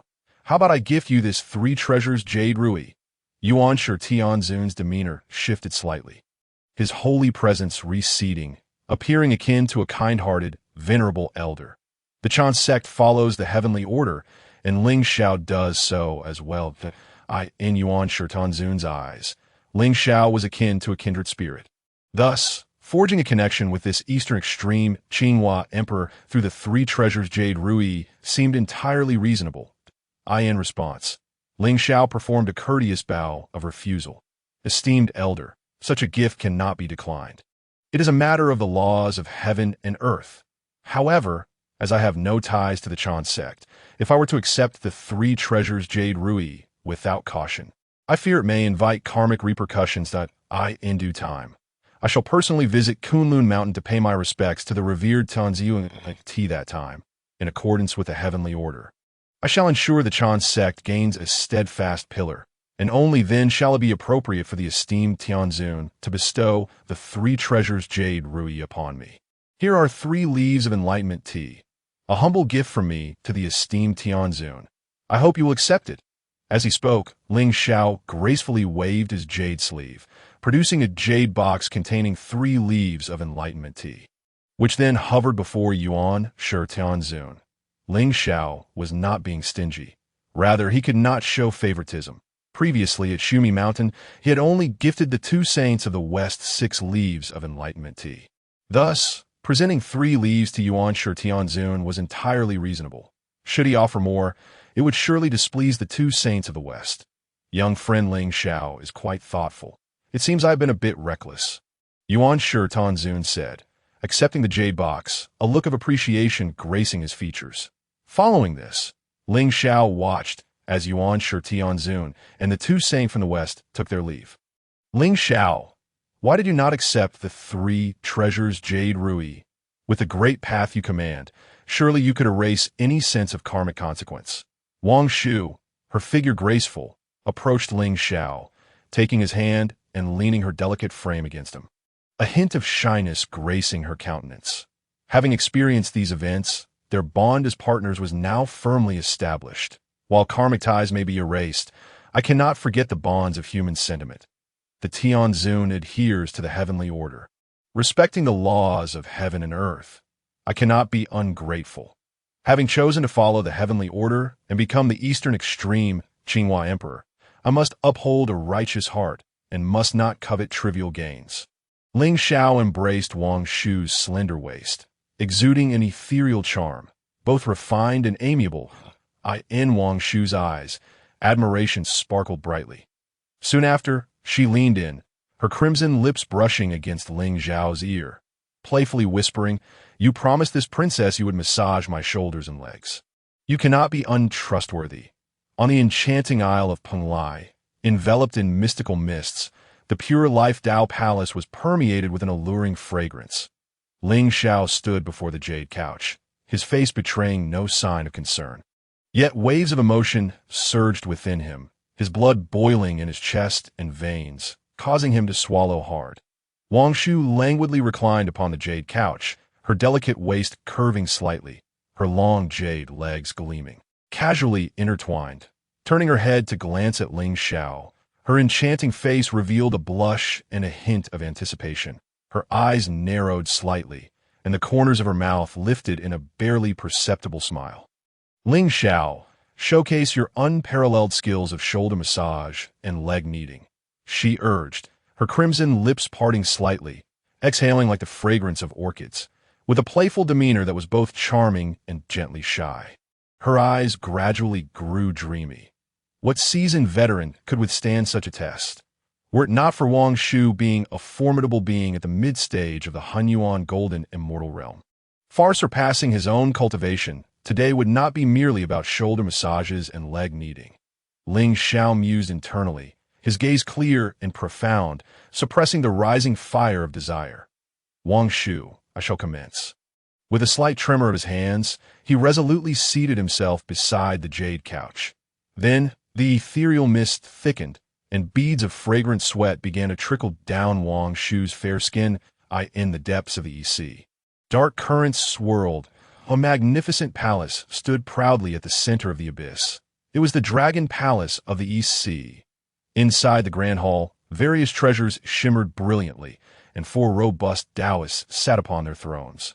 The foremost being Ao Guang, the Dragon King of the East Sea.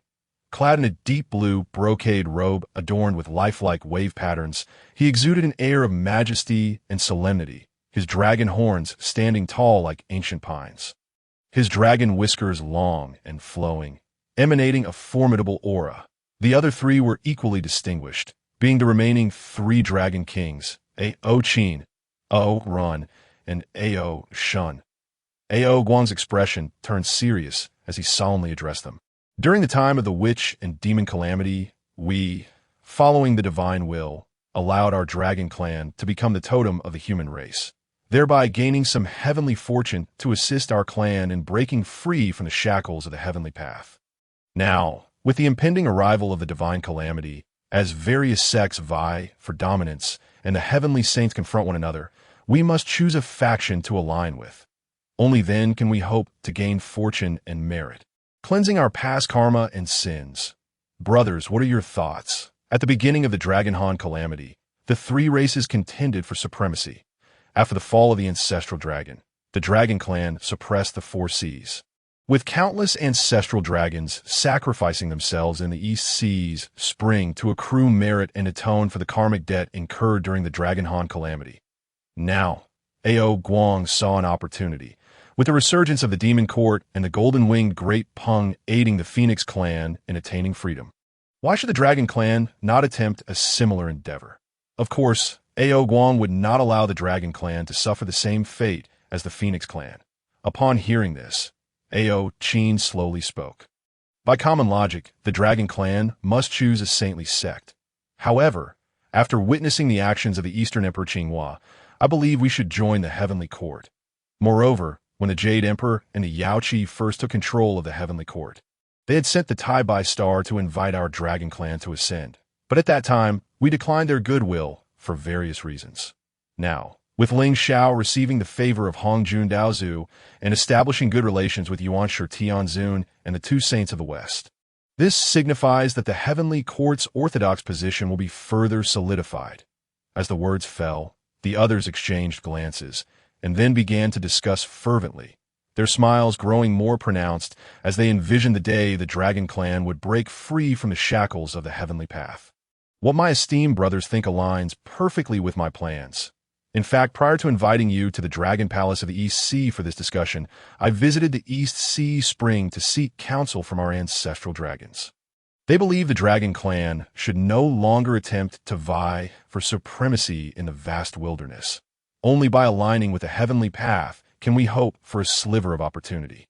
Ao Guang hesitated for a moment before revealing his concealed thoughts. Ao Qin, Ao Run, and Ao Shun exchanged glances, quickly reacting as they unleashed their peak tight golden immortal aura, advancing toward Ao Guang with mischievous grins. "Don't come over here!" Ao Guang exclaimed in terror, hurriedly attempting to rise from his throne as the leader of the 4 Sea Dragon Kings. His position was not an easy one. "Ao Guang, how dared you deceive us? Then do not blame us for being merciless." Ao Shun grinned, charging forward. In an instant, Ao Guang found himself in a disheveled and miserable state. Had it not been for his robust dragon physique, he would have already been overcome with internal injuries from the surge of blood. Reporting to the Dragon King, the demon sage Ji Meng and the disciple of the Ding Guang seek an audience. The Tortoise Prime Minister burst into the Dragon Palace, and upon seeing Ao Guang pinned beneath the other 3, bruised and battered, he realized the once mighty Dragon King was now stripped of his dignity. This scene did not surprise the Tortoise Prime Minister. Although the 4 Sea Dragon Kings were not blood relatives, they had trained together since childhood, forming bonds closer than that of brothers. Their hearts were in sync, and all had reached the peak of Tai golden immortal cultivation that if they utilized the Dragon Clan's secret techniques, even a great Luo golden immortal would find difficulty against them. The newcomers bear ill intentions. Though Ji Meng was infused with our Dragon Clan's bloodline, he was in essence an innate divine being. Now that he had come to our East Sea Dragon Palace, his motives could not be pure. In Ding Guang, he was the calamity of the Ao Guang furrowed his brow and spoke to the other 3 that during the Dragon Han calamity, countless dragons perished across the realms, and Ji Meng had devoured the pure bloodline of the Dragon Clan, thus having a connection with them. However, the Dragon Clan and the Demon Clan had always kept their distance. What ill intentions might Ji Meng harbor? What my brother said is correct. These 2 are not to be trusted, especially Ding Guang, who had whispered slander to Tongtian, forcing the Eastern Emperor Qinghua to sever ties with marking the beginning of its decline. Calling him a calamity is not an exaggeration. Ao Qin's expression turned grave as he paced in the center of the Grand Hall, his mood turbulent. Just as they were preparing to join the Heavenly Court, the demon sage Ji Meng and Ding Guang appeared. Was this not a source of frustration? Very well. Let us see. Ao Guang shook his head and returned to his throne. Moments later, Ji Meng and Ding Guang entered the East Sea Dragon Palace. Appearing before the 4 Sea Dragon Kings, Ao Guang's invitation, they took their seats on the thrones at the side of the Grand Hall. Clad in dark water armor, Ji Meng's imposing figure seemed to harbor the power to annihilate worlds, and the aura of a peak quasi-saint inadvertently radiated, causing the entire East Sea Dragon Palace to tremble slightly. "Senior Ji Meng, Taoist Ding Guang has come to our Dragon Clan. May I ask your purpose?" Ao Guang narrowed his eyes and feigned friendliness and generosity.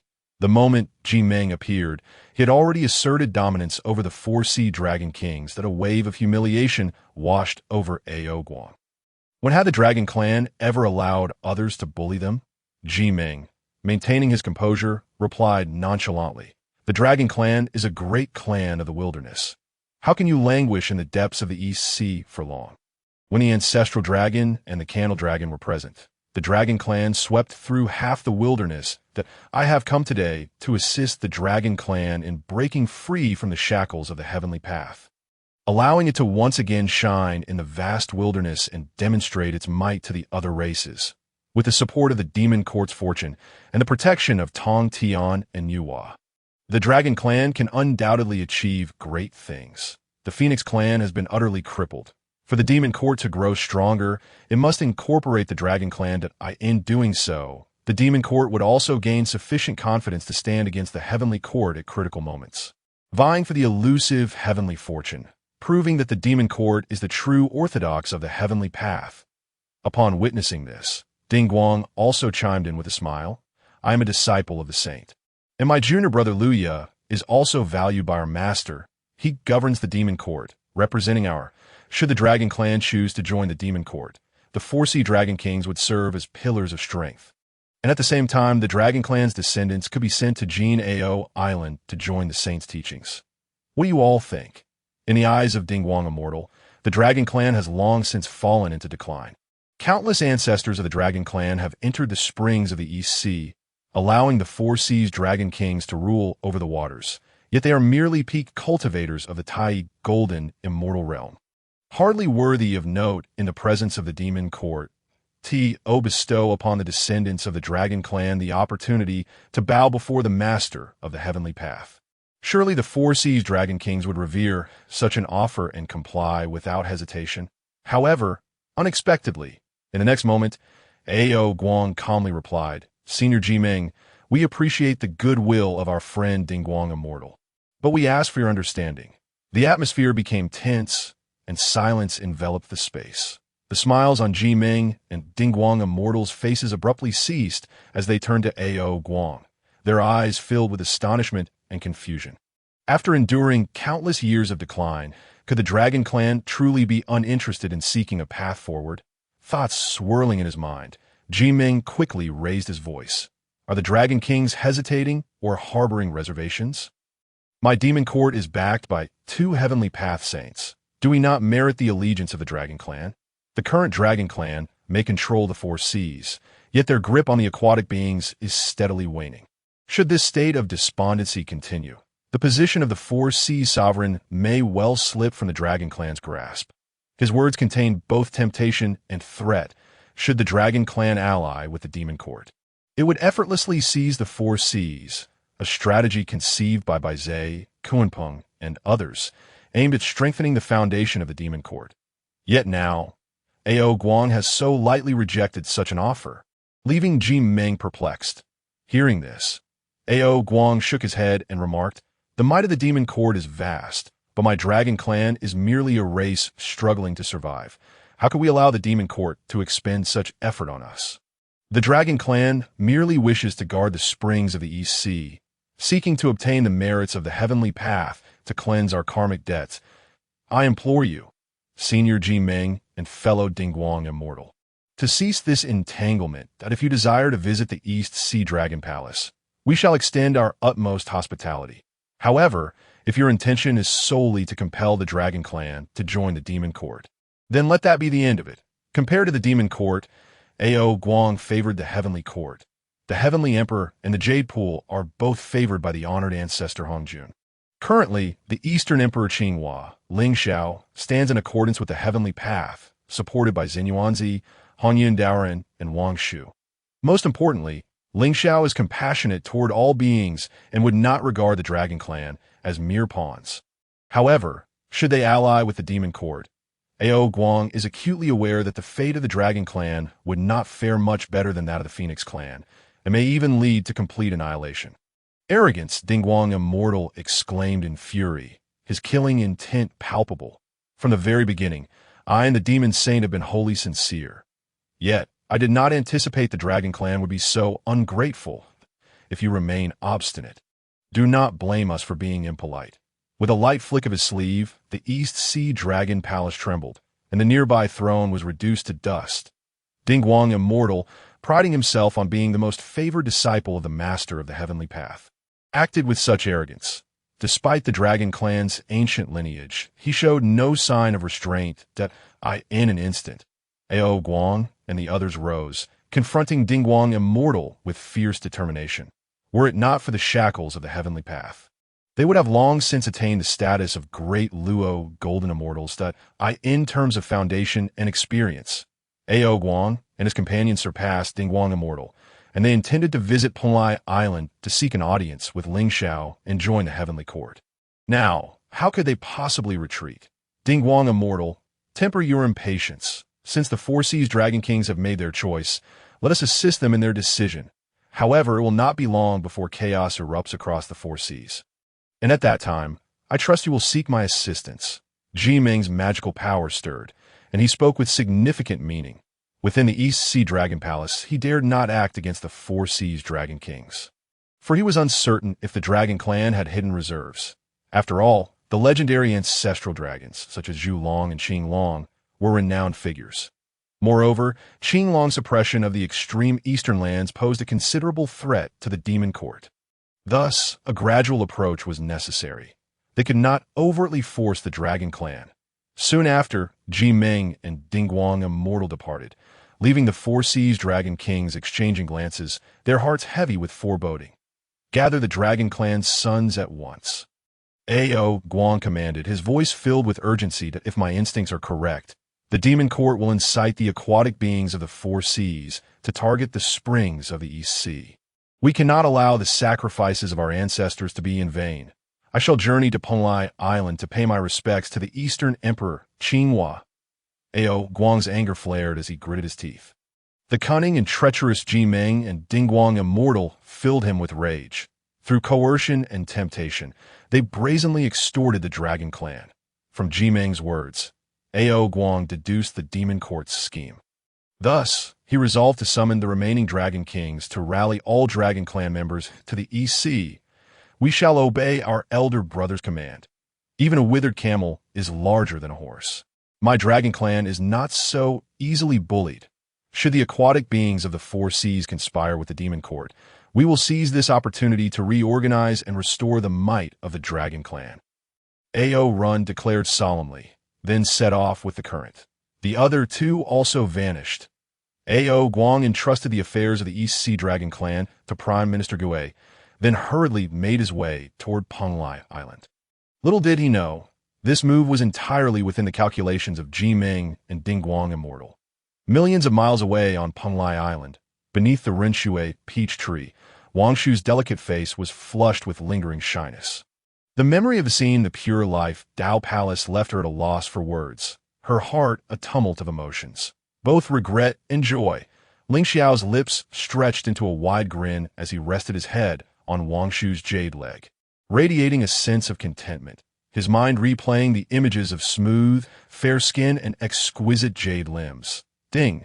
A divine grade selection task has been successfully refreshed. Choice 1.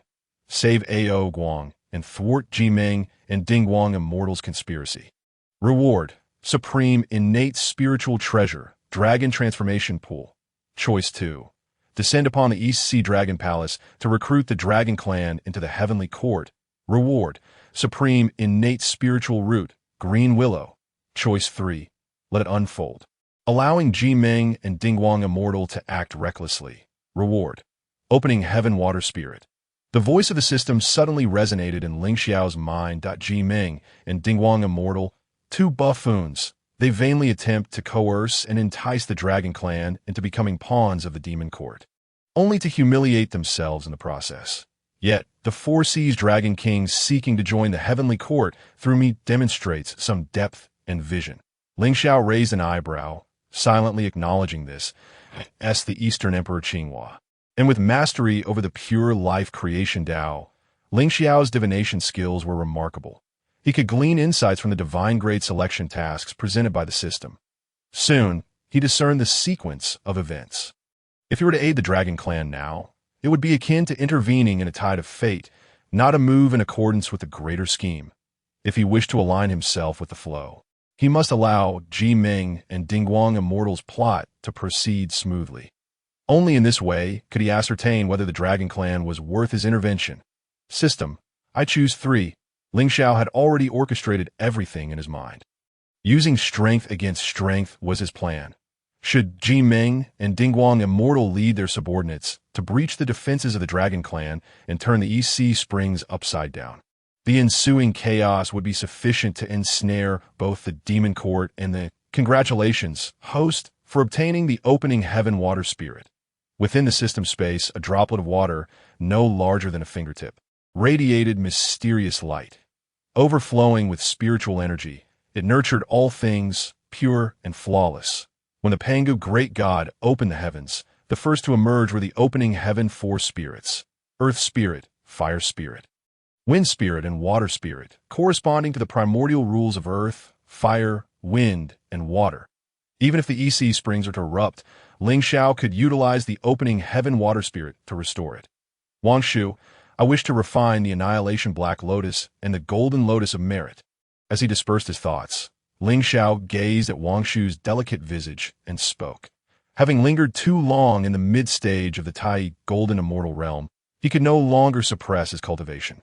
The world destruction black lotus and the merit golden lotus. One could only wonder how much they could elevate his prowess.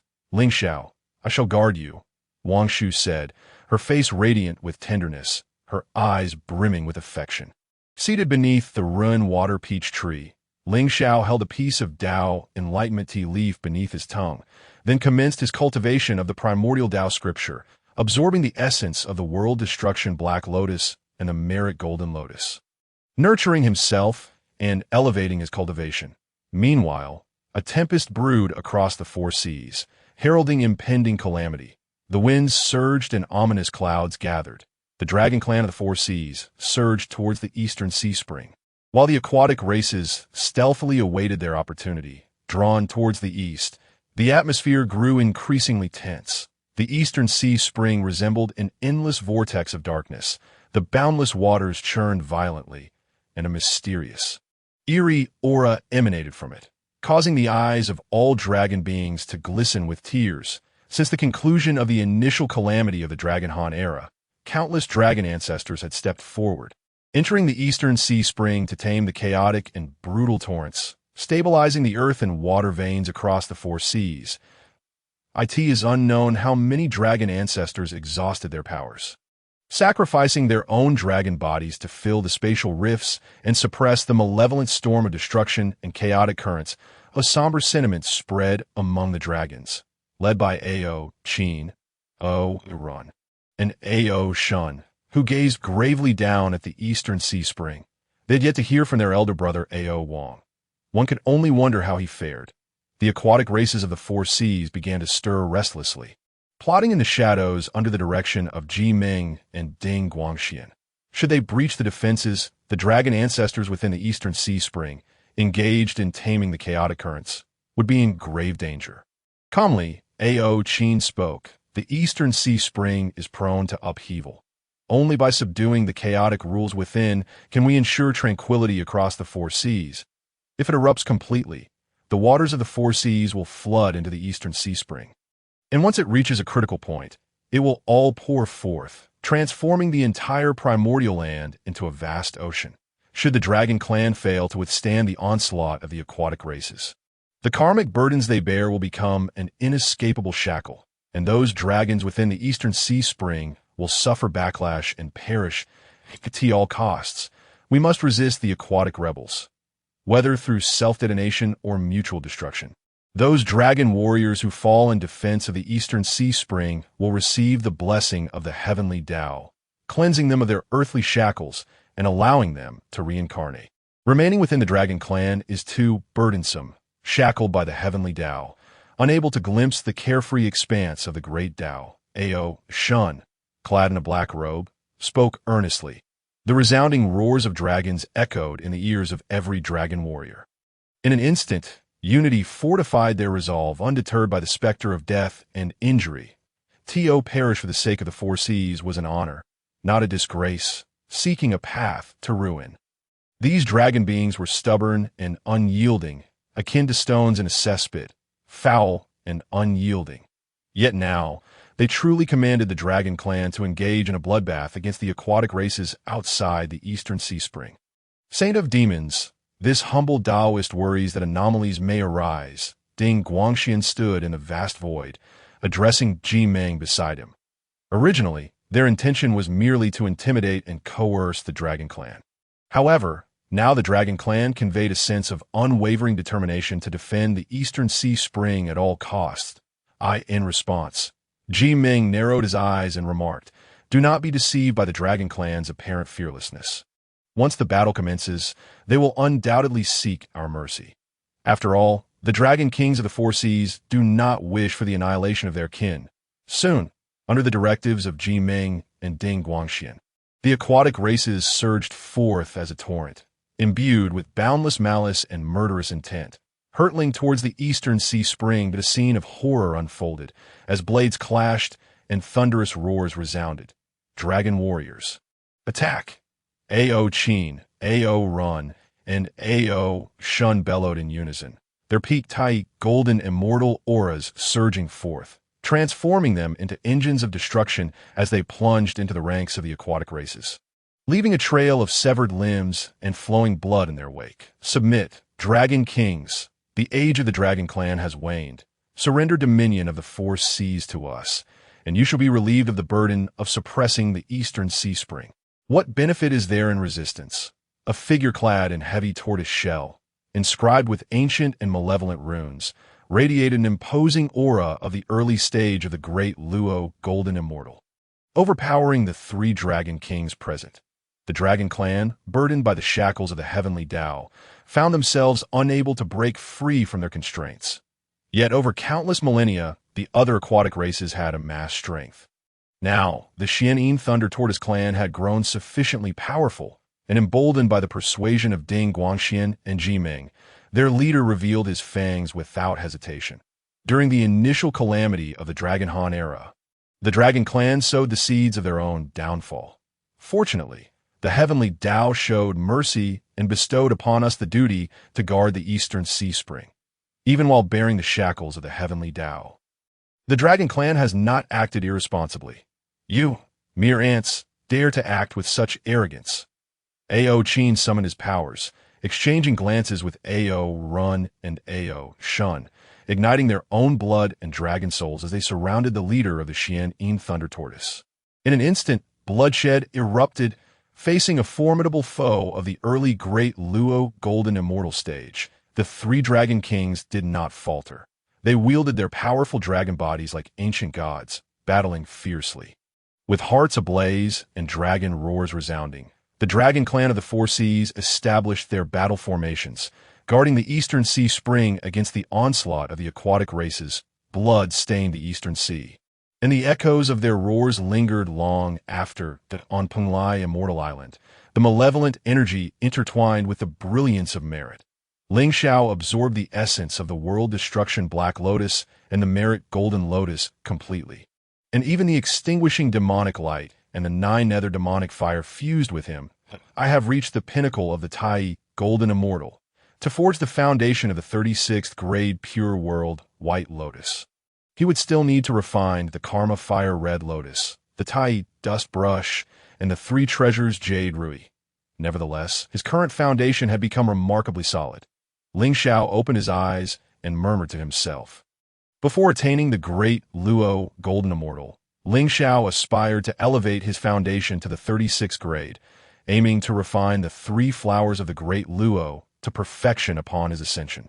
Rivaling the pinnacle of the chaos demon gods at the peak of the 9th grade and the completion of the 12th grade, such is my ambition and the reason I suppress my realm. Otherwise, with the energies of the world destruction Black Lotus and the merit Golden Lotus, I would have long since entered the realm of the great Luo Golden Immortal. Congratulations on reaching the pinnacle of the Tai Golden Immortal. Perhaps it won't be long before your strength surpasses even mine. Wang Shu said, her lips slightly parted in a smile. Her gaze lingered on Lingxiao, imbued with profound meaning. Beyond the abundant tenderness, there was unmistakable admiration and infatuation. Once again, you jest at my expense. How could the mere pinnacle of the Tai Golden Immortal compare to your status as a primordial Golden Immortal? Lingxiao grasped Wang Shu's delicate hand and gently tickled her palm. As their gazes inadvertently met, a faint blush blossomed on Wang Shu's face. The aquatic races are assaulting the eastern sea spring, and among them are certainly cultivators of the early Great Luo Golden Immortal stage. With only the three Dragon Kings, it seems unlikely they can hold the line. Wang Shu spoke softly, her tone gentle. The Ancestor Dragon, the Candle Dragon, and others fell during the initial calamity of the Dragon Han era. Yet the Azure Dragon became one of the sacred beasts, suppressing the primordial world in the far east. Surely he would not idly watch the dragon clan's demise, should a powerful dragon emerge. Ding Guangxian and Jimeng's schemes would unravel effortlessly. However, such an intervention would contradict the ways of the Heavenly Dao. If the dragon clan seeks to break free from the shackles of the Heavenly Dao, they would do best to remain indifferent. All those dragon beings who perish in battle will receive the cleansing of the Heavenly Dao's merit, and through its compassion, they will not be entirely stripped of their memories upon reincarnation. When they attain cultivation, their past memories will resurface, making them the most steadfast pillars of the dragon clan. Lingxiao spoke lightly, holding Wang Shu's delicate hand as he elaborated, having become the eastern extreme Qinghua emperor. His understanding of the order of the Heavenly Dao had become ever clearer and more profound. He did not merely conform to the Heavenly Dao, but acted in accordance with the natural flow, achieving his own goals while following the path of the heavens. If the powerful dragons discern the situation, they ought not to intervene and defy the Heavenly Dao. Thus, it seems the Dragon Clan is destined to face a brutal conflict. Wang Shu, appearing contemplative, gently nodded and spoke. As she conversed, she leaned toward Lingxiao, their expressions laden with unspoken affection, quickly enveloping themselves in a tender intimacy, seemingly indifferent to the fierce conflict between the dragon tribe and the sea clans. Time flowed inexorably, bringing forth myriad phenomena. The East Sea Spring transformed into a sea of blood. The three dragon kings were sapped of strength, having paid an exorbitant price to slay the patriarch of the Xian Thunder Turtle Clan. They surveyed their surroundings, witnessing the fall of their kin, yet lacking the power to turn the tide of battle. Just as despair loomed, two figures emerged from the distance, exuding an overwhelming aura. Both were great Luo golden immortals. It was Ying Long and Huang Long Zhenrun. What brought them here? Ding Guangxian's expression darkened as he gazed at the approaching figures. What astonished him most was Huang Long Zhenren's cultivation. This once mediocre figure among the 12 golden immortals had unexpectedly broken through to the early stage of great Luo golden immortal T.O. Ding Guangxian. This was utterly unfathomable. Do not panic. Let us observe their intentions. Jimeng remained unyielding, speaking with an air of calm. This moment, Ying Long and Huang Long Zhenren hovered above the East Sea Spring, with a mere wave of their delicate sleeves. A multitude of rebellious sea creatures were sent flying, spewing blood. Fellow Taoists, where is Ao Guang? Ying Long, clad in a dark robe, his long hair cascading over his shoulders, gazed with piercing, profound eyes, having aided the Xianyuan clan in their conquests and assisted Diyu in managing the rivers. He successfully unraveled his own Heavenly Dao shackles and advanced to the rank of Great Luo Golden Immortal. Sensing the dire straits of the dragon tribe, Ying Long did not hesitate to come forth, fortuitously encountering Huang Long Zhenrun along the way. Brother Ao Guang has gone to Penglai, Fairy Island, to discuss celestial matters with the Eastern Emperor Qinghua. Ao Qin explained upon witnessing the arrival of Ying Long and Huang Long Zhenrun. These He clans are driven mad by the scheming of Yao Sheng Jimeng and Ding Guangxian, attacking the East Sea Spring in a bid to coerce the dragon tribe into joining the Yao court. At this juncture, Huang Long Zhenren formed a seal and frowned, stating Ao Guang's whereabouts are unknown. He is not at Penglai Fairy Island, yet he should be safe for the time being. Let us first vanquish the sea clans to prevent any harm to the East Sea Spring. Upon hearing Huang Long Zhenren's pronouncement, the three dragon kings felt a jolt of apprehension, yet they did not lose their fighting spirit. Instead, they transformed into streaks of light and re-entered the fray. Ying Long and Huang Long Zhenren exchanged glances, both channeling their powers. In an instant, the dragon tribe, previously at a disadvantage, roared forth, overwhelming the sea clans. Witnessing this scene, Jimeng and Ding Guangxian twisted their expressions in disbelief. They had not anticipated the sea clans to falter so drastically. Unable to withstand even two early-stage Great Luo Golden Immortals, it seemed the dragon tribe would not join the Yao court after all. If they could not have them, then the dragon tribe must be annihilated. Should the dragon tribe ascend, the heavenly court would naturally control the four seas, bringing trouble to the Yao court. The Yao Sheng must make a choice. Ding Guangxian spoke steadily, turning his gaze toward Jimeng. In their initial scheming, they had considered the possibility of the dragon tribe's stubbornness and refusal to submit. Yet, when faced with the stark reality, they were still taken aback by the tumult within their hearts. With Yinglong and Huanglong Zhanren's assistance to the dragon tribe, the situation had now reversed. Ding Guangxian, you must return to Jie Jiao Island immediately. Everything that transpires henceforth shall be borne solely by me, with no connection to the Jie sect. Ji Ming's expression grew solemn as he spoke. Ding Guangxian appeared to have anticipated this. Without a hint of hesitation, he headed toward Jie Jiao Island, determined not to let this matter implicate the Jie sect. Meanwhile, Ji Ming summoned his life treasure, a trident forged from the finest primordial materials, a genuine superior innate spiritual treasure. Sea clans, heed my command. Charge into the East Sea Spring. Ji Ming wielded the trident, a haunting radiance emanating towards the countless Sea Clan rebels, who, in that moment, seemed to lose their sanity, plunging into a frenzy. Swiftly tearing a breach in the dragon tribe's defenses, the East Sea Spring erupted. Calamity descended upon the primal chaos. I have already borne considerable karmic retribution amidst the calamity of the Wu and Yao. Ji Ming mused. Now, adding a bit more is inconsequential. As long as it aids the Yao court in eliminating its foes, I shall not betray the trust of the two Yao emperors that are frenzied. Sinister smile crept across Ji Ming's face, his dragon scale armor gleaming brilliantly. The sea surged violently, waves crashing. The sea clans, fierce and unyielding, cared not for their own lives, trampling over the corpses of the dragon tribe and others. Leaping directly into the East Sea Spring, soon followed by sounds of explosion. This was the result of Ji Ming's control over the sea clans, leading them to self-detonate within the East Sea Spring. Hold them!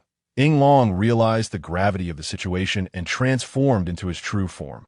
His colossal dragon body radiated an imposing majesty as he resolutely positioned himself before the breach. Enduring the relentless assault of the sea clans, even as they detonated before him.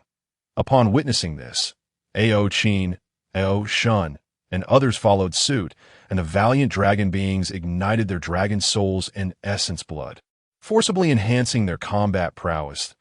In a fleeting moment, a burst of brilliance, Ji Ming scoffed. Do you truly believe that mere ants can thwart my plans? With a flick of his wrist, dark light emerged.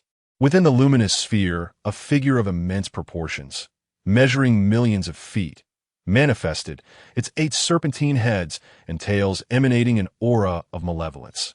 Even Ji Ming felt an urge to obliterate. Itto fall for the Yao court shall be your fortune. As he spoke, Ji Ming resolutely infused his essence, blood, and power into this figure, which soon broke free from its constraints, transforming into a behemoth of 10 million feet, radiating an aura that surpassed even that of a great Luo golden immortal. Tearing through space, Ji Ming hurled the luminous sphere outward. In the next moment, it appeared within the East Sea Spring, and soon after, the enormous form emerged, unleashing a malevolent force that engulfed all. This is bad. Yinglong roared, alerting Huanglong Zhanren and Ao Shun. Immediately, they unleashed their formidable powers, enveloping the dragon beings present in a myriad of laws and urging them to flee, witnessing the overwhelming tide. Huanglong Zhanren and Ao Shun had no choice but to follow suit. How dare a mere insect attempt self-detonation to obliterate the East Sea Spring? Fellow comrades, let us sacrifice our dragon souls to suppress the East Sea Spring. An aged voice resonated through the heavens and earth in response. Countless voices echoed back. Millions of miles away, Yinglong and the others wore complex expressions, tears welling in their eyes, as an inferno of fury ignited within their chests. Yet they were powerless to alter the course of events. Ji Ming, Yao Court, Ding Guangxian, our dragon tribe shall not rest until we meet our end. Ao Qin clenched his fists tightly, his scarred body appearing woeful. Yet he stood tall, solemnly gazing at the East Sea Spring. There lay the ancestors of the dragon tribe who had entered to suppress the East Sea Spring since the dawn of the Dragon Han calamity. Now they would fight with their lives. The East Sea Spring swirled chaotically. The ancient dragon remained scattered throughout the void, while figures activated their final reserves of power. Boom! the sound of an explosion resonated. Under Ji Meng's manipulation, the colossal figure erupted, unleashing a cataclysmic energy storm that obliterated all, turning everything to ash, including millions of miles of space and the mindless sea clans. Hold the line for me. As long as we survive this calamity, the younger generation of the dragon tribe shall cleanse themselves of the Heavenly Dao shackles. Even if we perish, it shall be worth it, an elder clad in gray robes. On the brink of death, shouted. This man was none other than the oldest ancestor of the dragon tribe, apart from Chunlong. Ah, what joy! The sins and karmic debts of the Dragonhan calamity shall be repaid by our dragon tribe. In an instant, a spectacular array of colors flickered, and with the explosion of the colossal figure, the energy unleashed, along with the complete annihilation of the dragon ancestors and forebears, was finally quelled. The East Sea Spring remained unscathed. Only in the vast ocean, within the dim void, were all traces of the dragon tribe's existence erased. Farewell, esteemed ancestors. Aoqin, Aoruan, and Aoshuan, leading the remnants of the dragon clan, fell to their knees in the sea. Bowing deeply towards the direction of the East Sea Spring. One could see the sorrowful, true spirit souls merging into the river of life within the primordial world. They were destined to perish. Now, repaying all their sins could not grant them reincarnation. Only those Dragon Clan warriors who fell in this blood-soaked battle could receive the mercy of the Heavenly Way and be reborn within the Dragon Clan through the cycle of 6 realms. We bid farewell to our ancestors as they ascend to the heavens. A figure hurriedly approached, kneeling and bowing. Lingxiao, stepping upon the void, observed Aoguang and the remaining members of the Dragon Clan reuniting. He gazed at the East Sea Spring, and a fleeting emotion crossed his serene countenance. With the annihilation of the Dragon Clan's ancestors, the shackles of the Heavenly Way had finally vanished. Their tragic fate commanded my utmost respect.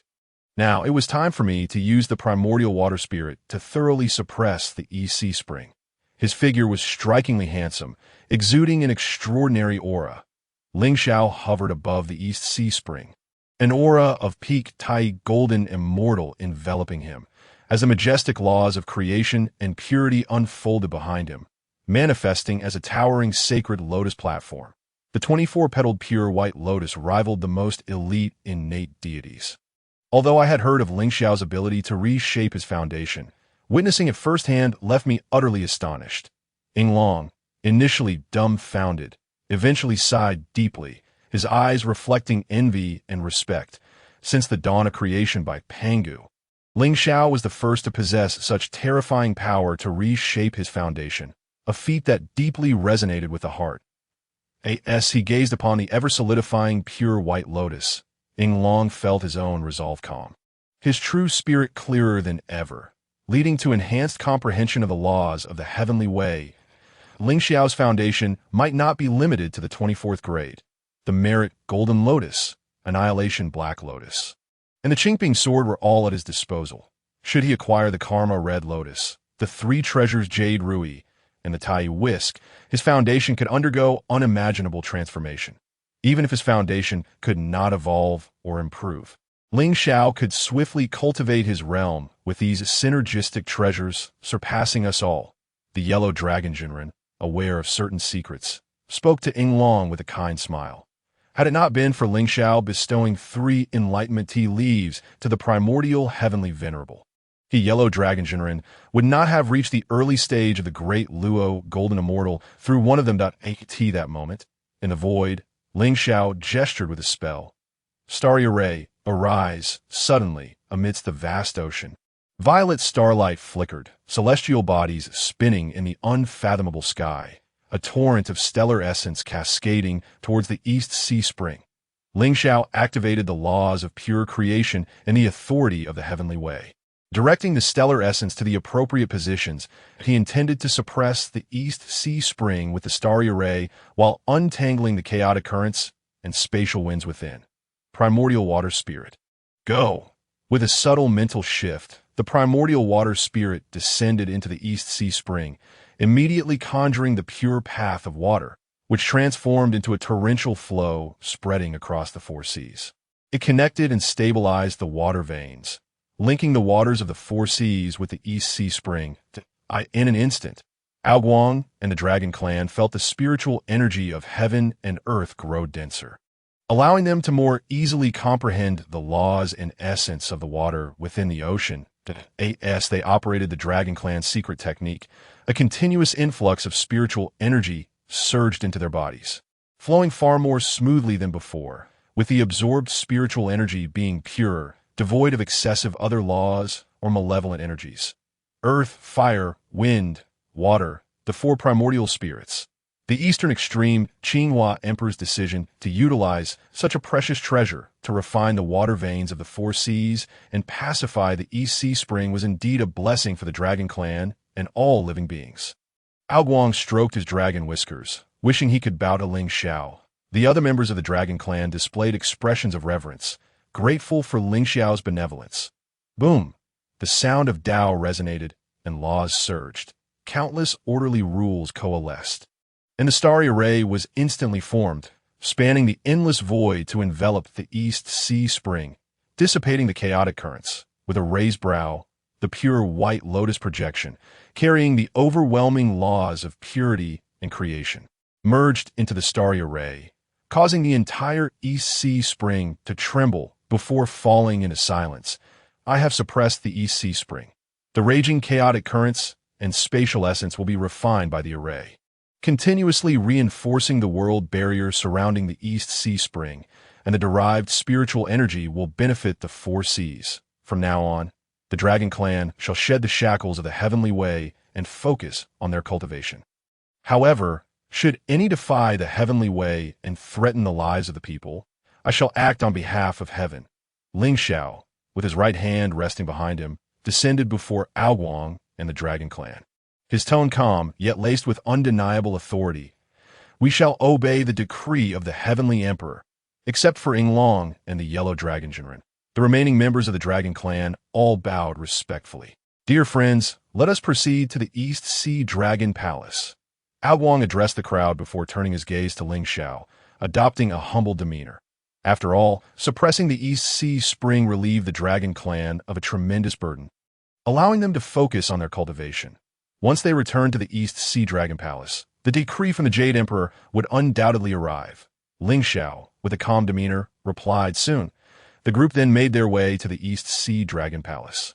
While the East Sea Spring continued to exhale and inhale the spiritual energy of heaven and earth, the relentless chaotic currents transforming into the purest energy, dispersing throughout the four seas, in the void. Jimin's face turned ashen, his teeth clenched in frustration. I have shot myself in the foot. What was initially a plan to coerce the Dragon Clan into submission and join the Demon Court had not unfolded as he intended. The Dragon Clan had broken free from the shackles of the Heavenly Way, and the East Sea Spring had been suppressed by Lingxiao. Now, the Dragon Clan had their hearts set on Lingxiao and the Heavenly Court, and they had irrevocably intertwined their fate with the Demon Court. The thought of this ignited a fiery rage within Jimin, leaving him seething with impotent fury, with a heart full of wrath. He made his way to Fengqi Mountain on Jineo Island. Within a cave, Dingguang Immortal, the Golden-Winged Great Peng, Turtle Spirit Holy Mother, and others gathered, discussing the events surrounding the East Sea Spring in a flurry of voices. This is outrageous. Lingxiao actually took out the primordial water spirit to suppress the East Sea Spring. If I could refine this treasure, my cultivation might ascend to the later stage of the Great Luo Golden Immortal, or even reach its peak, perhaps even touching the threshold of quasi-sainthood. The broad forehead of the cloudy sky immortal slightly protruded, his eyes concealing some hidden schemes, as he indignantly addressed the gathering. The primordial water spirit harbors boundless essence of the water Dao, and after advancing to the early stage of the Great Luo Golden Immortal, I have been practicing and comprehending the laws of the nether water. Should I obtain assistance from the primordial water spirit, my magical power and cultivation would reach unprecedented heights. To that point, I would have the opportunity to surpass all disciples of thee and become the first to step into the later stage of the Great Luo Golden Immortal, or even its peak. Hearing this, the turtle spirit Holy Mother retorted in anger. I never anticipated Lingxiao to be so ungrateful, a treacherous and scheming villain. whether it be the primordial water spirit or the god-slaying spear. These treasures were undoubtedly acquired while he was still within our, relying on the luck to gain opportunities. He deliberately staged a tragic play, then abandoned, becoming a lackey for the Jade Emperor and the Queen Mother. Truly, he is deeply cunning. Furthermore, regarding the recent affairs of the Dragon Clan, he was also stirring the pot behind the scenes, ultimately emerging as the savior of the Dragon Clan. With just a few words, Lingxiao was branded as a scheming villain that, in the eyes of the Turtle Spirit Holy Mother. It had only been a short time since Lingxiao departed from, yet he had already acquired treasures like the Annihilation Black Lotus and the God-Slaying Spear, which was utterly preposterous.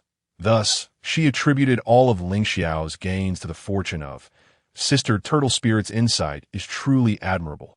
All the treasures and opportunities Lingxiao obtained were bestowed by that we must reclaim everything that belongs to and cast him into the abyss of despair. However, with Lingxiao backed by figures like Jie Jiao, how shall we plan against him?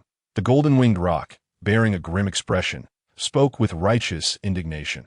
The Divine Slayer's spear and the world-desolating Black Lotus ought to be wielded by him, serving as instruments for the demon court to expand its territories and dominate the vast realms. The combined efforts of Ji Ming and the Celestial Light Immortal yielded no results, ultimately returning in defeat.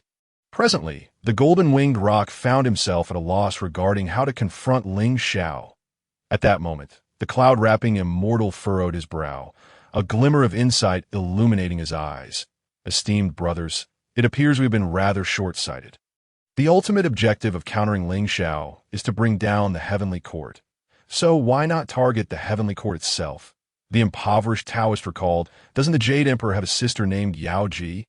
The corners of the cloud-wrapping Immortal's mouth twisted into a smirk, his voice echoing within the cave, sending shivers of excitement through the others. If the goddess of Wushan were to consort with a mortal from the human realm, the Jade Emperor would likely be furious. After all, according to the Heavenly Court's edicts, the love between deities and mortals is deemed an act of treason at that time, regardless of how the Jade Emperor dealt with Yao Ji. The Heavenly Court would inevitably be affected, and relations between the Heavenly Court and the human realm would sour. The Golden-Winged Rock, surrounded by swirling yin and yang energies, spoke fervently to the assembled. Unbeknownst to them, however, a faint, ominous aura of tribulation had begun to taint their primordial spirits as they plotted. Meanwhile, the decree of the Jade Emperor descended upon the East Sea Dragon Palace. Within the East Sea Dragon Palace, the celestial essence was vast, and the waters surged mightily. The Star Lord stood atop the Grand Hall, flanked by formidable heavenly soldiers in golden armor, while Lingxiao lounged casually upon the Dragon King's throne. Surveying the 4 Sea Dragon Kings, Star Lord, please proclaim the decree of the Jade Emperor. Lingxiao said with a calm demeanor, a gentle smile gracing his lips. The ascension of the dragon tribe to the heavens is a grand design of the heavenly order. Having endured numerous tribulations, the 4 Sea Dragon Kings have willingly submitted to the heavenly court, eager to assume the roles of heavenly deities and lead their kin in safeguarding the seas.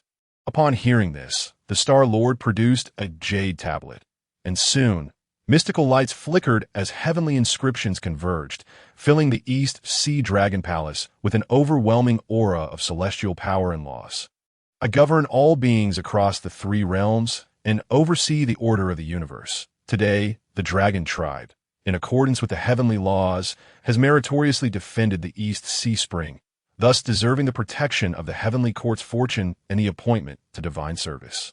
The Dragon Tribe shall summon clouds and rain, nourish the land, govern the 4 seas, and safeguard the aquatic beings. Henceforth, Ao Wang, Ao Qin, Ao Run, and Ao Shun are hereby appointed as the 4 Sea Dragon Kings, each to govern their respective seas, fulfilling their duties to maintain peace in the 4 seas. Ao Guang is designated as the foremost of the 4 Sea Dragon Kings, specifically appointed as the sea god of the heavenly court. Entrusted with overseeing all matters of the seas on behalf of the heavens, the celestial sounds resonated, echoing throughout the primordial world. In an instant, the fortune of the heavenly court enveloped the 4 Sea Dragon Kings, while waves of heavenly merit descended from the void, bestowing blessings upon them and the aquatic beings. Huang Long Dao Run and Ying Long also received a portion of this celestial merit. We shall dutifully obey the Jade Emperor's command. Ao Guang and the others proclaimed in unison, bowing respectfully. The Star Lord's magic stirred slightly, causing the Jade Tablet to hover above the East Sea Dragon Palace, transforming into a protective barrier for the Dragon Tribe. Esteemed friends, the Jade Emperor has issued his edict. You must fulfill your responsibilities. Fellow Taoist Ying Long has previously assisted Emperor Yu in managing the waterways. So I implore you to aid the Dragon Tribe in shouldering their heavy responsibilities. Ao Guang, my friend, you may discuss the distribution of the Dragon Tribe across the primordial rivers and lakes, granting them positions of divinity and the fortune of the heavenly path. However, it is essential to ensure that this matter is presented to the Jade Emperor for approval. Lingxiao rose from his throne, addressing Ying Long and Ao Guang. The ascension of the Dragon Tribe is now a reality. Although the heavenly merit has not been conferred upon me, I am aware that my contributions have been duly noted by Hongjun Dao Zhu. Thank you, Lingxiao Dao friend, for your guidance, that we shall certainly live up to the trust placed in us by the Jade Emperor and yourself. Ao Guang replied with gratitude in his eyes. That is indeed splendid. Lingxiao nodded in acknowledgement, then stepped lightly into the void, floating away. As time flowed and the winds of change swept through, the Dragon Tribe's ascension to the heavens was solidified, and the four seas found tranquility. Across all primordial rivers, lakes, and waterways, the Dragon Tribe maintained order, rotating their duties every 1,000 years to ensure that virtue and position remained aligned. The Jade Emperor greatly appreciated this, rewarding the four sea dragon kings. Ao Guang, well-versed in the intricacies of human relationships, presented the treasures and specialties of the four seas to the heavenly court, fostering a flourishing relationship between the court and the Dragon Tribe, which imbued the entire primordial world with a sense of harmony. It seemed that ascending to heaven was not a matter of shame. At this moment, Lingxiao reclined upon Wang Shu's jade legs, leisurely inhaling the faint fragrance wafting through the air, savoring the various innate spiritual fruits she offered. As the calamity of tribulation unfolds, all beings intertwined with the destinies of mortals and saints will be influenced by the sealing of the gods. Which side will you aid, Lingxiao? Wang Shu inquired softly, allowing Lingxiao to indulge in his enjoyment, initially indifferent to the disputes between the sealing of the gods and the various sects. She found herself increasingly concerned due to Lingxiao's involvement with the god-sealing list and the god-slaying whip. In response, Lingxiao shook his head and replied, I shall always stand with Hongjun Dao Zhu in the heavenly path. I seldom intervene in the skirmishes and machinations of the saintly sections, of course. Should a disciple of the saints wreak havoc upon the primordial realm, resulting in catastrophic bloodshed, that would be a different matter. To wear the crown, one must bear its weight. Lingxiao possessed a temperament marked by detachment, and his path of creation was intertwined with the well-being of all living beings. Thus, he was deeply invested in the development of the primordial world, striving to restore the heavenly, earthly, and human paths to their rightful places. As for Hongjun Dao Zhu, enabling him to attain his rightful status was but a small favor for Lingxiao, given the good rapport they shared. You, my dear, worry far too much. Wang Shu gently caressed Lingxiao's cheek, a hint of displeasure in her tone. In her heart, she felt a tinge of resentment. Why had Hongjun Dao Zhu not yet bestowed an edict that would allow them to truly bond as partners? Yet, such matters were not easy for Wang Shu to voice. Moreover, she understood that Lingxiao's efforts were partly for her benefit, given her origins as a chaos demon god, which typically would not be tolerated by the heavenly path and Hongjun Dao Zhu. Tai Xian and Xing Tian have arrived. Lingxiao's consciousness stirred, lifting his head from Wang Shu's jade legs. 1,000,000 miles away, the North Sea's Xiangui and Xing Tian were making their way to Penglai Immortal Island. With a graceful wave of his sleeve, the protective barrier opened. Wait here for me. I shall go greet them. Lingxiao ruffled Wang Shu's hair, his face beaming with joy, warmth radiating from his gaze. After severing ties with the Jie Jiao, Tai Xian, Xing Tian, and others had naturally left Jie Jiao behind, having openly clashed with Tongtian. Lingxiao felt quite satisfied with Tai Xian, Xing Tian, and Feng Bo, for they had not turned cold towards him even after his powers had waned. Tai Xian possessed a genial disposition, while Xing Tian and his kin, reincarnated from the great witches, inherently bore a sense of righteousness that far surpassed that of the Jie Jiao disciples. "I shall accompany you," Wang Shu declared as a half-hostess of Penglai Immortal Island. "Would you not agree?" A rosy hue crept on her cheeks as she grasped Lingxiao's arm, their unintentional contact igniting a surge of emotion within him. Now, only the proverbial window pane remained. "What do you mean by half? Everything I possess is yours." Lingxiao grasped Wang Shu's jade hand, speaking with deep affection. His eyes, clear and profound, seemed to pierce through to Wang Shu's very soul. Had it not been for Tai Xian and Xing Tian's imminent arrival, they would have surely lingered in a more intimate manner, possibly indulging in rather bold actions.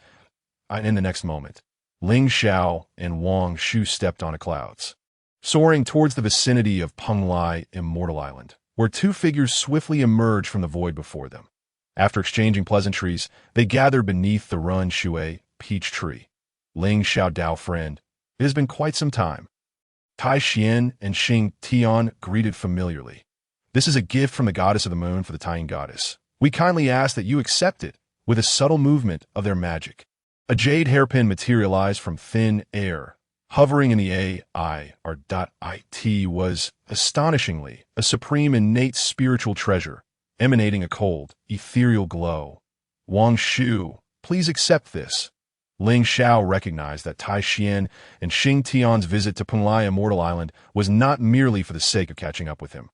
Thus, Wang Shu should accept this jade hairpin, thereby settling the karmic ties. During the calamity of the witch demon, the ancestral witch Hutu transformed herself into the netherworld, establishing the 6 paths of reincarnation. The goddess Pingxin embodies the will of Hutu, merging the essence of the earth and the rules, safeguarding the 6 paths of reincarnation, her power rivaling that of the Heavenly Dao saints. However, it is regrettable that the goddess Pingxin can never leave the netherworld. "Very well," Wang Shu said with her crimson lips slightly parted, smiling. With a flicker of her mana, the dark jade hairpin appeared among her flowing tresses as she styled her hair into an elegant bun. A vision emerged in Lingxiao's mind. "Let us, fellow Taoists, share some tea." Lingxiao pushed a jade cup towards Tai Xian and Xing Tian, within which floated a piece of enlightenment tea leaf. The ripples in the tea stirring the laws and order of the great Tao, causing both to be momentarily shaken. "Enlightenment tea, how generous of you, fellow Taoist Lingxiao," Tai Xian said, lifting the jade cup and taking a delicate sip of the tea, while Xing Tian gulped it down, consuming both the tea and the enlightenment leaf in one go. He drifted into a state of transcendental clarity. After a considerable time, Tai Xian opened his eyes, his aura rising to the mid-stage of the great Luo Golden Immortal, clearly aided by the enlightenment tea in breaking through his boundary. As a northern sea tortoise, his understanding of the laws is on par with any quasi-saint. Yet rebirth and cultivation require a grounded approach. "May I inquire, fellow Taoists, what does the goddess Pingxin require of me?" Lingxiao inquired, raising an eyebrow, speaking with an air of tranquility. Deep within his gaze, divine light flickered. "It seems I cannot hide anything from you, fellow Taoist Lingxiao. We have indeed come to seek your assistance on the orders of the goddess Pingxin." Tai Xian replied with a smile. Looking at Lingxiao, since Lingxiao departed from the Jie Sect, he had become a favored figure among many saints, and now even the goddess Pingxin sought his aid. "Please, do elaborate," Lingxiao responded calmly, a faint smile on his lips. The goddess Pingxin governs the netherworld and the 6 paths of reincarnation, bearing the rules of the earth and the authority of the Heavenly Dao. He must give her due respect. Furthermore, if the earth is to awaken completely, the assistance of the goddess Pingxin is essential. The veins of the primordial wilderness are interconnected through the earth book of Zhen Yuanzi. Yet the netherworld has no ties to those veins, instead existing as an independent universe. If the goddess Pingxin permits Zhen Yuanzi to wield his great powers to establish a connection between the netherworld and the primordial veins through the order of the earth's rules, then the earth will surely awaken, and Zhen Yuanzi will gain the merit to attain sainthood. Upon hearing this, Tongtian's expression brightened as he spoke slowly. When myriad beings die, their souls are summoned by the order of the Heavenly Dao to enter the netherworld for judgment, after which they are reincarnated. In this process, the various transformations of the netherworld must cleanse these souls of their 7 emotions and 6 desires, especially the overwhelming resentment they held before death, so that in their new lives they can sever the ties of their past. However, over time, the 7 emotions and 6 desires have permeated the netherworld, integrating into the 6 paths of reincarnation, ultimately tainting the essence and true spirit of the goddess Pingxin. Fellow Taoist Lingxiao, as the master of the supreme great Tao, can purify the world's malevolent and murky energies. That I implore you to assist the goddess Pingxin in cleansing these 7 emotions and 6 desires. As he finished speaking, Lingxiao stroked his chin, pondering deeply. The fate of the goddess Pingxin is intricately linked to the netherworld and the 6 paths of reincarnation. If her essence were to be harmed due to the 7 emotions and 6 desires, or if her heart were to be clouded, it would spell disaster for the beings of the primordial wilderness. Yet, even though he commands the path of purification and creation, the countless years of accumulated 7 emotions and 6 desires may be beyond his immediate ability to cleanse. If he were to create a 36-petal pure world, white lotus as a foundation, it would be easy for him to purify. However, at present, he lacks the fire of the red lotus, the Tai E whisk, and the 3 treasures of the jade rui. Must he then refuse Tongtian? At that moment, Xing Tian spoke with a tone of pleading. Fellow Taoist Lingxiao, regardless of whether you can handle this matter, we implore you to visit the netherworld. Thus, we would not be failing in the heavy task entrusted to us by the goddess Pingxin. Upon hearing this, Lingxiao no longer hesitated, nodding gently. Fellow Taoists, I shall agree to venture to the netherworld. There is no better time than the present. Let us set forth immediately. With the path of purification and creation at his command, Lingxiao may not be able to cleanse all the 7 emotions and 6 desires, but he can at least alleviate the burden on the goddess Pingxin. This act is indeed one of great merit. How could Lingxiao stand idly by? Lingxiao, you should go. Remember to convey my gratitude to the goddess Pingxin. I shall refine the dark jade hairpin, then focus on my cultivation to break through to the late stage of the Hunyuan Golden Immortal. Wang Shu gazed at Lingxiao, her lips slightly parted. Her gentle nature preferred tranquility, hence she did not plan to visit the netherworld. Very well, Lingxiao nodded, then stepped onto a cloud, following Tongtian and Xing Tian towards the netherworld on Golden-Ao Island. Within the Bo Palace, the Tongtian patriarch sat cross-legged upon a cloud platform, surrounded by his disciples, including the multi-treasure Taoist and Yunxiao, all of whom wore expressions of fury, seemingly indignant. Master, we cannot endure this grievance. The netherworld has targeted our fallen disciples from the Jie Sect, casting them into the 18 layers of hell to suffer repeated torment, not even sparing the fallen quasi-saints of the Phoenix clan. This is truly a gross affront, an insult to the dignity of our sect. Luya stepped forward, addressing the Tongtian patriarch, his eyes harboring deep-seated resentment towards the netherworld and the goddess Pingxin. If the netherworld had followed its usual procedures, those Jie Sect disciples and quasi-saints of the Phoenix clan would have long had their memories wiped and reincarnated. However, the current situation is indeed as stated. It is all Xing Tian and Tongtian's fault for departing from our sect, which has drawn the ire of the goddess Pingxin, leading her to deliberately tarnish our sect's reputation and subject us to humiliation. Now, the hearts of our sect are filled with trepidation, with many disciples fearing that upon their demise, they too will be cast into the 18 layers of hell. After all, that scoundrel Lingxiao commands the function list and would not easily allow our disciples to ascend to godhood. Consequently, any fallen Jie Sect disciples would be sent to the netherworld to await reincarnation. Yet, even upon reaching the netherworld, they would still endure countless years of torment and brutal punishments. The multi-treasure Taoist's face was filled with anger, his words laced with hatred. Lingxiao's control over the ascension to godhood would undoubtedly prevent Jie Sect disciples from achieving such status. Furthermore, upon arrival in the netherworld, they would face the penalties imposed by the goddess Pingxin. Thus, it can be said that once they fall, there is no good end for Jie Sect disciples. With the calamity of the godhood impending, if this matter is not resolved, the fighting spirit of Jie Sect disciples will wane, and they may even hesitate to engage in sect conflicts. In such a case, the plans of the Jie Sect would be utterly thwarted. Ultimately, it all stems from the misfortune brought by Lingxiao. Were it not for his defection from our sect, Tongtian and Tongtian would not have disrespected their master, leading to this calamity. And speaking of the function list, Lingxiao is even more arrogant and self-important. He has repeatedly plotted against our sect, thinking himself above all as the eastern extreme Qinghua emperor. I never imagined he would be such a backstabber. The golden spirit Holy Mother furrowed her brows, biting her silver teeth as she spoke in a low voice, her expression conveying a sense of frustration and disappointment. Upon her words, a ripple of unrest swept through the Bo Palace, with several female immortals of the Jie Sect displaying expressions of disappointment, vocally condemning Lingxiao. The misunderstandings and conflicts between the goddess Pingxin and our Jie Sect must be resolved. Who among you is willing to carry my command to the netherworld? At last, the Tongtian patriarch spoke. As a Heavenly Dao saint, it would be beneath him to seek the goddess Pingxin personally, so he could only delegate this task to his disciples, hoping that Pingxin would refrain from making things difficult for the fallen disciples of the Jie Sect.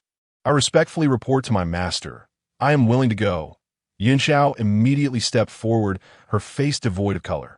Ever since that time when she went to Penglai Island with Xiao, hoping to rekindle her relationship with Lingxiao, only to be met with rejection, she had been unable to lift her spirits, enveloped in a sense of self-pity. Her heart had developed cracks, filled with boundless regret.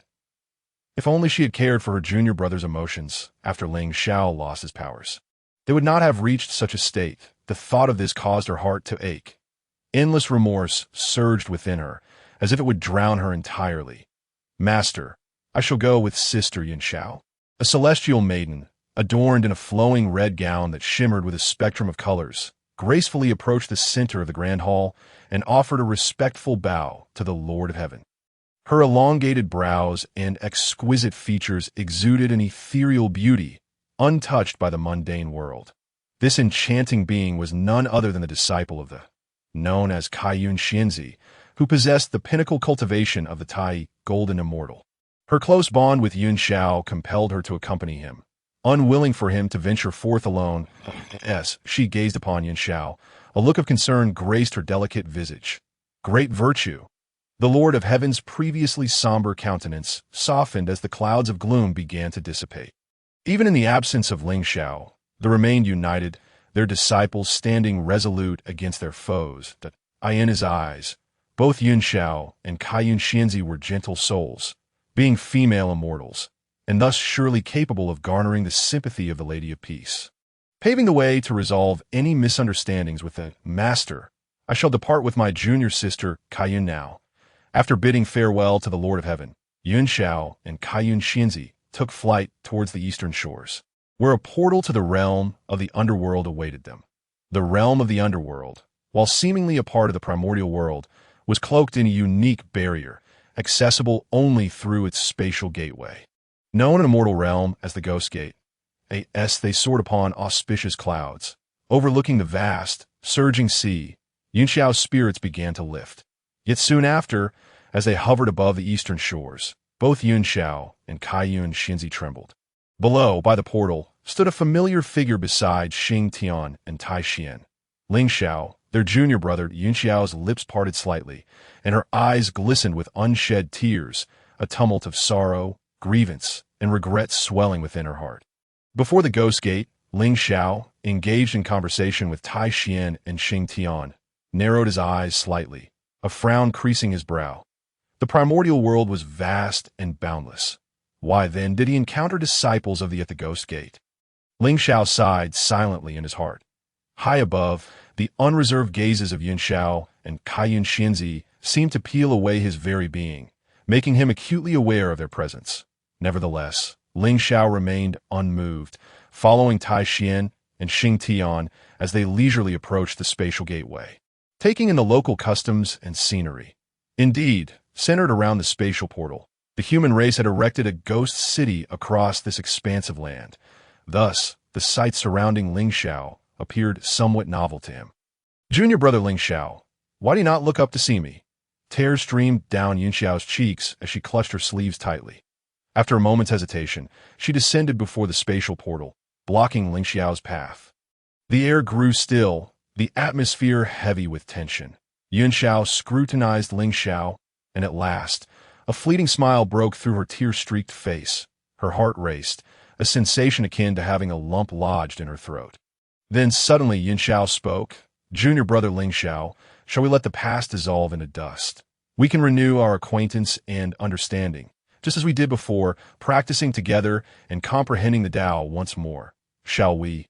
These days, sleep eluded her. Every time she closed her eyes, his image haunted her. I have regretted my actions. Will you forgive me? Tears blurred her vision, and she reached out to grasp Lingxiao's sleeve. Yet in the next moment, her movement halted abruptly. Lingxiao sidestepped her outstretched hand, his expression one of indifference and coldness. Never sparing her a glance, "My fellow Taoists, let us depart." Lingxiao cast a glance at Tai Xian and Xing Tian before striding directly into the spatial portal. He had grown weary of conversing with the disciples of the, especially these female immortals. They were unworthy of his words. In his view, Yunxiao and her companions ought to be grateful that they had not incurred the karmic retribution of slaughter. Otherwise, given his temperament, it was possible they would one day be reduced to ashes by heavenly tribulations or perish beneath his divine spear. Why? Yunxiao's eyes were swollen and red, nearly collapsing to the ground. Her gaze lacked luster, glistening with tears, rendering her a pitiable sight. I have come to realize my mistakes. Why can you not forgive me? She clutched her chest, feeling as if a storm of anguish threatened to consume her. Beside her, Kaiyun Xianzi bore a complex expression, a flicker of resentment emerging within her. Senior sister Yunxiao, let us pursue him. You have humbled yourself so. Yet Lingxiao remains aloof and indifferent. I must confront him and demand an explanation for his cruelty towards you. Kaiyun Xianzi declared, her tone laced with indignation. Without hesitation, the two stepped into the spatial portal in the realm of the underworld. A violet moon hung in the void, casting a dim light upon the world. The atmosphere felt somewhat somber, yet the spiritual energy was remarkably dense, intermingled with a hint of malevolence, capable of refining the bodies and cultivation of great reincarnated wizards like Xing Tian. However, the most striking presence was the wraiths. Ushered by ghostly emissaries, Taoist Lingxiao, I, Xing Tian, commend you as a true man. Yunxiao had lowered her stance to seek reconciliation, yet you could so decisively disregard her. Such behavior is indeed rare across the entire primordial realm.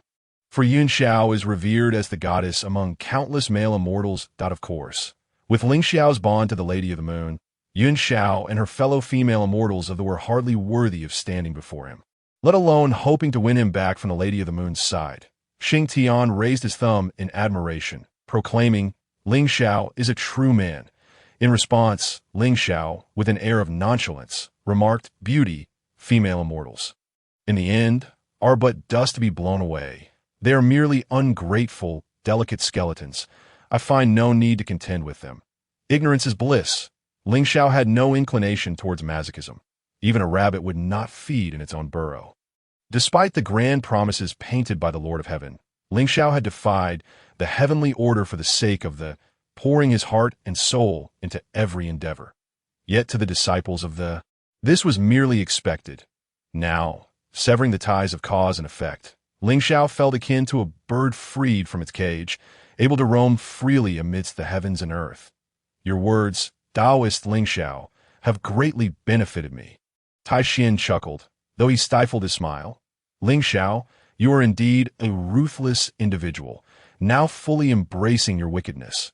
Why do you speak so of senior sister Yunxiao? You must provide us with an explanation. Kaiyun Xianzi's cheeks flushed crimson as her voice echoed from behind Lingxiao. Having just arrived with Yunxiao, she found Lingxiao's disdainful remarks, calling Yunxiao a delicate skeleton, unbearable, igniting a fire of indignation within her. Haha. Lingxiao initially intended to ignore them, but why did they persistently pester him? Could they not simply retreat to a distance? With a cold laugh, he turned away in irritation. Under normal circumstances, he would not engage with the disciples of the. However, since Yunxiao and Kaiyun Xinzi had thrust themselves into his space, he felt compelled to respond in that moment. Yunxiao covered her mouth with her hand, tears cascading down her face as she felt an unfamiliar aura emanating from Lingxiao. In the past, he would never have humiliated her so. Had she indeed wounded him too deeply? With this thought, a complex mix of emotions flickered in her eyes as she gazed at Lingxiao. Her lips parting slightly as she whispered, "Junior brother Lingxiao, please do not speak in anger. Remember the times we shared, when our hearts resonated as one, our Taoist minds in harmony, as if we were celestial companions. Why not find a moment to sit down and converse earnestly? We could even relive our past, with you playing the zither and me dancing for you, shall we?" As she spoke, a flash of mystical light revealed an ancient zither made of phoenix wood, gracefully hovering before Yunxiao, untouched by dust, though the strings seemed somewhat dulled. Tai Xian and Xing Tian observed closely, only to discover that the strings were stained with blood, presumably Yunxiao's own, perhaps in her longing. She had inadvertently cut herself while playing. "Are you out of your mind?"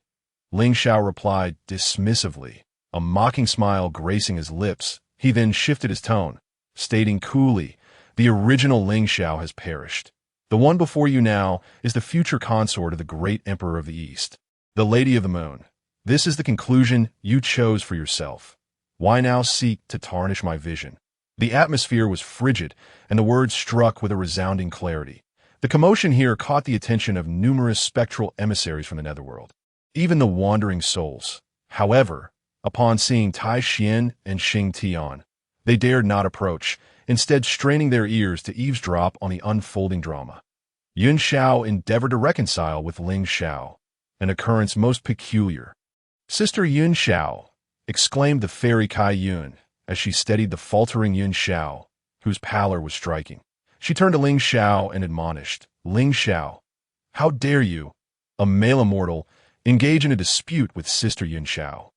Cannot you exhibit a modicum of magnanimity and refrain from such pettiness? Sister Yunxiao has suffered harm to her essence and Dao heart because of you, since her return from Penglai Island. She has been despondent, only finding a flicker of vitality when thoughts of you arise. Why not grant her a chance?" Upon hearing Fairy Kaiyun's words, a cold smirk crept across Ling Zhao's visage. After all, when one is rendered speechless, a smile may often emerge. Lingxiao had not anticipated the presence of such a version of a pugilist in the primordial world, leaving him somewhat at a loss for words. "Junior brother Lingxiao, I am determined to win you back, regardless of the cost. Are you also in search of the Lady of Equanimity?" Seeing that she could not sway Lingxiao, Yunxiao resigned herself to the situation, gently wiping away her tears and forcing a new topic into the conversation. She hoped that through dialogue, Lingxiao would gradually come to accept her, ultimately rekindling their bond. "What business is it of yours? Tai Xian and Xing Tian, why do you linger in silence?" Lingxiao waved his sleeve dismissively, unwilling to engage further with Yunxiao, for he discerned that she bore a significant affliction. It would be wise to maintain a distance. Otherwise, it might adversely affect his own intellect. He implored his fellow cultivators for continued support, small tokens of appreciation, and 5-star reviews. The decline in data was severe, causing him great distress. Her delicate form disheveled, her smile waning. Under the regretful gaze of Yunxiao, Lingxiao ventured deeper into the netherworld, with her and Fairy Kaiyun trailing behind. Yet within her heart, a singular obsession took root, and no matter the lengths she had to go to, she would lower her proud head to seek Ling Zhao's forgiveness and share in his happiness. "Lingxiao, the Lady of Equanimity awaits you at the wheel of reincarnation. All souls entering the netherworld must cleanse themselves of their 7 emotions and 6 desires before they can partake of the Mengpa soup and enter the cycles of reincarnation." Under the guidance of Tai Xian and Xing Tian, Lingxiao came to understand the layout of the netherworld. The Yellow Springs Road, the Bridge of Helplessness, the City of the Wrongfully Dead, and the 18 levels of hell were all significant locations within the netherworld, overseen by the descendants of the Witch clan or the Azura clan that in times past the ancestral which Hoodoo transformed into the netherworld, creating the 6 paths of reincarnation deep within the blood sea of the underworld. Thus, the Lady of Equanimity owed a debt to the ancestor of the Dark River and the Azura clan, resulting in a mutual agreement that permitted beings of the Azura clan to wield a portion of authority.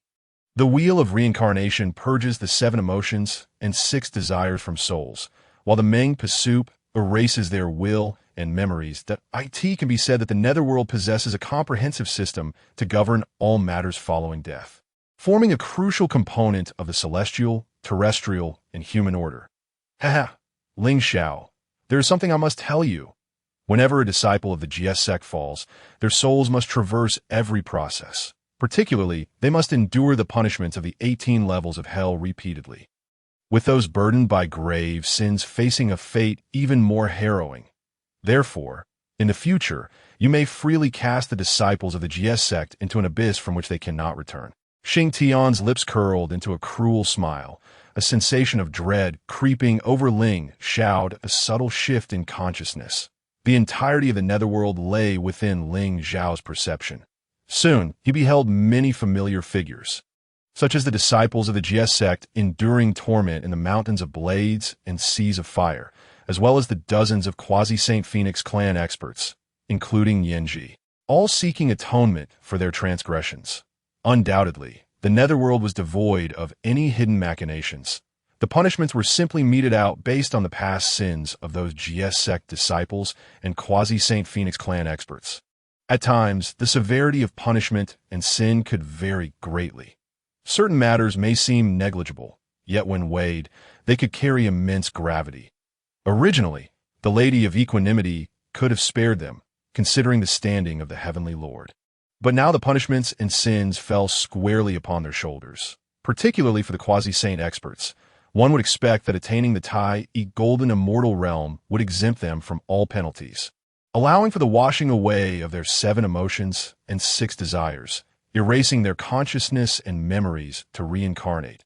Yet now, neither the Lady of Equanimity nor the denizens of the netherworld had afforded them any shortcuts. Thus, even quasi-saint experts must endure relentless torment, facing outcomes akin to ordinary souls. How brutal! Lingxiao gasped, yet within he felt a surge of satisfaction. Why did the Heavenly Lord provoke the Lady of Equanimity? Now, those entangled with the Jie Sect would find themselves facing repercussions and death. The Lady of Equanimity, compassionate and impartial, commanded his utmost respect.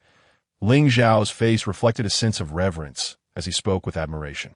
At that moment, a chilling electronic voice reverberated within his mind. Ding!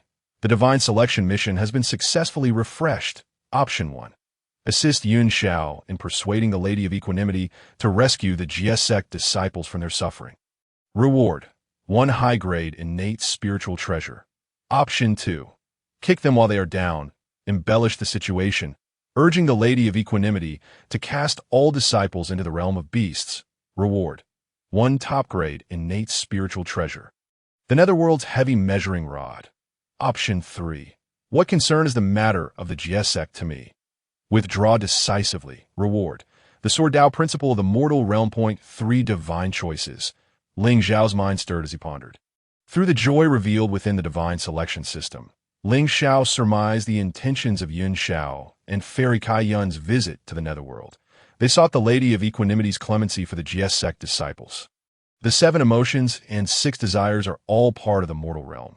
I choose option 3. Without a trace of hesitation, Lingxiao made his choice that a top-grade innate spiritual treasure was inconsequential to him. But the Sword Dao principle of the mortal realm was pivotal for his ability to cleanse the 7 emotions and 6 desires and assist the Lady of Equanimity to purify and cleanse the 7 emotions and 6 desires was inconceivable compared to transforming them into one's own cultivation and trump card. Congratulations to the host for acquiring the Sword Dao principle of the mortal realm. As the system's voice echoed, a thread of mysterious rules emerged within the vast system space, continuously evolving and swirling in the form of sword energy. Representing the Sword Dao principle of the mortal realm, merely brushing against it with his consciousness made Lingxiao's Dao heart tremble. The Sword Dao principle of the mortal realm is terrifying indeed. Not to be underestimated. Lingxiao, we have arrived at the wheel of reincarnation. Hearing Tai Xian's words, Lingxiao withdrew his consciousness from the system space and beheld the scene ahead. The aura of the netherworld surged. The resonance of the laws of reincarnation enduring through time, and the essence of the 7 emotions and 6 desires permeated the void, leading to the ultimate destination, the 6 paths of reincarnation. The paths of the heavenly gods, the mortal realm, the Asuras, the realm of hell, the realm of hungry ghosts, and the realm of beasts. The 6 paths operated in harmony, with the great way circulating. Before the 6 paths of reincarnation stands the wheel of reincarnation. Soon, following Tai Xian and Xing Tian, Lingxiao entered the wheel of reincarnation, and within, he found an expanse of vastness, with a lake stretching for miles, its surface undulating with waves. The souls within the lake underwent the cleansing of their 7 emotions and 6 desires, becoming utterly dazed before following the spectral emissaries to the Mengpa platform, sipping the Mengpa soup, and finally reincarnating based on their past merits and sins. The upper 3 paths comprised the heavenly gods, the mortal realm, and the Asuras, while the lower 3 paths encompassed hell, hungry ghosts, and beasts. Lingxiao, this is the soul cleansing pool, capable of washing away the 7 emotions and 6 desires of souls. Yet in truth, these 7 emotions and 6 desires still linger within the netherworld, spreading across the cosmos and staining the 6 paths of reincarnation, as well as the essence and physical form of the Lady of Equanimity. Xing Tian gestured toward the lake, his eyes reflecting a complex array of emotions. For countless eons, the accumulation of 7 emotions and 6 desires has become a burden for the entire netherworld and the Lady of Equanimity, akin to a parasite impossible to eradicate. Upon discerning Lingxiao's purifying abilities, the Lady of Equanimity sought his assistance to completely annihilate or purify these emotions. I pay my respects to the Lady of Equanimity. At long last, Lingxiao encountered this formidable being. He slightly bowed, performing a respectful gesture. The Empress Pingxin, poised and dignified, sat upon a throne forged from the confluence of profound yellow energy and the ethereal laws of the underworld. Her countenance radiating compassion and tranquility. Her eyes seemed to harbor a hint of sorrow. Her skin as fair as jade, and her raven-black hair flowed like ink. Her extraordinary charisma evoked both awe and trepidation. No need for excessive formalities.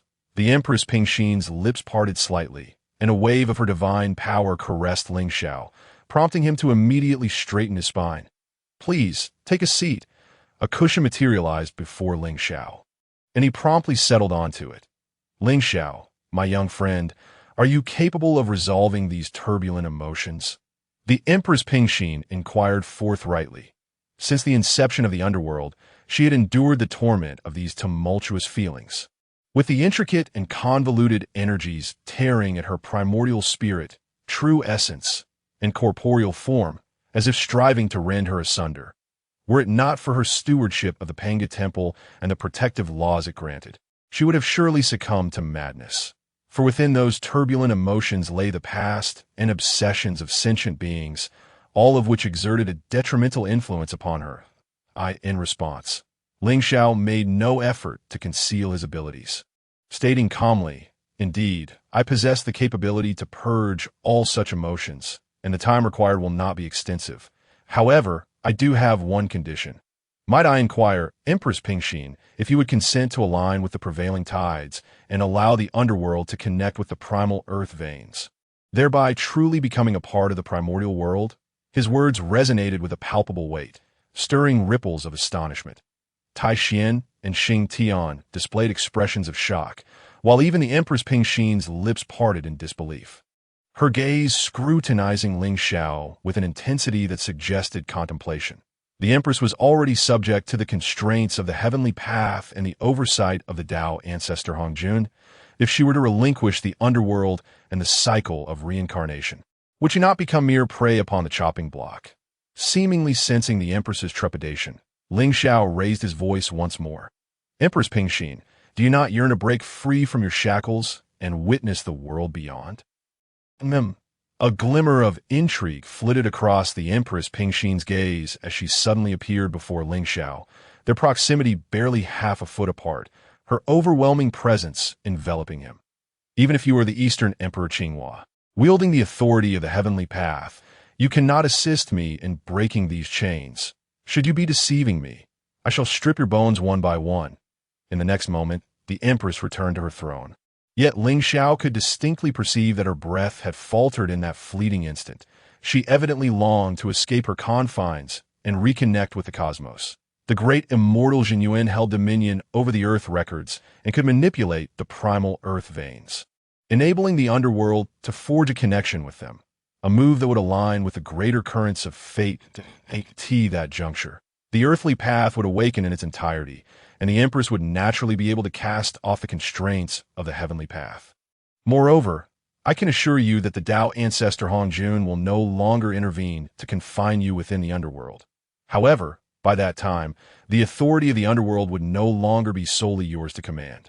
It would require the joint stewardship of the great immortal Jin Yuan and yourself. Lingxiao spoke with an air of nonchalance. The heavenly path, earthly path, and human path must all find their rightful places.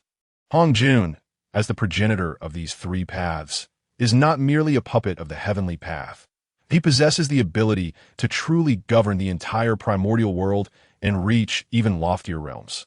In comparison to this matter, your liberation, Empress Pingxin, is of little consequence. With a change of tone, Lingxiao continued. Once the earthly path awakens, you may embody the underworld to create the merits of the 6 realms of reincarnation, achieving the status of an earthly saint. The great immortal Jian, too, may attain his objectives through the merits of connecting the underworld with the earth veins. It is a win-win situation. Why not pursue it? His words reverberated with clarity.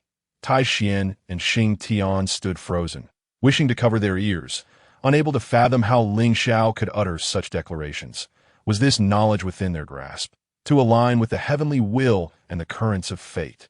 Yet, Lingxiao's suggestion for the awakening of the earthly path appeared to be an act of rebellion against the established order. And oh wonder, the moon goddess had taken an interest in this male immortal. You have piqued my curiosity. Since you have spoken such words today, it signifies that you have gained the tacit approval of the Dao ancestor Hongjun. It must be said that there is a reason for Hongjuan's regard for you. The Empress Pingxin revealed a gentle smile, her gaze lingering on Lingxiao with an inscrutable depth in her eyes. Lingxiao was exceedingly clever, directly clinging to the leg of the Dao ancestor Hongjun while simultaneously seeking to persuade him to transcend the heavenly path and seize dominion over the earthly path was a perilous endeavor in her estimation. Xinyuanzi serves as the piece on the board through which the Dao ancestor Hongjun indirectly governs the earthly path. Contemplating this, the Empress Pingxin marveled inwardly, eager to discern the thoughts that occupied Lingxiao's mind. The Empress Pingxin praised him. The Dao ancestor enlightens countless beings, embodying the essence of the myriad races within the primordial realm. The heavenly path, earthly path, and human path must find their rightful places. This is the way of the primordial world, and I am merely acting in accordance with the greater currents.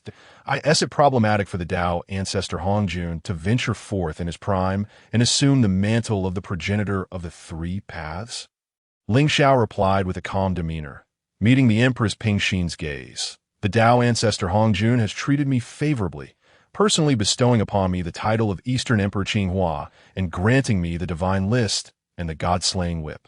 Most importantly, the fated union he speaks of has facilitated a closer bond between myself and Wang Shu, and now we are on the verge of becoming true partners. Indeed, it would not be out of the question for Wang Shu to style her hair up as well.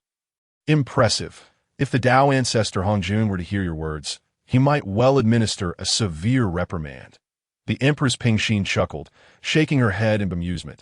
Since the dawn of the primordial world, the Dao ancestor Hongjun has traversed the realms. And now, having finally harmonized with the Dao and assumed control over the primordial world, he must rely on the grand designs sketched by Lingxiao. The awakening of the earthly path, in the eyes of the Empress Pingxin, seemed an arduous endeavor. Yet Lingxiao was intent on pursuing this course, and the Dao ancestor Hongjun was willing to gamble alongside him. Truly, it is a matter that inspires reflection.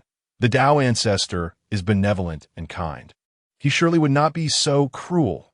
Empress Pingxin, what is your stance? Lingxiao inquired, a smile gracing his lips. The complete integration of the underworld into the primordial world, aiding in the awakening of the earthly path, is undoubtedly a fortuitous development. All parties, Empress Pingxin, Xinyuanzi, and the Dao ancestor Hongjun, stand to benefit. I shall acquiesce to your request. However, prior to that, I must ask for your assistance in purging these turbulent emotions. My primordial spirit, true essence, and corporeal form are now in a state of disrepair. The Empress Pingxin nodded gently, having reached her decision that moment. Yun Xiao and the Fairy of Colorful Clouds stepped into the Hall of Reincarnation. Due to their possession of the decree from the Celestial Teacher and the ensuing divine authority, they traversed unimpeded. In Lingxiao's view, this was the result of the Empress Pingxin's tacit approval. Although the Celestial Teacher and the Empress Pingxin may have had their disagreements, they were ultimately not mortal enemies. Indeed, upon closer examination, their connection ran deep. After all, during the calamity of the witch and demon tribes, the 3 purities and the 12 ancestor witches both claimed to be the true lineage of Pangu. The former manifested as the primordial spirit of the great god Pangu, while the latter was born of his heart's essence. However, the 3 purities and the 12 ancestor witches had engaged in many disputes over the coveted title of true lineage. We, the younger generation, pay our respects to Empress Pingxin. Yun Xiao and the Fairy of Colorful Clouds appeared somewhat dazed as they bowed to the Empress Pingxin. This was due to the harrowing sights they had witnessed upon entering the underworld. The suffering of the disciples of the and the powerful beings of the Phoenix clan was so extreme that it could only be described as grotesque. Your intentions are already known to me. The Empress Pingxin regarded Yun Xiao and the Fairy of Colorful Clouds with an air of disdain. The cause of all this turmoil is not my intent to target but rather the Celestial Teacher's own folly. After all, he wielded the Qingping sword against me. Furthermore, throughout this ordeal, I have merely acted in accordance with the rules of the underworld. The Empress Pingxin's gaze bore down upon Yun Xiao and the Fairy of Colorful Clouds. Her ire unmistakable as her magnificent divine authority enveloped them, a stifling atmosphere weighing heavily upon their hearts. Fortunately, the divine authority she emitted was not meant to cause them true harm. Otherwise, Yun Xiao and the Fairy of Colorful Clouds would have long since been reduced to ashes and cast into the abyss. We beseech the Empress Pingxin to show mercy and forgive the disciples of thee and the beings of the Phoenix clan. Their demise and loss of Dao have already served as the gravest punishment. Yun Xiao was enveloped in a faintly delicate aura as she bowed respectfully to the Empress Pingxin, setting aside her own pride, yearning solely for the peace of the deceased disciples of the Phoenix clan's quasi-saints, so that they might be granted rest and enter into reincarnation. This was a wisp of pure qi, derived from her master's own essence, a token of apology he wished to present to Empress Pingxin, and she implored her to accept it. Should the disciples of the quasi-saints of the Phoenix clan be subjected to endless torment and cast into the realm of beasts, the prestige of the would undoubtedly be obliterated. Yun Xiao's magical power stirred, and a wisp of pure qi floated in the in that instant. Xing Tian revealed an expression of deep desire. Creatures of the Wu clan, remnants of the calamity between the witch and the demon, stirred with fervor, irresistibly drawn to this wisp of pure qi. The Wu clan, devoid of primordial spirits. If this wisp of pure qi could be refined, combined with the heavenly laws of Empress Pingxin, it might cultivate a great shaman, or even an ancestral shaman, among the Wu clan. Please take this pure qi back, that I am not a petty-minded person. The leader of thee is aware of his transgressions. If I were to hold this matter against him, that would be my fault. Empress Pingxin stated calmly, in the future, the judgment of the disciples shall be based on their own sins and merits. As for which path among the 6 realms they are cast into, that shall depend on their karmic deeds in life. Empress Pingxin waved her hand dismissively. This wisp of pure qi was, for the Wu clan, a source of calamity, and she would not accept it. The leader of as a saint of the heavenly path, sending disciples to offer apologies was sufficient. However, do not rejoice too soon. The fallen disciples of the are nearly all deeply sinful individuals. You may visit the mirror of sins to see what transgressions they committed in their past lives, just as Lingxiao and the Fairy of Color Cloud displayed joy. Empress Pingxin unabashedly revealed the true nature of these disciples. The quasi-saint powers of the Phoenix clan transformed into streams of light at her decree, entering the soul-cleansing pool to purge their desires, preparing for their reincarnation shortly thereafter. Empress Pingxin, I shall first attend to the purification of desires. Lingxiao declared upon witnessing Empress Pingxin conclude her matters. He stepped upon the void, landing above the soul-cleansing pool. This scene naturally captured the attention of Lingxiao and the Fairy of Color Cloud. Clad in white robes, he exuded an aura as refreshing as a spring breeze, his presence extraordinary, a natural embodiment of the Tao. As Lingxiao and the Fairy of Color Cloud beheld this sight, a ripple stirred within their hearts. Lingxiao, what must I do for you to forgive me? I truly erred. I deeply regret it. A tide of remorse surged within Lingxiao's heart. She despised herself for neglecting Lingxiao's feelings, regretting her failure to dissuade him when he wished to leave instead remaining indifferent and coldly observant. Her heart ached as if cut by daggers. The Fairy of Color Cloud's eyes flickered with complex emotions, and in a fleeting moment, a thought crossed her mind. Lingxiao was rather handsome when he was not detestable. To resolve these desires, one must first refine the principles of the red dust sword Dao, guiding the energies of desires to forge them into one's own cultivation. Yet even if I dissolve all the energies of the red dust now, as time passes, the souls, after their cleansing, will continue to release the energies of desires. Thus, a method must be devised to provide an outlet for these energies. Lingxiao gazed down at the soul-cleansing pool, his brow slightly furrowed. Moments later, after contemplating various strategies, he reached a decision: to place the pure yang sword at the bottom of the soul-cleansing pool, inscribing formations upon it with the principles of the red dust sword Dao, refining the energies of desires to infuse this supreme, innate spiritual treasure. Perhaps one day, due to the vast quantities of desire energies, the pure yang sword would metamorphose into a primordial treasure, perfectly harmonizing with his red dust sword Dao. From now on, let the pure yang sword be known as the red dust sword embryo. Lingxiao smiled, murmuring to himself, and no longer hesitating, he directly seated himself above the soul-cleansing pool. The Tao of creation enveloping him, his aura as a pinnacle to golden, immortal, subtly manifesting, stirring waves within the pool. The energies of desires surged like a torrent, soaring skyward towards Lingxiao. Observing this, Lingxiao's consciousness stirred, and the principles of the red dust sword Dao immediately materialized within his primordial spirit, the nebulous rules and vast red dust Dao rhythms continually evolving. Red dust sword embryo. Go! Lingxiao waved his jade sleeve, sending the pure yang sword deep into the soul-cleansing pool, or rather, the red dust sword embryo. In an instant, Lingxiao operated the Tai Chi Dao scripture, comprehending the principles of the red dust sword Dao, refining the tumultuous energies of desires, while inscribing grand formations upon the red dust sword embryo, allowing this spiritual treasure to absorb the profound energies of desires. An extraordinary phenomenon unfolded, captivating all who beheld it. The mysterious order derived within the court of reincarnation was not mere purification, but rather a transformation of the energies of desires into his own power. What secrets lay hidden within Lingxiao? Empress Pingxin's lips parted slightly, unable to conceal her astonishment. Even she, nearly at the realm of the heavenly path saint, could not dissolve the energies of desires, let alone refine them into a part of her own cultivation. Yet Lingxiao had accomplished this feat. Empress Pingxin, may I inquire why Lingxiao is invoking the energies of desires? Is there danger to him? Lingxiao expressed her concern, directing her question towards Empress Pingxin as her words fell. Xing Tian scoffed, disdain etched across his face. Late blooming affection is worth less than grass, he remarked with nonchalance. Noticing Lingxiao and the Fairy of Color Cloud gaze at him, he resolutely abstained from any eye contact.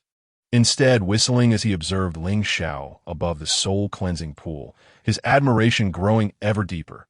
Lingxiao, being the vessel of the pure white lotus, wielded the supreme ability of purification. He was invited to assist in resolving the energies of desires. However, it now appeared he intended to refine them instead. Yinxiao, you once shared a sect with Lingxiao. You must be well aware of his capabilities. I have heard that he lost his primordial cultivation due to sorting the karmic debts of the within the exquisite sword formation. Empress Pingxin scrutinized Yinxiao with keen interest, her tone laced with mockery and inquiry. In just a few words. Yinxiao's complexion paled further, tears cascading down her charming face. Even the fairy of Color Cloud appeared troubled. They found themselves at a loss for how to counter Empress Pingxin's assertions. My sword shatters the myriad barriers of the red dust. When drawn, it falls like stars, rending the firmament. All evildoers of the red dust flee before it. As it strikes, all techniques falter. Even the divine and the Buddha are shaken. This is the red dust sword Dao. I have comprehended it. As time passed within the silent court of reincarnation, Lingxiao's voice resonated with clarity. The energies of desires surged from all directions, merging into his form, within his primordial spirit and true essence. Finally coalescing upon the sword heart in his chest, radiating the essence of all beings, embodying the red dust rules, practicing the Tai Chi Dao scripture, mastering the Dao of creation, Lingxiao's understanding of the red dust sword Dao ascended to an unprecedented level. And the energies of desires he absorbed were but a fraction. The majority infused into the red dust sword embryo. The quantity of desire energies vastly surpassed his expectations. Perhaps it would not take long before the red dust sword embryo transformed into a primordial treasure. However, this required the assistance of Empress Pingxin and the great immortal Jinyuan. In a fleeting moment, Lingxiao calculated everything. Once Jinyuan and Empress Pingxin attained sainthood, their invocation of the earthly order to refine the red dust sword embryo would undoubtedly lead to its complete metamorphosis into a primordial treasure. As for the energies of desires released from the souls in the future, he could simply assimilate them every few epochs, without needing to suppress them with the red dust sword embryo. Lingxiao, my body, primordial spirit, and true essence still harbor the energies of desires that you have yet to address. Upon witnessing the clarity in the underworld, the gloom within Empress Pingxin's heart dissipated instantly. Yet, the energies of desires had long since become intertwined with her, reaching a point of shared fate. She feared Lingxiao might not be able to resolve them. Empress Pingxin, I shall assist you. Lingxiao stood poised in the void, descending gracefully before the revered Empress Pingxin. With a deft motion of his hands, he conjured a series of mystical gestures, summoning the ethereal swordsmanship of the mortal realm, waves of shimmering sword light. Imbued with an otherworldly essence, surged forth, penetrating the very being of Empress Pingxin, enveloping her form, soul, and spirit with the pristine energy of creation. In that fleeting moment, all that constituted Empress Pingxin was laid bare beneath Lingxiao's divine perception. Her proud bosom, elongated jade legs, and the shy secrets nestled within her heart. Yet, Lingxiao was merely momentarily taken aback, refusing to allow such trivial thoughts to sway him. Thank you, dear Lingxiao. After the tumult of desires had dissipated, Empress Pingxin felt a profound lightness envelop her, her path of enlightenment unimpeded, and her spirit clear as crystal. Her gratitude towards Lingxiao was palpable. There is no need for such formalities, esteemed Empress. I have merely rendered a modest assistance. Lingxiao replied with a graceful bow, devoid of any hubris. Speaking of which, I must extend my gratitude for the exquisite Wangshu Xianin hairpin you bestowed upon me. She is quite enamored with this exceptional innate spirit treasure, and she wishes to convey her thanks to you. Lingxiao spoke with a gentle demeanor, entirely lacking any air of self-importance. The cleansing of the desires was an act beneficial to all beings, a matter of the primordial world, and having grasped the essence of the mortal sword path, he was on the cusp of acquiring a sword of innate treasure caliber, from beginning to end. Lingxiao was indeed the one reaping the rewards. The goddess of the moon is truly fortunate to have you as her companion when the time comes for your celestial wedding ceremony. I must be there to support you. It would be even more delightful if I could serve as the officiant. Empress Pingxin remarked with a playful smile, intentionally echoing Lingxiao's sentiments, as her divine perception swept over. Yunxiao trembled slightly, engulfed in a wave of self-pity, her pallid visage devoid of any luster. Her heart felt as though it had turned to ash. Hearing this, Lingxiao nodded slowly, replying, before the great calamity of the divine sealing fully descends. It is likely that the Dao ancestor Hongjun will bestow the celestial marriage decree, allowing us to forge a bond of companionship. If Empress Pingxin would be willing to preside over our wedding, it would truly be a blessing for me. As he spoke, Lingxiao pondered deeply. Should the Dao ancestor delay in issuing the celestial wedding decree, he would certainly be incensed. He hoped this old sage would exercise some wisdom. As for the officiant, who said there could only be one, at the very least, both Zhang Yuanzi and Empress Pingxin must be involved. Two sages would undoubtedly enhance the occasion. Puffed. A sweet taste filled Yun Zhao's mouth as she spewed forth a mouthful of blood. An overwhelming sense of regret, fear, and anxiety consumed her entirely. Senior sister Yun Xiao, the fairy of colorful clouds, flustered, hurriedly channeled her mystical energy to assist Yun Xiao, seeking to stabilize her chaotic blood and energy. Her eyes, filled with pity and resentment, turned towards Lingxiao. Senior brother Lingxiao, do you truly intend to turn a blind eye and let senior sister Yun Xiao perish from distress? What? Lingxiao furrowed his brow, a look of confusion adorning his face. His conversation with Empress Pingxin had not hindered Yun Xiao in any way. Why should her emotional turmoil concern him? In that moment, Lingxiao felt he was the victim of an unjust calamity. I act with unblemished integrity, living my life with clarity, and I empathize with all beings, though not unjustly tarnish my name. Lingxiao said breezily, his tone innocent yet firm. He did not cast another glance at Yun Xiao or the fairy of colorful clouds. Fairy of colorful clouds, do refrain from making baseless accusations that could tarnish Lingxiao's reputation. Severing ties with the Jie Jiao, he is now a free spirit, unbound by the past. Whatever actions he takes are unrelated to Jie Jiao or Yun Xiao. Why must you press him so? Empress Pingxin stoked the flames of the situation, reveling in the unfolding drama. Lingxiao remained unperturbed, standing aside with an air of nonchalance. The fairy of colorful clouds breathed heavily, the pale skin of her chest rising and falling. Yet she dared not speak further, focusing instead on calming Yun Xiao's turbulent energies. After a considerable time, Yun Xiao slowly regained consciousness. Senior brother Lingxiao, do you truly wish to bind yourself to Wangshu?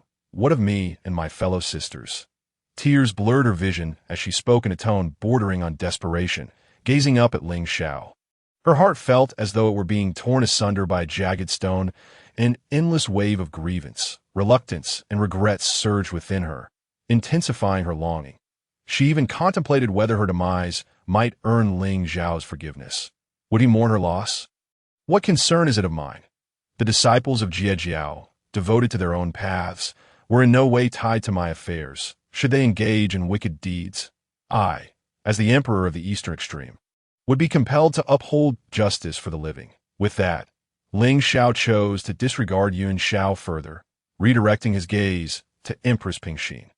Changing the subject, he continued, now that the energies of desires in the underworld have been entirely dispelled, it is time for Empress Pingxin to fulfill her initial promise and allow Zhang Yuanzi to connect the underworld with the primordial veins. As his voice settled, the anguished Yun Xiao and the furious fairy of colorful clouds were left bewildered. Wasn't the underworld the domain of Empress Pingxin? Why then grant it to Zhang Yuanzi? Excellent. Empress Pingxin nodded, raising her hand to part the veil of space. Zhang Yuanzi, may you reveal yourself. The sound of her voice resonated powerfully, echoing through the AI. In an instant, Zhang Yuanzi and Hongyun Daoren emerged from the rift, stepping forth into the realm of reincarnation, surveying their surroundings with smiles gracing their faces. Greetings, Zhang Yuanzi and Senior Hongyun. Lingxiao performed a respectful bow, a smile illuminating his features. After countless years of scheming, it is time for Zhang Yuanzi to assume dominion over the earthly realm and attain saintly enlightenment. Lingxiao declared, his tone both jubilant and solemn. Such formalities are unnecessary. My young friend, it appears you have persuaded Empress Pingxin, and my fortune has surely arrived. Zhen Yunzi appeared calm, yet internally he was a tempest of excitement. The primordial energies within him surged with anticipation, the long-awaited wheel of celestial merits stirring to life. Attain saintly enlightenment is but a thought away. You are indeed fortunate, Zhen Yunzi, with the 3 pure ones and the 2 saints of the West having achieved their own sanctity. You now have the opportunity to explore the path of the saints through Lingxiao's auspices. Would you not consider it a fortuitous twist of fate? Empress Pingxin teased as she regarded Zhen Yunzi with envy. The tides of destiny had been set. No force could thwart the connection between the primordial veins and the underworld, nor could anyone obstruct the path to enlightenment for her and Zhen Yunzi. This was the grand design of the cosmos, impervious to the whims of fate. I shall harness the earthly tome to forge the connection between the primordial veins and the underworld. Together, we shall invoke the will of the earthly Dao. Hoping for its smooth awakening, Zhen Yunzi grinned widely, unveiling the earthly tome. Before them, a vast expanse of earthy energy swirled around the tome, intertwining with the intricate rules of the earth, while the mystical hues of yellow and black flickered with divine light. This spectacle left Empress Pingxin in awe. To transform oneself into the underworld and create the cycle of reincarnation was the path to dominion over the earthly realm. And now Zhen Yunzi had similarly gained recognition from the earthly Dao, standing nearly on par with her. The awakening of the earthly Dao, the attainment of saintly enlightenment, the fairy of colorful clouds murmured, quickly rendered speechless by the astounding revelation. Lingxiao was still entrapped in her sorrow, her thoughts solely revolving around Lingxiao. The mere notion of his bond with Wang Shu and the decree from the Dao ancestor caused her heart to ache unbearably, rendering her breathless. Surprised, are we? The Jie Jiao is said to seize the threads of fate. Yet have you not realized that perhaps Lingxiao is indeed that very thread? In the days of Jie Jiao, he defied the heavens and altered destiny. Now, having severed ties with Jie Jiao, all fortunes belong solely to him, and those who forge benevolent connections with him are bestowed with the protection of the great Dao. Taisu jested, observing the fairy of colorful clouds with a mocking smile. Nearby, Xing Tian scoffed, stating, awakening from a dying dream, the fool is none other than yourself. All beings of Jie Jiao, including Tongtian, have misjudged the situation. In this absence of Lingxiao as protection, you shall surely face dire consequences. The thunderous resonance of their words struck like lightning, reverberating within the hearts of Lingxiao and the fairy of colorful clouds, leaving them in a state of shock and bewilderment. As the 2 individuals' legs weakened, they collapsed onto the ground. Could it be that Lingxiao has truly vanished? Lingxiao and Kaiyun Xinzi exchanged glances, their eyes filled with intricate emotions. Yet both felt an undeniable sense that Jie Jiao had missed an extraordinary opportunity. Tai Xian and Xing Tian, you mustn't speak recklessly. I am merely an unremarkable being, regarded by others as a rebellious disciple of Jie Jiao, a fool who knows not his place. Of course, should anyone dare to utter such words in my presence, they shall not escape my wrath. As the Eastern Emperor Qinghua, I possess a modicum of martial prowess. Lingxiao turned to Tai Xian and Xing Tian, speaking in a measured tone, acting in defiance of the heavens for the sake of Jie Jiao.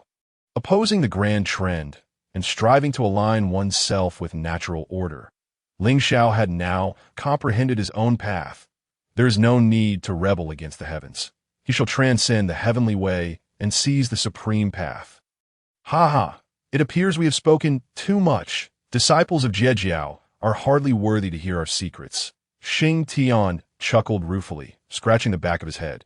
His disdainful gaze fell upon Lingxiao and Kaiyun Xinzi.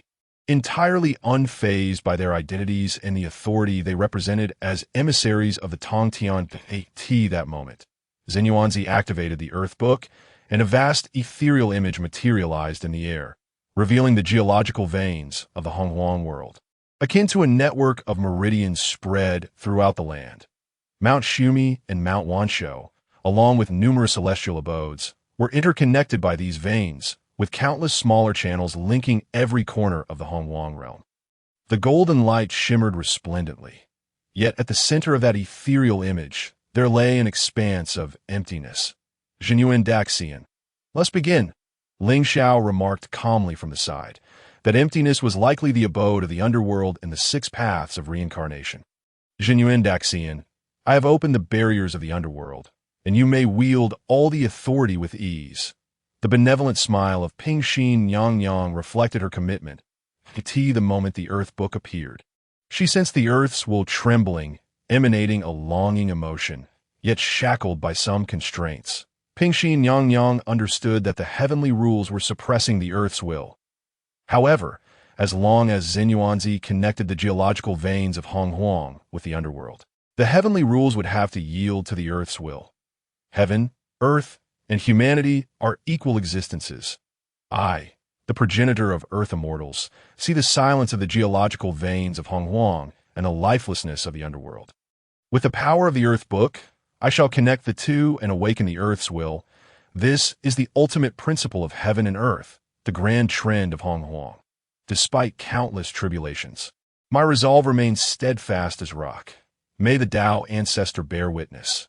May heaven and earth bear witness. Xinyuanzi hovered in the void, his expression solemn and imposing. As his words fell, the heavens trembled, all beings startled. An extraordinary phenomena erupted. Honghuang is on the verge of transformation. Pingxin Yang gazed upward at the sky, her face reflecting astonishment that lingered, her eyes shimmering with yearning. Lingxiao's lips curled upward slightly. May the Dao ancestor bear witness.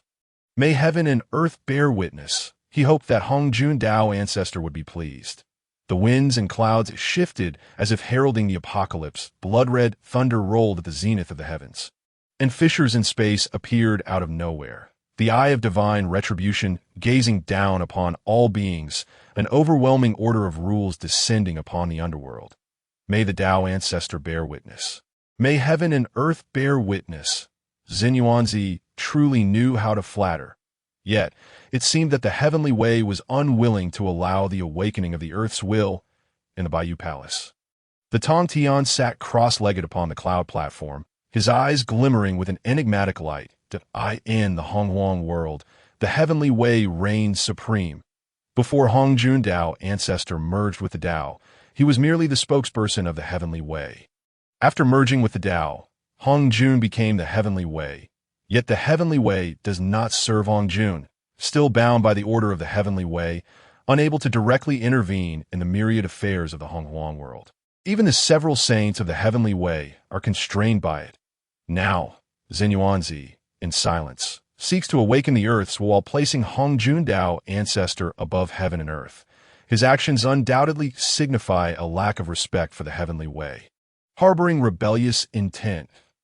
And no matter how elevated Hongjun Dao ancestor's status, can he rival the heavenly way? Master, I have received news from my junior sister Kaiyan. The traitor Lingxiao has cleansed the underworld of the 7 emotions and 6 desires. And only then did Pingxin Yang agree to Xinyuanzi's connection of the geological veins of Honghuang with the underworld, attempting to awaken the earth's will. All of this is the machination of this rebellious disciple. Disrespectful to the saints, at this moment, Daobao Daoren suddenly stood in the center of the great hall, bowing towards the Tongtian. His face was ashen, teeth clenched tightly, in Daobao Daoren's heart. Lingxiao was a treacherous and cunning individual, deliberately opposing Jie Jiao. How could he possibly accomplish such formidable feats? Yet now, Lingxiao not only dispelled the 7 emotions and 6 desires, but also assisted Xinyuanzi in beginning to awaken the earth's will. All of this felt surreal. Why, as the esteemed first seed of Jie Jiao and a mid-staged Luo golden immortal, could he remain so obscure, unable to perform such astonishing deeds? Impossible, absolutely impossible. Lingxiao is merely at the Tai golden immortal stage. How could he dissolve the troublesome 7 emotions and 6 desires? The Guling Holy Mother furrowed her brow, speaking with resolute clarity. Lingxiao severed the causal ties with Jie Jiao, rendering the disciples of Jie Jiao and the Tongtian the subject of ridicule. Now, Lingxiao has become the instigator of Xinyuanzi's awakening of the earth's will. Regardless of whether the latter succeeds, Lingxiao will undoubtedly gain renown throughout the Hongwang world. At that time, Jie Jiao will become a laughingstock once more. In other words, the more formidable and renowned Lingxiao becomes, the more Jie Jiao will endure the scorn and ridicule of the masses, leading to the complete erosion of its prestige. The essence of the 7 emotions and 6 desires lies in the path of the mundane world. Lingxiao comprehended the sword Dao of the mundane, transforming the 7 emotions and 6 desires entirely for his own use. Junior sister Kaiyun mentioned that the might of the sword Dao of the mundane might rival even that of our master's Shanqing sword Dao. The heavenly way is unjust. Why does it favor Jie Jiao so, allowing the rebellious disciple Lingxiao to wield this supreme sword path? Dao Bao Daoren suppressed the wrath and resentment within him, revealing everything he knew. He pounded his chest in frustration, his face flushed. For a moment, he nearly spat blood, a testament to his jealousy. The sword Dao of the mundane. On the cloud platform, the Tongtian murmured to himself. He deduced the heavenly secrets, aware of the origins of this matter. And indeed, the sword Dao of the mundane was not inferior to his Shanqing sword Dao. In fact, it might even surpass it. Contemplating this, the Tongtian felt a sharp pain in his abdomen, veins bulging on his forehead. He was filled with regret for having expelled Lingxiao from Jie Jiao, alongside endless murderous intent and fury towards Lingxiao. After all, this individual had turned Jie Jiao into the greatest joke. Awakening the Earth's will is incredibly arduous. Even if Xinyuanzi could connect the geological veins of Hongwang and the underworld, the heavenly way would never permit the Earth's will to awaken completely. The Hongwang world has always revered the heavenly way. The Wudong Holy Mother squinted her eyes, gazing at the extraordinary phenomena unfolding in the heavens. The words of divine retribution brewed endless blood-colored thunder, each capable of annihilating a quasi-saint. Now, with hundreds or thousands of such bolts, they descended upon the underworld. Yet in the next moment, her expression twisted into disbelief. Boom! The sound of explosions rang out incessantly. The blood-colored thunder did not strike the underworld, but collided with a palace towering over 1,000,000 zhang, sending ripples sweeping across the entire Honghuang realm. Soaring into the clouds, it was magnificent and awe-inspiring. It exuded an ancient and mysterious aura, countless runes of laws swirling to withstand the blood-colored thunder descending from the eye of divine retribution. It was the Pangu Temple. Pingxi Yang did not merely observe coldly. She was aiding Xinyuanzi in resisting and assisting him in connecting the geological veins of Honghuang with the underworld, which was truly beyond comprehension. Could it be that behind this matter, Pingxi Yang harbored her own schemes and ambitions? Kong Xuan gasped in astonishment, addressing the crowd. Originally, the disciples of the were led to believe that the blood-red thunderbolts descending from the eye of heavenly punishment would pierce through the nether realm, casting Zhenyinzi into an abyss from which there would be no return. Yet now, the serene Lady Pingxin has intervened. Although she has not attained sainthood, her dominion over the nether realm, bolstered by the principles of the earthly order and the 6 paths of reincarnation, enables her to stand shoulder to shoulder with the saints of the heavenly way. The cosmos quakes. The very fabric of yin and yang is inverted. The primordial veins of the earth manifest in their entirety, with the essence of the mysterious yellow and the rules of the earthly realm surging forth like a torrential river, enveloping the somewhat peculiar realm and the 6 paths of reincarnation in an instant, shrouding them from the sun's light. The earth trembles, shattering and reconstructing, while the seas boil into a tempest. Zhenwenzi's ethereal form stands amidst the primordial cosmos, the essence of mysterious yellow and boundless merit coalescing around him, his gaze halting the flow of time and space, as if all were destined to revert to the primordial chaos. His majesty is vast, commanding the reverence of myriad beings. The awakening of the earthly path signifies the grand tide of the primordial realm. Heavenly Dao, do you seek to obstruct me, poor Taoist? Zhan Yinzi's voice resonates with overwhelming authority as he wields the earthly book, seamlessly connecting the primordial veins to the nether realm, instantly imbuing each vein with the essence of the nether. The will of the earthly path relentlessly assails the shackles and constraints imposed by the heavenly way. The Bureau of Reincarnation. Lingxiao observes this scene with an air of nonchalance. Though the eye of heavenly punishment is fearsome, he knows that the heavenly way cannot truly hinder it. With supreme will, I summon the awakening of the earthly path. No longer shall we remain suppressed by the heavenly way. Break free from these shackles and join me in shaking the cosmos. Reshaping the order of the primordial realm, Zhen Yuanzi channels his power, and the earthly book bursts forth in a blaze of light. Upon witnessing this, Lady Pingxin can no longer remain seated. Zhen Yuan. The authority of the nether realm is yours to command. With that, the 6 paths of reincarnation whirl into motion, unleashing the essence of the nether. The earthly rules surrounding Zhen Yuanzi grow ever denser. Akin to Peng the Great standing amidst an endless storm of energy, striving to shatter every constraint of the earthly, will that the heavenly way truly devoid of emotion? Or does it harbor feelings? The awakening of the earthly path, from the perspective of the heavenly way, may prove detrimental to the primordial realm, or perhaps to the heavenly way itself. Thus, the heavenly way descends in wrath, seeking to impede Zhen Yuanzi. Lingxiao remains steadfast, pondering within. Alternatively, he harbors a suspicion. Hongjun Daozu, embodying the way, has imbued the once indifferent heavenly way with emotion, resulting in the current unfolding of events. After all, according to Lingxiao's initial calculations, the eye of heavenly punishment should not have manifested. At this very moment, in the azure expanse above, the eye of heavenly punishment suddenly vanishes. Then, the essence of the heavenly way evolves, and the rules solidify. The entire primordial world trembles, and an immense pressure descends upon Zhen Yuanzi. While in the depths of the void, a colossal hand slowly takes shape, reaching towards the river of life. The heavenly way, unable to contain itself, seeks to obliterate Zhen Yuanzi from the river of life. This is truly finally. A look of astonishment crosses Lingxiao's face. He did not anticipate such decisiveness from the heavenly way. With Lady Pingxin presiding over the nether realm, she can wield the Pengu Divine Hall to counter the might of the heavenly way. Yet the heavenly way does not stubbornly unleash a storm of retribution. Instead, it seeks to resolve the matter fundamentally. Surely, Zhen Yuanzi will not come harm, right? Hongyun Daoist expresses concern, though he refrains from saying more. The awakening of the earthly path is Zhen Yuanzi's destiny, the very method through which he may attain the fruit of sainthood. How tragic, how lamentable. The schemes of the wayward disciple Lingxiao are set to fail. The heavenly way's attempt to erase Zhen Yuanzi is not something a solitary Tai golden immortal can thwart. Even my intervention would be futile.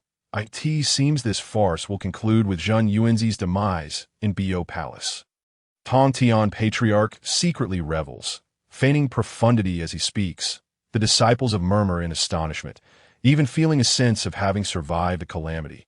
However, their elation swiftly fades. Heavenly way, why do you rebel? The heavenly way.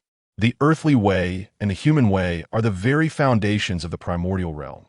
The awakening of the earthly path benefits all beings.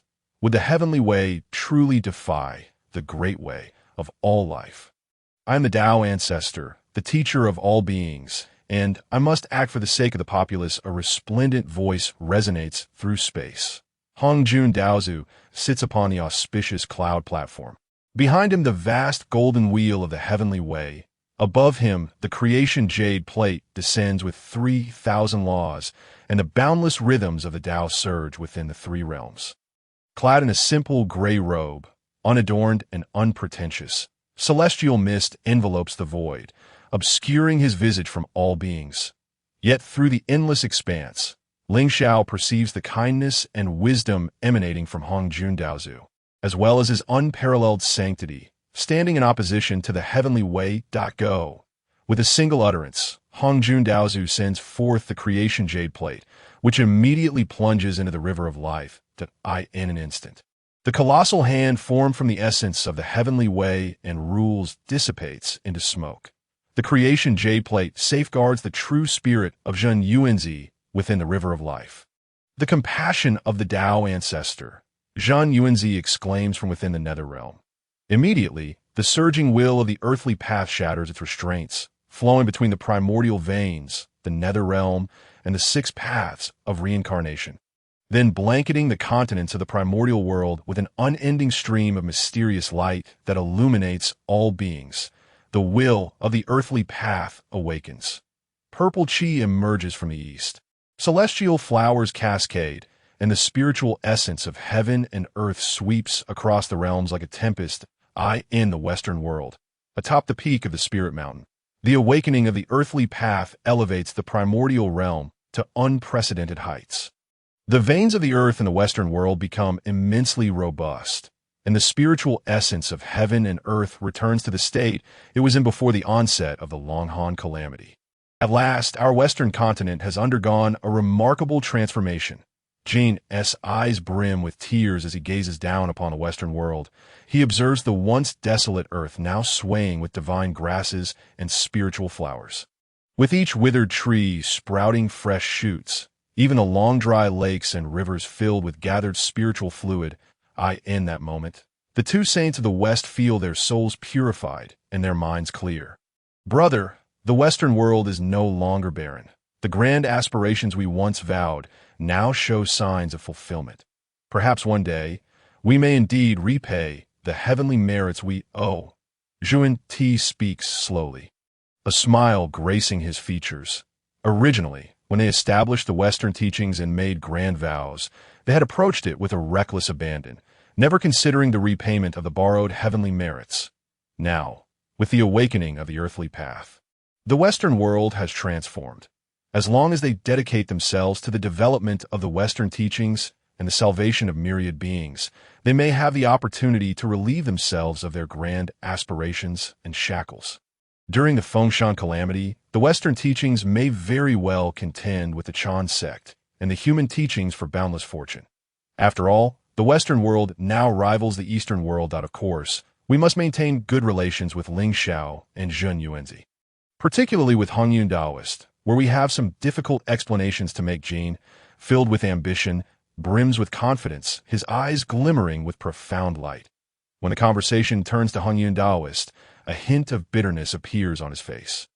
Hearing this, Yuan Ti squints slightly and remarks, "We, as brothers, owe a debt of karma to Hongyun Daoist.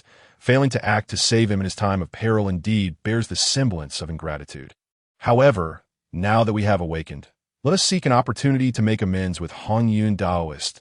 Just as Jane and Yuan Ti engage in discussion, countless beings and the heavenly saints stand in utter astonishment. Was not Hongjun Daozu one with the Tao? Why then does he oppose the heavenly way, granting Zhen Yuanzi the chance for the earthly path to awaken, concealed and formidable, in defiance of the heavenly way? I thought Hongjun Daozu to be a conservative, yet now I comprehend the essence of conservatism. He believes that we, the radicals, have been overly cautious to follow the heavenly way and respond to the Tao. The principles that Yuanshi, Tianzuan, and the Chan sect have adhered to for countless ages have indeed been shattered by Hongjun Daozu. What you say is true, but does this not also imply, in a certain sense, that the Chan sect has been pilfered by our ancestral master? A wave of disbelief sweeps through the assembly. The Taching Laozi, Yuanshi, Tianzuan, and other heavenly saints remain reluctant to accept the reality before them. Tongtian Patriarch feels as though a thorn is lodged in his throat, as if he has swallowed something distasteful, gazing upon the towering figure of Hongjun Daozu at the pinnacle of the heavens. Tongtian Patriarch finally succumbs to rage, spewing forth a mouthful of blood. Then he crashes down from the cloud platform, causing chaos to erupt within Bo Palace, in the realm of the underworld, where the will of the netherworld awakens and merges with the cycle of reincarnation. The vast and profound laws descend upon Xinyuan Zai and Pingxin Yangyang. Immediately, boundless merits cascade forth, enveloping Xinyuan Zai, Pingxin Yangyang, and Lingxiao, while even the ghostly emissaries of the netherworld receive a portion of these merits. Though not the merits of the Heavenly Dao, their effects are remarkably similar. Essentially, merit represents the very essence of the world, a tangible manifestation of the laws. Lingxiao condenses these merits into a golden wheel of merit, approximately 10 feet in diameter, and subsequently stores it within his primordial spirit, a serene smile gracing his features, the corners of his mouth perpetually turned upward. Xinyuan Zai, do you wish to take this humble Taoist as your master? At an unknown moment, Hong Jun Daozu materializes within the reincarnation office, seated upon a cloud platform, the ethereal mist surrounding him dissipating slightly, yet his form remains shrouded in mystery. With heavy eyelids, he gazes upon Xinyuan Zai, his tone benevolent and devoid of malice. Lingxiao perceives that apart from the Heavenly Dao's rules and order, the presence of the earthly Dao's rules exists within Hong Jun Daozu, albeit less intense at this moment. Disciple pays homage to master. Recognizing the moment's significance, Xinyuan Zai does not wish to miss this opportunity and bows slightly. Performing a respectful gesture, as these words echo, the heavens tremble, and all beings witness the ethereal spectacle. The foremost primal deities exhibit expressions of envy, astonished that, after eons, Hong Jun Daozu would accept a disciple. There is no need for excessive courtesy. During the third sermon, this humble Taoist distributed the spiritual treasures among the 3,000 primal deities. Thus, the treasures presented are rather modest. Please do not take offense. This is the supreme primal spiritual treasure, the Qingmu Jingxin Pagoda, and I bestow it upon you as a gift. Hong Jun Daozu strokes his beard, addressing Xinyuan Zai with a gentle voice, tinged with a hint of apology to a 9-tiered pagoda, radiating a verdant luminescence, brimming with boundless creation and the essence of wood, descends directly before Xinyuan Zai. How could a gift from Master be modest? Were it not for your protection, I would not have comprehended the profundities of the primordial purple energy. Now, as I stand on the precipice of the Saint Realm, I humbly seek your guidance in navigating the labyrinth of enlightenment. Should I choose the path of the Heavenly Dao or the Earthly Dao? With a graceful wave of his jade sleeves, Xinyuan Zai incorporates the Qingmu Jingxin Pagoda into his primordial spirit and directs his inquiry towards Hong Jun Daozu. At present, within his primordial spirit, the primordial purple energy is on the verge of complete refinement. Yet the entanglement of the Heavenly Dao's rules and the Earthly Dao's order upon his primordial spirit renders Xinyuan Zai indecisive. The notion of simultaneously becoming a saint of the Heavenly Dao and a saint of the Earthly Dao proves unrealistic. The Heavenly Dao, Earthly Dao, and Human Dao serve as the foundation of the primordial world, with myriad laws intertwining. However, this does not imply that they can harmoniously coexist without conflict. Foolish child, you ought to aspire to be a saint of the Heavenly Dao. The awakening of the Earthly Dao signifies a frail origin, and Pingxin must transcend. Should you become a saint of the Earthly Dao, it would sever her chance at such an elevation. Hong Jun Daozu nods gently, then speaks with a soothing tone. Upon the awakening of the Earthly Dao, the Heavenly Dao fell in his silence. The trend of the primordial world is set, and the Heavenly Dao cannot affect change. The Heavenly Dao can only witness the awakening of the Earthly Dao. Nonetheless, Hong Jun Daozu is a person of understanding. He recognizes that allowing the Earthly Dao to awaken indeed places the Heavenly Dao in a dire predicament. Thus, permitting Xinyuan Zai to become a saint of the Heavenly Dao serves as a form of compensation for the Heavenly Dao. Furthermore, Hong Jun Daozu has ulterior motives. Should Xinyuan Zai ascend as a saint of the Heavenly Dao while simultaneously wielding the authority and rules of the Earthly Dao, how could the Earthly Dao accept its fate? It would undoubtedly direct its grievances towards the Heavenly Dao. When that time comes, Hong Jun Daozu need only add fuel to the fire, watching the ensuing conflict unfold, gradually seizing control over both the Heavenly Dao and the Earthly Dao, ultimately becoming the true Dao ancestor. Disciple shall heed Master's teachings. Xinyuan Zai suddenly comprehends, bowing deeply once more to Hong Jun Daozu. As the extraordinary phenomena dissipate, Hong Jun Daozu vanishes from sight. Nevertheless, Lingxiao perceives that at the moment of his departure, Hong Jun Daozu offered him a gentle nod, revealing an exceedingly serene smile, as if to convey, "Well done, young one, that I hope I have not brought you shame," seeking the esteemed evaluations of fellow Taoists, along with small gifts and continued support. In the netherworld, at the reincarnation office, Xinyuan Zai meditates in the void, the boundless rules of the Heavenly Dao and the order of the Earthly Dao intertwining and evolving within his primordial spirit. as the primordial purple energy gradually merges with his essence under the refining influence of boundless merit. Young friend Lingxiao, you have made a brilliant move. Hong Jun Daozu, Xinyuan Zai, and the Taoist Pingxin all benefit from the awakening of the earthly Dao. It is the heavenly Dao that emerges as the most pitiable of all, a truly lamentable situation. In other words, you have outmaneuvered the heavenly Dao. Red Cloud Taoist cannot suppress the smile tugging at the corners of his mouth, genuinely rejoicing for Xinyuan Zai. After eons, Xinyuan Zai is finally on the cusp of enlightenment. Yet the ripples within his heart remain turbulent, filled with admiration for Lingxiao, who dares to scheme against the heavenly Dao. In response, Lingxiao declares earnestly, the younger generation follows the heavenly Dao and upholds righteousness, conforming to the prevailing trends. How could I dare to plot against the heavenly Dao?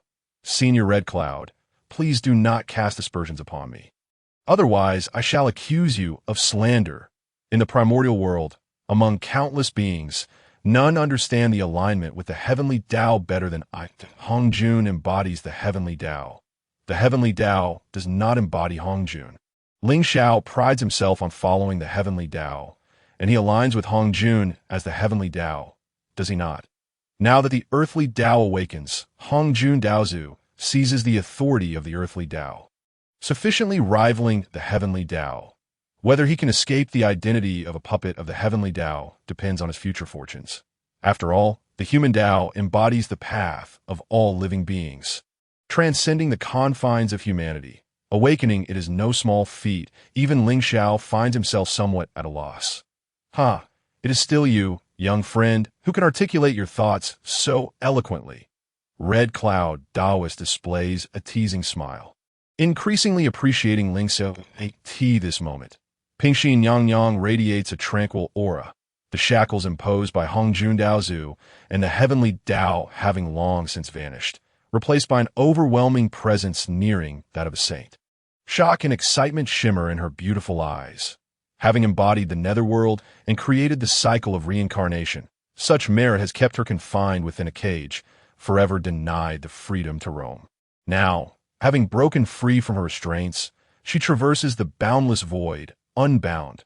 Red Cloud Taoist, young friend Lingxiao, I shall immerse myself in the understanding of the earthly Dao. Should I seem neglectful, I beg your forgiveness. Pingxin Yang offers a gentle nod to both before transforming into a stream of light and soaring into the cycle of reincarnation. She intends to compete with Xinyuan Zai and see who can achieve the fruit of sainthood first.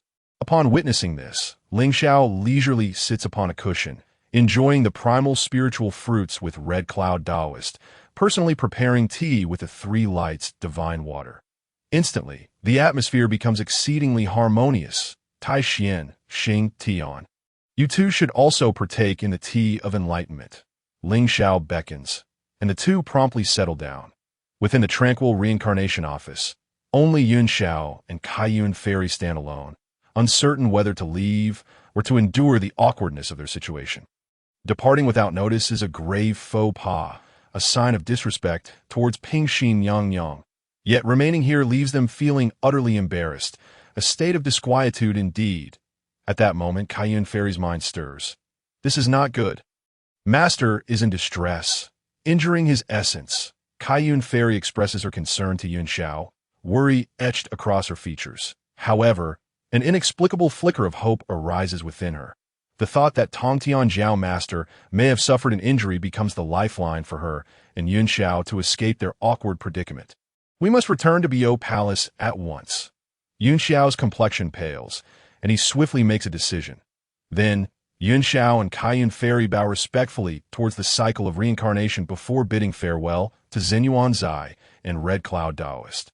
Junior brother Lingxiao, I shall visit you at Penglai Fairy Island. Yunxiao casts a reluctant glance at Lingxiao before stepping onto the clouds with Kaiyun Fairy, gradually departing. Yet, even as she leaves the netherworld, she does not receive a single glance from Lingxiao that a sense of loss envelopes her heart, the feelings of obsession and sorrow intensifying as time flows and the winds of change sweep through. Yunxiao and Kaiyun Fairy return to Bio Palace. Upon entering, they find Tongtian Jiao Master pale and weak, seated upon the cloud platform. The disciples of the, such as Duobao Daoist, pace anxiously within the grand hall, their expressions filled with curiosity and confusion upon seeing Yun Xiao and Kaiyun Fairy. Tell me, what transpired in the netherworld? Why does this esteemed one perceive the emergence of a new rhythm of Dao deep within the essence of the heavenly path? Seemingly intertwined with the Dao ancestor, tainted by boundless causality, the master of Tongtian opened his eyes, feigning calmness as he spoke. Perhaps he had long harbored suspicions in his heart, yet he was unwilling to accept the reality. The disciples of the Jie Sect also turned their gazes towards Yun Xiao and the Celestial Lady of Colorful Clouds. Witnessing this scene, the Celestial Lady of Colorful Clouds dared not conceal anything and revealed all that she had seen. Uft! The master of Tongtian tasted blood once more, spewing forth a mouthful. However, this time he did not lose consciousness. Instead, he gazed complexly into the chaotic void, the nine heavens except Xinyuanzi as a disciple, allowing him to attain sainthood with tranquility. Dao ancestor, what exactly are you plotting? As the master of Tongtian murmured to himself, an overwhelming sacred might swept from the underworld, engulfing the entire primordial world, and various miraculous phenomena descended upon the heavens and the earth.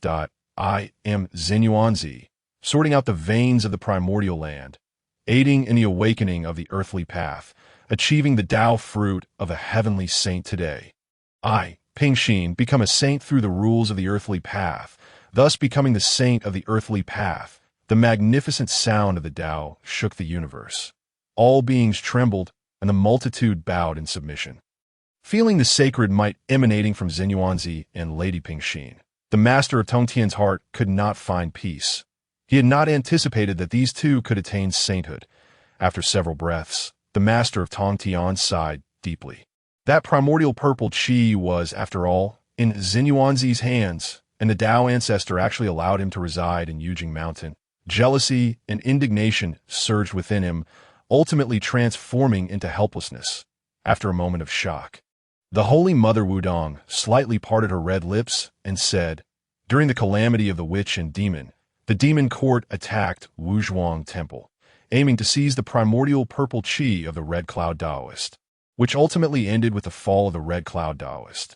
Yet after the calamity concluded, the Red Cloud Daoist was reborn. At that time, the great powers finally understood that the Red Cloud Daoist was merely feigning death. I remember that Lingxiao had a close relationship with Xinyuanzi and the Red Cloud Daoist during the calamity. Could it be that Xinyuanzi's possession of the primordial purple chi was known to Lingxiao from the very beginning? The Holy Mother Wudong, astute in her thoughts, articulated her conclusions. Upon hearing this, the master of Tongtian immediately calculated with his fingers. His complexion grew increasingly grim, soon turning ashen. After Xinyuanzi attained sainthood, all these secrets were revealed, and Lingxiao was undoubtedly the greatest contributor to Xinyuanzi's achievement of the heavenly saint's Dao fruit. To this, Xinyuanzi was unwilling to hide any longer. Rebellion, rebellion. The ungrateful disciple Lingxiao harbored rebellious thoughts long ago, and such an important matter was not disclosed to the master and us senior brothers. He is indeed a wolf in sheep's clothing, deserving of 1,000 deaths. The Holy Mother Dingguang pounded her chest, her voice resonating like thunder. The primordial purple chi is indeed the foundation for attaining sainthood. Lingxiao, Xinyuanzi has deceived all the heavenly saints and countless beings. No one could have anticipated that the primordial purple chi would fall into Xinyuanzi's hands, sorting out the veins of the primordial land and aiding in the awakening of the earthly path. He acquired boundless merit and attained sainthood today. Contemplating this, Dingguang's insides turned green with regret, but more so with resentment. The primordial purple chi was clearly fated for the Jie Sect. Suddenly, Dingguang had an epiphany and raised his voice. I recall that after Lingxiao visited Wuzhuang Temple once, Xinyuanzi began sorting through the veins of the primordial land. Perhaps Lingxiao had been plotting everything for today. Before long, the disciples of the Jie Sect began to chatter. And with the master of Tongtian communicating with the heavenly path, they thoroughly unraveled the entire situation, realizing that it was all the work of Lingxiao. Lingxiao deceived the master, a crime unforgivable. This person is inherently rebellious, with deep schemes, and has never regarded our Jie sect with respect. What he claims to do for the Jie sect, exhausting himself to the point of destruction, is merely an act to gain a reputation at our expense. The Holy Mother of Golden Spirit radiated with a shimmering golden sword aura, wishing to cut Lingxiao into 1,000 pieces at this moment. Including the master of Tongtian, all the disciples of the Jie sect felt deceived by Lingxiao. Even Yunxiao, anxiously biting her red lips, beginning to harbor suspicions about Lingxiao. Little did they know, if Lingxiao were present, he would surely find it laughable. Initially befriending Xinyuanzi was meant to expand the Jie sect's connections and forge good ties, not the so-called truth spoken by the Holy Mother of Golden Spirit. The Jie sect's members are all overthinking it. The rebellious disciple Lingxiao has deceived us all. He will not have a good end. The master of Tongtian trembled, his tone laced with cold, murderous intent. The Jie sect and Lingxiao are destined to a bitter end. The aura of the underworld surged, and the flower of the heavenly path fell chaotically. Within the underworld, auspicious signs filled the air. Xinyuanzi and Lady Pingxin dissipated their sacred might, approaching Lingxiao with serene smiles, their lips involuntarily curling upwards. Dao Father, I have succeeded. Xinyuanzi patted the shoulder of the Red Cloud Daoist. His smile somewhat wild and unrestrained, eliciting laughter from the crowd, filled with respect and banter. Congratulations to Xinyuanzi, Lady Pingxin, for attaining sainthood. Lingxiao stroked his chin, speaking casually. After all is said and done, I shall conceal my achievements and name. Who could have imagined that Xinyuanzi and Lady Pingxin's attainment of sainthood would be intricately connected to himself? Xinyuanzi seemed to perceive Lingxiao's thoughts and teased. The matter of the primordial purple qi is no longer a secret in the primordial world. Perhaps in Bio Palace, the master of Tongtian is cursing us as we speak. Little friend Lingxiao, it seems your identity as a rebellious disciple of the Jie sect cannot be washed away. As his words fell, Lingxiao rolled his eyes, fully aware that Xinyuanzi was acting behind the scenes. Otherwise, how could such secrets have leaked? Nonetheless, Lingxiao felt no anger. Witnessing the Jie sect in turmoil, causing chaos on Golden-Ao Island, brought him immense satisfaction, and his Dao heart became remarkably clear. When young friend Lingxiao severed ties with the Jie sect, he swore an oath of the heavenly path not to serve the disciples of the Jie sect or those of the Xianmen. Yet now, your status in the presence of Dao ancestor Hongjun is certainly not beneath any heavenly saint. From now on, in discussions about the grand situation of the primordial world, you and the master of Tongtian are likely to sit at the same table. I can already imagine the expression on the master of Tongtian's face at that moment. Breaking free from shackles, restoring freedom. Lady Pingxin's demeanor became somewhat lively as she smiled at Lingxiao, appearing quite the gossip monger, evoking both amusement and exasperation. Little friend Lingxiao, what are your current plans? The Red Cloud Daoist looked towards Lingxiao, his eyes shifting, seemingly plotting something. Observing this, Lingxiao replied indifferently, for the time being, I cannot break through in cultivation. So the most important thing is to enhance my footing. Perhaps I will require the assistance of Senior Red Cloud regarding the Flame Red Lotus. Of course, Senior Red Cloud and Master Xinyuanzi need not act immediately. We should give the two saints of the West a chance for redemption.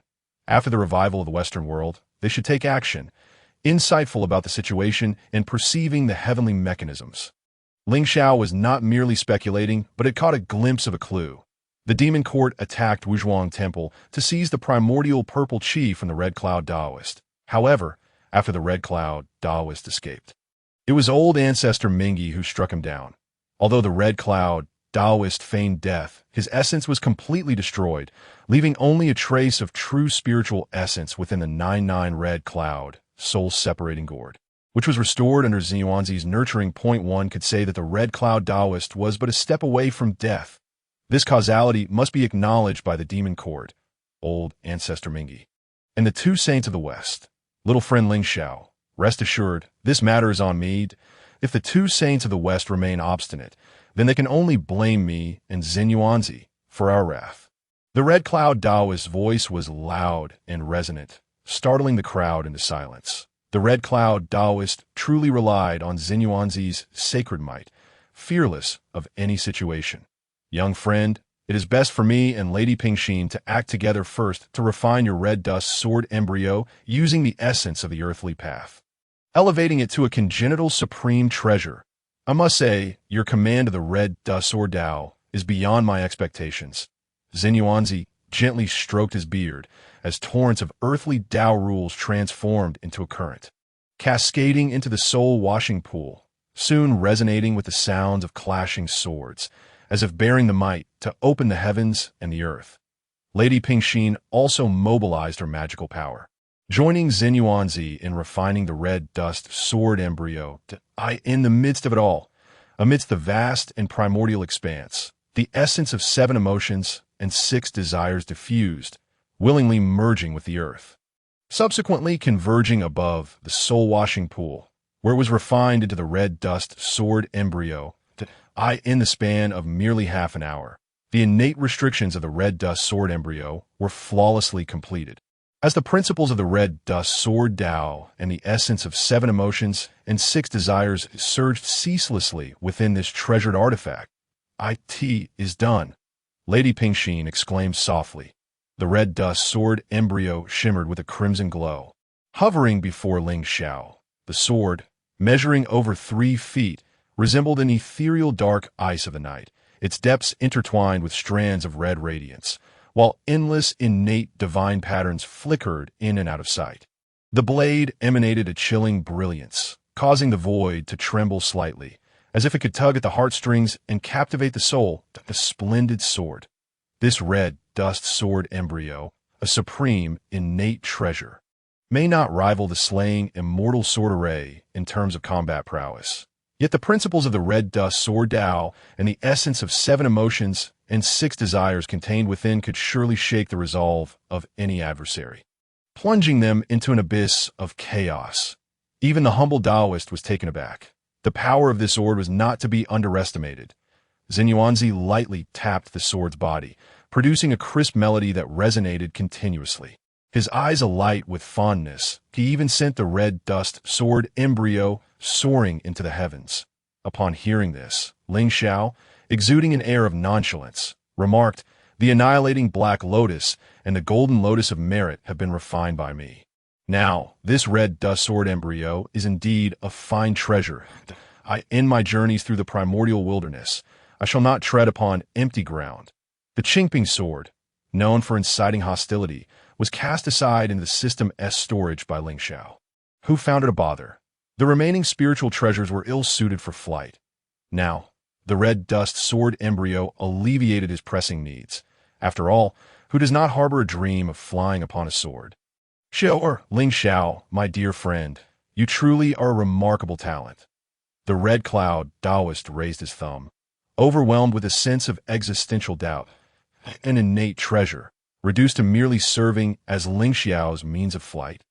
After enduring a barrage of criticisms from several individuals, Lingxiao stored the red dust sword embryo within his primordial spirit, beginning its refinement and contemplating the Taoist rhythms it contained.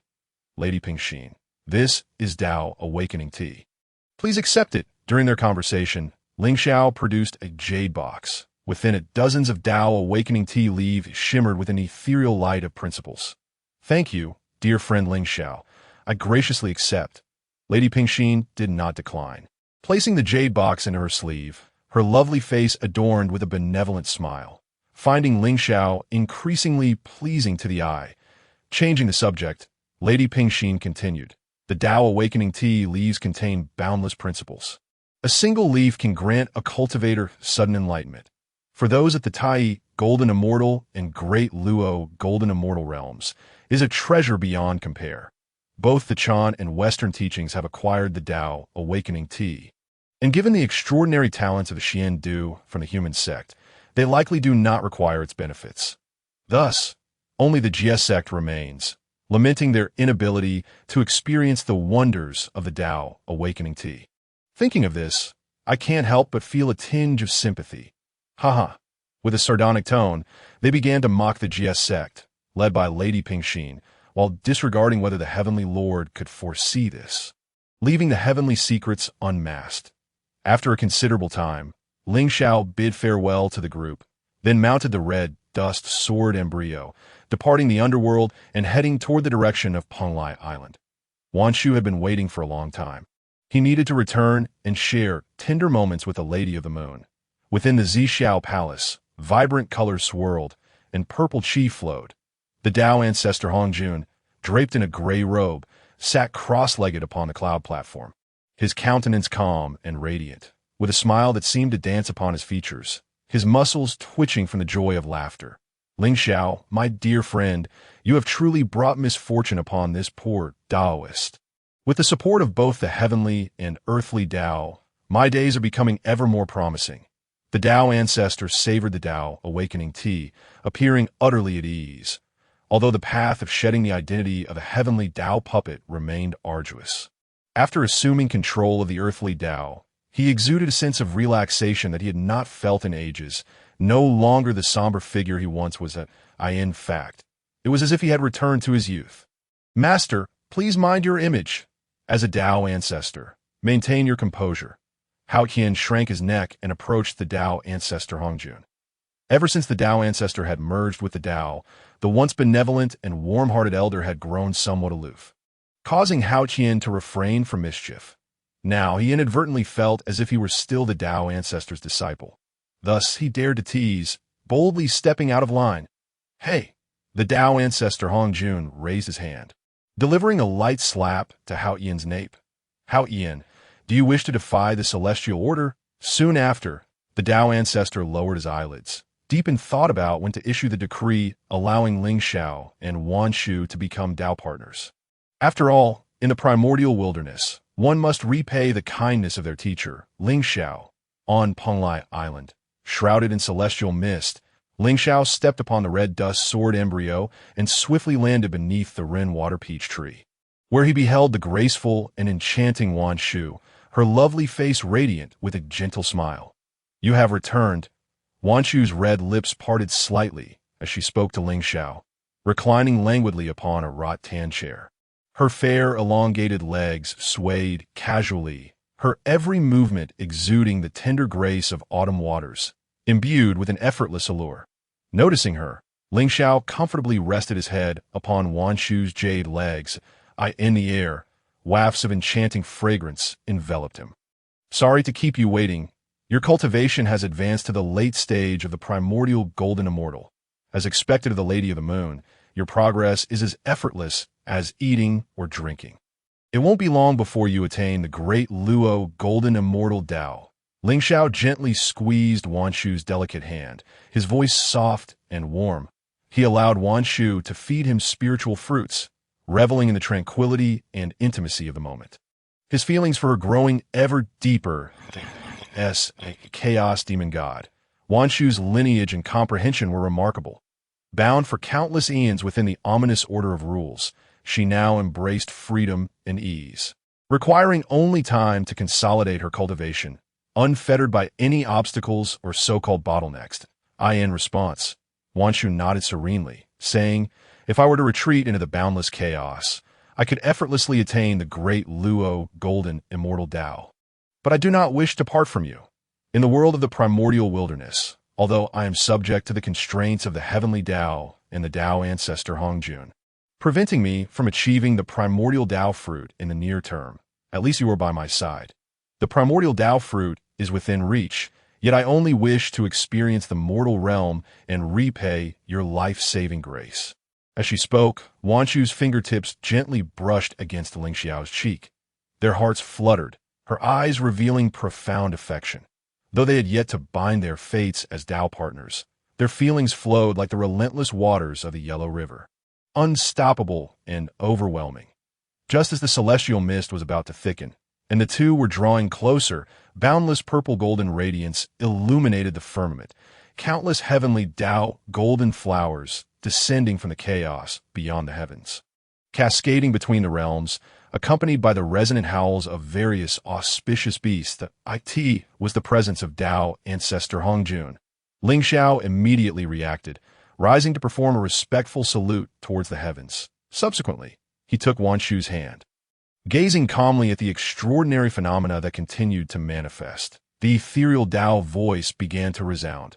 I am Hong Jun, now descending to the mortal realm, sensing the spiritual resonance of the Heavenly Dao, and observing the fateful union of Lingxiao and Wan Shu as Dao partners. You two, akin to the harmonious interplay of stars, share a spiritual connection. This is the marvel of creation and the pull of the great Dao. Thus I bestow upon Lingxiao and Wan Shu the bond of Dao partners, to be celebrated with a grand celestial wedding a millennium hence.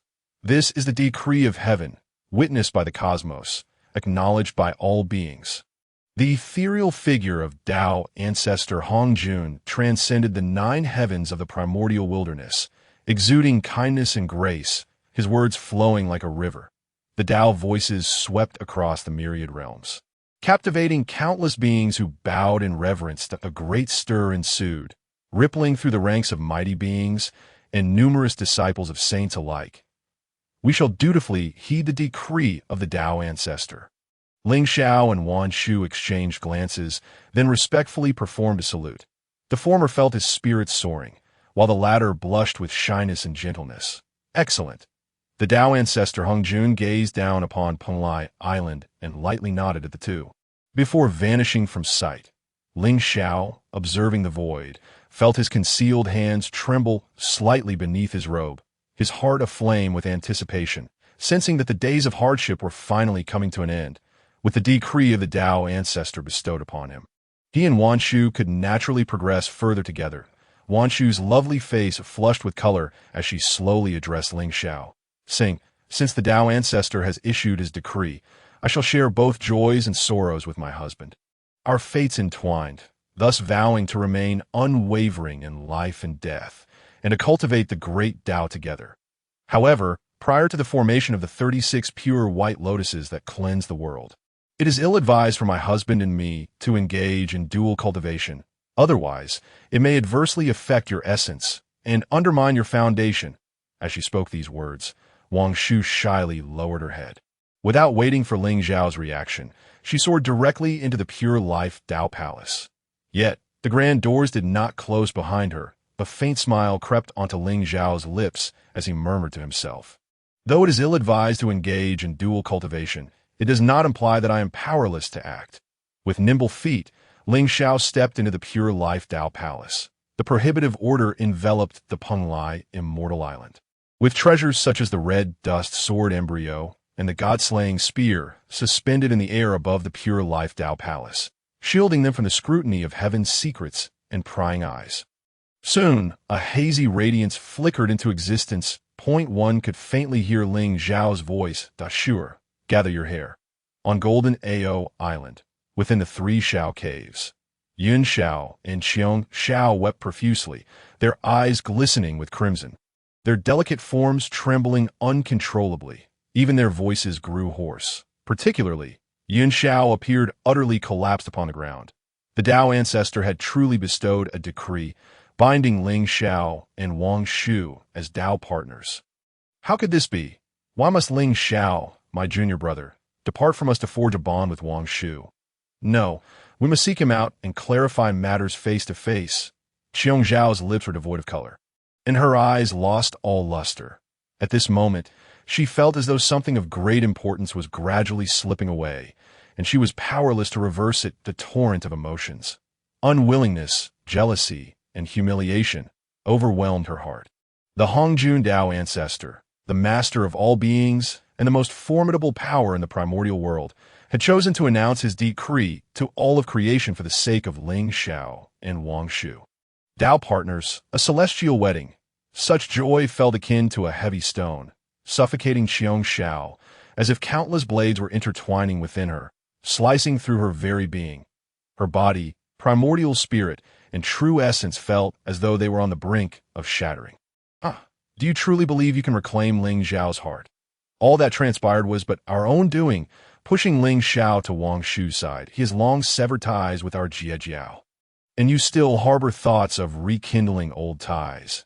It is nothing but self-degradation that I, by Xiao, would rather perish than forsake my dignity to win him back. After all, it is better to forget each other amidst the rivers and lakes than to cling desperately. Bai Xiao smiled self-deprecatingly, her tone laced with indifference and resignation, yet tears shimmered in her eyes. However, even she was unaware that as she uttered these words, her hands were tightly clenched, the skin at her joints turning pale. Appearing resigned, she was in truth burying everything deep within her Dao heart. With a gentle wave of her jade sleeve, the sound of swords rang out. The surrounding space contorted under the overwhelming laws of swordsmanship. Her inner emotions gradually peeling away, and as she grew colder, the sword laws became even more formidable. Lingxiao, no. Yun Xiao clutched her chest tightly, her heart aching. In that moment, before Qiong Xiao and Bai Zhao's astonished gazes, Yun Zhao's once lustrous black hair transformed to a stark white, truly a sight of morning silk turning to evening snow. Blood dripped from the corner of her mouth, staining her long hair. Like plum blossoms in winter, it exuded a chilling aura, dissuading anyone from approaching. "Sister, what has happened to you?" Qiong Xiao, with concern in her voice, hurried to Yun Zhao's side, gazing at her sister's head of snowy white hair. Worry and sorrow flooded her eyes, for she sensed that Yun Zhao's life force was as fragile as a wisp of smoke, as if it could extinguish at any moment. The Dao heart trembled. Teetering on the brink of annihilation, a series of blows had left Yun Xiao questioning her existence, spiraling into madness, her obsessions eroding her essence, body, and primordial spirit. "Yun Xiao, why must you do this? Lingxiao has already forsaken us. For he now has the Lady of the Taiyin as his Dao partner. He will never cast another glance in our direction." Bai Xiao spoke coldly, a devastation of sword energy ravaging the void. "Silence!" Qiong Xiao shouted angrily, glaring at Bai Xiao. Channeling her powers, she summoned the spiritual energy of heaven and earth, beginning to soothe Yun Zhao's restless energy and the dwindling essence, her face betraying intense urgency.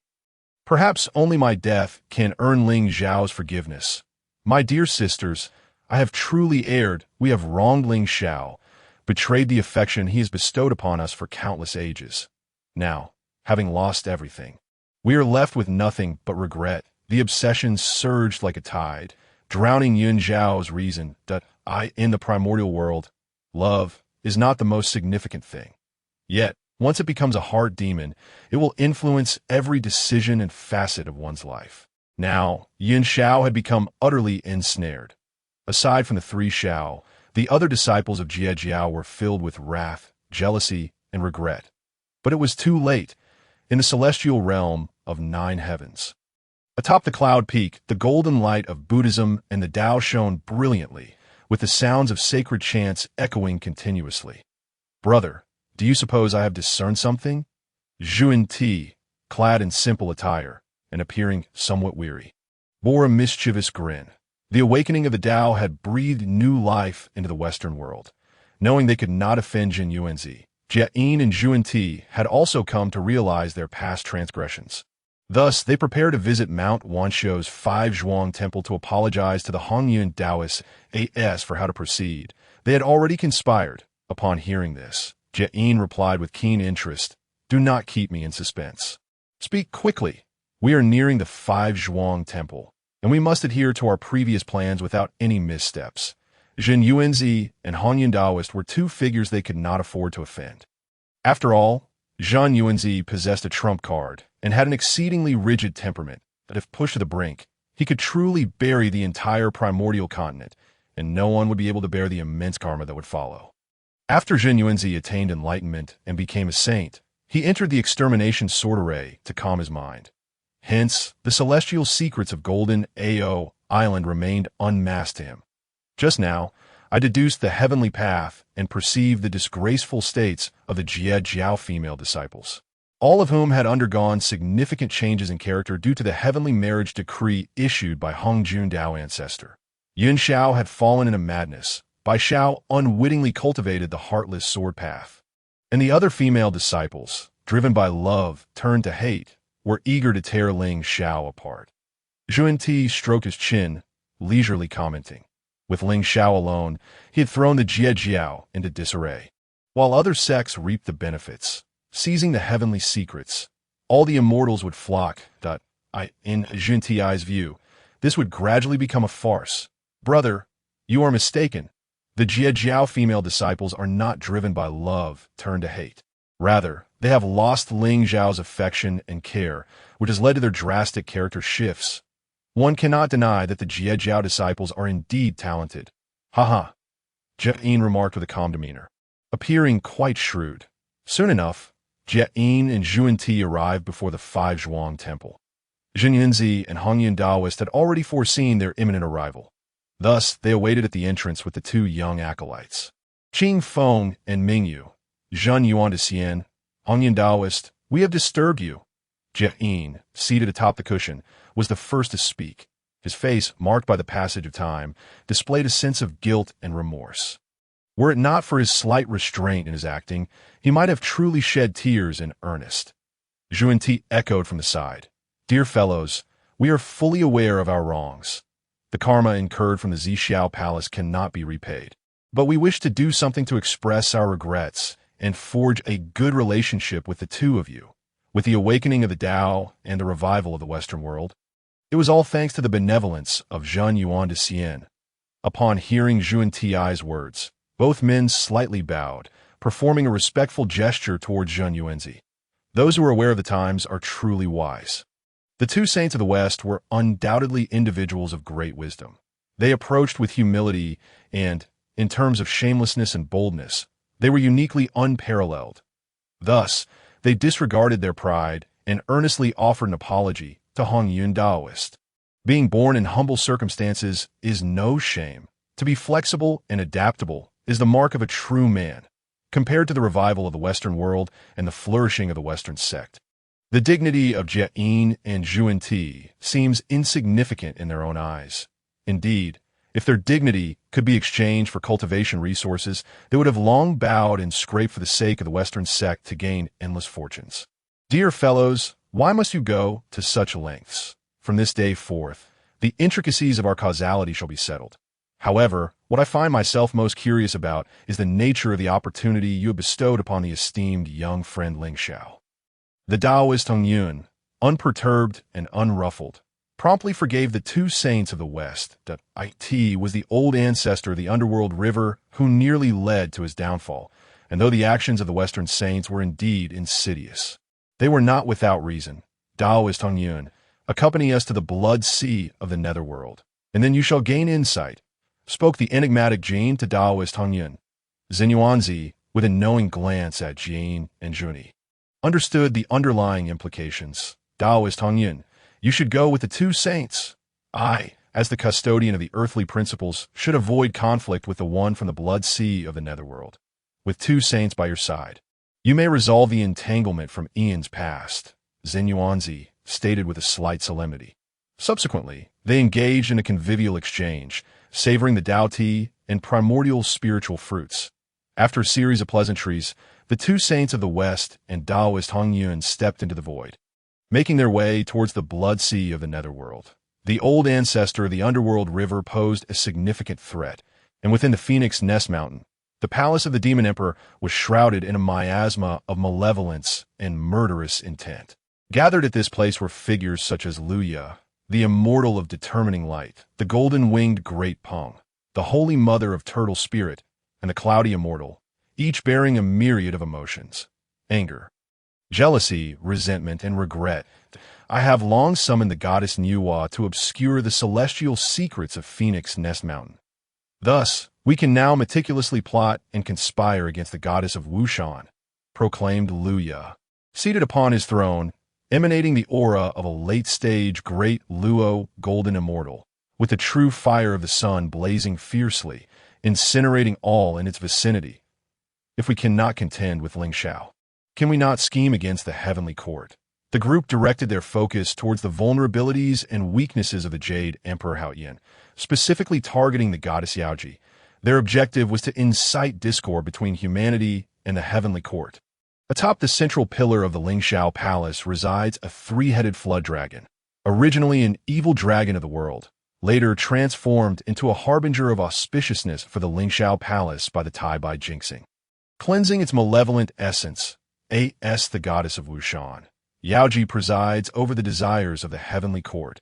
If we awaken the dragon's evil nature through our insatiable greed, Yaoji, as a righteous deity of the heavenly court, will surely uphold her heavenly duties and pursue the three-headed dragon. Once she departs from the 33 heavens, she shall become as vulnerable as fish upon a chopping board, at our mercy for slaughter. The immortal of determining light, radiating wisdom, addressed the assembly. This scheme was one he helped orchestrate. Observing this, the Holy Mother of Turtle Spirit revealed a dark smile, coldly stating, "The traitor Lingxiao will never anticipate that we would conspire against Yaoji, thereby igniting discord between humanity and the heavenly court. Like that moment, he shall find himself forsaken by heaven and earth. Furthermore, while inciting discord between humanity and the heavenly court, we might also drag the Dragon Clan into our scheme. I recall the Dragon Clan's inherently lascivious nature. Why not extract the lascivious desires of a few dragon beings to awaken the malevolence of the three-headed dragon? Pray tell, esteemed brothers, what do you think of my proposition?" In an instant, the machinations of the Holy Mother of Turtle Spirit garnered the flattery of the assembly, with the assistance and calculations provided by Bai Zhe and the old ancestor of Kunpeng. The plot against Yaoji was set into motion. Yet, none among them realized the magnitude of the existence they were provoking. Meanwhile, upon Penglai Island, within the Pure Life Dao Palace, Lingxiao, aided by Wang Shu, adjusted his Dao robe. Together, they stepped out of the Pure Life Dao Palace, settling into a rattan chair beneath the Rin water peach tree, their eyes filled with tenderness, while Wang Shu's lovely face radiated bashfulness. The two saints of the West and the Taoist Hongyun had ventured to the blood sea of the netherworld. It remained uncertain whether the old ancestor of the underworld river would confront them directly or yield, presenting the fiery red lotus of karma, without resistance, in the blood sea of the netherworld. As long as the blood sea remains unyielding and the underworld river does not perish, the old ancestor stands as one of the preeminent beings among the 3,000 primal deities. His experiences as a pinnacle quasi-saint were indeed tumultuous and poignant. Lingxiao leisurely caressed Wang Shu's jade hand. The old ancestor of the underworld river, armed with the Yuan Tu sword, the Abijna sword, the 12-petal fiery red lotus, and the northern Xian Yuan water-controlling banner, four supreme, innate spiritual treasures, embodies an unparalleled prestige. Most crucially, he has fused the blood sea of the netherworld with his essence, rendering him a figure deserving of utmost reverence. As Niwa became a saint through the creation of humanity, the old ancestor of the underworld river birthed the Azura clan, while the three pure ones and the two saints of the West established their sect. He founded the Azura cult in pursuit of heavenly merit. The old ancestor has exerted every ounce of ingenuity, yet the fruits of his labor yield little, and the heavenly merit he schemes for fails to support his ascension to sainthood. Offending Taoist Hongyun has indeed brought him misfortune, yet he remains oblivious to the reason behind the West saints and Taoist Hongyun's foray into the blood sea. It is solely due to their need for the fiery red lotus of karma. Wang Shu's lips parted slightly, a gentle smile gracing her visage. That moment, a familiar electronic voice echoed in Lingxiao's mind. Ding! A divine selection task has been successfully refreshed. Option 1. Resolve the heart's turmoil of the three heavens and prevent Luya and others from scheming against Yaoji. Reward: a superior innate spiritual treasure, the Taiji sword. Option 2. What business do I have with the affairs of the Jie Sect? Remain an onlooker. Reward: a premium innate spiritual treasure, the Demon Tower. Option 3. Play along with their scheme and plot against the Demon Court. Reward: the innate supreme treasure, the Chaos Bell. Upon hearing the system's voice, Lingxiao's lips curled into a smile, for he had not anticipated that those disciples of the Jie Sect would set their sights on the goddess Yaoji of Wushan. Yaoji's descent to the mortal realm heralds a grand momentum before the calamity of the investiture of the gods. At that time, Yang Jian would emerge, causing mayhem in the heavenly court to rescue Yaoji. Stirring tremendous upheaval in the primordial world, as for the affairs of the Jie Sect, I shall resolutely disengage. However, when it comes to the goddess of Wushan and the heavenly court, I cannot remain indifferent. Thus, I must align with the prevailing tide and plot against the demon court.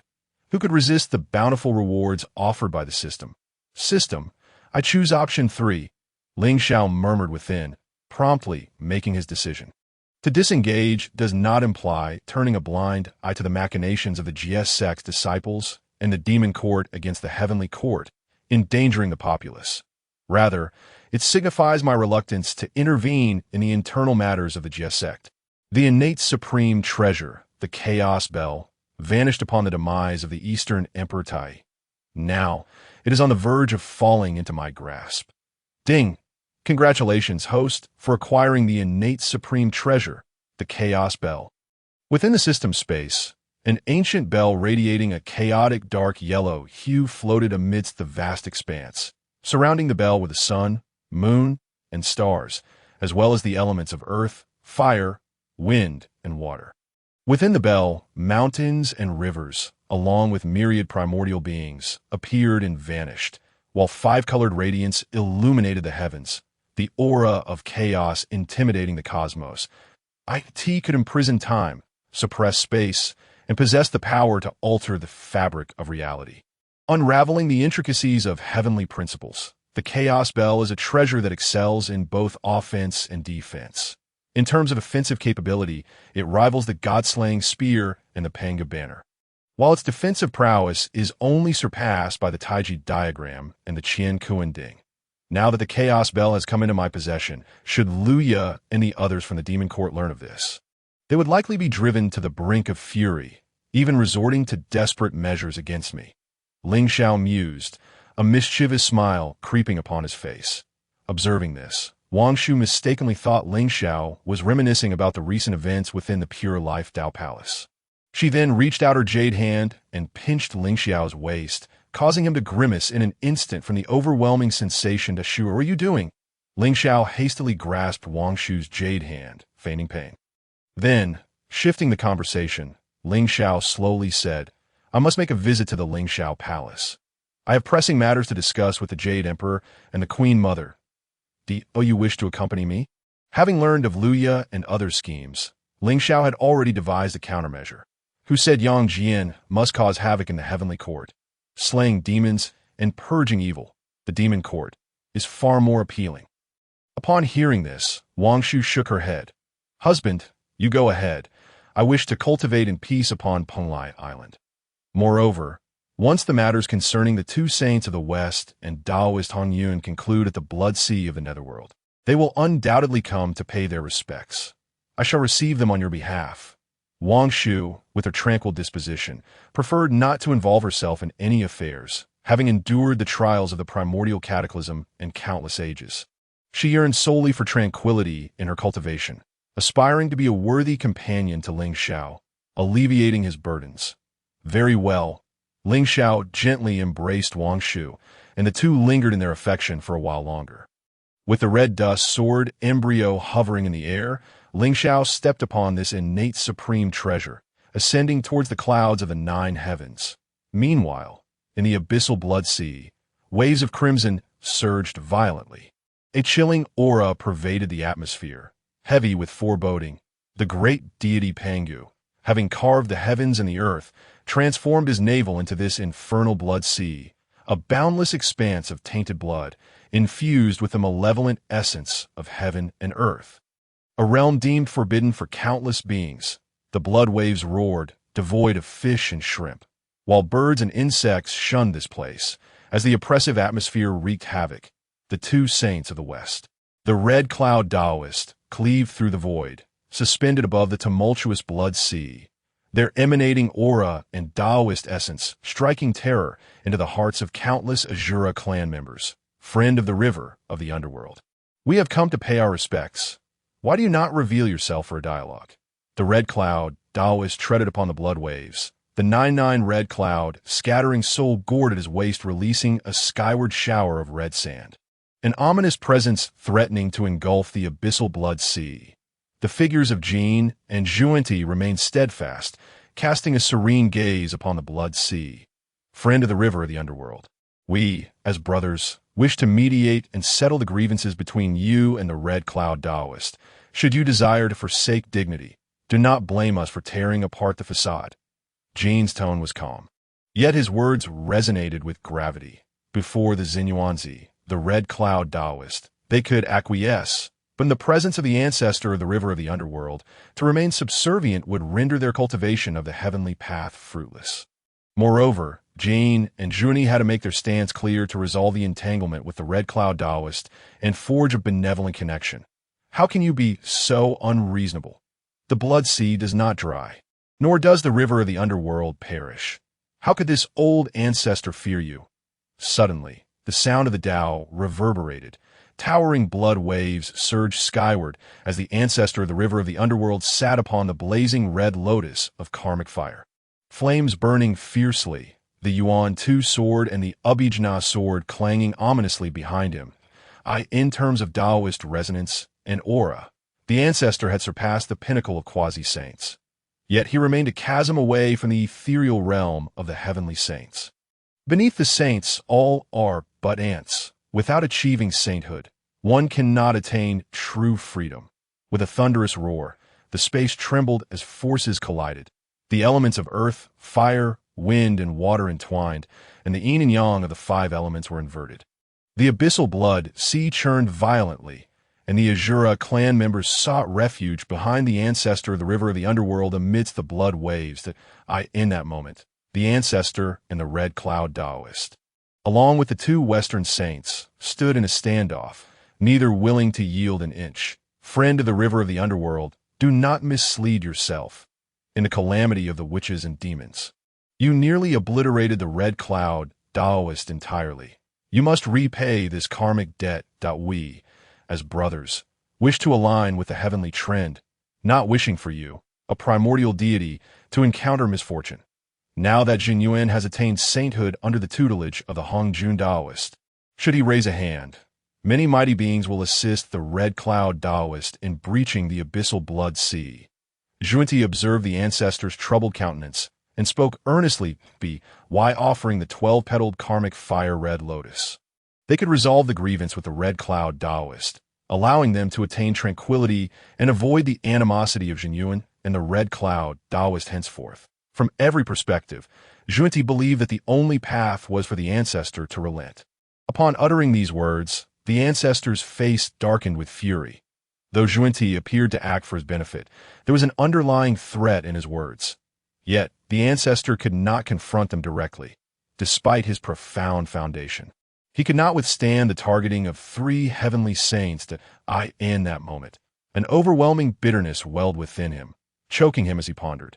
The path of the great Tao is fraught with obstacles, and as myriad beings strive for supremacy, this old ancestor covertly sought to eliminate the Red Cloud Taoist. There is no right or wrong in this matter, only the victors and the vanquished. Given your strength surpasses that of this old ancestor, I have nothing more to say today. Speak, dear friends, what brings you here? The ancestor of the river of the underworld waved his jade sleeves lightly, bringing tranquility to the abyssal blood sea. With a soft sigh, he chose to accept his fate. Jin, Zhuanti, and the Red Cloud Taoist exuded formidable presence, while Xinyuanzi lurked in the shadows.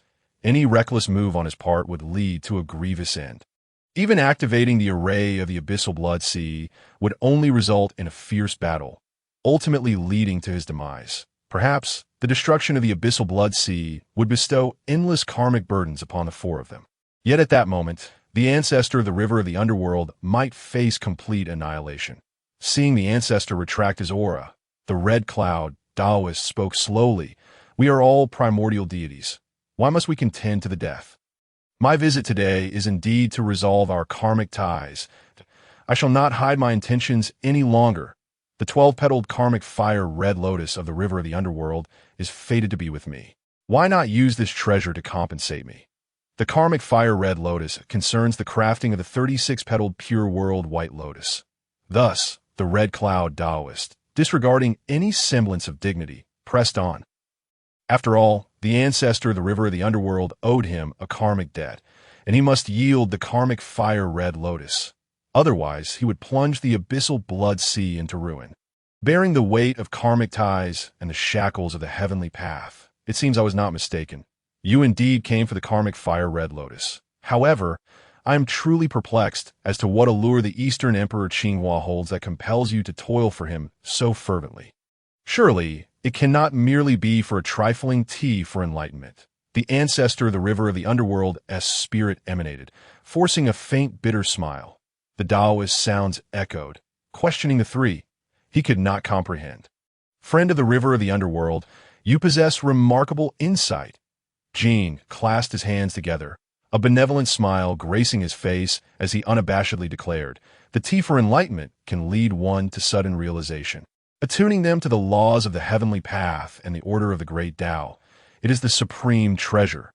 Jin and Zhuanti wished to forge a benevolent relationship with Lingxiao while also seeking a continuous supply of enlightenment tea, thus enabling the rise of the Western teachings and the flourishing of the Western realm. You are truly shameless. The ancestor of the river of the underworld was initially taken aback, but ultimately retorted with irritation. The bottom line of the two saints of the West had always been incredibly flexible. They truly had no sense of propriety. Tea this moment, the Red Cloud Taoist interjected, without the young friend Lingxiao. I would not have escaped that death tribulation. Moreover, he provided Zhen Yuanzi with a path to attain sainthood. Thus, I cannot forget his grace. Hand over the 12-petaled karmic fire red lotus, and our karmic ties shall be resolved. After all, you do not wish to perish and watch the Azura clan be annihilated, do you? The atmosphere grew tense, the winds and clouds shifted. The robe of the ancestor of the river of the underworld billowed in the wind, his blood-red beard fluttering as his eerie crimson eyes flickered with a mysterious light as he internally deliberated, torn. The karmic fire red lotus was one of his most treasured possessions, friend of the river of the underworld. Why dally in indecision? The advantage lies with us, and you must yield. Even if you activate the array of the abyssal blood sea, you cannot reverse the situation, so it is better to acquiesce. Zhuanti spoke with righteous fervor, addressing the ancestor of the river of the underworld. Among the 3,000 primordial deities, many had already perished during the calamity of the witches and demons. The ancestor of the river of the underworld, being the strongest among the many quasi-saint pinnacle powers, did not wish to incite a conflict that could result in his demise. The heavenly path, the earthly path, and the human path are the foundation of the primordial world. Now that the earthly path has awakened, with Zhen Yuanzi and Pingxin as two saints, when a human path awakens, will the primordial world still accommodate several saints, or even the Panga-level Deluo Jingxian? Friend of the river of the underworld, do not mislead yourself and ruin the opportunities of the great Tao. Jin, seeing that the ancestor of the river of the underworld was no longer as distant as before, earnestly explained, revealing some secrets. Upon hearing these words, the ancestor of the river of the underworld finally ceased his hesitation. With a slight movement of his magical power, the 12-petaled karmic fire red lotus flew toward the red cloud Taoist as he severed the connection with this supreme, innate spiritual treasure. Red cloud Taoist, the karmic ties are resolved. Since you hold the Eastern Emperor Qinghua Lingxiao in such high regard, should the opportunity arise, I shall seek to make his acquaintance. The ancestor of the river of the underworld's heart bled. Yet he maintained an air of nonchalance. There was no other choice. The secrets Jane spoke of had become the last straw for him. The inability to attain sainthood stemmed from the limited capacity of the primordial heavens to accommodate saints. Yet if the heavenly path, earthly path, and human path were all to awaken, the primordial world would undoubtedly transcend to a terrifying extent. Perhaps it could truly accommodate the Panga-level Deluo Jingxian. Even if the chances were exceedingly slim, the ancestor of the river of the underworld nonetheless wished to take a gamble, for he possessed ample patience and time to wait. Friend of the river of the underworld, my gratitude knows no bounds. The Taoist Tongtian gracefully waved his jade sleeves, retracting the blazing red lotus of karmic fire. The sweep of his divine consciousness revealed that the primordial spirit imprint within this treasure had been completely obliterated. In the depths of the void, the causal connection between the two had also entirely dissolved into nothingness. Jane and Zhuanti, esteemed friends, do you wish to take on a disciple? Pondered the venerable ancestor of the Nether River. A significant smile gracing his face, the previous gloom dissipating entirely. The resolution of his karmic ties with Taoist Hongyun had lightened his heart somewhat. This was due to the fact that the demonic court pursued Taoist Tongtian, while he had delivered a fatal blow, helplessly witnessing the ebbing of the latter's life. He had even resorted to various means to seek out the primordial purple energy within Taoist Hong Yun's true spirit, primordial spirit and essence, yet ultimately to no avail.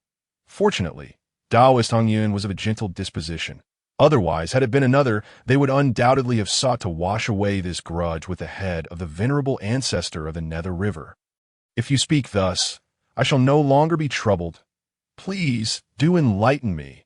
As I have mentioned before, the primordial chaos is not solely about conflict and bloodshed, but rather the intricacies of human relationships. The Western realms are regaining their vitality, and what the Western teachings currently lack are disciples of exceptional lineage. Ahem, my throat is a bit parched. I must quench it with some enlightenment tea. Rest assured, the lineage of this disciple is on par with that of any innate divine being. With that, blood energy surged forth, transforming into a jade platform, with 4 cushions shimmering with bloodlight. The venerable ancestor of the Nether River seated himself directly upon one of the cushions, lightly tapping the jade table before him, a mysterious smile adorning his countenance as he gazed at Jean and Junyi. In a nonchalant tone, he continued, "Among the myriad beings evolved from the chaos blood sea, I am not the sole presence. Esteemed friends, are you truly certain you do not wish to take on a disciple?" Though he had relinquished the 12-petal karmic fire red lotus, the venerable ancestor of the Nether River still felt a tinge of reluctance. After much contemplation, he directed his thoughts towards the 2 saints of the West. As the chaos blood sea trembled, a blood-colored figure soared forth from its depths, landing behind the venerable ancestor of the Nether River, an aura of early-stage Great Luo golden, immortal, gradually becoming discernible. Her beauty was breathtaking and alluring, with exquisitely carved features that seemed to conceal profound thoughts. The Taoist robe she wore was perfectly tailored, shimmering as it danced with the wind, revealing her enchanting figure. "I am the junior Wenjing Taoist, honored to meet the 2 saints and the esteemed Elder Hong Yun," she said, slightly bowing and performing a gesture of respect, standing behind the venerable ancestor of the Nether River. A faint aura of ferocity swirled around her, the primordial fierce beast, the blood-winged black mosquito, venerable ancestor of the Nether River. This Wenjing Taoist is fated to be with our Western teachings, should she be willing to join. My fellow disciple, and I will accept her as a personal disciple, Junyi exclaimed breathlessly to the venerable ancestor of the Nether River. Primordial fierce beasts are all terrifying entities within the Western teachings. There exists a disciple of primordial fierce beast lineage, known as Jinshanzi. Though his lineage, the 6-winged golden cicada, is not widely recognized in the primordial world, his strength rivals that of figures like Siddhartha and Maitreya. Jinshanzi is also a hidden disciple of the Western teachings. He is currently devoted to cultivating the Mahayana Buddhist path, and has recently, through his own insights, stepped into the realm of the Great Luo Golden Immortal. His future potential is unfathomable. Esteemed friends, why do you hesitate? Prepare some enlightenment tea for the venerable ancestor of the Nether River. Only then will he relent and allow the Wenjing Taoist to pledge herself to you." Taoist Hong Yun said, exasperated. Upon hearing this, Jean and Junyi quickly settled themselves upon the cushions, their expressions pained as they retrieved 3 leaves of enlightenment tea. Placing them within a jade cup. 1 leaf was unfit for presentation, and 2 were considered inauspicious to secure the Wenjing Taoist as their disciple. They had no choice but to offer all 3 leaves. In that moment, they grimaced in discomfort, just as Jean was about to pour the prepared divine water into the jade cup.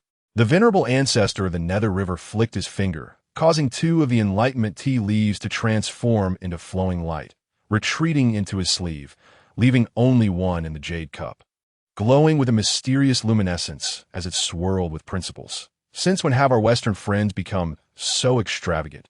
Having snatched my karmic fire red lotus, is it not reasonable for me to take 3 leaves of enlightenment tea? The venerable ancestor of the Nether River observed the discomfited expressions of the 2 Western saints, and his resentments were somewhat alleviated. He ceased to dwell on the earlier unpleasantness and began to savor the enlightenment tea. Taoist Tongtian munched on a ginseng fruit, seemingly reveling in the unfolding drama. You truly hold a grudge, venerable ancestor of the Nether River. Thus, the Wenjing Taoist shall henceforth be a disciple of our Western teachings. If she were to meet with any misfortune, I am certain that the Lord of the Chaos Blood Sea would not let it go lightly. After all, the Heavenly Dao, saints, must not interfere in the affairs of the primordial world. At times, we must tread carefully.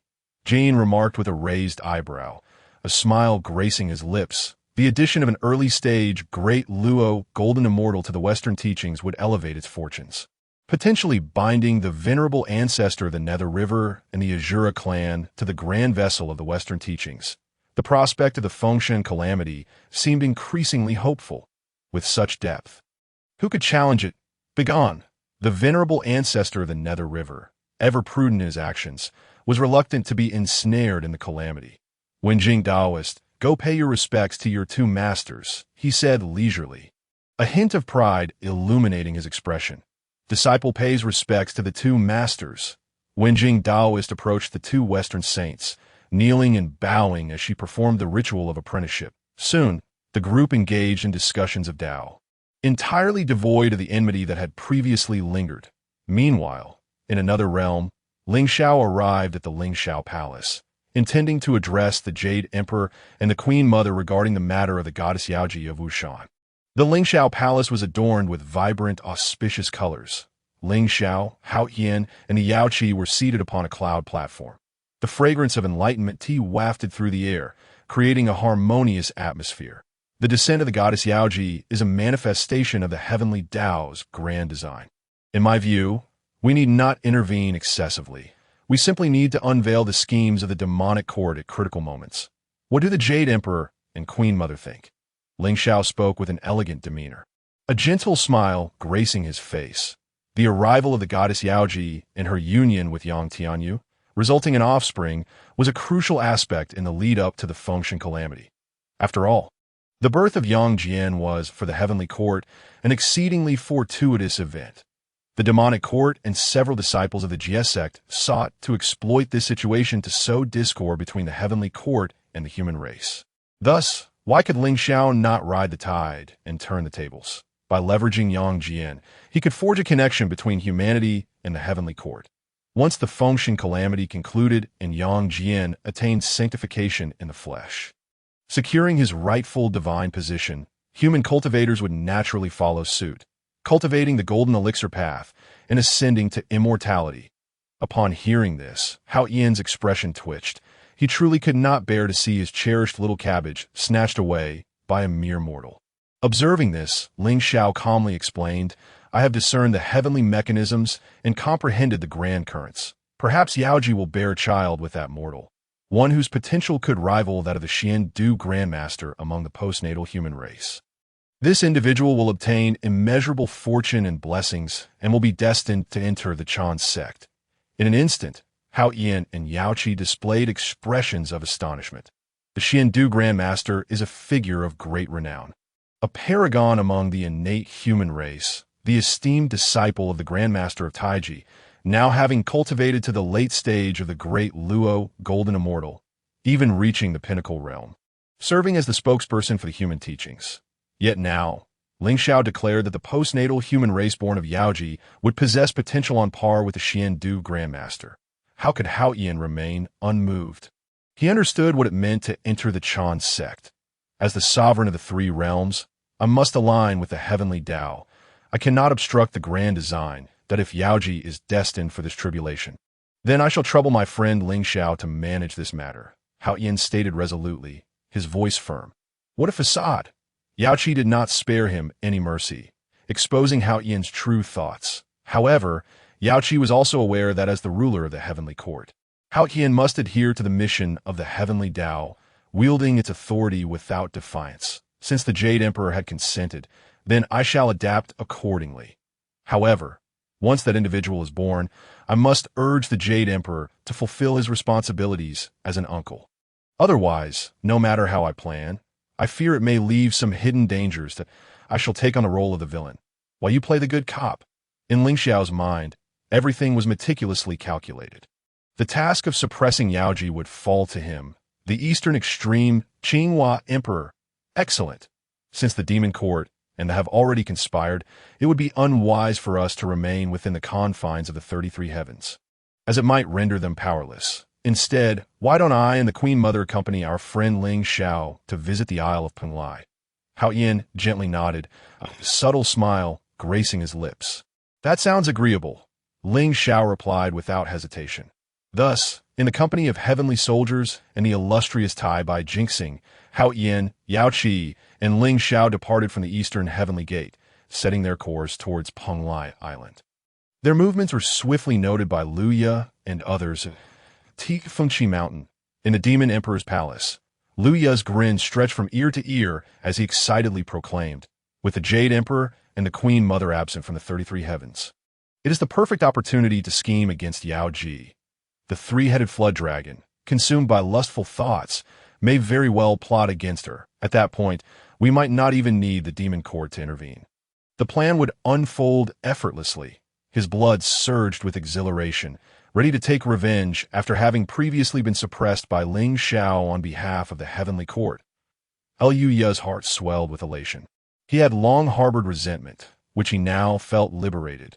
Indeed, the Demon Emperor speaks wisely. Had the Jade Emperor and the Queen Mother remained in the heavenly court, we would have to tread carefully. But now that they have ventured to Penglai Island, we can commence our actions. The demon Saint Ji Meng, filled with vigor, addressed Luya. The matter concerning the Four Seas Dragon clan had humiliated him. And now, as Ji Meng prepared to act again, he was joined by the Cloudy Cloud Immortal.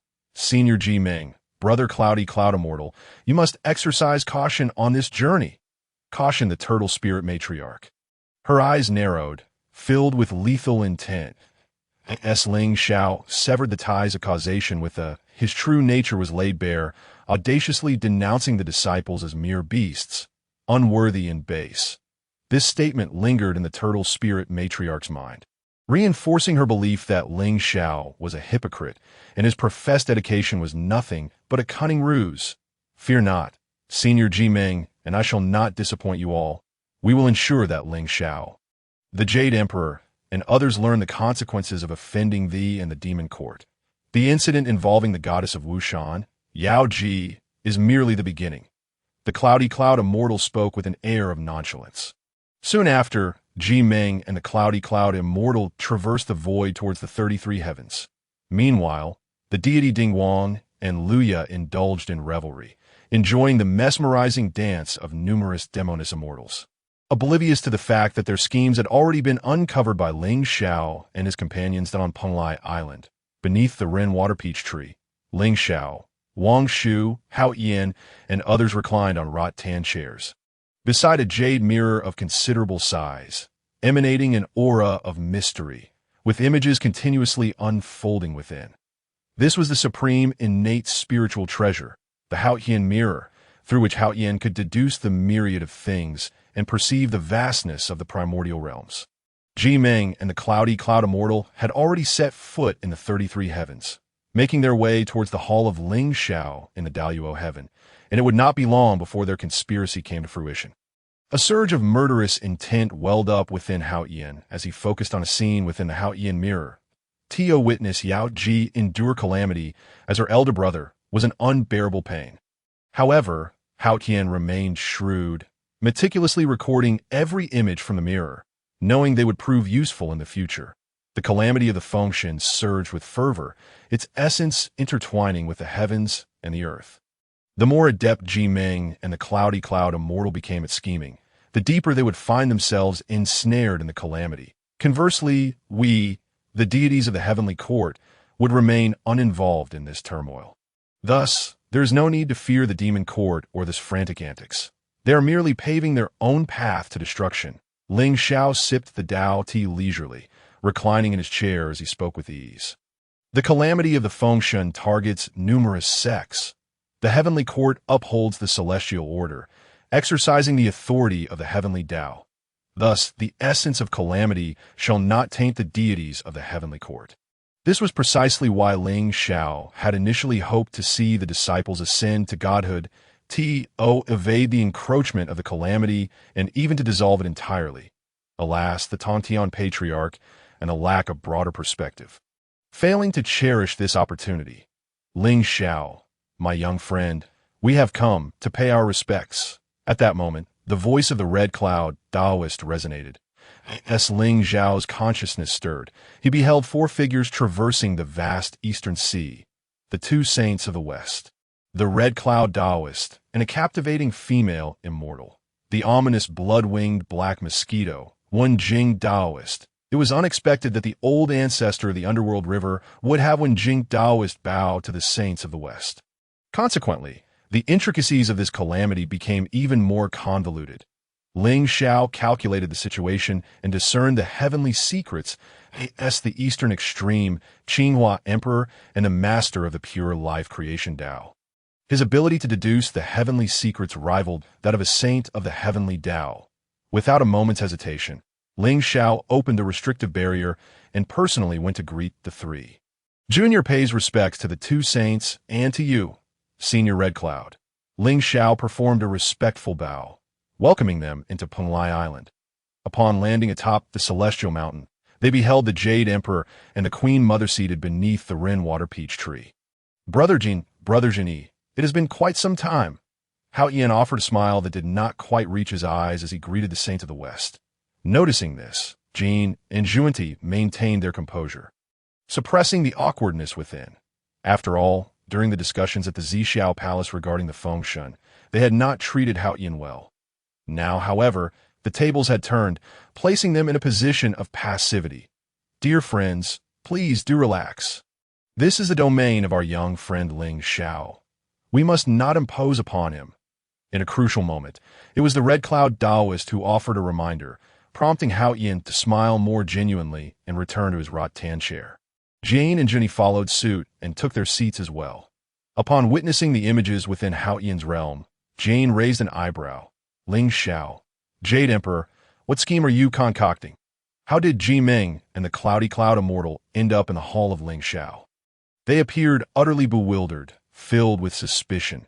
Zhuanti and the Red Cloud Taoist also displayed expressions of confusion.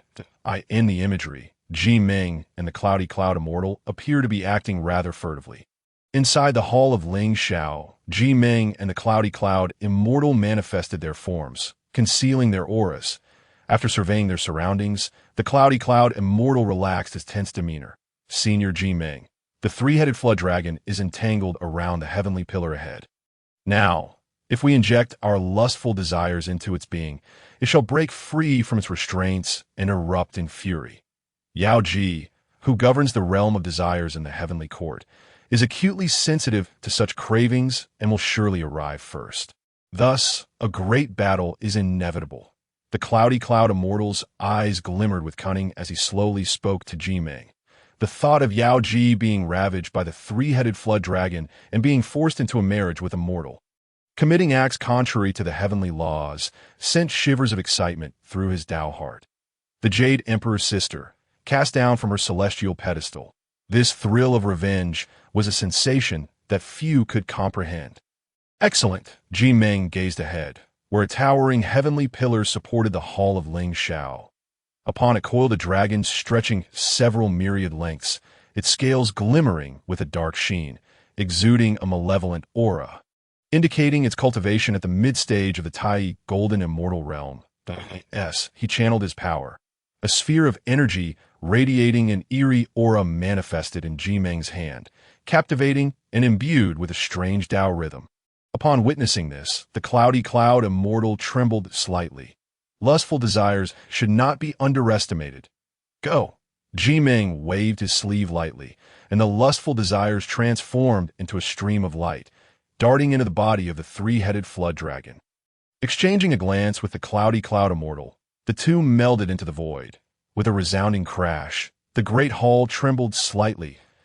As the mysterious light flickered, the three-headed flood dragon opened its eyes. Its malevolent aura and wicked thoughts could no longer be suppressed. Immediately, they surged forth like a raging tide, roiling within the hall of Lingxiao. Roar! Who dares to plot against me? The three-headed flood dragon roared. feeling its sanity being devoured. The ignoble desires stirred its primal instincts. However, curiously, as those energies rampaged within, its bloodline became increasingly pure, and its strength even heightened slightly. Yet with the spirit clouded and the Tao heart obscured, its primordial spirit descended into a state of confusion. In the next moment, malevolent thoughts and a sinister aura extinguished the last vestiges of reason. The three-headed dragon gazed toward the heavens above the Lingxiao palace, where a dazzling golden dragon ball radiated brilliant light. It opened its cavernous maw and devoured the dragon ball whole. Immediately thereafter, it bared its fangs and claws, crashing through the grand doors of the Lingxiao palace, and set off towards the southern heavenly gate. Elder Jimong, the fish has taken the bait. The Wu fairy observed the fleeing three-headed dragon, where a gallant female immortal stood poised in mid-air, her long sword in hand. Her brows slightly furrowed as her overwhelming presence locked onto the three-headed dragon. Windpin's sword. Yaoji snorted coldly and charged at the three-headed dragon.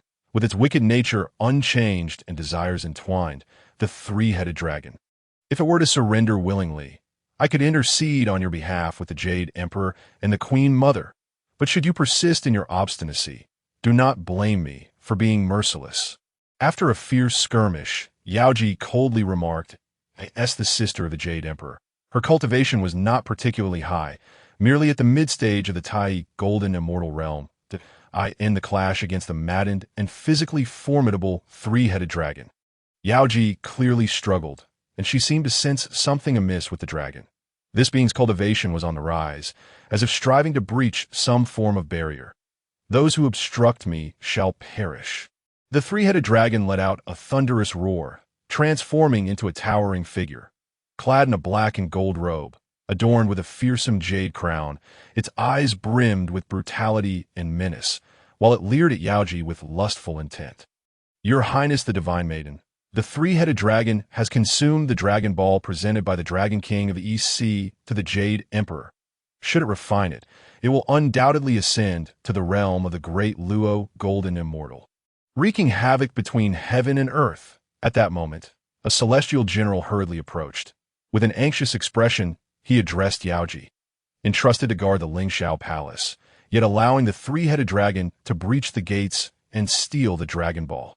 "I can already foresee the fate that awaits me and my brothers. At best, we will be imprisoned for dereliction of duty, and at worst, we may be stripped of our celestial bones and reincarnated anew. Regardless of the outcome, it is a burden we cannot bear. All of you, get lost," the three-headed dragon roared, beginning to refine the Dragon Ball, seizing the moment while the celestial general conversed with Yaoji. The three-headed dragon ignited its essence and magical power. In an instant, it shattered its shackles and escaped through the southern heavenly gate, racing toward the primeval continent. This moment, malevolence and desire burgeoned. The three-headed dragon was loath to remain subservient any longer. Within the Lingxiao palace, it was merely a mascot for the Jade Emperor and the Queen Mother to admire. However, in the boundless wilderness, it would be an undoubted Dragon King, an unparalleled great demon. With this thought, the three-headed dragon resolved itself. "I will pursue the three-headed dragon. You must seek aid from the nine heavens," Xian knew. Yaoji commanded, then took off in pursuit of the three-headed dragon.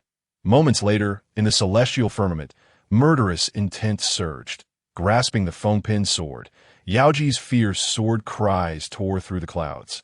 Before her stood the three-headed dragon, its gaze filled with wickedness as it appraised her, a lecherous grin upon its face. "Your Highness the Divine Maiden, why must you press me so relentlessly? At this juncture, I must express my gratitude to the unseen schemer who has liberated me from my shackles, granting me such power and the ability to refine the Dragon Ball that why lustful desires are nearing the point of no return. Do not lead yourself to ruin." The three-headed dragon's hands morphed into claws, veins bulging from its forehead. Having embraced malevolence and desire, its demeanor became increasingly reckless. Yet, no matter how arrogant it became, the three-headed dragon dared not lay a finger on Yaoji. Otherwise, it would face not just Yaoji's pursuit, but the wrath of the heavenly court. Thus, suppressing its carnal urges, The three-headed dragon refrained from attacking Yaoji. I hold dominion over the realm of desire. I can alleviate the cravings that plague you. Clear your mind, stabilize your breath, and in just a few hours, you shall regain your usual composure. This is your final opportunity. Should you fail to repent, there will truly be no turning back. Yaoji gripped the Fengpin sword tightly. Eyeing the three-headed dragon with trepidation, the Dragon Ball was gradually refined. The three-headed dragon's cultivation had risen to the late stage of the Tai Golden Immortal Realm. If a direct confrontation were to ensue, Yaoji was uncertain of her ability to subdue the three-headed dragon, stubborn and unyielding. I shall not engage in a battle of words with you. The three-headed dragon bellowed angrily and immediately clashed with Yaoji. Celestial techniques soared through the air, yet, not long after, blood trickled from the corner of Yaoji's mouth, her essence suffering damage.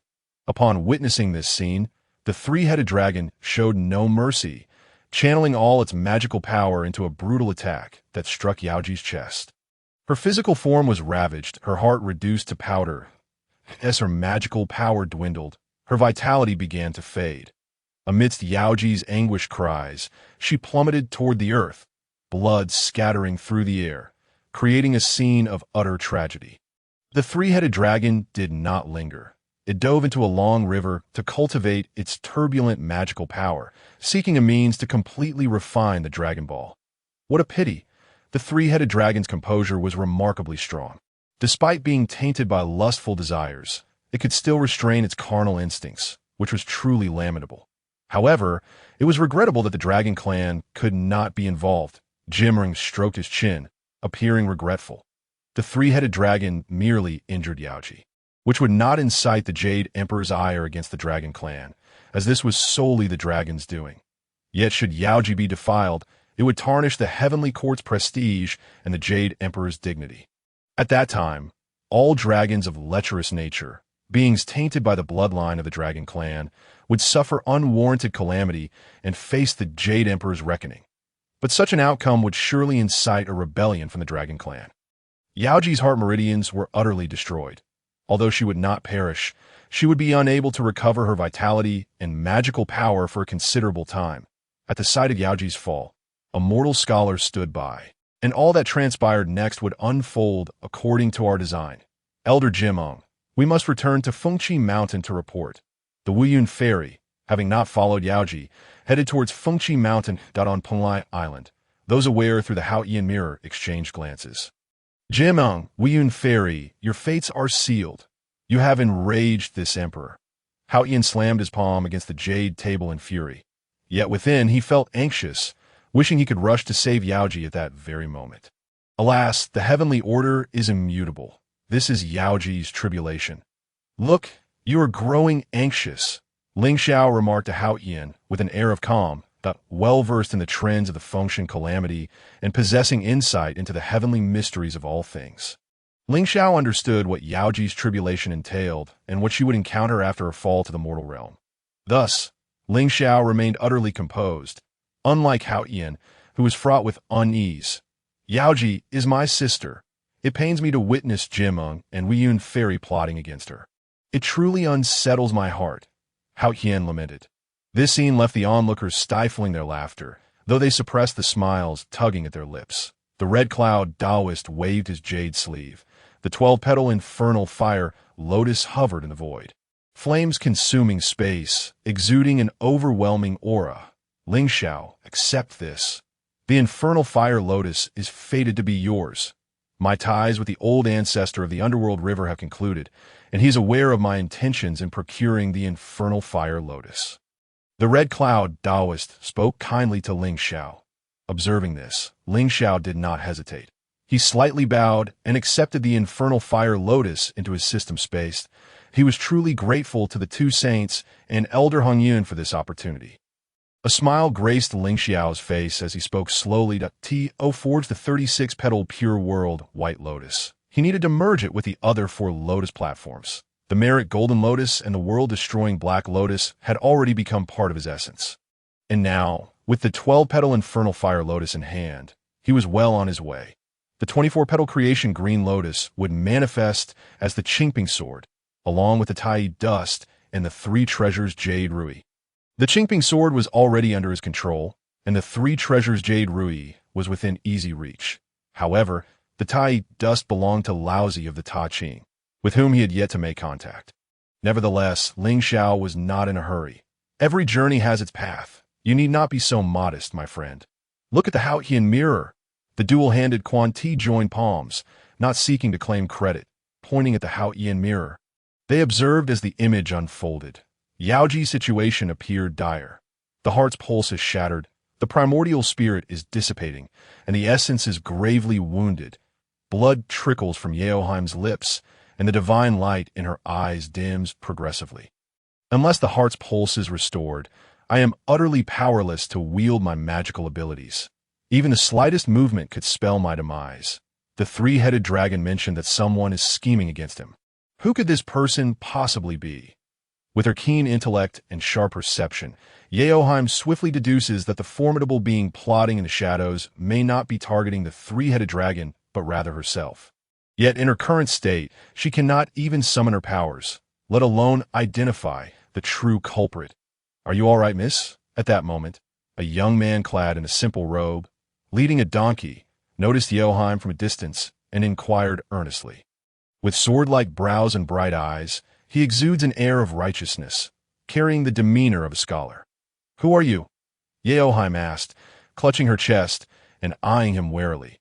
Wisps of light flickered between her brows. It was only upon realizing that this individual bore no cultivation and was merely immortal that she felt a slight sense of relief. "I am Yang Tianyu, a resident of a nearby village. I see you are gravely injured. Do you require assistance?" His clear eyes assessed Yaoheim with genuine concern. Yet, deep down, curiosity stirred within him. In this desolate wilderness, could this enchanting woman, as beautiful as a celestial being, truly be the wandering spirit or malevolent entity spoken of by the village elders? It was said that female ghosts and fox spirits delight in siphoning the vitality of scholars. The thought sent a chill down Yang Tianyu's spine. His hands trembled slightly beneath his robe. He realized he may have acted rashly. Oh worries. Yaoheim shook her head. Although she was seriously injured, she was not on the brink of death in Yang Tianyu's eyes. She appeared pitifully delicate, seemingly insisting that she was fine. Yet in reality, she was luring him towards an abyss from which he could never return. The perils of unspoken assumptions are indeed deadly. "Since you are fine, I shall take my leave. Take care." Yang Tianyu swiftly mounted the donkey, giving a hearty pat on the rear, and hastily fled towards the village, leaving Yaoheim in a state of disarray amidst the wind. "I should find a place to heal." Yaoheim sighed, placing a hand to her forehead, and set off towards the mountain peak, where the essence of the sun and moon converges, and the aura of heaven and earth is most profound. On Penglai Island, those witnessing the scene were rendered speechless. Lingxiao furrowed his brow, pondering. This is not in accordance with the tale of the Lotus Lantern. Could it be that Yang Tianyu is somewhat simple-minded? A Sigma male, after a moment of calculation, Lingxiao grasped the situation. It turned out that Yang Tianyu, in his overactive imagination, mistook Yaoheim for a ghostly apparition. What a character! Lingxiao muttered to himself, activating his powers to stir the fates, hoping to entwine Yang Tianyu and Yaoheim's destinies. For a moment, he felt as though he had become the matchmaker of the heavens. This insufferable mortal has cast my sister into the wilderness and fled like a coward. When the opportunity arises, I shall ensure he receives his due punishment. Haotian fumed internally, resorting to guzzling enlightenment tea. Yaoheim is a renowned celestial being of the heavenly court, strikingly beautiful. Her fall from grace pains her elder brother deeply. Your Majesty, please calm your temper. Yang Tianyu is inherently good-natured and means no harm. Lingxiao attempted to pacify Haotian, his gaze fixed on the scene within the Haotian mirror. There, Yang Tianyu and Yaoheim had lowered their guard. Now within a temple adorned with oil lamps. Miss Yaoheim, I apologize for my earlier assumptions. I thought you were a demon, Yang Tianyu said, his face reflecting regret. These oil lamps were borrowed from several nearby villages. They will surely assist you in setting up the Bagua array. In that instant, he recognized Yaoheim's true identity. the goddess of Wushan from the heavenly court, a being of unparalleled power, and the sister of the Jade Emperor. His heart filled with nothing but respect. "Thank you for your kindness," Yeoheim replied with a slight nod, then settled into a meditative position within the Bagua array. The flickering flames danced as the spiritual energies of heaven and earth swirled around her, and the faint starlight descended, stabilizing her faltering primordial spirit and even aiding in the recovery of her damaged essence. However, the shattered heart's pulse remained irreparable, suffocated by endless malice and desires that threatened to extinguish Yeoheim's vitality. Even with her heavenly sight, she could not dispel this energy. After a prolonged period, Yeoheim had no choice but to relent. "Miss Yeoheim, has your injury healed?" Yang Tianyu suggested. "Perhaps you should seek assistance from the heavenly court." With the help of divine beings, unbeknownst to him, from a moment that the calculating Wu Yunxian had devised a scheme against Yeoheim, calamities surged through the world, and the powerful entities of the demon court concealed the heavenly secrets, preventing the likes of the nine heavens' mysterious maiden from locating her. Moreover, Yeoheim's fate is intertwined with Yang Tianyu. Their union in marriage and offspring is a celestial mandate that cannot be thwarted. I've been ensnared in a plot, leading to this predicament. My attempts to channel my powers and send a message to the heavenly court have likely been obstructed by that unseen foe, akin to a cow sinking into the sea, leaving no trace behind. Unless the damaged heart's pulse is restored, my injuries cannot heal. Seated on the ground, Yeoheim confided in Yang Tianyu. Upon hearing that her heart's pulse was utterly destroyed and that her heart had been shattered by the three-headed dragon, Yang Tianyu felt a mix of concern and curiosity that if one were to place another's heart within your body, would your injuries mend? A spark of inspiration ignited in Yang Tianyu's mind, and he quickly shared his thought with Yeoheim. At his proposal, Yeoheim raised her head, gazing at him with a peculiar expression. "You seem somewhat eccentric, as if missing a piece, yet at times, you display remarkable insight. Why not lend me your heart? However, in doing so, you would perish." A profound expression crossed Yeoheim's face, and she stared intently at Yang Tianyu, momentarily lost in thought, feeling an unfamiliar emotion stirring within her towards him. "Miss Yeoheim, are you serious?" Yang Tianyu stared at her in shock. Disbelief etched across his features. How could such a graceful, otherworldly beauty utter such chilling and morbid words? Yet he soon cast aside his doubts. "Take my heart. You are a divine being of the heavenly court, tasked with the mission of capturing the three-headed dragon. Should you delay, the common folk will suffer under his tyranny. Perhaps our fated encounter is to share my heart with you." In the darkness of night, the flickering lights cast a warm glow. Yang Tianyu's resolute declaration sparked a flicker of respect in Yeoheim towards this mortal scholar, and a gentle smile graced her lips. "There is no need to extract my heart. We can share one, but bear in mind, should we intertwine our fates and my life be extinguished, yours shall follow suit."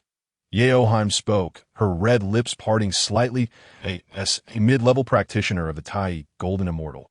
Even with her heart's pulse destroyed, she could survive, yet the insurmountable injuries rendered her incapable of regaining her powers. The only path forward lay in sharing her heart with Yang Tianyu. "Does that mean I won't have to die?" Yang Tianyu exclaimed, excitement lacing his voice. "Miss Yeoheim, please proceed." Yang Tianyu felt a shift in fate, his words infused with enthusiasm. As the spiritual energies of heaven and earth swirled, Yeoheim integrated Yang Tianyu's heart into her own being. Soon, their thoughts intertwined, allowing them to understand each other without the need for words. Now that you possess a heart, your injuries will heal swiftly. Then you can capture the three-headed dragon, fulfill your duty, and return to the heavenly court to report. Yang Tianyu gazed at Yeoheim and spoke slowly. "As a mere mortal, I dare not presume to linger in the presence of a divine being.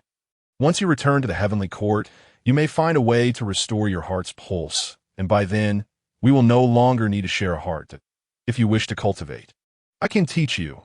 Your heart is filled with desire, yet you strive to suppress it, seeking to sever ties with me. However, the moment you shared half your heart with me, our fates became entwined, marking the beginning of my destined tribulation." Yaoji pressed her hand against her chest, where the rhythmic sound of a heartbeat resonated. Sharing a singular heart, How could Yaoji not comprehend Yang Tianyu's sentiments? As the goddess governing the realm of desires, her understanding of the 7 emotions and 6 desires was profound. She knew she had entered a trial to transcend this worldly tribulation of love. She must ensure the clarity of her heart. Thereafter, everything would unfold naturally. Yaoji and Yang Tianyu set aside their grievances and shackles, opting to confront their innermost feelings directly, choosing to spend their lives together in this mortal realm. Penglai Island enveloped in ethereal mist, imbued with rich spiritual energy. The Haoyan mirror transformed into a streak of light, absorbed into Haoyan's primordial essence. Yang Tianyu, possessing a modicum of self-awareness, recognized his unworthiness compared to the emperor's sister. Yet, despite his inadequate aptitude, his heart remained pure. Through diligent practice, he could still achieve remarkable feats. Lingxiao, I hope you will guide Yang Tianyu with rigor when the time comes, Haoyan stated, a hint of exasperation in his tone. Nonetheless, he gradually acknowledged Yang Tianyu in his heart. Though his innate talents could not be enhanced, with sufficient resources and relentless effort, he too could transcend toward immortality.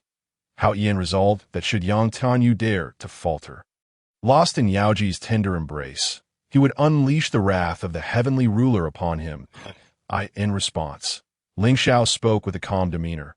Rest assured, according to celestial laws, mortals and immortals must not entangle themselves in the threads of love. Now that both Yaoji and Yang Tianyu have violated these laws, I shall play the role of the villain. As for Yang Tianyu, the Jade Emperor need not worry. He will not disappoint you.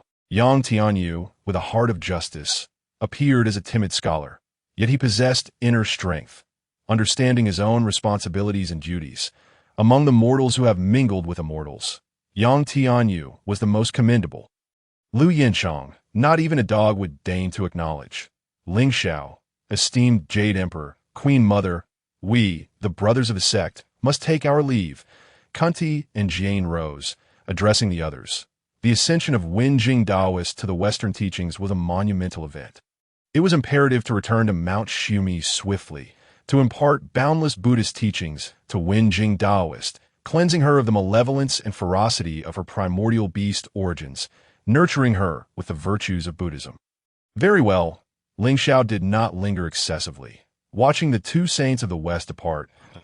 As time elapsed and the winds of change swept across, Hongyan Daoist, the Jade Emperor, and the Queen Mother each departed in their own right, leaving only Lingxiao and Wang Shu on Penglai Island, where they shared tender moments beneath the rainwater peach tree, exuding affection and intimacy that my dear husband, when shall you journey to Kunlun Mountain?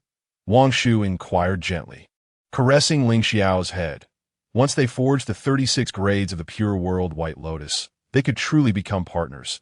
They merely awaited the 3 treasures of the Jade Rui and the Tai Whisk. Once Yang Tianyu weds Yaoji and bears children, I shall make my way to Kunlun Mountain.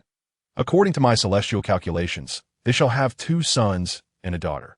These 3 offspring will carry great fortune and will undoubtedly make waves during the Fengshen calamity. Yaoji's 2nd son is destined to be connected with the Chan sect, Lingxiao declared, savoring the moment as he held Wang Shu's delicate hand. Yang Jiao, Yang Jian, Yang Chan. With Lingxiao's protection from the shadows, Yang Jiao would escape the fate of demise, while Yang Jian would take his place beneath the tutelage of the Jade, Ding Zhenren. In the grand scheme of things, Yang Chan would intertwine her fate with the goddess Enhua. However, should they plan to conspire against the demon court, Yang Chan's destination must also be altered. While the grand fate remains unchanged, minor fates could be adjusted. Without the Lotus Lantern, Yang Chan would still possess other treasures. So that's how it is. Wang Shu languidly reclined in her chair, no longer concerned with such matters. All her thoughts were centered on Lingxiao. In the timeless expanse of the primordial world, nearly a decade slipped away in the blink of an eye. The affair between Yaoji and Yang Tianyu, violating celestial laws, gradually spread across the 3 realms, while the demon court schemed in the shadows, applying pressure on the heavenly court. The myriad races of the primordial world grew restless. The Jade Emperor's sister had descended to the mortal realm, marrying a mere scholar, thus tarnishing the dignity of the heavenly court, leading certain celestial officials and deities to engage in hushed discussions. Observing this, Lingxiao resolved to act. Stepping upon the red dust sword embryo, he set forth towards Kunlun Mountain. It is an honor for us disciples of the Chan Sect to have the Eastern Emperor Qinghua grace Kunlun Mountain. The Celestial Venerable awaits in the Yushu Palace. Please follow us there, Lingxiao Dao's friend, the Jie Jiao called out, addressing Lingxiao, who hovered above Kunlun Mountain. His gaze swept over the red dust sword embryo. Filled with envy, the others, including Guang Chengzi and Nanji Xianwang, likewise regarded it with eager eyes. After all, who wouldn't desire a primordial treasure? Excellent. Lingxiao returned the gesture, following behind the 12 golden immortals. Before long, Lingxiao arrived within the Yushu Palace. I pay my respects to the Celestial Venerable and to the honored Elder Randang. Lingxiao greeted the Primordial Celestial Venerable and the Randang Taoist, bowing slightly, following the principle of propriety. This display of respect further endeared him to the Primordial Celestial Venerable, who promptly invited Lingxiao to sit upon in the presence of the Eastern Emperor Qinghua. I, a humble monk, dare not claim to be an elder. If Lingxiao Dao's friend does not mind, henceforth, please refer to me as the Vice Leader Randang, the Randang Taoist said, a broad smile adorning his face as he addressed Lingxiao in response. Lingxiao acquiesced. As the calamity of the Fengshen had yet to descend, the Chan sect remained united. The current Randang Taoist and other figures such as the C.I. Heng Taoist remained loyal to the Chan sect, with no thoughts of switching allegiances. Lingxiao Dao's friend, you truly have opened my eyes. I had thought you valiant enough during your time in the, yet since freeing yourself from its mire, you have soared to great heights. Catching the eye of the Dao ancestor, your achievements have even astonished me. The Primordial Celestial Venerable's solemn expression softened into a warm smile, and he generously showered praises upon Lingxiao, the Dao ancestor. Embodying the Dao should have conspired with the Heavenly Dao for the grand matters of the primordial world. Yet, in the face of the awakening of the earthly Dao and the ascension of Zenyuanzi, he chose to betray the Heavenly Dao. This act has lingered in my memory, for the Dao ancestor's actions were tantamount to undermining the Chan sect. Who would dare imagine the ancestor defying the Heavenly Dao? The roots of all this lie with Lingxiao, hence my respect for you. The Eastern Emperor Qinghua has deepened, the Primordial Celestial Venerable remarked. Your praise is unwarranted. I merely act in accordance with the prevailing trends. Lingxiao replied, adhering to the principles of reciprocity. The Dao ancestor, revered and respected, sacrificed himself to align with the as one of the primordial beings, being conferred as the Eastern Emperor Qinghua. I too must share the burden of the Dao ancestor. Mustn't I? However, if we speak of following the heavens and valuing the Dao, then you, Celestial Venerable, are my elder. Perhaps in the eyes of the Dao ancestor, you are the most favored among his disciples. Lingxiao, adhering to the principle of reciprocity, expressed his admiration for the Primordial Celestial Venerable. His words, however, were not mere flattery. Among the three pure ones, only the Primordial Celestial Venerable, upon obtaining the primordial treasure Panga banner, was also bestowed the Heavenly Dao's unique treasure, the Qiyun of all heavens. The significance of this treasure was profound, rooted in the righteous energy of the Great Pengu. Oh dear, your words make me feel quite bashful. The Primordial Celestial Venerable smile widened. May I ask, what brings you here today? Within the grand hall of the Yushu Palace, Lingxiao remained poised, slowly articulating. Yaoji has descended to the mortal realm and given birth to 2 sons and a daughter. Yang Jiao, Yang Jian, and Yang Chan, all endowed with abundant fortune. Yang Jian is destined to be aligned with the Chan sect and will take his place beneath the tutelage of the Jade Dingzhenren. I wish to exchange this teacher-student bond for the 3 treasures of the Jade Rui in your possession. What say you, Celestial Venerable? As the words fell, ripples of discussion erupted among the Chan sect disciples, as they began to deliberate on all matters concerning Yang Jian. Hearing this, the Primordial Celestial Venerable suddenly understood, saying, on that day, at Fengshi Mountain, I intended to gift the 3 treasures of the Jade Rui to you. But you declined, citing the bonds of fate. That It seems you had already devised this plan. As he spoke, the primordial celestial venerable showed no hesitation, summoning the 3 treasures of the Jade Rui. Auspicious energy surged forth, radiating with the brilliance of white jade, as if ethereal wisps of immortality danced about it. With a mere wave, one could summon winds and rain, control celestial phenomena, exorcise evil and subdue demons. Wielding immense power, Lingxiao Dao's friend, this 3 treasures of the Jade Rui is surely destined for you. With a delicate wave of her jade sleeves, the 3 treasures Jade Rui fell into Lingxiao's embrace. As he contemplated the profound essence of creation contained within, both his primordial spirit and true spirit quivered slightly, with only the final Tai whisk remaining to complete the formation of the 36th grade pure world White Lotus. Thank you, Heavenly Master. Lingxiao rose, performing a respectful bow. With a flick of his right hand, he stored the 3 treasures Jade Rui within the confines of the system space. That moment, Tai Zhenren, with a hint of resentment, inquired, as one of the 12 golden immortals of the Chan school, my cultivation and combat prowess surpass that of my junior brother Yuding. Why can I not become Yang Jian's master? Yang Jiao and Yang Chan are also gifted individuals and should rightfully become disciples of my Chan school. I wonder if my fellow Taoist Ling Xiao could be a bit flexible on this matter. Who is Lingxiao, you may ask? He is the esteemed Eastern Emperor Qinghua, a favored figure in the eyes of Hongjun Daozu. But if we were to take notice of Yang Jiao, Yang Jian, and Yang Chan, they would undoubtedly be exceptional talents. Thus, Tai Zhenren, determined, sought to directly enroll all 3 into the Chan school. Dear friends, Heavenly Master, the illicit union between Yao Ji and Yang Tianyu is a transgression against the heavenly laws. Yang Jian bears the heavenly mandate and must harness his hatred as a driving force for cultivation in order to achieve profound enlightenment. Friend Yuding is well versed in the myriad laws of the 3 realms and is not one to shy away from challenges. Therefore, it is most fitting for him to become Yang Jian's master. As in my calculations, this disciple of friend Yuding is destined to shake the very heavens.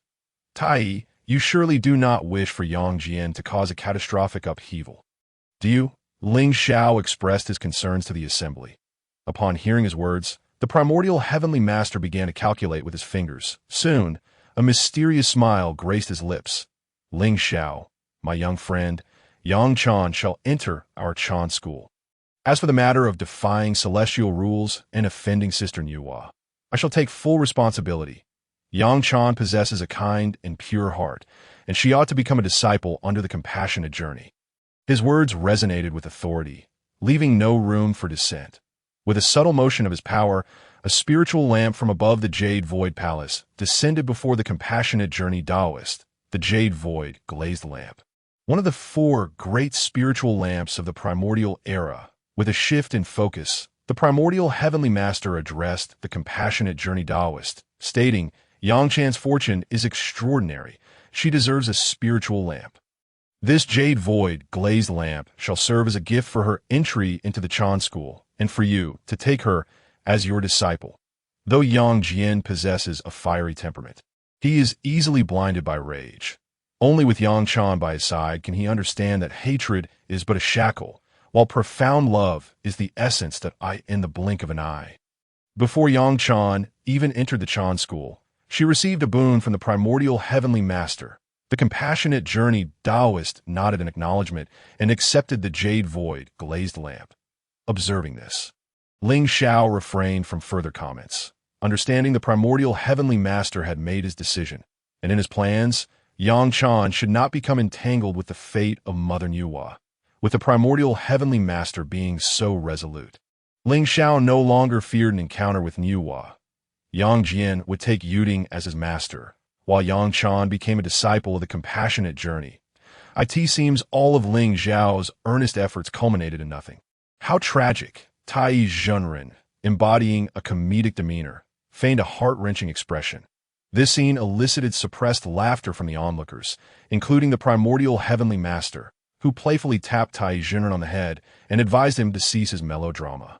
White Crane Boy, go outside Kunlun Mountain and welcome your senior brother. At that moment, the primordial heavenly master smiled at the White Crane Boy, For a moment, the assembly was left bewildered, but the White Crane boy quickly grasped the situation.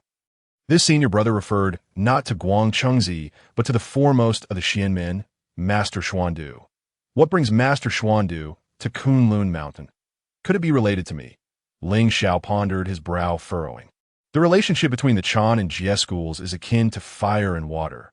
Yet the human school deftly navigates between the two, maintaining an air of tranquility and neutrality, avoiding offense to either side.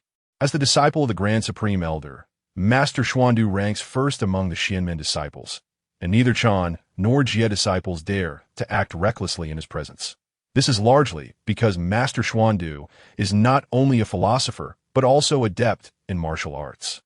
Disciples pay respects to Uncle Master, and greetings to the Heavenly Emperor, dressed in a gray-blue Taoist robe adorned with mysterious symbols and cloud patterns. Master Xuandu exuded an aura of elegance and composure. Embodying an ethereal presence, tall and dignified, his appearance was impeccable, radiating an aura of simplicity and virtue. "Greetings, Taoist friend Xuandu." Lingxiao responded with grace, performing a respectful bow. Observing Xuandu, Lingxiao noted the restraint in his aura. Yet his cultivation at the late stage of the Great Luo Golden Immortal was unmistakable. "You had amassed fortune through the re-establishment of the Demon Court, cultivating to the late stage of the Great Luo Golden Immortal." But Xuandu had achieved this realm through diligent self-cultivation. The contrast was stark and evident. "Lingxiao, my friend, I have come to Kunlun Mountain to present you with this treasure. Tai Whisk, appear." Xuandu spoke plainly to Lingxiao. The Tai Whisk, transcendent and extraordinary, hovered in the void, causing the heavens to tremble and the laws to rage. "Taoist friend Xuandu, what is the meaning of this?" Lingxiao gazed at the Tai Whisk, feeling an undeniable allure.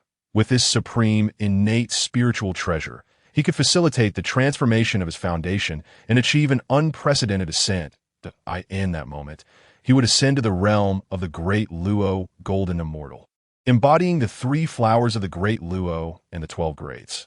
However, in Lingxiao's schemes, he hesitated to accept the Tai Whisk, fearing the karmic ties it might invoke with the human school.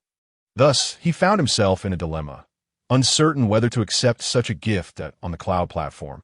The primordial heavenly master perceived Lingxiao's inner turmoil and calmly remarked, "My young friend, do not be troubled. The Grand Supreme Elder and the human school are not malevolent forces. You should accept the Tai Whisk without reservation. As for any karmic debts incurred, I trust the Grand Supreme Elder will not impose undue burdens. And Master Xuandu's visit is for the sake of Jie Jiao." With that, Lingxiao was inclined to acquiesce, smiling as he said, "Since the Heavenly Master has spoken, my refusal would be disrespectful to both saints. Taoist friend Xuandu, I accept the Tai Whisk." With a swift motion, he grasped the Tai Whisk, which now rested in his palm. Thus, all the treasures required to shape the 36th grade Pure World White Lotus Foundation were gathered. Lingxiao merely needed to wait for Yao Ji's matters to conclude and for Yang Jiao, Yang Jian, and Yang Chan to take their vows before he could return to Penglai Island for seclusion and the remaking of his foundation. Taoist friend Lingxiao is most forthright. Yang Jiao shall be my direct disciple. Yang Jian and Yang Chan will enter the Chan school. Yao Ji's eldest son, Yang Jiao inherited her profound essence as a goddess of the celestial realm. Hence, after much deliberation, the Grand Supreme Elder decided to take Yang Jiao as his direct disciple. Perhaps this decision did not align perfectly with the heavenly mandate, but for cultivators, the path is often dictated by the alignment of one's heart with the Tao. Dear friends, there is no time like the present. I sense the time is ripe for Yao Ji to transcend her tribulations, and for Yang Jiao and the others to take their vows in the Chan school and the human school. Lingxiao declared, his spirit stirring as he addressed the assembly. From the moment Yao Ji and Yang Tianyu met, he had meticulously orchestrated every detail.